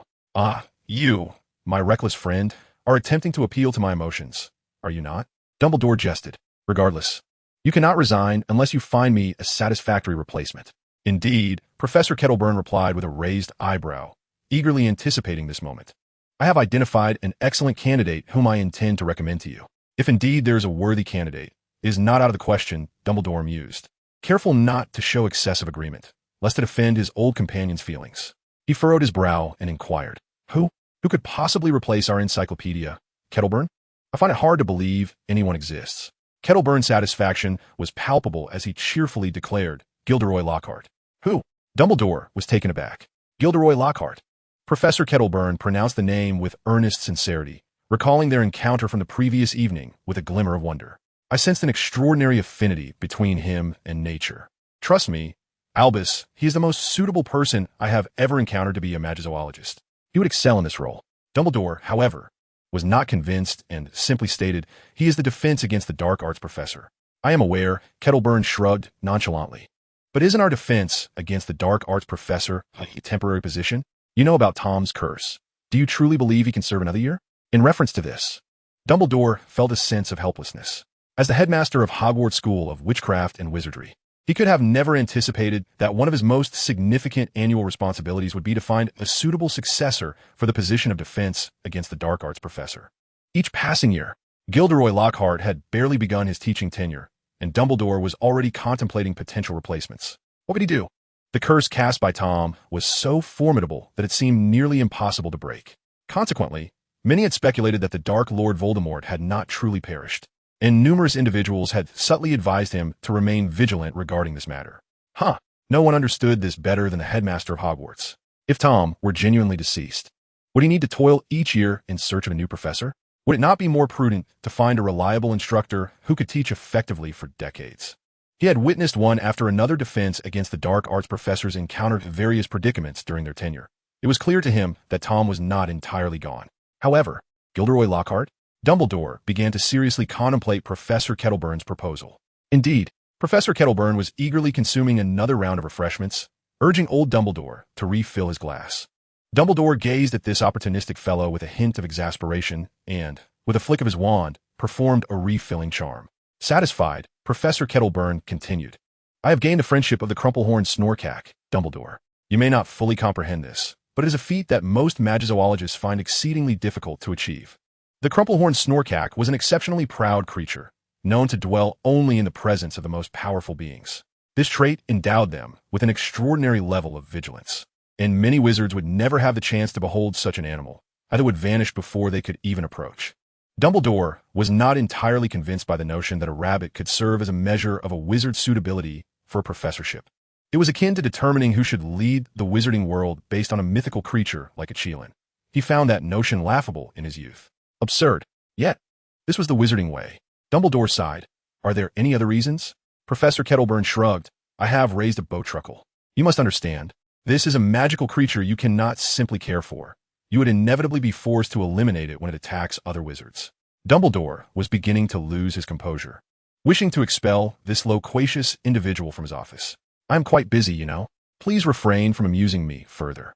Otherwise, let us conclude our discussion for today, as I have numerous matters to attend to." Dumbledore's words were polite, yet the underlying message was unmistakably clear. It was time for Kettleburn to depart. Professor Kettleburn, that shameless old fellow, stubbornly lingered on, his expression animated like a companion offering dubious advice to a love-struck friend. Just imagine, if he were to teach care of magical creatures and remain at Hogwarts. He could easily step in as the defense against the dark arts professor if the need arose in any given year. With a playful arch of his brow, he suggested this possibility. Dumbledore found himself tempted. Compared to Gilderoy Lockhart's absurd notion of becoming a professor of care of magical creatures, he was quite pleased with Lockhart's performance in defense against the dark arts. "Where did you come from?" Lockhart's lessons on defense against the dark arts had encountered some unforeseen challenges. The relentless downpour had persisted for several days, saturating the castle with a damp chill, leading to a flu outbreak among both staff and students, many of whom appeared rather unwell. Particularly affected were the Quidditch teams from each house, who had not ceased their training for a single day. This was essential training, as some of the most renowned matches in wizarding history had been played amidst torrential rain. As Professor Flitwick would say, wizards ought to forge their spirits in the tempest. Whether or not this forged anything of worth remained uncertain. But Madame Pomfrey was in a flurry, tending to numerous young witches and wizards whose heads were smoking from potions. This severely impacted Lockhart's teaching effectiveness. He needed his students to immerse themselves in the enchanting atmosphere of fairy tales, much like he immersed himself in the persona of a forest witch. Defense against the dark arts, dueling, and the protection of magical creatures. Each of these three domains was fraught with peril, requiring constant vigilance. Lockhart longed to master a spell that would enable him to wave his wand and elevate the students to a state of peak focus. Alas, such a feat was beyond his reach. Even though he recalled a few healing charms that could address the situation, such advanced magic was clearly beyond his current capabilities. Blindly attempting to master would only lead him to lose his identity, and losing oneself meant losing magic, an outcome he could never tolerate. Thus, the unexpected transpired. As was to be expected, the situation unfolded as follows. It was a fourth-year training session on dark magic. Indeed, dark magic. Lockhart sometimes found the notion rather absurd. The Wizarding Society was caught in a grotesque dissonance between political correctness and academia. The Ministry of Magic's Examination Authority had explicitly included a number of dark spells within the curriculum for ordinary wizarding level examinations. Yet the Wisingamot and the Auror Office strictly prohibited the use of such dark magic. What can be done but sigh? In this class, he teaches 5 spells: the Oolong Emergence, the Bat Bogey Hex, the Stunning Spell, the Shadow Pounce, and the Snot-Sucking Curse, along with their corresponding counter-curses. He meticulously organizes these summoning spells based on their characteristics, aiming to systematically construct a knowledge framework for the young sorcerers through thematic approaches. According to the relatively ambiguous classifications of danger in the wizarding world, the Stunning Spell, which summons a swarm of canaries to attack, is considered the least dangerous among the curses. The Bat Bogey Hex, the Oolong Emergence, and the Shadow Pounce, which summon bats, pythons, and large black dogs respectively, are categorized as jinxes. The Snot-Sucking Curse, which directly affects the wizard's body by summoning snails, is indeed classified as a curse, and under even the most stringent definitions, would be recognized as standard dark magic. Interestingly, regardless of whether they are jinxes, or curses, all three are classified as dark magic. Moreover, one of the classic texts in the field of dark magic defense, The Theory of Magical Defense, authored by Wilbert Slinkard, mentions that the counter-curse for jinxes, whether it is a general counter-curse or a specific one, is essentially a jinx itself. This classification reflects standard academic thinking. However, in reality, matters are not so clear-cut, as distinctions are made through a rather ambiguous lens. The political perspective on judgment is quite simplistic. Any spell imbued with malicious intent is deemed dark magic. But how can one determine whether a wizard casts a spell with malicious intent? Is it based on the preferences of the presiding judge, or the influence of family lineage, or perhaps the inherent privilege of one's background, or even the ability to garner sympathy from other jurors through tragic storytelling? Isn't this absurd? From Lockhart's perspective, any magic involving combat, whether in duels against other wizards or in defense against magical creatures, inherently requires malice, or rather, a combative spirit. To attack, one must possess a certain malevolence. It is inconceivable to claim that one is casting a spell classified by the Ministry of Magic as non-dark while lacking the intense desire to vanquish one's opponent. All aggressive spells cast under such pretenses fall squarely within the domains of jinxes, curses, and hexes. They are all undeniably dark magic. So, how do astute and elite wizards ensure their unblemished reputation? How do they avoid stepping into the murky waters of such confusion? The answer lies in transfiguration. This is the solution for the current era. Dumbledore, a formidable figure with a background in dark magic defense, clearly understands this wisdom. However, at this moment, this is not a class on transfiguration. It is a defense against the dark arts lesson.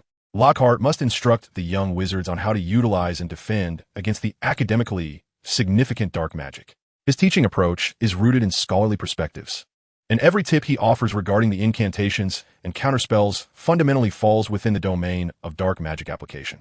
Mastering these skills will prepare the young wizards for the day they may encounter dark magic recognized by the Ministry of Magic, including the unforgivable curses, and they will discover how adept they can become. Each of these spells is exceedingly perilous, demanding heightened concentration and acute reflexes for both casting and countering.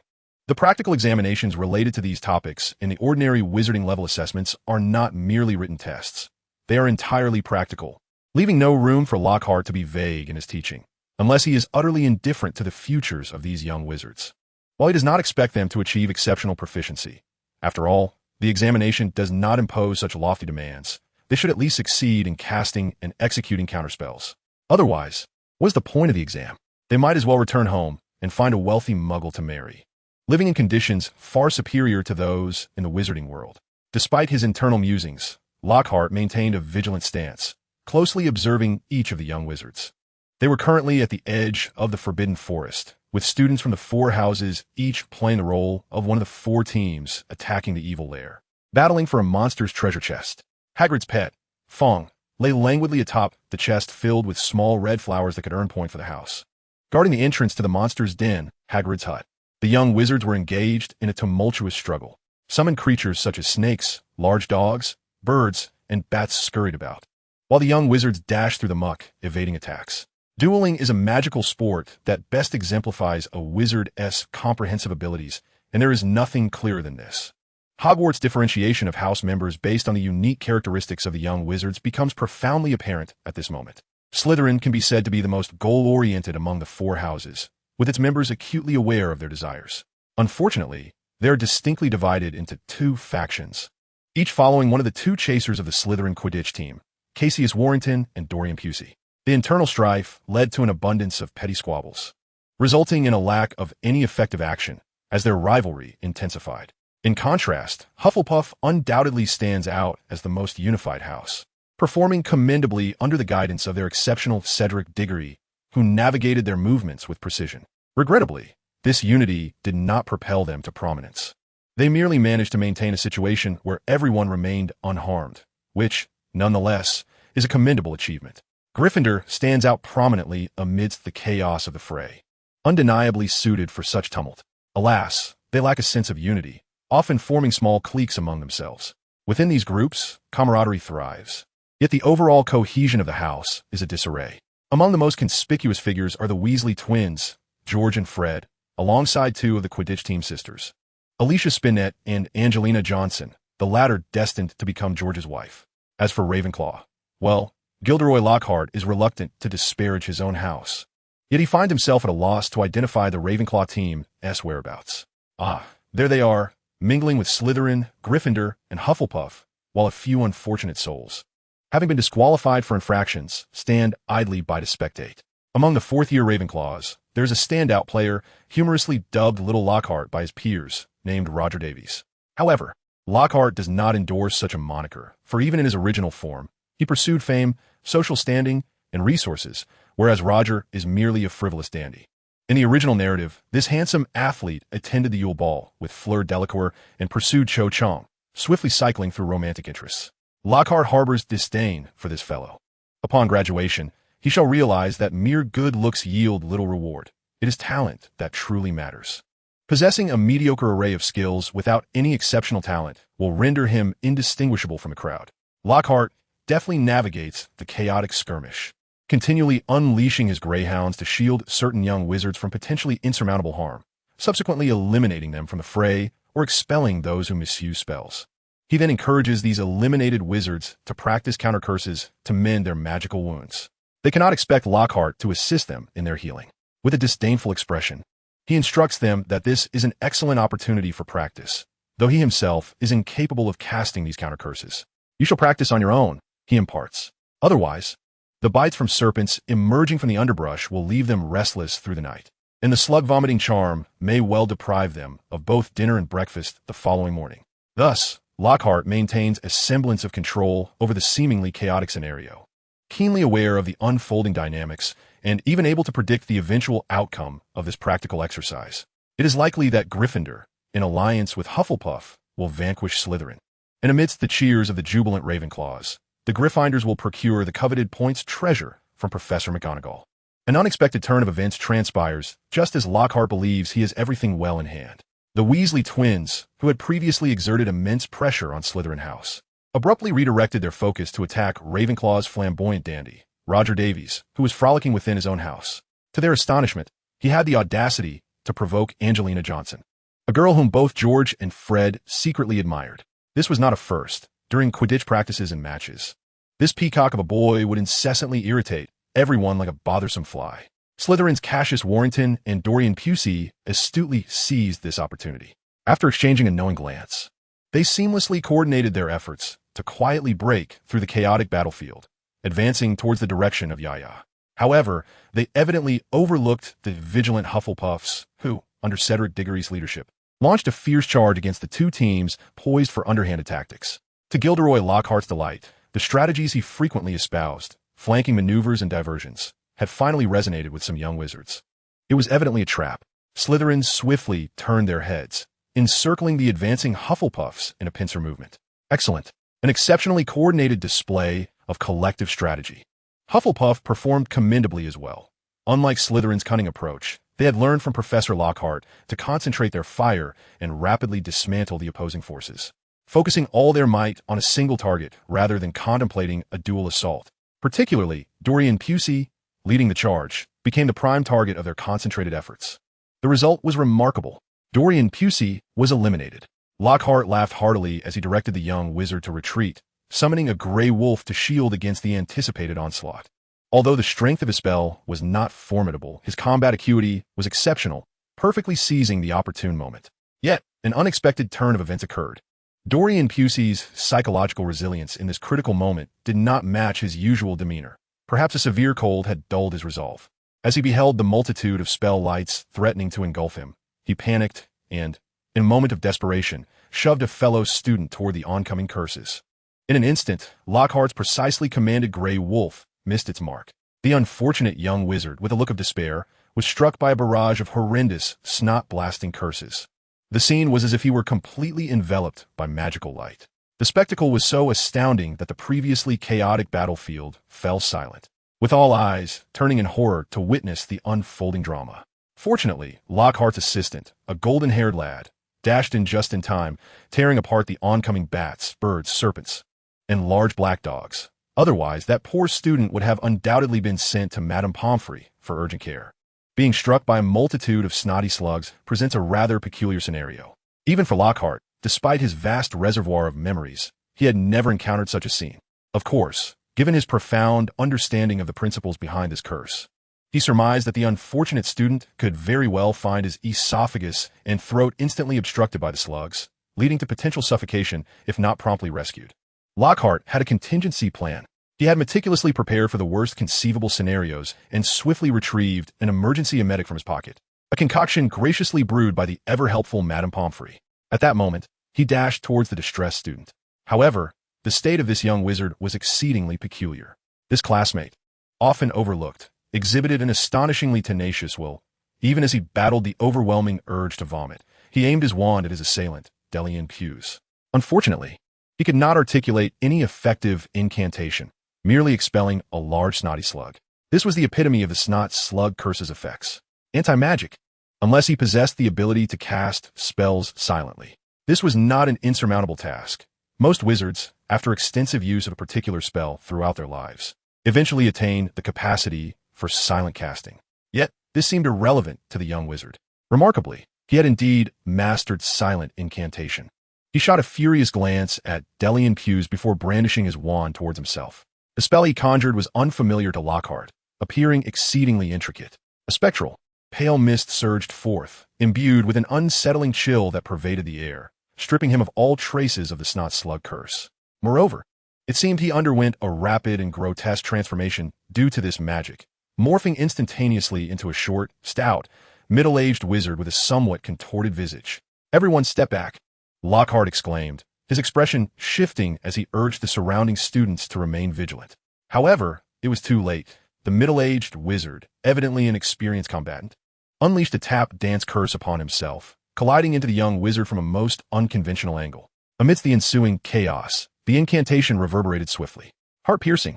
A piercing cry escaped Galleon Hughes as he fell to the ground, writhing in agony, his complexion paling as though he had lost copious amounts of blood. Boom! A terrifying shockwave erupted, sending all nearby young wizards tumbling through the air. The middle-aged sorcerer planted his foot firmly onto Liam's chest, twisting his neck to emit a breathy chuckle while shaking his wand, casting a derisive glance at Lockhart. I advise you to lower your wand, or I shall swiftly cast a fatal curse upon him. Lockhart rolled his eyes, exasperation evident as he regarded the intruder. And who might you be? The plump, crooked-faced wizard's enraged visage seemed on the verge of bursting as he forcefully aimed his wand at the young sorcerer Liams, shrieking, I command you to lower your wand. Otherwise, I shall take his life. Lockhart merely caressed his wand in silence as it whispered secrets to him. Through the wand, his awareness seemed to extend into the world, keenly perceiving the information that had long been laid bare in this realm. This sensation mirrored the connection of the forest witch with her woodland companions. Yet this time, it was not the forest's favor he felt, but rather a communion with his wand. He sensed a palpable malevolence, clawing and rampant, bursting forth with intense, stimulating energy. This perception of evil instinctively induced a slight sting and burn, foretelling harm. The wand conveyed this message to him. Someone had been harmed. Yes, his student Liams was currently enduring the excruciating torment of a merciless curse. The wand continued to glean information from the world, softly revealing to him that this affliction would soon be eradicated. It was like the tendrils poised to erupt from the earth, summoned by a wronged fairy-esque guardian, a seed of poisonous tendril that had fallen into the soil nearby, ready to be awakened. It was the wand, soon to be seized, that lay coiled within the wizard's robe pocket, sensing his anger and thoughts, eager to spring into action.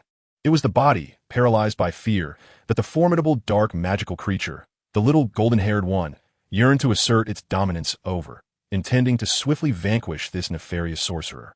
It was the head, about to be severed, the boggart, which seemed to revel in the image of a suspended corpse, poised to swing its massive axe down upon the immobilized wizard's skull. Yet Lockhart halted them. Without uttering a command, he extended his will through the wand, conveying his wishes to the dark creatures.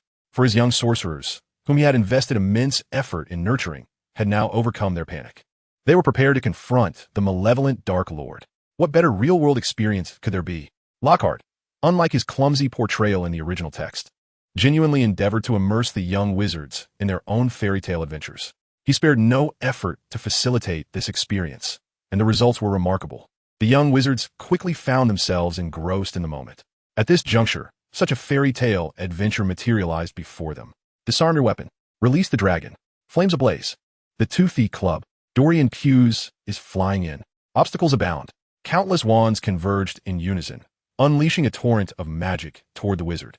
The Slytherin students grasped the significance of a target, willingly leaving the peril to the formidable Professor Lockhart, opting instead to rescue their classmate, Dorian Pughs. The Gryffindor young wizards, fueled by their desire to fight, unleashed their most potent spells at this mysterious dark wizard. Meanwhile, the Hufflepuff students chose a more prudent approach, casting the shield charm. Even if some effects were less than satisfactory, their combined spells coalesced into a shimmering barrier of golden light, protecting all their peers from potential harm. The Ravenclaw young wizards exhibited remarkable creativity, employing a dazzling array of spells: the blinding charm, the hair-tangling charm, the tap-dance charm, and even a hair-washing charm aimed squarely at the middle-aged wizard, creating a vibrant display of magic. The middle-aged wizard, momentarily flustered, abandoned thoughts of the young wizards at his feet and the nearby Lockhart. In a panic, he cast the shield charm on himself and expertly deflected several spells that pierced through his defenses. However, he faced an overwhelming number of young wizards. Despite his apparent prowess, he was struck by a spell that caused his right leg to swell alarmingly, resembling a giant loaf of bread, towering over his upper body, ultimately toppling him to the ground. Subsequently, the summoned creatures, a swarm of bats, snakes, buffalo, and birds, descended upon him with ferocity. The young wizards erupted in excitement. They had triumphed over a nefarious villain lurking within the school, a feat that would undoubtedly make them the center of attention among their peers. Indeed, this was a perfect experience worthy of a lifetime of bragging rights. Lockhart sighed beside them, shaking his head. These young wizards, lacking in experience, had failed to consider the necessity of completely subduing the Dark Wizard. Ultimately, while their fairy tale adventure practice was exhilarating, it did not equate to the grim realities of war. Boom! A tremendous gust of wind surged forth, instantly tearing apart the creatures that were gnawing at the middle-aged wizard. while also hurling a few nearby young wizards into the air. The middle-aged wizard struggled to rise, only to discover that his right leg had swollen to a girth greater than his waist, rendering him unable to bear weight. In a moment of desperation, fury ignited his mind, and he brandished his wand toward the Weasley twins, who were mocking his cries in a fit of laughter, exclaiming, "Avada Kedavra!" The green light of the curse surged forth. George, facing the middle-aged wizard, watched in horror and shouted for Fred to be cautious, while the surrounding young wizards stood in stunned silence. At that moment, a gray wolf, having stealthily lurked nearby, leapt from the underbrush to intercept the curse, dissipating it in the process. "Counterattack!" Cedric Diggory of Hufflepuff shouted. However, unlike earlier when he had underestimated these children and had been caught off guard, the Dark Wizard was now fully engaged in combat, a state of murderous intent. Even as he struggled to stand, he swiftly waved his wand and forcefully drove it into the ground. Boom! It was as though a muffled thunder had erupted from the depths of the earth. The ground trembled, causing everyone to lose their footing and tumble to the ground, while deep fissures tore through several areas, and some young wizards fell into the gaping chasms in terror. This was a remarkably simple spell, the Dance Charm, also known as the Tarantaligra. Historically, a wizard had once unlawfully unleashed this spell upon a volcano, nearly obliterating a human city. Magic, after all, depends on who wields it. Having dealt with the young wizards, the middle-aged wizard finally found a moment to catch his breath and hastily attempted to cast a universal counter-curse. Curse-breaking spell, no effect. Poison-breaking spell, no effect. Hex-breaking spell. At last, as his enormous leg flailed wildly like a deflating balloon, it finally returned to normal. Yet this delay allowed some of the more capable young wizards to regain their composure: Cedric Diggory, George Weasley, Fred Weasley, and Cassius Warrington. A dozen young wizards once more launched their spells at the middle-aged wizard. However, the ferocity of their attacks clearly failed to trouble this formidable opponent. With each malevolent dark spell he unleashed, several young wizards fell before him. The tide of battle had turned. The middle-aged wizard twisted his face into a grotesque smile, laughing like a night owl, bellowing, "I will kill you all. You shall die." He brandished his wand with great urgency, seemingly poised to unleash a rather intricate spell. At that moment, a wave of sheer terror enveloped the corner of the battlefield. The once clamorous arena fell into a profound silence, as if time itself had come to a standstill. Even the distant creature, barking in fright, stood frozen in place. Everyone remained motionless, their eyes wide open, yet seemingly unable to perceive anything, their senses twisted in dread, as if they could only hear the fervent pounding of their own hearts. A sigh pierced through the suffocating silence. Gilderoy Lockhart gradually stepped on the battlefield, assisting a young wizard who had been thrown to the ground, and approached the middle-aged wizard with deliberate strides. He shook his head, clearly dissatisfied with the outcome of the battle. Among these young wizards, a few exhibited remarkable potential, particularly Cedric and the Weasley twins. These three were his greatest hopes among the fourth-year students. Yet, their performance left much to be desired. Ultimately, they were not imbued with malicious intent, nor did they possess an instinct for combat as fierce as one might wish. Not every young wizard could emulate Harry Potter, and Lockhart lamented this fact. There was a reason why the Department of Magical Law Enforcement's Auror Office had only recruited Nymphadora Tonks last year. Indeed, the focus must remain on Harry Potter. He intended to teach for just 1 year, needing a compelling case to validate his prowess and establish himself as a master of magic, ensuring that the chaotic elements of the wizarding world would not intrude upon his life in the following year. The sound of his footsteps echoed like heavy drums in the hearts of those around him, stirring waves of fear. The middle-aged wizard, however, seemed not entirely consumed by terror. He gasped for breath, neck strained, eyes wide as he fixated on the approaching Lockhart. His magical energy surged within him. Regrettably, he was powerless against the influence of the three hands of the dark magical creature. He yearned to resist, but a flash of blue light had already whisked his wand away, extinguishing his last hope. All he could do was watch as Lockhart approached, halting before him, and extracted a cloud of black smoke from his pocket.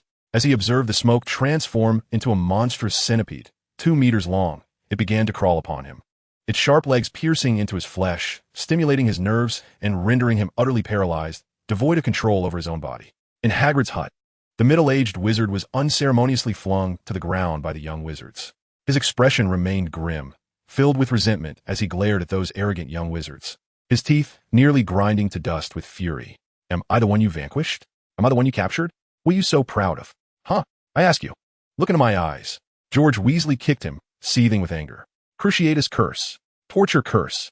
You wicked dark wizard, prepare to languish in Azkaban for a lifetime. The middle-aged wizard merely smirked at him. George was infuriated. He had nearly lost his brother forever and felt an overwhelming urge to eliminate the threat before him. George, Lockhart called out to him, you and Fred must attend to your classmates. Those who can be treated with counter curses should be attended to, and those who cannot must be sent to Madame Pomfrey. He had been observing closely and noted that aside from the unfortunate Durian, who had initially been subjected to the torture curse, the other young wizards seemed relatively unscathed. However, it was clearly inappropriate for them to be huddled together in such disarray. Lockhart then turned his gaze towards Cedric, who appeared somewhat remorseful. Clearly aware of the disappointment the professor held regarding his recent performance, looking rather dejected. Cedric, could you please summon Professor Dumbledore and Professor McGonagall for me? They must be informed of this matter without delay. Cedric quickly straightened up. Lockhart smiled at him. Your performance was commendable. Whether it was your decisive leadership in confronting the Slytherin team or your adept orchestration of your classmates during the battle, it was truly exceptional. Cedric's spirits lifted instantly. His eyes shining, a hint of emotion in his voice. Professor, Lockhart merely nodded at him with an encouraging smile. To be honest, that was quite impressive. Young ones need encouragement. Go now, and bring Dumbledore and McGonagall here as swiftly as you can. Soon, the cramped confines of Hagrid's hut were emptied of the young wizards. Lockhart patted Fong's head, instructing him to keep watch at the door. This affinity with animals was a result of the Forest Witch's forest pet status, of course requiring a bit of wand assistance to facilitate. Once these tasks were completed, Lockhart turned his attention back to the Dark Wizard. You have yet to answer my question. The Dark Wizard paused momentarily. Lockhart, noticing his silence, prodded, I asked, from where do you hail? The Dark Wizard merely sneered in response, refusing to speak. With no answer forthcoming, Lockhart remained unperturbed, leisurely settling into a nearby chair. A cheerful smile on his face as he mused, let me take a guess. Were you arranged by the headmaster? In the original text of Harry Potter's second year, the character dynamics were not as pronounced, which raises some curiosity. Gilderoy Lockhart found himself compelled to expand his thinking, stepping outside the confines of the original narrative to contemplate all possible scenarios. The pureblood families on the Hogwarts Board of Governors, unable to sway the headmaster's chosen course of action, would undoubtedly position their own representatives within the school to keep a watchful eye. If Dumbledore intended to propagate an anti-pureblood agenda within the institution, influencing generations that would ultimately become the backbone of the British wizarding community, thereby entrenching their power, it would seem foolish for these families to continue funneling significant resources into the school. Would it not be wiser to sever the flow of support entirely and redirect it to the Durmstrang Institute, which aligns with their ideals? No, Lockhart dismissed this notion. The board could easily place their allies among the faculty without resorting to the subterfuge of masquerading as students. Such a sordid approach was beneath them. He then formed a new hypothesis. Could it be that Cornelius Fudge had orchestrated this? The Minister of Magic might have exploited a misstep of a dark wizard, compelling them to assist in certain undertakings. As a politician of insufficient merit, yet elevated by Dumbledore, Fudge would undoubtedly harbor a profound sense of insecurity, seeking to monitor the school's activities to glean insights about Dumbledore, whose influence could shape his every future move. The middle-aged wizard merely chuckled in disdain. But wait, could it be that this was the work of the Dark Lord himself? The answer crystallized in an instant. The Boggart, now manifesting as a centipede coiled around the Dark Wizard, suddenly shrieked in recognition. This was indeed the answer. Lockhart, taken aback, stood in disbelief, fixated on the creature below. Was it truly Voldemort? The Dark Wizard's eyes flared with rage, his body writhing in fury as he bellowed. How dare you? How dare you speak the Master's name? I will kill you. I will kill you. Master? It was evident that this was not the Tom Riddle from the Diary Horcrux who had plotted his resurrection. Rather, it was Voldemort, who had been thwarted in a rather comical manner by his own professor the previous year, reduced to a spirit now lurking in some unknown corner. Lockhart squinted, his expression a tempest of uncertainty as he regarded him. He trembled slightly, gripping his wand, overwhelmed by an impulse to obliterate the Dark Wizard's memories, rendering him a mindless fool. Let him be stripped of all recollection, reduced to a blathering idiot. Yet, such an act would not alter the fundamental reality. Voldemort was fixated on Hogwarts. So many minor sorcerers engaged in this battle, and even if Voldemort were utterly foolish, he would undoubtedly recognize the role he played in it. He has been targeted. He is now in Voldemort's sights. He understands that he is irrevocably entangled in this matter. Ha ha.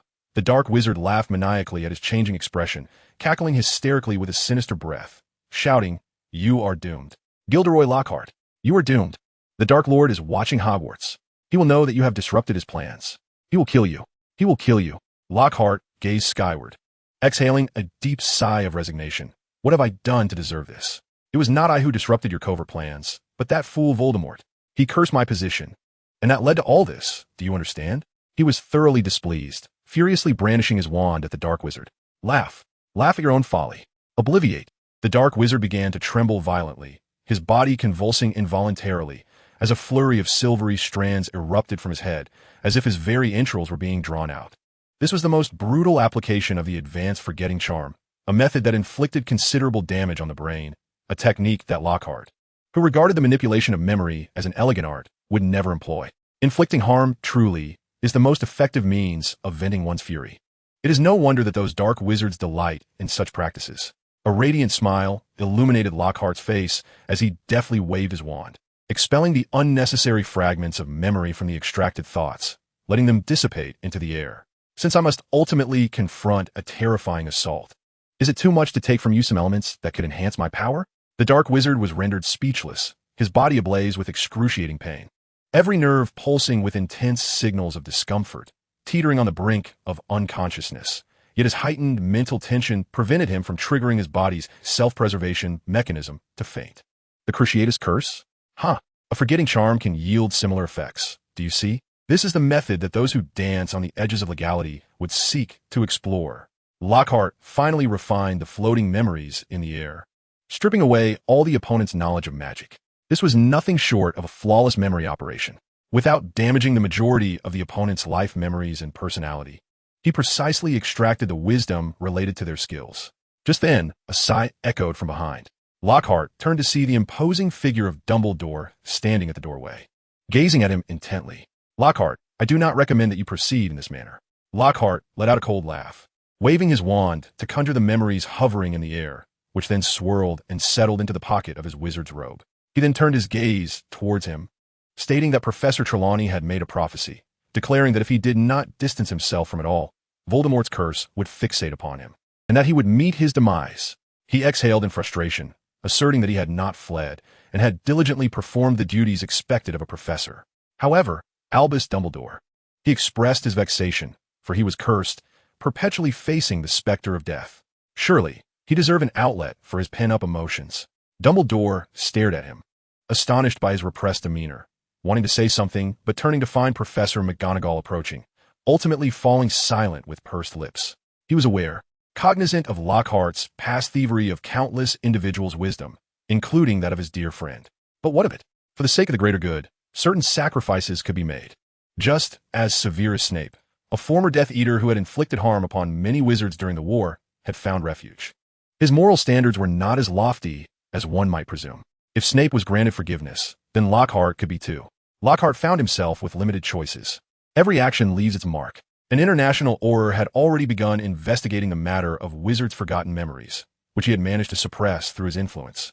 For finding a suitable professor for defense against the dark arts was an exceedingly difficult task.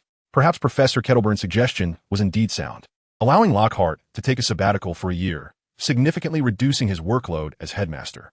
Ultimately, Lockhart, as current attitude towards teaching, his dedication to the young witches and wizards, his academic rigor, and the enhancement of Hogwarts' achievements in the field of defense against the dark arts profoundly moved him. Humans are inherently self-serving. Hogwarts was his home.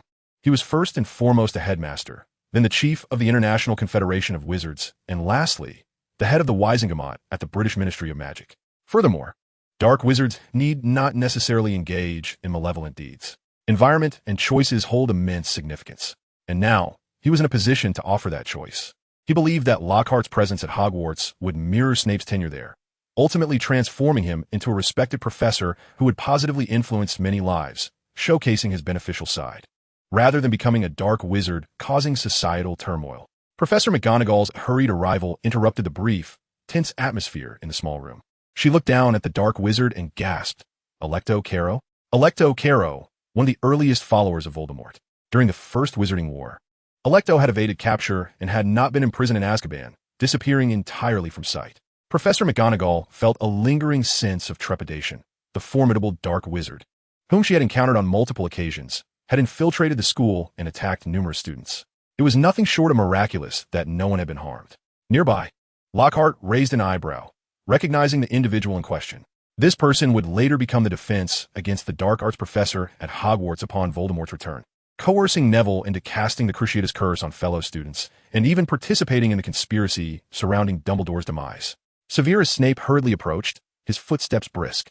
He nodded to Hagrid, who stood guard at the door, and swiftly entered the small room.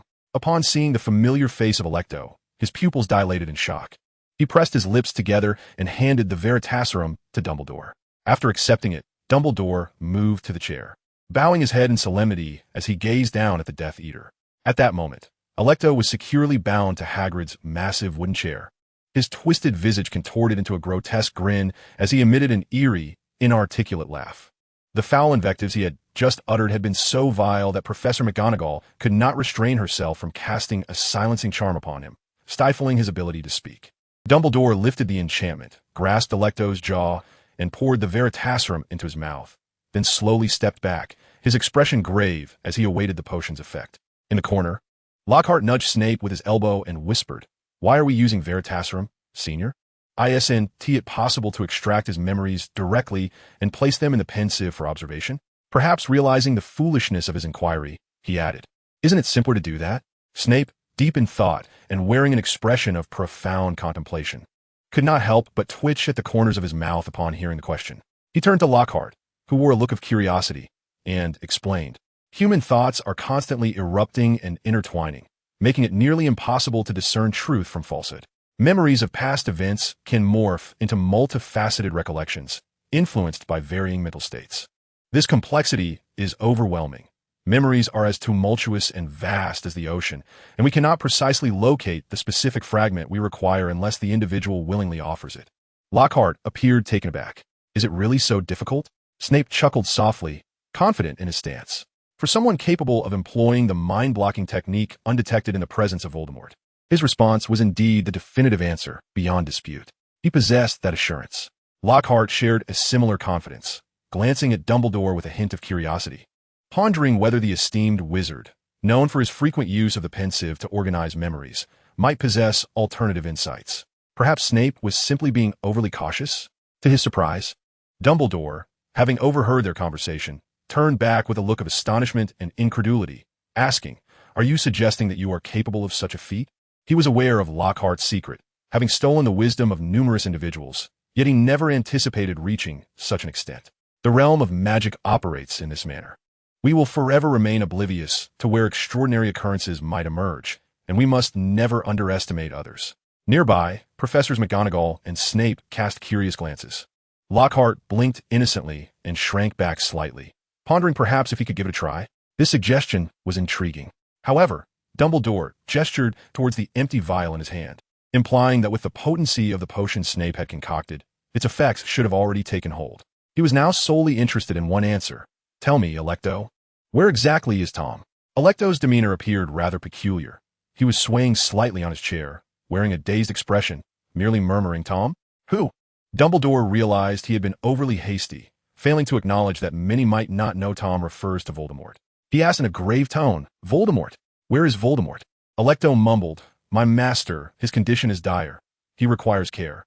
My sister, Alecto, took him to the safe family estate." Alecto Carrow, sister to Alecto Carrow, became the Muggle Studies professor and deputy headmistress at Hogwarts following Voldemort's return. A staunch pure-blood supremacist, she often employed the Cruciatus Curse on students during her tenure. Dumbledore murmured to himself about the Carrow family estate. Snape appeared somewhat agitated, striding forward decisively. "Dumbledore, this is an opportunity. They surely have yet to realize Alecto's exposure. We must strike immediately while he is at his most vulnerable." If anyone held the deepest admiration for the Dark Lord, it was undoubtedly Snape.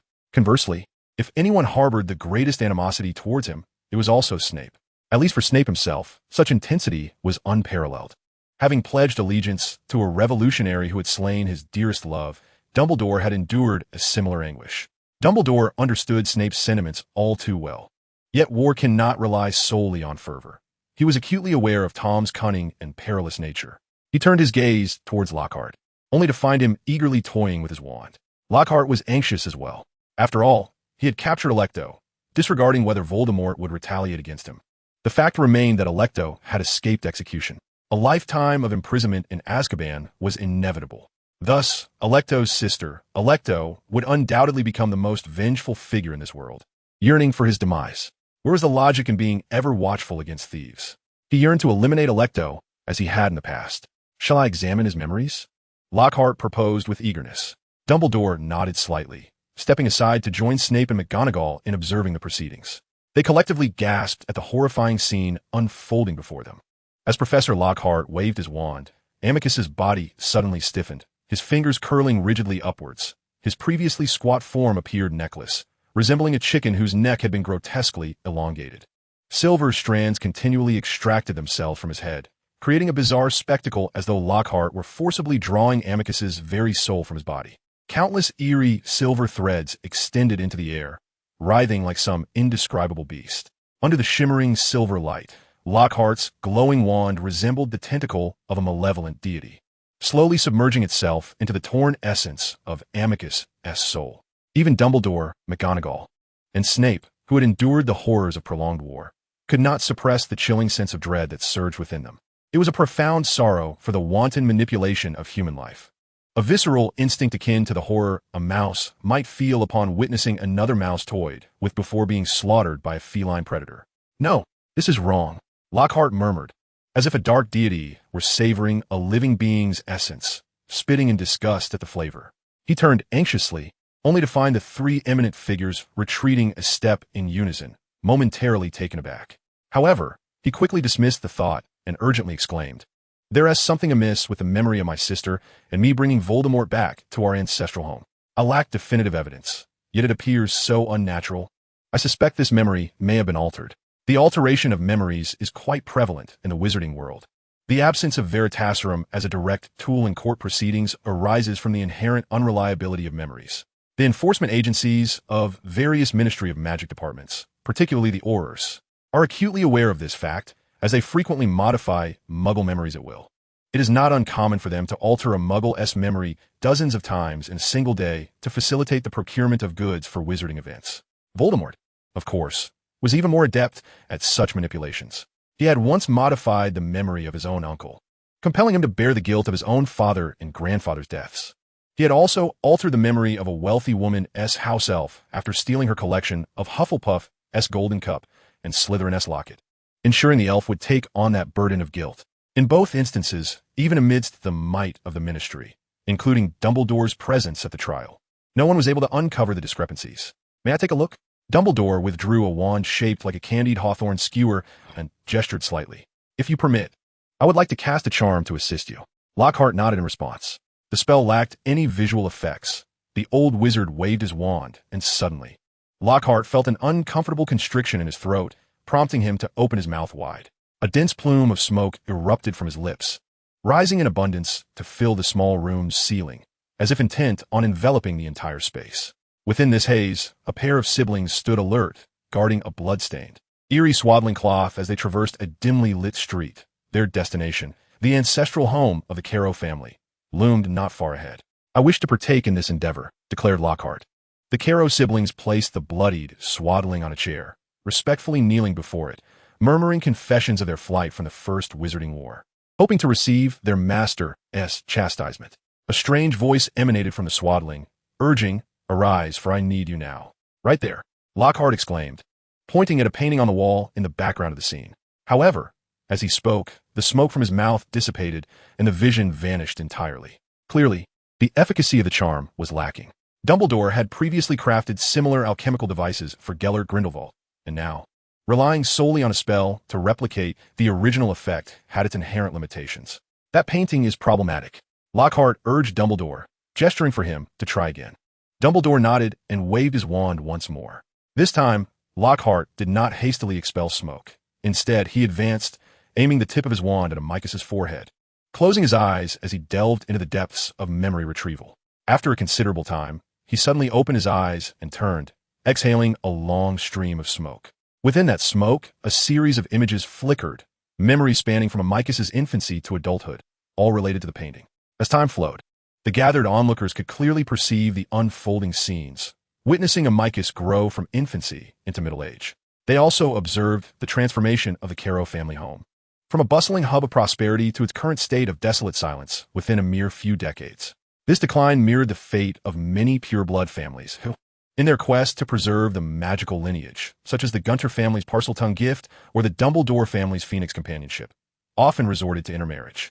Consequently, newborns frequently suffered the whims of fate, resulting in prodigies prone to early demise and individuals with significant intellectual impairments, leading to a dwindling population.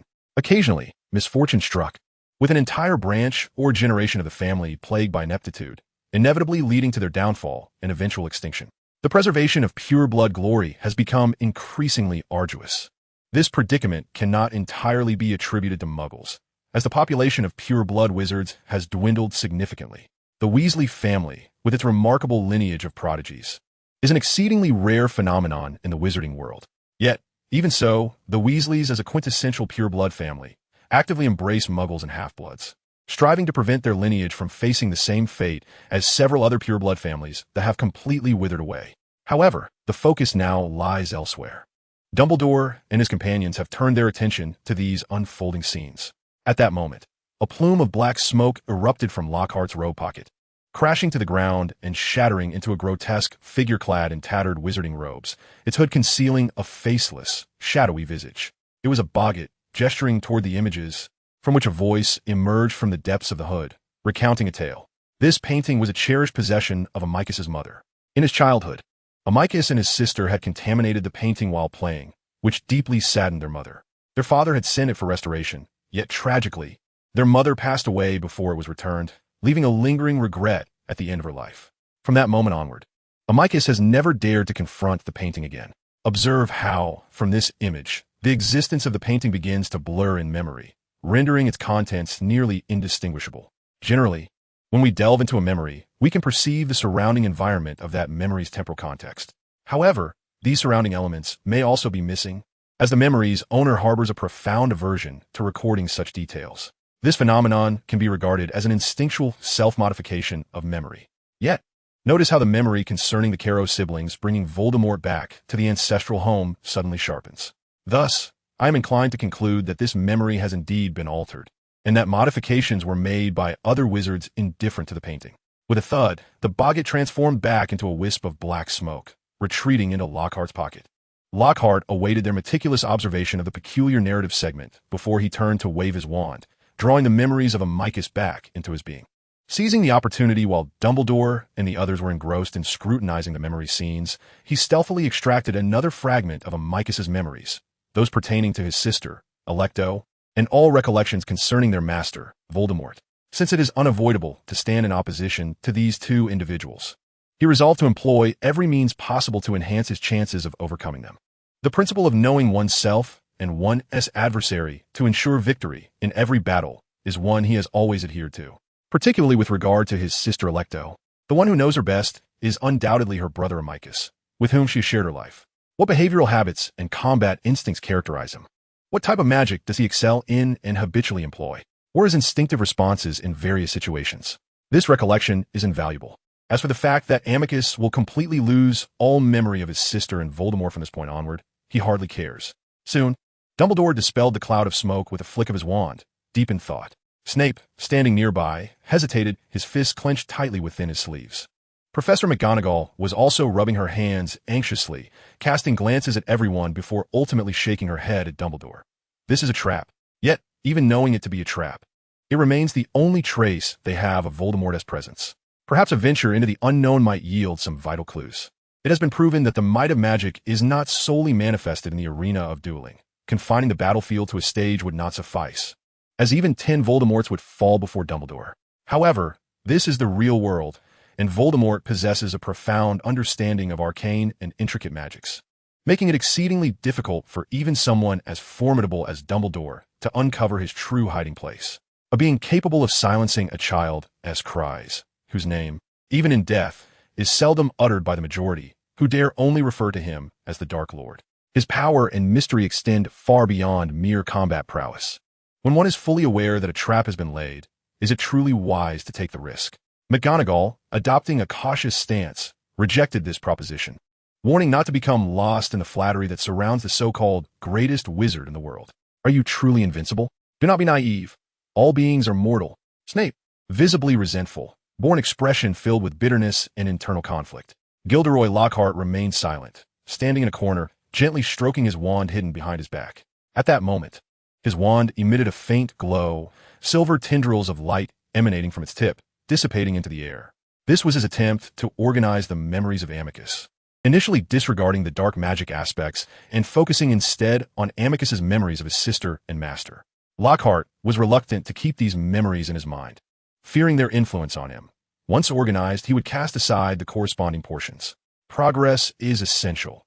He could not remain stagnant at the level of understanding the Oblivion charm, for that would be of no help in avoiding the fate of becoming a fool. Forward, he must delve deeper.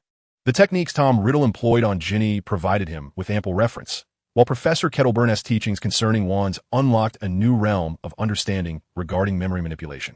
I must investigate further.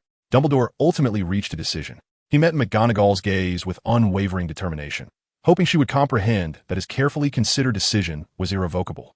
He then shook his head at Snape, his eyes brimming with anticipation.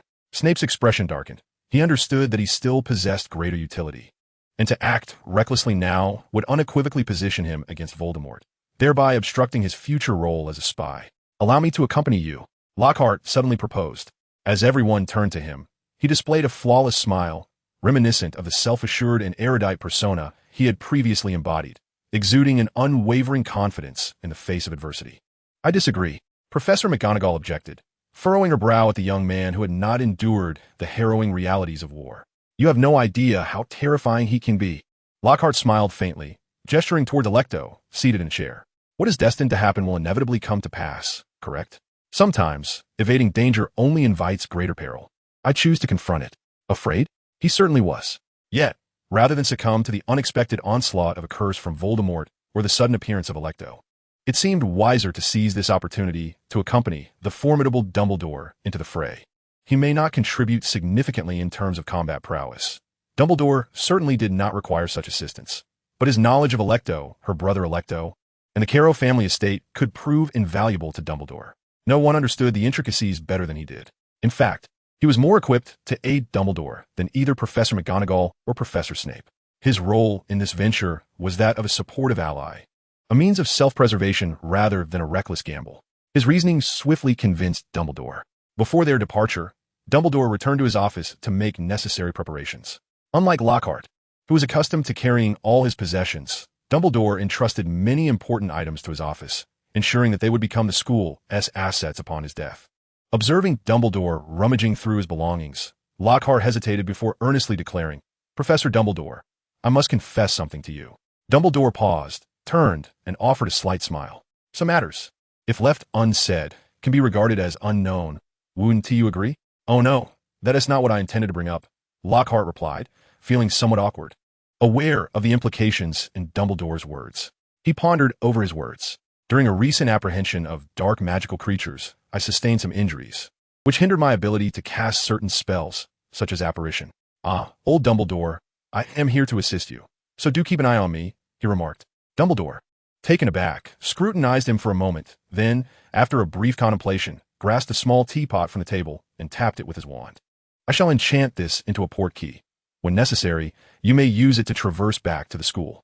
Gilderoy Lockhart's eyes sparkled with excitement as he eagerly accepted the object, carefully stowing it in the inner pocket of his wizarding robe. This was a life-saving artifact. A portkey is a magical item that allows instantaneous transportation from one location to another. Due to its remarkably stable effects, it is far superior to apparition for long-distance travel. The Ministry of Magic enforces strict regulations regarding portkeys. Each must be applied for and registered, and afterwards, they must be returned for destruction.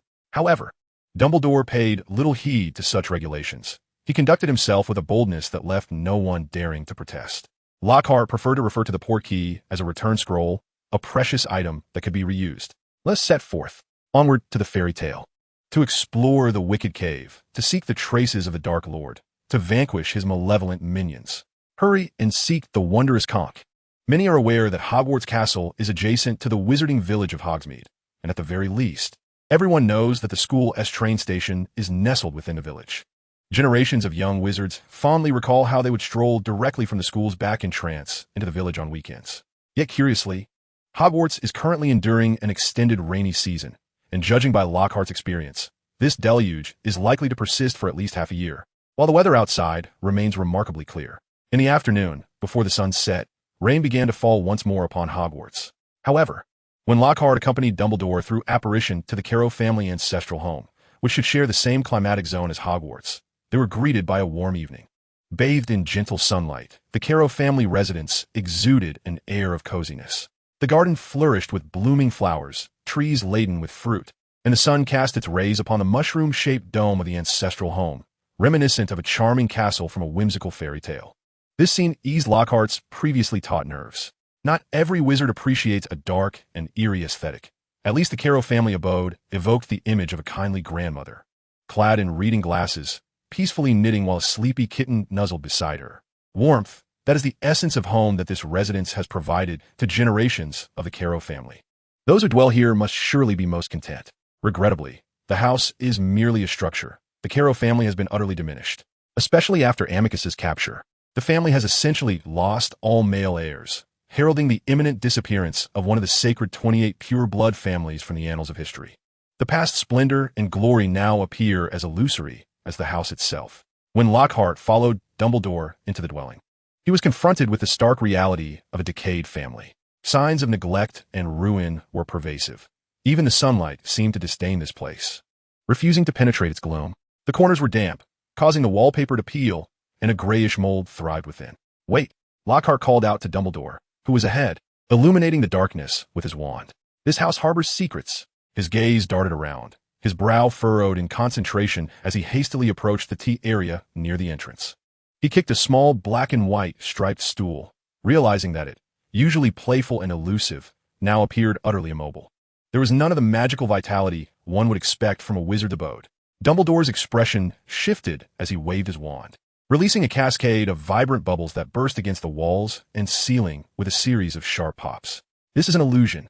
He quickly positioned himself in front of Lockhart, scanning their surroundings with heightened vigilance. Indeed, this house was a facade. As the bubbles detected the truth, everything around them began to rapidly disintegrate. Chunks of wallpaper peeled away, the floor rotted and cracked at an alarming rate, and chaos unfolded swiftly. Suddenly, the entire ceiling collapsed, plummeting downwards. Dumbledore seized Lockhart by the arm and cast this apparition, whisking them outside the house. Yet, a peculiar phenomenon occurred. The traces of their spatial movement seemed tangible, as if the very fabric of space was twisting rapidly, expanding in defiance of Dumbledore's attempts to escape. A powerful anti-disapparition jinx had been cast. In an instant, Dumbledore altered his approach, halting the disapparition. With a swift motion of his wand, he unleashed a powerful gust of air. The descending debris was torn apart, crashing to either side with a thunderous roar, dust swirling around them. Lockhart looked up to see the former ceiling transformed into a mirrored world. Through the thin clouds, he could vaguely discern inverted trees and what appeared to be rivers of earth flowing upwards, as if a world were suspended above them, turned upside down. Moreover, looking down, it felt as though one stood above the clouds, witnessing another realm below. In the dense forest, a large tree cradled a curious little squirrel, holding a nut and gazing up with wonder. Lockhart gasped, quickly turning to Dumbledore.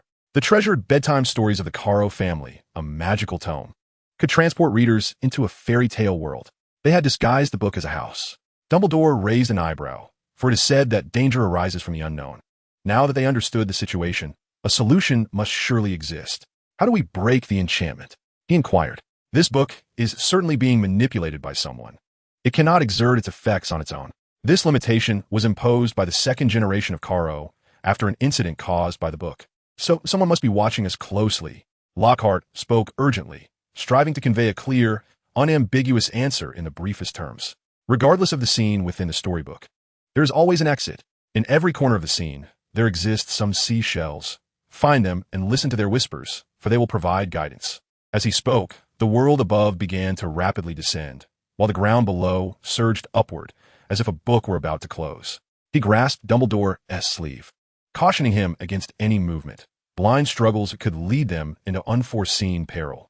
A lesson imparted by every generation of Carrow when instructing their descendants on the use of this book, offering a direction for resolution while forewarning of the impending crisis. Lockhart was fulfilling his role. He remained tense, acutely attuned to the currents surrounding them, when his expression shifted, exclaiming internally that it was dire. He continued, "The one controlling the storybook has evidently realized that I am aware of the Caro family's secret and intends to separate us. I will do my utmost to call to you through the seashells. Remember to find them quickly and listen for my voice." With a loud thud, the book slammed shut. The two worlds rapidly overlapped, and the surroundings were awash in a riot of colors, twisting and swirling. When Lockhart regained his sight, he found himself standing on a desolate expanse of scorched earth. Gazing upward, the entire world appeared dark and dilapidated beyond imagination.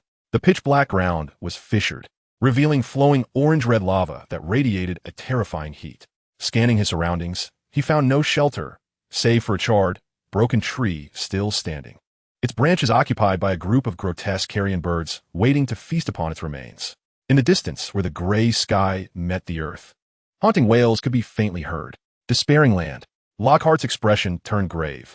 This was the 13th chapter of the bedtime stories of the Caro family, titled The Gem of Caribou, characterized by the scarcity and elusiveness of the seashells.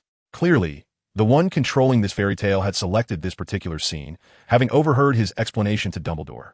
At that moment, a hand, blackened and decayed to the point of revealing bone, suddenly emerged from the scorched earth, gripping Lockhart's ankle with considerable force. He glanced down and was taken aback to see the ground fissured, as a corpse, which had lain there unbeknownst to him, was clawing at his ankle in a desperate bid to rise. The head of the corpse turned towards him, its gaping, viscous mouth opened wide, and it let out a deafening roar. With a swift motion, Lockhart raised his other foot and delivered a forceful kick, driving the creature's head back into the ground. Yet, such an act would not be sufficient to vanquish this undead being. Lockhart struck again at the dark wrist, freeing himself from its grasp, and retreated hastily, creating distance between them. A plume of black smoke erupted from the pocket of his wizard's robe, crashing to the earth, where a towering figure draped in blood-stained rags slowly rose. Bogart, for reasons unknown, seemed particularly enamored with the image of a hung corpse, and now swung a massive axe shaped like a cross with great fervor, cleaving down towards the undead. The force of a laborer was formidable. The blade of the axe sliced through the corpse, embedding itself into the charred earth below. A piercing wail erupted from the corpse as it spewed forth a torrent of thick, black blood towards Bogart, finally collapsing and succumbing to death. This viscous blood served as a mechanism of attack, inflicting intense pain upon contact. However, it evidently had no effect on Bogart. Soon, the corpse began to decompose rapidly, bubbling and transforming into a black, viscous sludge, while 3 additional corpses struggled to rise from the muck. Bogart lifted his axe once more. "Wait, cease the slaughter," Lockhart commanded. "Toss them all into the lava." Bogart relinquished his axe, using his large hands to grasp the heads of the corpses, pulling them from the thick blood, and swiftly making his way to the edge of the earth's fissure, where he discarded them into the molten pit. The corpses wailed in agony as they thrashed about, spewing blood towards Bogart, only to be utterly consumed by the flames. Lockhart was now certain that this was the despairing scene from the fairy tale, chapter The Gem of Calibra. The essence of this narrative revolves around life, with the most prominent figures being these spectral corpses. These undead beings are virtually indestructible. They resurrect through the power of slaughter and can even divide into 3. Failing to grasp this crucial aspect would only result in an ever-increasing number of undead, ultimately overwhelming the entire land with their presence. To combat them, one must refrain from killing and instead cast them into the searing heat they dread, forcing them into an inhospitable environment that leads to their self-destruction.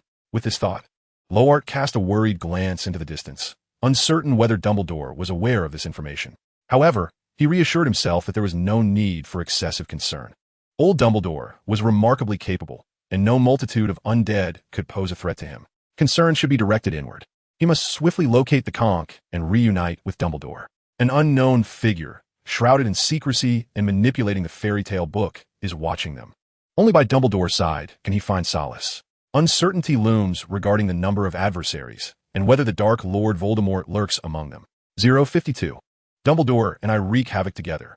The Caro family has amassed considerable experience regarding the use of the Caro bedtime stories, a wondrous tome. Almost every family member, during their childhood, was guided by their parents to partake in the fairy tale escapades contained within. This was not merely a means of training young scouts. Its paramount purpose was to compel family members to awaken and adeptly harness the unique magical abilities derived from the painful feedback of their ancestral lineage. This ability enables wizards to draw upon profound emotional power for both the suffering of others and their own, enhancing the potency of their spells. Thanks to the family's steadfast commitment to pure blood intermarriage, this bloodline ability has been remarkably preserved despite the passage of time. However, the world has transformed. The Caro family, renowned warriors in wizarding history, achieved great feats during an era when humans vied for survival against fairies, centaurs, and dragons. Yet, in today's modern society, where they must confront muggles, these bloodthirsty wizards have utterly lost their place, becoming synonymous with dark sorcery. Unlike the Malfoy family, who adeptly navigate the shifting tides, the single-minded bloodthirsty warriors are now perceived as demons steeped in original sin in these peaceful times. By the time of the Caro siblings, they had already committed numerous bloody atrocities against muggles, even before aligning with Voldemort. In stark contrast to the powerless Dumbledore family, these so-called sacred 28 pure-blood families consistently support one another, assisting in concealing their misdeeds or securing acquittals in the court of law. Lockhart harbors no sympathy for the plight of the Caro family. Those who act in defiance of the times are destined to be swept into the annals of history, a natural law beyond human control. Moreover, he himself is not a pure-blood wizard. He merely discovered, within the memories of Amicus Caro, the adventures contained in the Caro bedtime stories. Fortuitously, many dark arts mastered by Amicus were gleaned here, allowing Lockhart to extract information from his collection of magical skill memories, revealing some of the family's time-honored strategies for navigating challenges. The chapter The Gem of Calibra is one of the Caro family's most frequently utilized settings. As the blood expelled by the undead, there induces intense pain, thereby enhancing their ability to perceive their own ancestral powers. Amicus's aunt had once whispered to him in secret that if the pain became unbearable, he could excavate a conch shell from beneath his feet after slaying the 99th Wraith. Once he had mastered certain spells of carnage, the act of dispatching 99 Wraiths was not particularly daunting. The only crucial aspect was to meticulously count each kill. An excess or deficiency would prevent the miraculous conch from manifesting at his feet. Such a passageway technique was, in fact, a method employed by the Carlo family to train sorcerers to engage in battle with greater rationality. Now, Lockhart found himself compelled to undergo the same rigorous training. Lacking the requisite abilities to vanquish wraiths, the forgetfulness charm proved effective against sorcerers but bore no fruit against these creatures of dark magic. The most effective allies were, paradoxically, a pack of gray wolves, yet this required an environment abundant with life, ideally surrounded by flourishing flora. He had prepared a potted plant, but it withered swiftly upon being removed from his ring, succumbing to the harshness of the surroundings. Suddenly, a wraith was toppled and devoured by a crouching demon, and in its final moments, it spewed forth a cloud of blood mist towards Lockhart. It was uncertain whether it was the immense pressure in its abdomen or some other cause, but the range of the blood mist was so vast that Lockhart could scarcely evade it. He let out a piercing cry of anguish. The pain, it was excruciating. The torment first ignited as the tainted blood touched his skin, akin to sharp steel needles piercing through flesh and muscle, and then swiftly spread within his chest and abdomen, as if it sought to stab directly into his heart. He stumbled backward involuntarily, inadvertently stepping into a pool of blood created by Bogart's incarnation of the inverted god. Sharp agony racing up from his soles, as though it aimed to drive pain from his toenails all the way to his skull. Gurgle. The small golden-haired creature on his shoulder screeched angrily at the Bogart. Focus on counting, Lockhart bellowed, urging the small creature to concentrate on this task while he sought a solution. Trembling, he raised his arm and, gritting his teeth, waved his wand towards himself, exclaiming, "Cleanse anew." A golden wave surged forth, sweeping away all the filth that had tainted his body, finally allowing him to extricate his foot from the blood pool. He had already slain 27. Gasping for breath, he surveyed his surroundings. As the number of wraiths slaughtered by the crouching demon and the Bogart increased, he found himself encircled by over 100 wraiths, with those in the distance roaring and advancing towards him, drawn by the commotion. Though counting 100 wraiths did not seem excessive, the visual impression was of a dense, suffocating throng surrounding him. There was no escaping this. Bogut and the curled-winged demon were utterly incapable of fending off the multitude of undead creatures. Particularly, Bogut's towering frame was now besieged by the undead, their gnarled hands clawing at him, while beneath his feet, a pool of blood continued to see more of the undead scrambling upwards. The sharp teeth of the curled-winged demon proved effective only against solitary foes, and the pace of slaughter was far from swift. Numerous undead began to converge upon Lockhart. Grey wolves assemble. Lockhart brandished his wand, only to discover that he could summon no forest spirits. The potted plant he held had completely withered.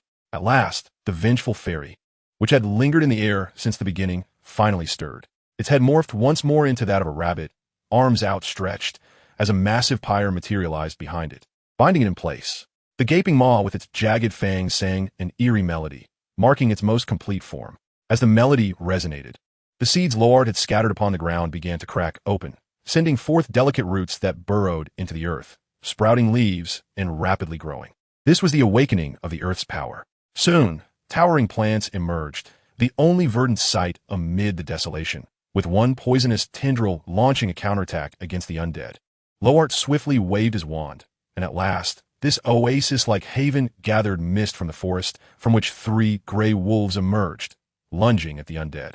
But no, there were not merely 3. Whether it was the allure of a fairy tale adventure, or the enchantment of creating a forested environment to enhance his spellcasting, or perhaps he had unwittingly advanced in skill. Soon after, another trio of gray wolves leapt forth.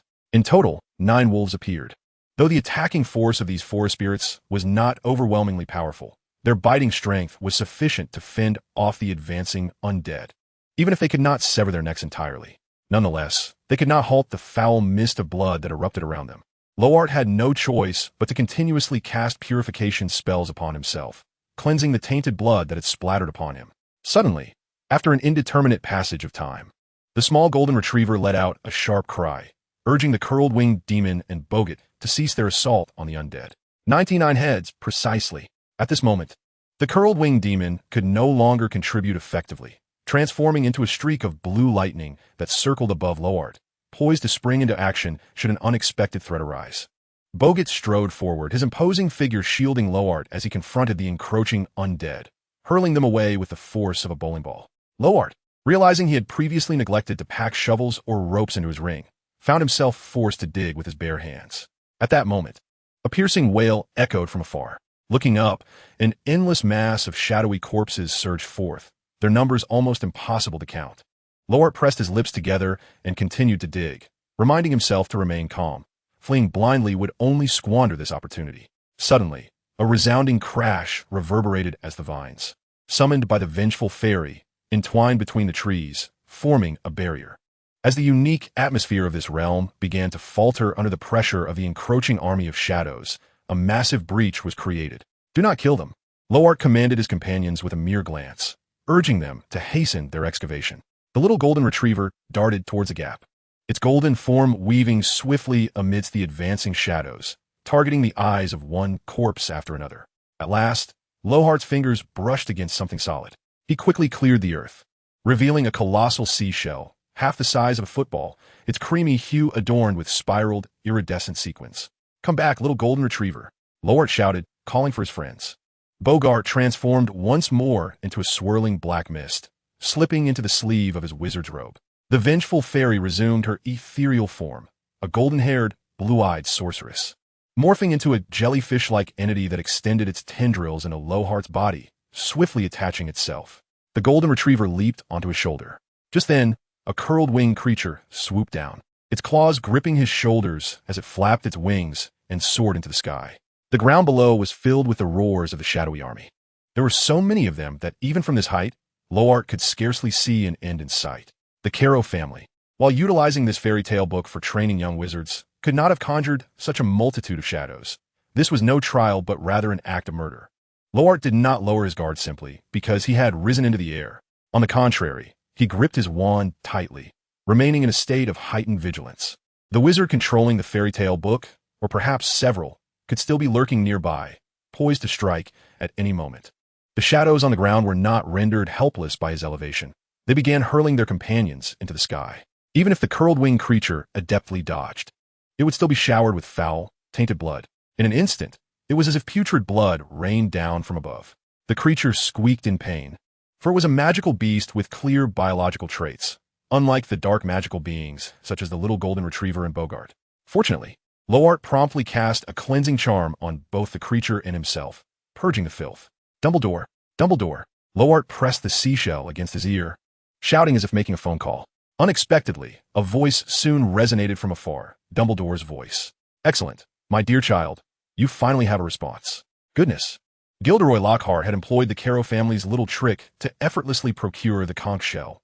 Yet, according to Dumbledore's words, he had managed to locate it even more swiftly than Lockhart himself. "Dumbledore, where are you now?" he exclaimed with fervor. At that moment, a radiant golden light suddenly illuminated the distant sky, resembling a colossal beacon that tore through the gloomy heavens, captivating in its brilliance. "Can you see the signal I have released?" Dumbledore's voice emanated from the conch shell. "Indeed, yes," Lockhart shouted with exuberance. "Wait a moment. I shall send you a signal as well."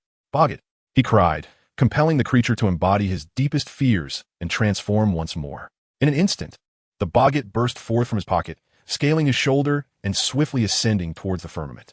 Its current form resembled a geyser, crimson blood erupting upwards, rapidly expanding into a congealed blood tree, which grew in segments towards the heavens. The bloodflower nematode, a dark magical creature resembling strands of hair, was characterized by its grim trait. For every life it extinguished, it would utilize the victim's blood to forge a segment of its bloodflower crown. The more lives it claimed, the more layers adorned its crown. Historical accounts in wizarding lore recount the most terrifying manifestation of the bloodflower nematode, reaching heights that seemed to touch the clouds themselves. "I see you." Dumbledore's voice resonated from the conch shell. Shortly thereafter, a conflagration erupted, nearly illuminating the sky, as flames surged towards Lockhart with a deafening roar. The inferno consumed the entire expanse, incinerating the shadowy corpses in an instant. Even if they were to rise anew from the ground's bloodied remnants, they would be swiftly engulfed in flames once more. Though a distance remained, Lockhart, suspended in the air, felt an overwhelming and terrifying heat, parched and dry, as if the very world were being scorched to desolation. Flames! It feels as though the entire realm is ablaze. The infernal sea roiled and split, creating a path as Dumbledore, wielding his venerable wand, advanced step by step towards this direction. Let the fire of magic blaze a trail. How splendid! Indeed, how splendid! Gilderoy Lockhart, ensnared by the gripping claws of the creature, cackled in midair, resolved to pen a book chronicling this day, how he and Dumbledore wreaked havoc together. Such power was formidable. 053, striking to the core of existential doubt. Lockhart realized that merely awaiting Dumbledore's chaos in midair would not suffice. Even though Dumbledore is immensely powerful, there remains a chasm that must be bridged, and the imminent crisis demands one's own confrontation. The chapter The Gem of Carib from the enchanting talebook Carlo's Bedtime Stories presents a unique mechanism wherein each time the wraiths perish, they draw upon the essence of slaughter to resurrect, multiplying in number thrice over.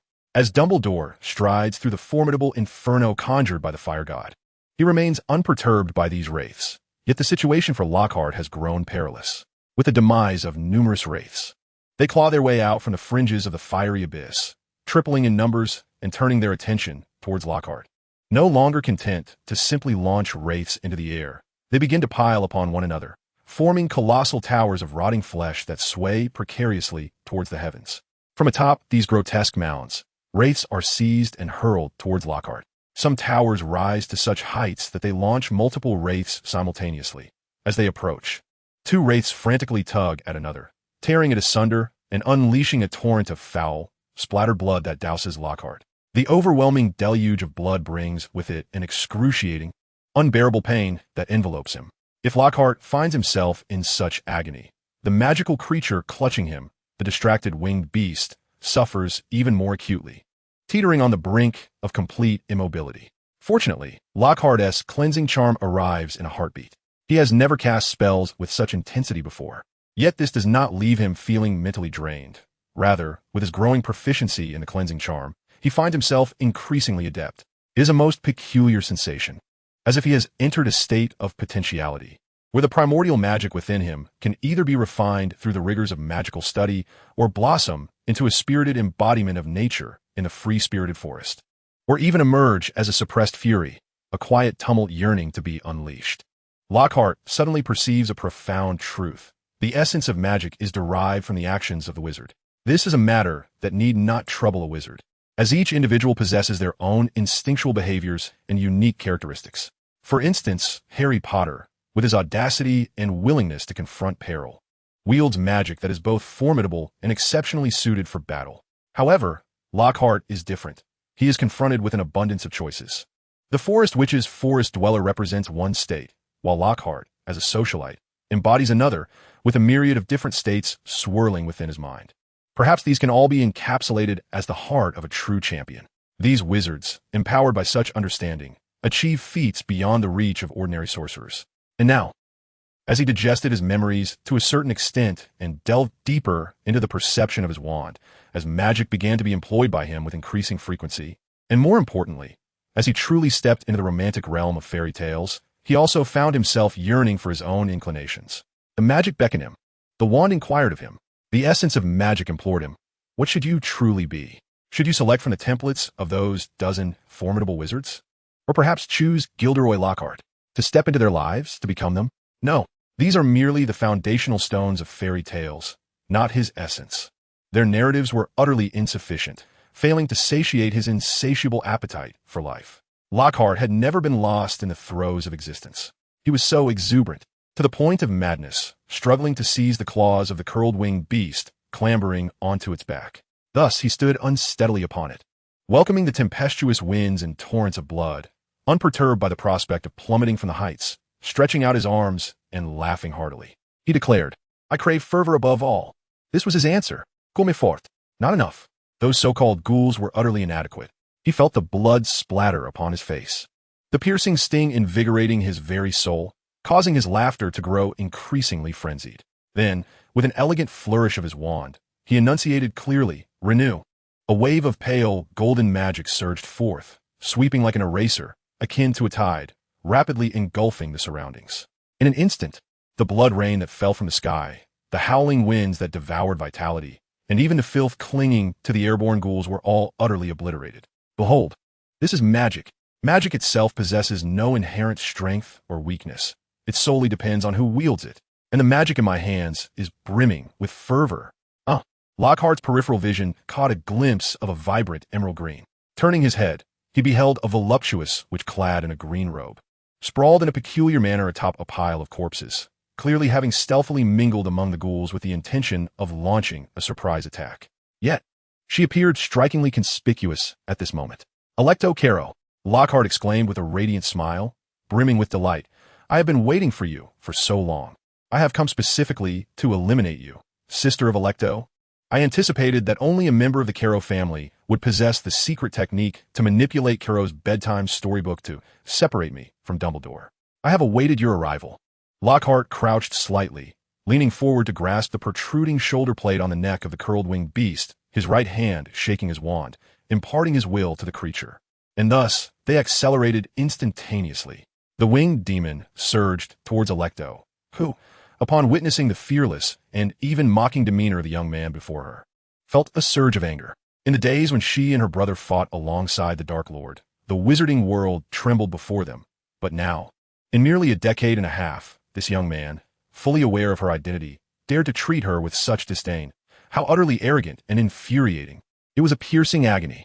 She brandished her wand at Lockhart, yet the young man seemed undaunted, merely urging the winged demon to charge forward. Suddenly, with a resounding thud, Lockhart's wand was violently dislodged from his grasp, soaring swiftly into Electo's hands. Ha ha ha! Lockhart laughed maniacally, for he knew Electo better than anyone else in the world, better even than her brother, Amicus, who had completely lost his memories of her. He was aware of Electo's little tricks. She often began with a heart-piercing curse while secretly casting a disarming charm. No one knew better than a dark wizard the significance of the disarming spell in combat. Without a wand, even if the opponent possessed some knowledge of wandless magic, how potent could their spells truly be? As Electo grasped the flying wand, her expression abruptly shifted. She brought it swiftly before her eyes, her pupils dilating in shock. Was that a branch? Indeed, a branch. This explained Lockhart's fondness for the ring style of the disillusionment charm, which proved exceedingly useful. With a flick of his wrist, the wand reappeared in his hand. He elegantly raised his right hand, clutching the wand. It was an extension of his will, and magical creatures could easily sense his intentions, responding to his command. A plume of black smoke emerged from his robe pocket, and before it fully emerged, the upper half of a massive, inverted deity took shape, its form appearing significantly larger than before, as if its body were splitting apart with cracks filled with swirling black smoke. It raised its right hand in unison with Lockhart. "Electo, hello! Electo, farewell!" Lockhart roared with laughter, suddenly sweeping his wand. The powerful arm of the inverted deity mirrored his movement, crashing down. With a thunderous impact, the enormous hand sent Alecto and a horde of shadowy corpses flying. Even the immensely powerful dark wizard, Alecto, was nearly torn apart by the force, hurtled through the air, dazed, plummeting toward the ground. But soon, a colossal shadow of a book appeared behind her, its pages opening and enveloping her entirely. In a flash of light, she vanished completely from sight. Suddenly, she was not struck down. Lockhart remained unperturbed, laughing maniacally as he retracted the bogart and seized the neck of the winged serpent. Soaring once more into the sky, "You shall return, I am certain of it. You will soon come back, frenzied and reckless. I know it all too well. Come on. I await your arrival." However, an unexpected turn of events ensued. Alecto failed to materialize immediately. Instead, she manipulated the fairy tale book to conjure a dozen tornadoes upon this desolate land. The howling winds swept up the undead, twisting them into tumultuous whirlpools of putrid blood, which surged forth as pillars of crimson towards Lockhart's corner. All of it was aimed solely at him, with not a single one directed towards old Dumbledore. Lockhart even discerned Alecto's intent to eliminate him first, as he held knowledge of the fairy tale book secrets, thereby intending to ensnare Dumbledore within this magical artifact. To trap him to death. Do not be deceived into believing that Dumbledore is infallible. Such notions are mere myth. Even the formidable Gellert Grindelwald, slightly less powerful than Dumbledore, had once been subdued by Newt with a single winged serpent, ending up imprisoned. The magical realm operates under such precarious conditions. A single misstep can result in utter ruin. Of course, if one truly harbors such thoughts, they should brace themselves for Dumbledore to obliterate this world, tearing apart the ancestral fairy tale book of the Carrow family, and then face the ensuing wrath. Lockhart evidently did not intend to allow Alecto the chance to survive and encounter Dumbledore's fury. He ceaselessly mocked her from the skies, each taunt piercing her heart. "You coward! Are you afraid to confront me? Am I not fearsome enough, lacking an eye like a doll to instill such dread? Or do I resemble that handsome fellow you once fancied? Oh, he would rather seek out a muggle woman than be with you, ha ha. When you torment muggle men, you feign madness before your brother, but in truth, it is merely to mask your own excitement and tremors, isn't it? You refrain from approaching me, because I'm not a muggle, am I?" Suddenly, the sky began to tremble violently. Enormous meteors plummeted from above, descending with tremendous force. "Enough!" Alecto shrieked from atop one of the meteors, frantically brandishing her wand at Lockhart. "No matter how you learn my secrets, I shall see you dead."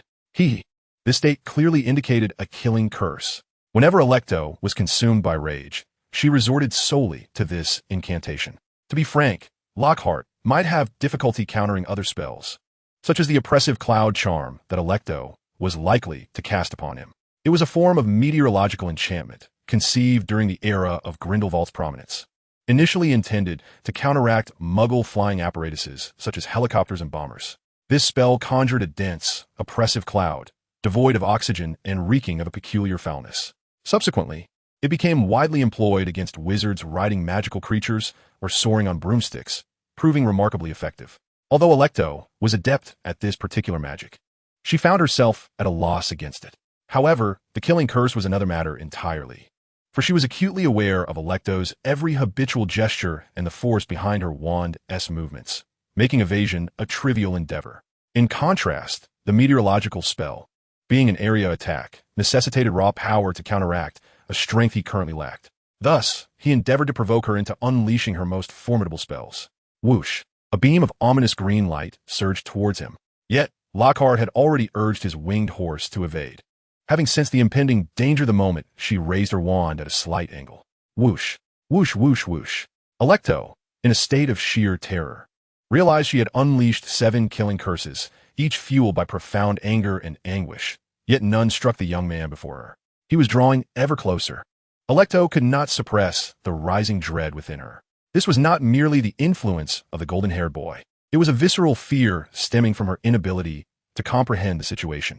How powerful was this individual? He seemed disinterested in casting spells against her, merely approaching with relentless laughter, embodying an air of disdain that rendered her utterly helpless to impede his advance. Why was he closing in on her? She recalled that immense, terrifying hand from moments ago. Alecto had misjudged the situation. What awaited her was not a hand, but a foot.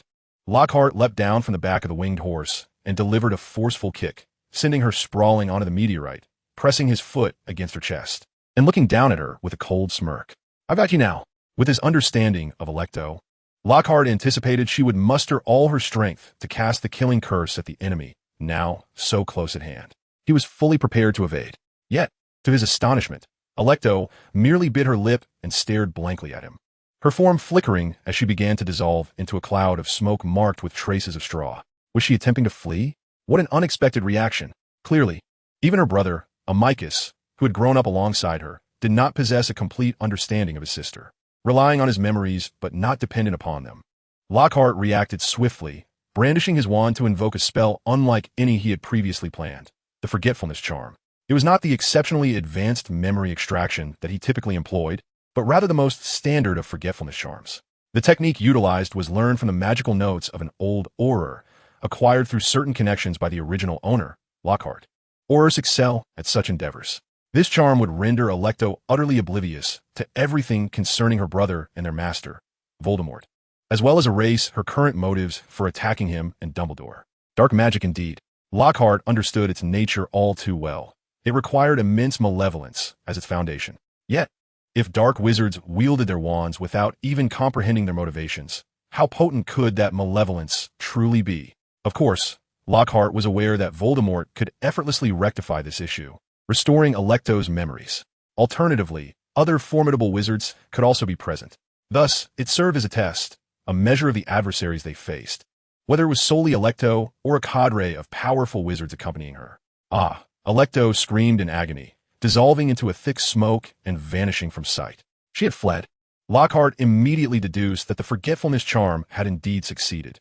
This was his second conclusion. He stood atop a meteorite that was plummeting towards the ground, raising his hand as the winged serpent soared downwards, lifting him once more into the sky. "Come on." Lockhart licked his lips, excitement bubbling within him as he scanned the surroundings, anticipating Alecto's third assault. He knew that this madwoman possessed an extraordinary tenacity. She would relentlessly pursue him until she either succeeded in killing him or was herself slain. Such was her modus operandi. He recalled a previous encounter when, fully aware of the dangers of pursuing a retreating enemy, she carelessly insisted on eliminating her target, leading to a prolonged conflict with her brother, Amicus, who had tried to stop her. Yet, it was peculiar. He waited for quite some time, and even as Dumbledore approached, Alecto still did not appear. Was Voldemort present, commanding her to refrain from further action? This crazed woman, who idolized power, would undoubtedly heed such orders. A conjecture formed in his mind, causing his brow to furrow slightly. It should not be so. Old Dumbledore had arrived, and Voldemort would have certainly made his swift exit, for in his current spectral state, he was at his most vulnerable. Nevertheless, the confrontation had finally drawn to a close. Dumbledore appeared almost like a cheat code, engulfed in flames that consumed everything. Disregarding the mechanisms of resurrection or the prescribed steps of this fairy tale magical artifact, as he blazed a trail towards his destination, Lockhart stood beside him, continuously guiding the way with a conch shell. The jewels of Caliban are guarded by a fearsome demon. As he listened to the guidance conveyed by the conch shell, he recounted the need to locate the key lost by old Grandpa Uriel, the withered leaves imbued with the size of the frostbitten land, and the letters of repentance from the possessed human Anka, in order to confront the demon and unlock its lair. Dumbledore simply inquired, "Where is the demon?" Gilderoy Lockhart, placing the conch shell down, shrugged with a hint of resignation and pointed toward the dim, low-hanging sun in the distance, indicating that by walking toward the setting sun, they would soon behold it. Then he witnessed the sheer power of a frontal assault. Old Dumbledore was astonishingly formidable. The so-called powerful demon had barely begun to recite its lines when Dumbledore, with a flourish of his wand, shattered it with magic and procured the key, opening the door to escape from the fairy tale scene. How utterly devoid of immersion. Lockhart felt a twinge of regret, pondering whether he would ever again have the opportunity to truly appreciate such an intriguing magical artifact. Then he beheld the fairy tale book. As he and Dumbledore walked through the grand door, he sensed his body gradually enlarging. Once he felt entirely stabilized and free from some magical influence, he turned to see a thick fairy tale book spread open upon the ground. They had returned to the grand hall of the Caro family estate. It appeared less dilapidated than he had previously seen, yet still far from pristine, permeated with the scent of decay. One wall of the hall bore a massive gash, through which sunlight streamed. Dumbledore raised his ancient wand and gestured, causing a mist of light to swirl. A witch sat on the floor, clutching a book and murmuring incantations. It was none other than Alecto Caro. She opened the book upon the floor, walked a distance away, turned back toward the book, and rapidly shrank in size, ultimately vanishing into its pages. After a brief moment, she was propelled out, landing on the ground, convulsing, struggling to rise and gulping down a healing potion, gasping as she angrily hurled vile insults at Lockhart. Then she re-entered the book. After some time, a cloud of smoke erupted from the book, transforming into Alecto, who collapsed to the ground, her eyes vacant, convulsing once more. Then, as if struck by an idea, she gazed at the book in terror, screamed, and cast a spell that tore through the wall, fleeing into the open. Dumbledore observed Alecto Caro with a hint of melancholy, sighing as he regarded the figure within the scene. Once, the siblings were exemplary students of Slytherin. The brother became the head boy, and the sister the president of the Girls' Student Council, whom I had personally guided. One wonders, how many Death Eaters were once my students? Such a topic is undeniably harsh for Dumbledore, an elder who has devoted his entire life to education. Lockhart shrugged, remaining vigilant of his surroundings. Do you think Voldemort is here? Dumbledore shook his head. He has been here, but he has long since departed. His wand gently swayed, clearly having cast an unknown number of spells unbeknownst to Lockhart. At least I know he is too weak to do anything at present. Dumbledore narrowed his eyes. An embodiment of frailty. Lockhart understood. He rummaged through his memories of online literature from a past life, recalling that Voldemort had possessed Professor Quirrell in his first year, then evaded capture until his resurrection during Harry Potter's fourth year at the Triwizard Tournament. In the original tale, Quirrell had not accomplished anything of significance during the 3 years following his failure to obtain the Philosopher's Stone. Lockhart had no desire to confront Voldemort 3 years hence, nor did he wish to adhere strictly to the narrative of the original text. Dumbledore, I must confess, I am aware of Voldemort's secret. He ultimately resolved that, since he had already chosen the opposing side, he must devise a means to completely vanquish Voldemort. There are currently 6 Horcruxes. A glimmer flashed within Dumbledore's half-moon spectacles, and his expression shifted to one of utmost seriousness as he fixed his gaze upon Lockhart. You must be accountable for your words. Of course, Lockhart replied earnestly. The Ring of the Gaunt family. It is actually the Resurrection Stone, one of the 3 Deathly Hallows. The Locket of Slytherin, the Cup of Hufflepuff, the Diadem of Ravenclaw, my own diary from my student days, and before he could finish, a surge of black smoke erupted from his body, rising to form a colossal, shadowy figure, looming over them. Gilderoy Lockhart. The dark silhouette roared furiously, morphing into a massive serpent that lunged towards him. Tom! Dumbledore's expression shifted, brandishing the Elder Wand to fend off the shadow. Yet, despite his formidable power, wielding one of the 3 Deathly Hallows, he found himself utterly helpless against this dark entity. This is the curse related to the position of defense against the dark arts professor. Voldemort was indeed harnessing this power. Lockhart felt an overwhelming chill enveloping him, as if his very essence was being drained, leaving him trembling uncontrollably. Save me, old Dumbledore, save me. But just as he had been powerless against this curse during his lengthy tenure as headmaster, Dumbledore found that no incantation he cast bore any effect this time. He was not the all-powerful figure that legend portrayed him to be. At this moment, the elderly man could no longer maintain the facade of a master of magic. He was utterly bewildered and helpless, gazing sorrowfully at Lockhart. Child, are you all right? His voice was so hoarse it was barely audible. I am not well at all. Lockhart felt an overwhelming cacophony of voices erupting in his mind, the memories of his past life intertwining chaotically with those of his current existence. Sharp echoes of words spoken by Professor Trelawney reverberated incessantly. You cannot escape. This is the price you must pay for all your greed. Do you wish to break free from your fate, which is destined to mire you in despair? Do you aspire to be a pivotal figure in the epic tale of Potter's heroism? Do you wish to continue down the path of magic? The curse of the Dark Lord has already begun to take effect. It has set its sights on you. You will die. You will die. A bone-chilling cold swiftly enveloped everything, and Lockhart sensed that the sinister shadow of a serpent was draining his very flesh and blood, his body gradually transforming into a ghastly, translucent form. This was the visage of one reluctant to embrace death, ultimately morphing into a specter. He looked at the despairing Dumbledore before him and suddenly bestowed upon him a radiant smile, even as his face grew pale and began to gleam. Is it not sometimes true that we must confront death with courage to grasp the hope of survival? Dumbledore sighed, sorrowfully closing his eyes. He had witnessed far too much death in his lifetime, far too many extraordinary individuals fading from existence. How lamentable, how cruel. It had always been thus. Credence, Dumbledore, James Potter, Lily Evans, too many to count. Yet, before he could appropriately lament, Lockhart's voice rang out once more in his ear. Dumbledore, do not rush to mourn. I believe I can still be saved, but you must assist me. The curse placed by Voldemort on the position of defense against the dark arts at Hogwarts was formidable, so powerful that Dumbledore had been utterly powerless against it for many years. So potent that when Voldemort finally emerged from the Albanian forest to reclaim his strength, he was once again thwarted by this very curse. Even the Dark Lord himself could not contend with it.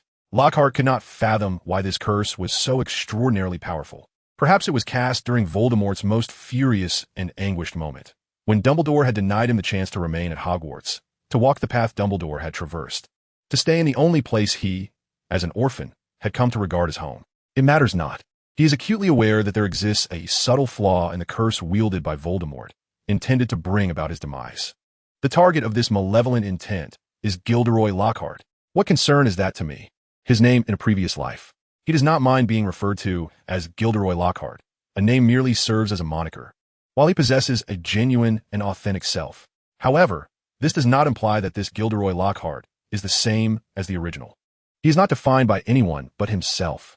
Lockhart possesses a profound understanding of dark magic, including a particularly lucid comprehension of how curses manifest their effects. Much like when he recently instructed the fourth-year young wizards on the intricacies of the Snotting Charm, he elucidated that despite the myriad transformations of magic, certain fundamental rules must be adhered to. Especially in the realm of dark magic, it necessitates immense malice. This is fundamentally why, even from an academic perspective within a modern wizarding framework, there exists a prevailing trend to completely eliminate dark magic from the standard curriculum. Malice requires a targeted direction. One must harbor ill intent toward a specific object, person, or event. In lower-tier combat, such directed intent provides a distinct advantage, solidifying the wizard's purpose in battle. However, in the higher echelons of spellcasting, it becomes a significant disadvantage. To put it bluntly, spells with pronounced directional intent tend to be rather inelegant. Consider, for instance, the Heartfelt Charm, one of the protective spells designed to shield a domicile from prying eyes. It operates against all individuals in the world. It can affect someone on the opposite side of the earth, regardless of their connection. Thus, one of the three major domains of defense against the dark arts encompasses a profound academic branch focusing on directional intent. Among the spells Dumbledore recently attempted to cast upon Lockhart, there was a potent Confundus Charm, seeking to exploit this aspect. The Killing Curse? The Cruciatus Curse? When the target is confounded, the true malice directed at them dissipates, resulting at most in a mere sting. Naturally, in real combat scenarios, one would seldom risk employing such a method against the exceedingly perilous, unforgivable curses. However, for less hazardous spells, such as the Snotting Charm, understanding this approach proves to be unfailingly effective, far superior to an array of other incantations. This illustrates Lockhart's strategy for self-preservation. His very situation embodies the ultimate confusion. Yet, such an endeavor remains perilous. It is akin to casting a Confundus Charm upon oneself while facing an unavoidable killing curse, an act of desperation. Thus, he muses, could it be that sometimes we must bravely confront death to grasp the hope of survival? If this curse possesses such strength as to necessitate my demise, then let me perish once as Gilderoy Lockhart. Then I shall return as a rejuvenated Gilderoy Lockhart. A perilous endeavor indeed. Certainty is but an illusion. However, he possesses the audacity to confront death, for his yearning for life burns with fervor.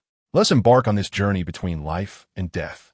Dumbledore removed his ring, retrieving a basin of mandrake and dew within, cautiously tapping it with his elder wand, gaining insight into the two items Lockhart required. The mandrake, filled with various voices calling out to Lockhart, and the dew, signifying the transition from societal existence to individual identity, both serve as anchors to Lockhart's essence. Under Lockhart's guidance, he began to attempt controlling the fairy tale book, Carlo's Bedtime Stories, turning to the final chapter titled, I Am Glory, placing it upon the ground, and waving his wand while reciting the incantation to activate it. The incantation celebrated the honor of the Carlo family, bearing witness to their glory, yet ultimately became a testament to their downfall, as they did not regard wizards of Muggle lineage as true wizards. Dumbledore, in a disheveled state, observed Lockhart, who was beginning to manifest a ghostly presence, as he took laborious steps towards the fairy tale book, his body gradually diminishing, finally waving goodbye as he completely entered the open pages of the book. He sighed, his anger towards Tom intensifying. Once again, He recalled Lockhart's mention of the Horcruxes. 5 objects in one person. He was perplexed as to how Lockhart knew this secret of Tom's. Yet Tom's determination to impose the curse associated with his professorial position, despite his frail condition, suggested that Lockhart was likely not mistaken. The Locket of Slytherin, the Cup of Hufflepuff, the Diadem of Ravenclaw, a diary from his student days, and the Ring of the Gaunt family.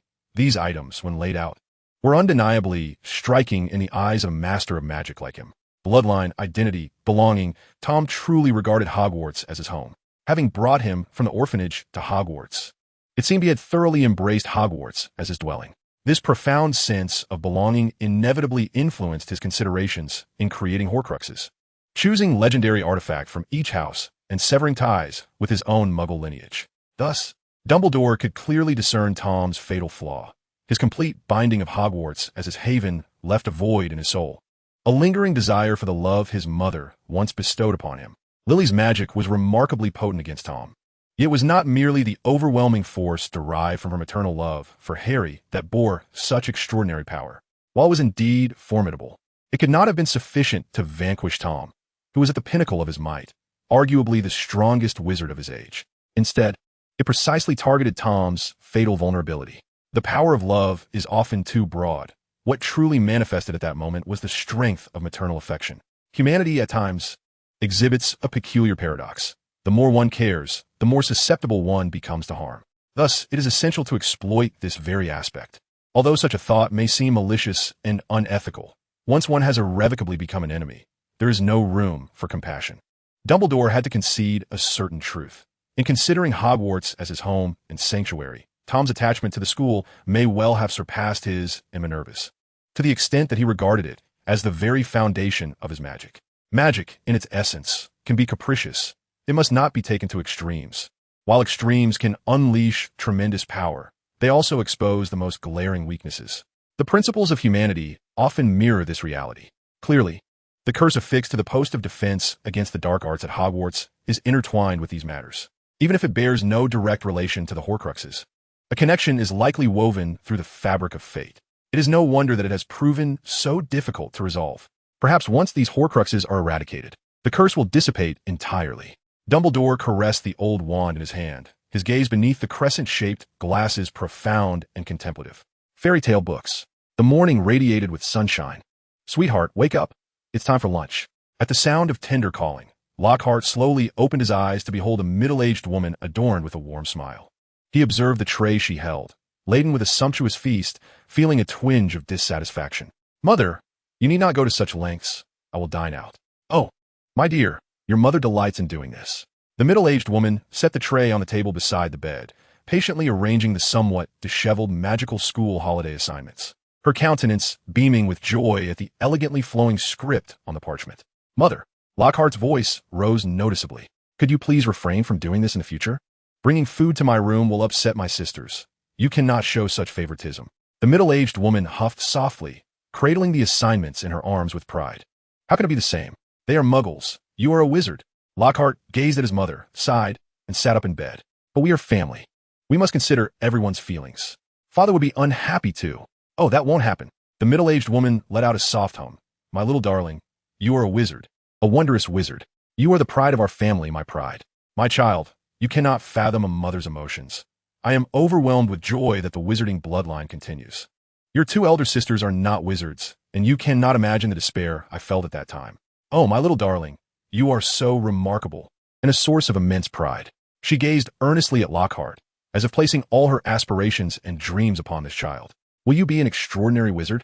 Will you become the pride of your mother? A shadow flickered in Lockhart's eyes as he quietly clenched his fists beneath the covers. Deep down, he understood that he was not truly exceptional.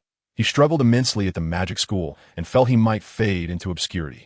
How wonderful it would be to live in the Muggle world. Perhaps he could become a renowned travel magazine columnist like his father or pursue law and inner politics. Yet, within the wizarding realm, his future appeared dim. He felt lost, uncertain of his path after graduation in a few years. Exceptional? Glory? Such descriptors seemed unlikely to become synonymous with his identity. Nevertheless, he managed to display a flawless smile, meeting his mother's expectant gaze with a sincere nod. Yes, mother, I will become your pride. I will not disappoint you.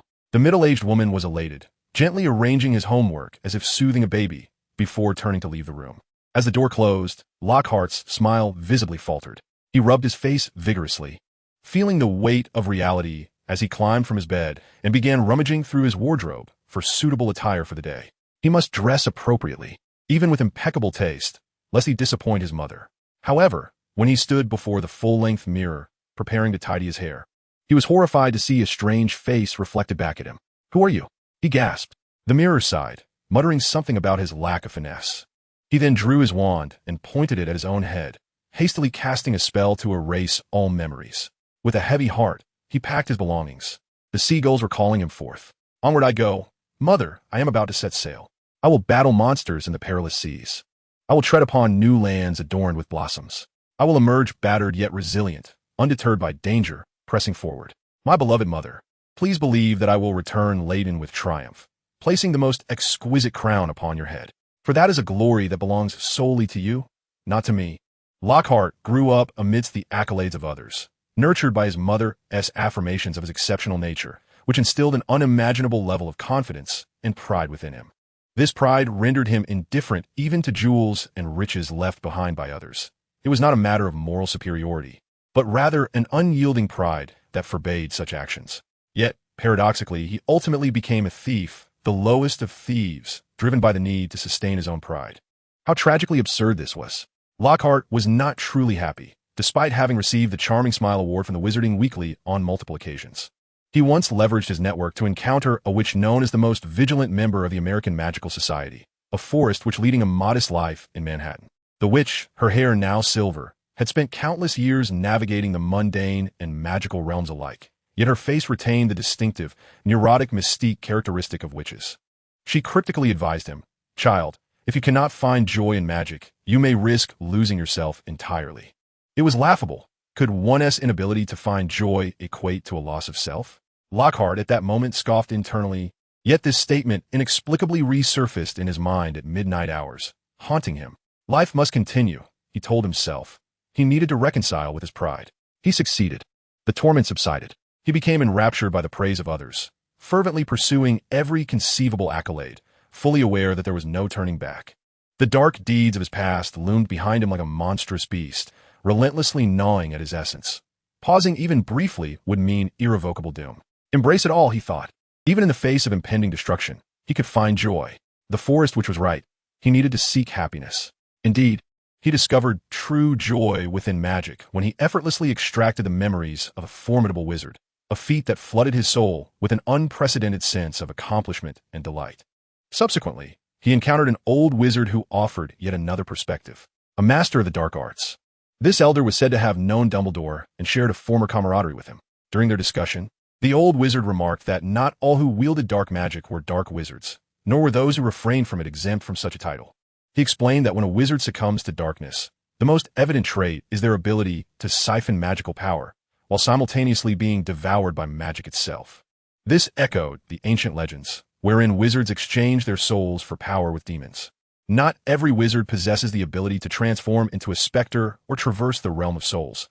The souls of fallen dark wizards are consumed by magic, leaving nothing behind. Lockhart, unable to maintain his composure, abruptly overturned the small tea table between them, frantically drawing his wand and casting the oblivion charm amidst the startled expressions of his adversaries. He believed they had discerned something amiss, teetering on the brink of panic.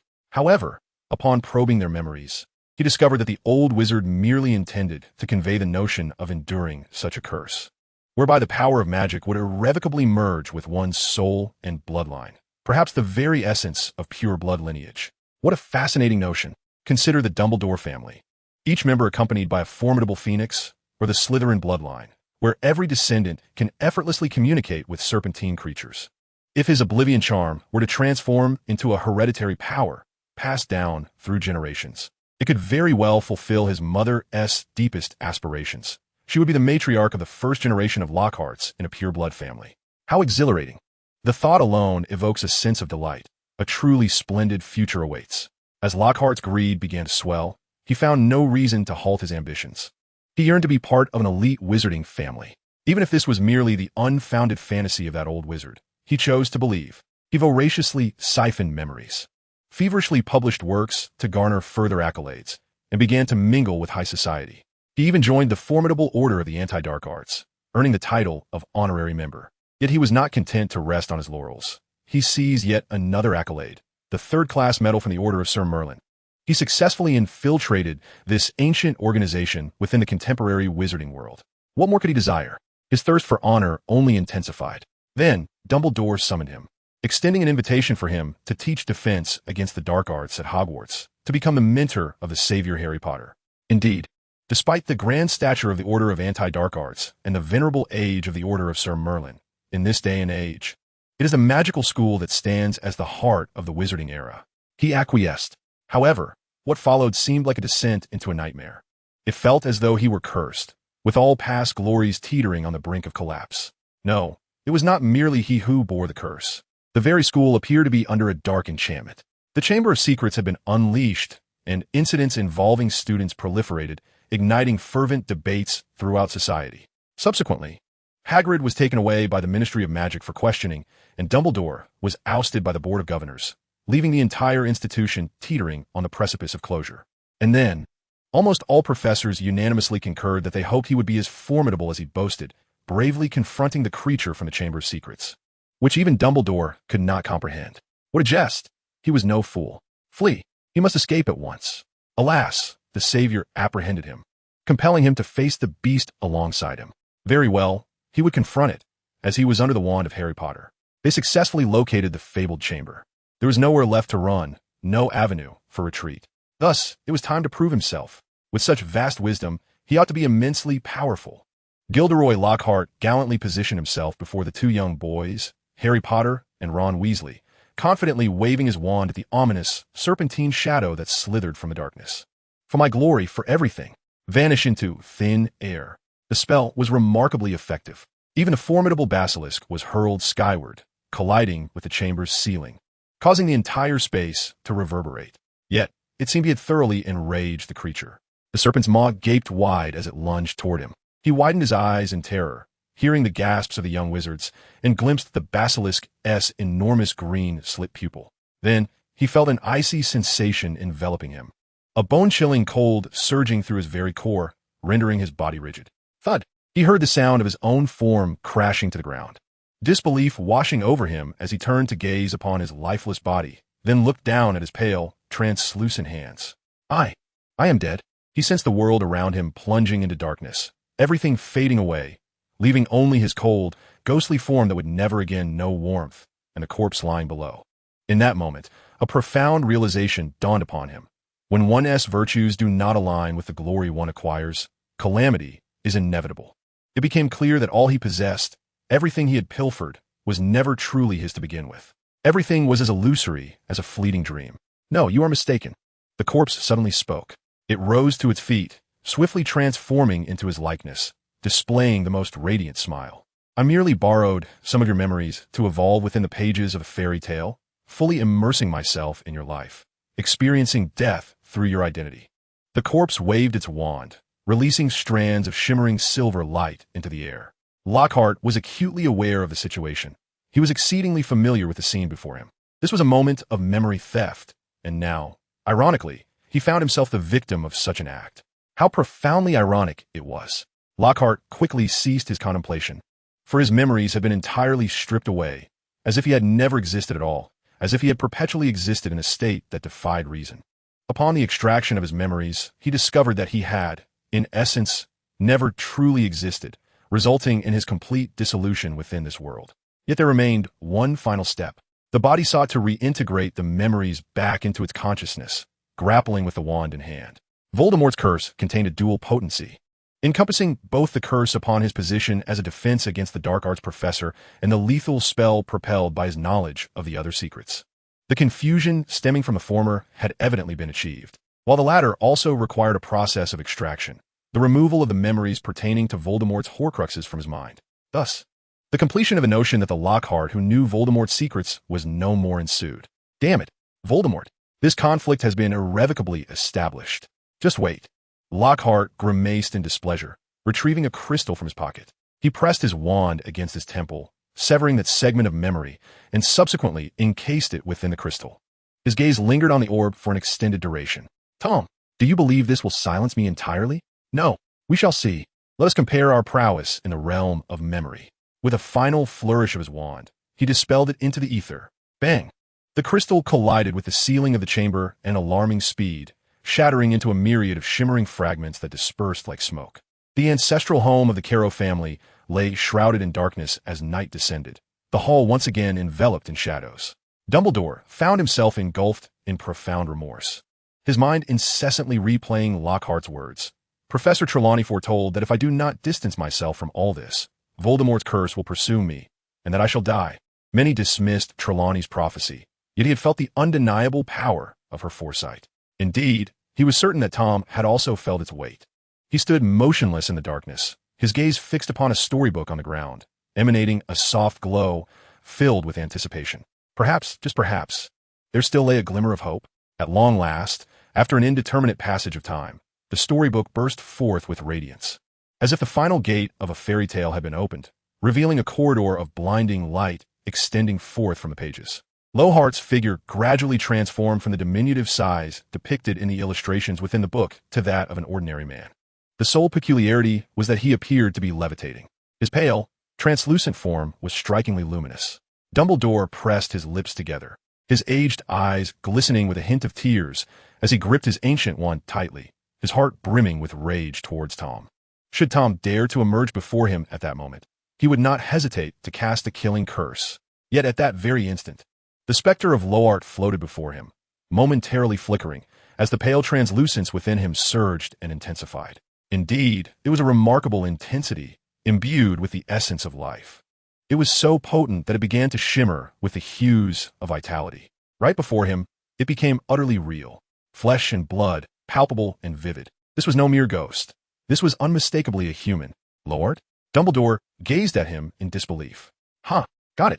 Lockhart beamed, revealing his trademark perfect smile, exclaiming, "This is a piece of cake." Many wizards hailing from Muggle families often fall into a cognitive trap, equating wizardry with invincibility. However, this is far from the truth. In fairy tales, formidable characters are typically portrayed as hunters. Wizards, at the outset, would fear the villagers' pitchforks, then firearms, and in modern times, even a powerful figure like Grindelwald harbored a sense of despair and urgency regarding the atomic bomb invented by Muggles, believing that if they did not act during the Muggles' World Wars, wizards would forever lose their opportunity. Not to mention the rapid technological advancements of the contemporary era. The role of wizards in fairy tales is shrouded in mystery. It encompasses the whimsical transformations of animagi, the seamless transitions of apparition, the undetectable sanctuaries, the obliviate charm, horcruxes, divination, blood pacts, and curses. While many proclaim Dumbledore to be the greatest wizard of contemporary times, they subtly allude to the enigmatic Voldemort as the most powerful and dangerous dark wizard in history, often attempting to draw comparisons between the two. Yet, perspective is crucial. From the standpoint of power, Dumbledore undoubtedly reigns supreme. However, when viewed through the lens of mystery, Voldemort emerges as the more formidable figure. Whether during the First Wizarding War, the inability to locate Voldemort concealed within the Albanian forest, or the later resurgence where he lurked, spied, and schemed for the Triwizard Tournament's eventual resurrection, Dumbledore and the Order of the Phoenix often found themselves in a reactive posture. Ultimately, Dumbledore was compelled to rely on Harry Potter, the Chosen One, to confront Voldemort, rather than overpowering him through sheer strength. Indeed, his decline from his former glory is a factor, as he has reached the venerable age of 111 this year. However, this does not imply that a minor character like Alecto Carrow can elude Dumbledore's scrutiny. In the original narrative, beyond the perspective of Harry Potter, Dumbledore has undergone countless endeavors to locate Voldemort, including discovering the seaside cavern where Voldemort concealed Salazar Slytherin's locket. No one is privy to how he acquired this knowledge. Presently, Lockhart is fortunate to witness some of Dumbledore's methods. The old wizard patiently safeguarded the fairy tale book, anticipating that Lockhart would find a way to save himself. Now, having thoroughly confirmed Lockhart's safety, he is eager to resume the pursuit.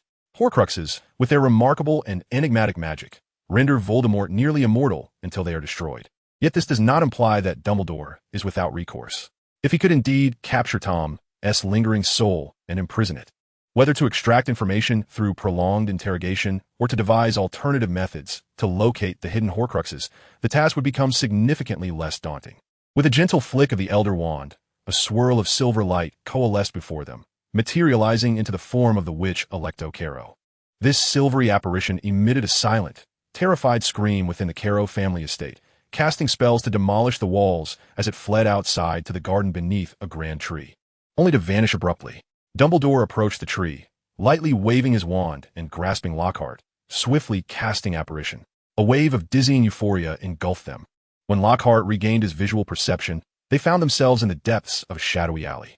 Once again, the elder wand waved, and a silver figure flickered into existence, appearing somewhat agitated as it glanced around before entering an old, boarded-up house next to a window. Dumbledore did not rush inside, but instead whispered incantations while circling the house with purposeful strides. Soon, chaotic waves of energy began to surge, enveloping the area entirely. He turned back to Lockhart, a smile gracing his face, and asked, "We remain unaware of the dangers that lie within. Would you still wish to join me?" "Of course," Lockhart replied without hesitation, beaming. "Only by bravely confronting death can we uncover the hope for survival. Can we not? To live through death, a timeless theme of fairy tales. Yet, at times, it takes on a more concrete form." Dumbledore opened his mouth to speak further, but suddenly fell silent. His eyes widened in disbelief as he gazed at Lockhart. Frankly, in over a century of life, he had witnessed countless wonders. Yet never had he encountered a scene quite like this. Lockhart's visage transformed rapidly to a pallid hue.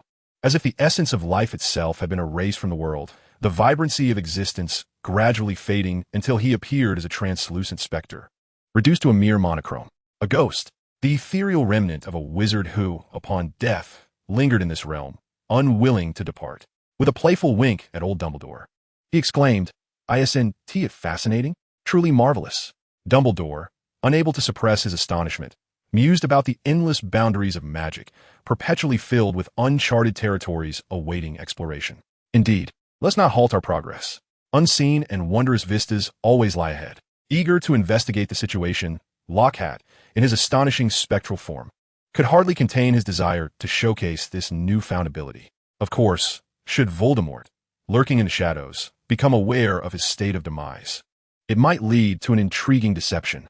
However, Dumbledore declined his proposition without further discussion, resolutely pushing open the door to the building, embodying the pride of a formidable wizard.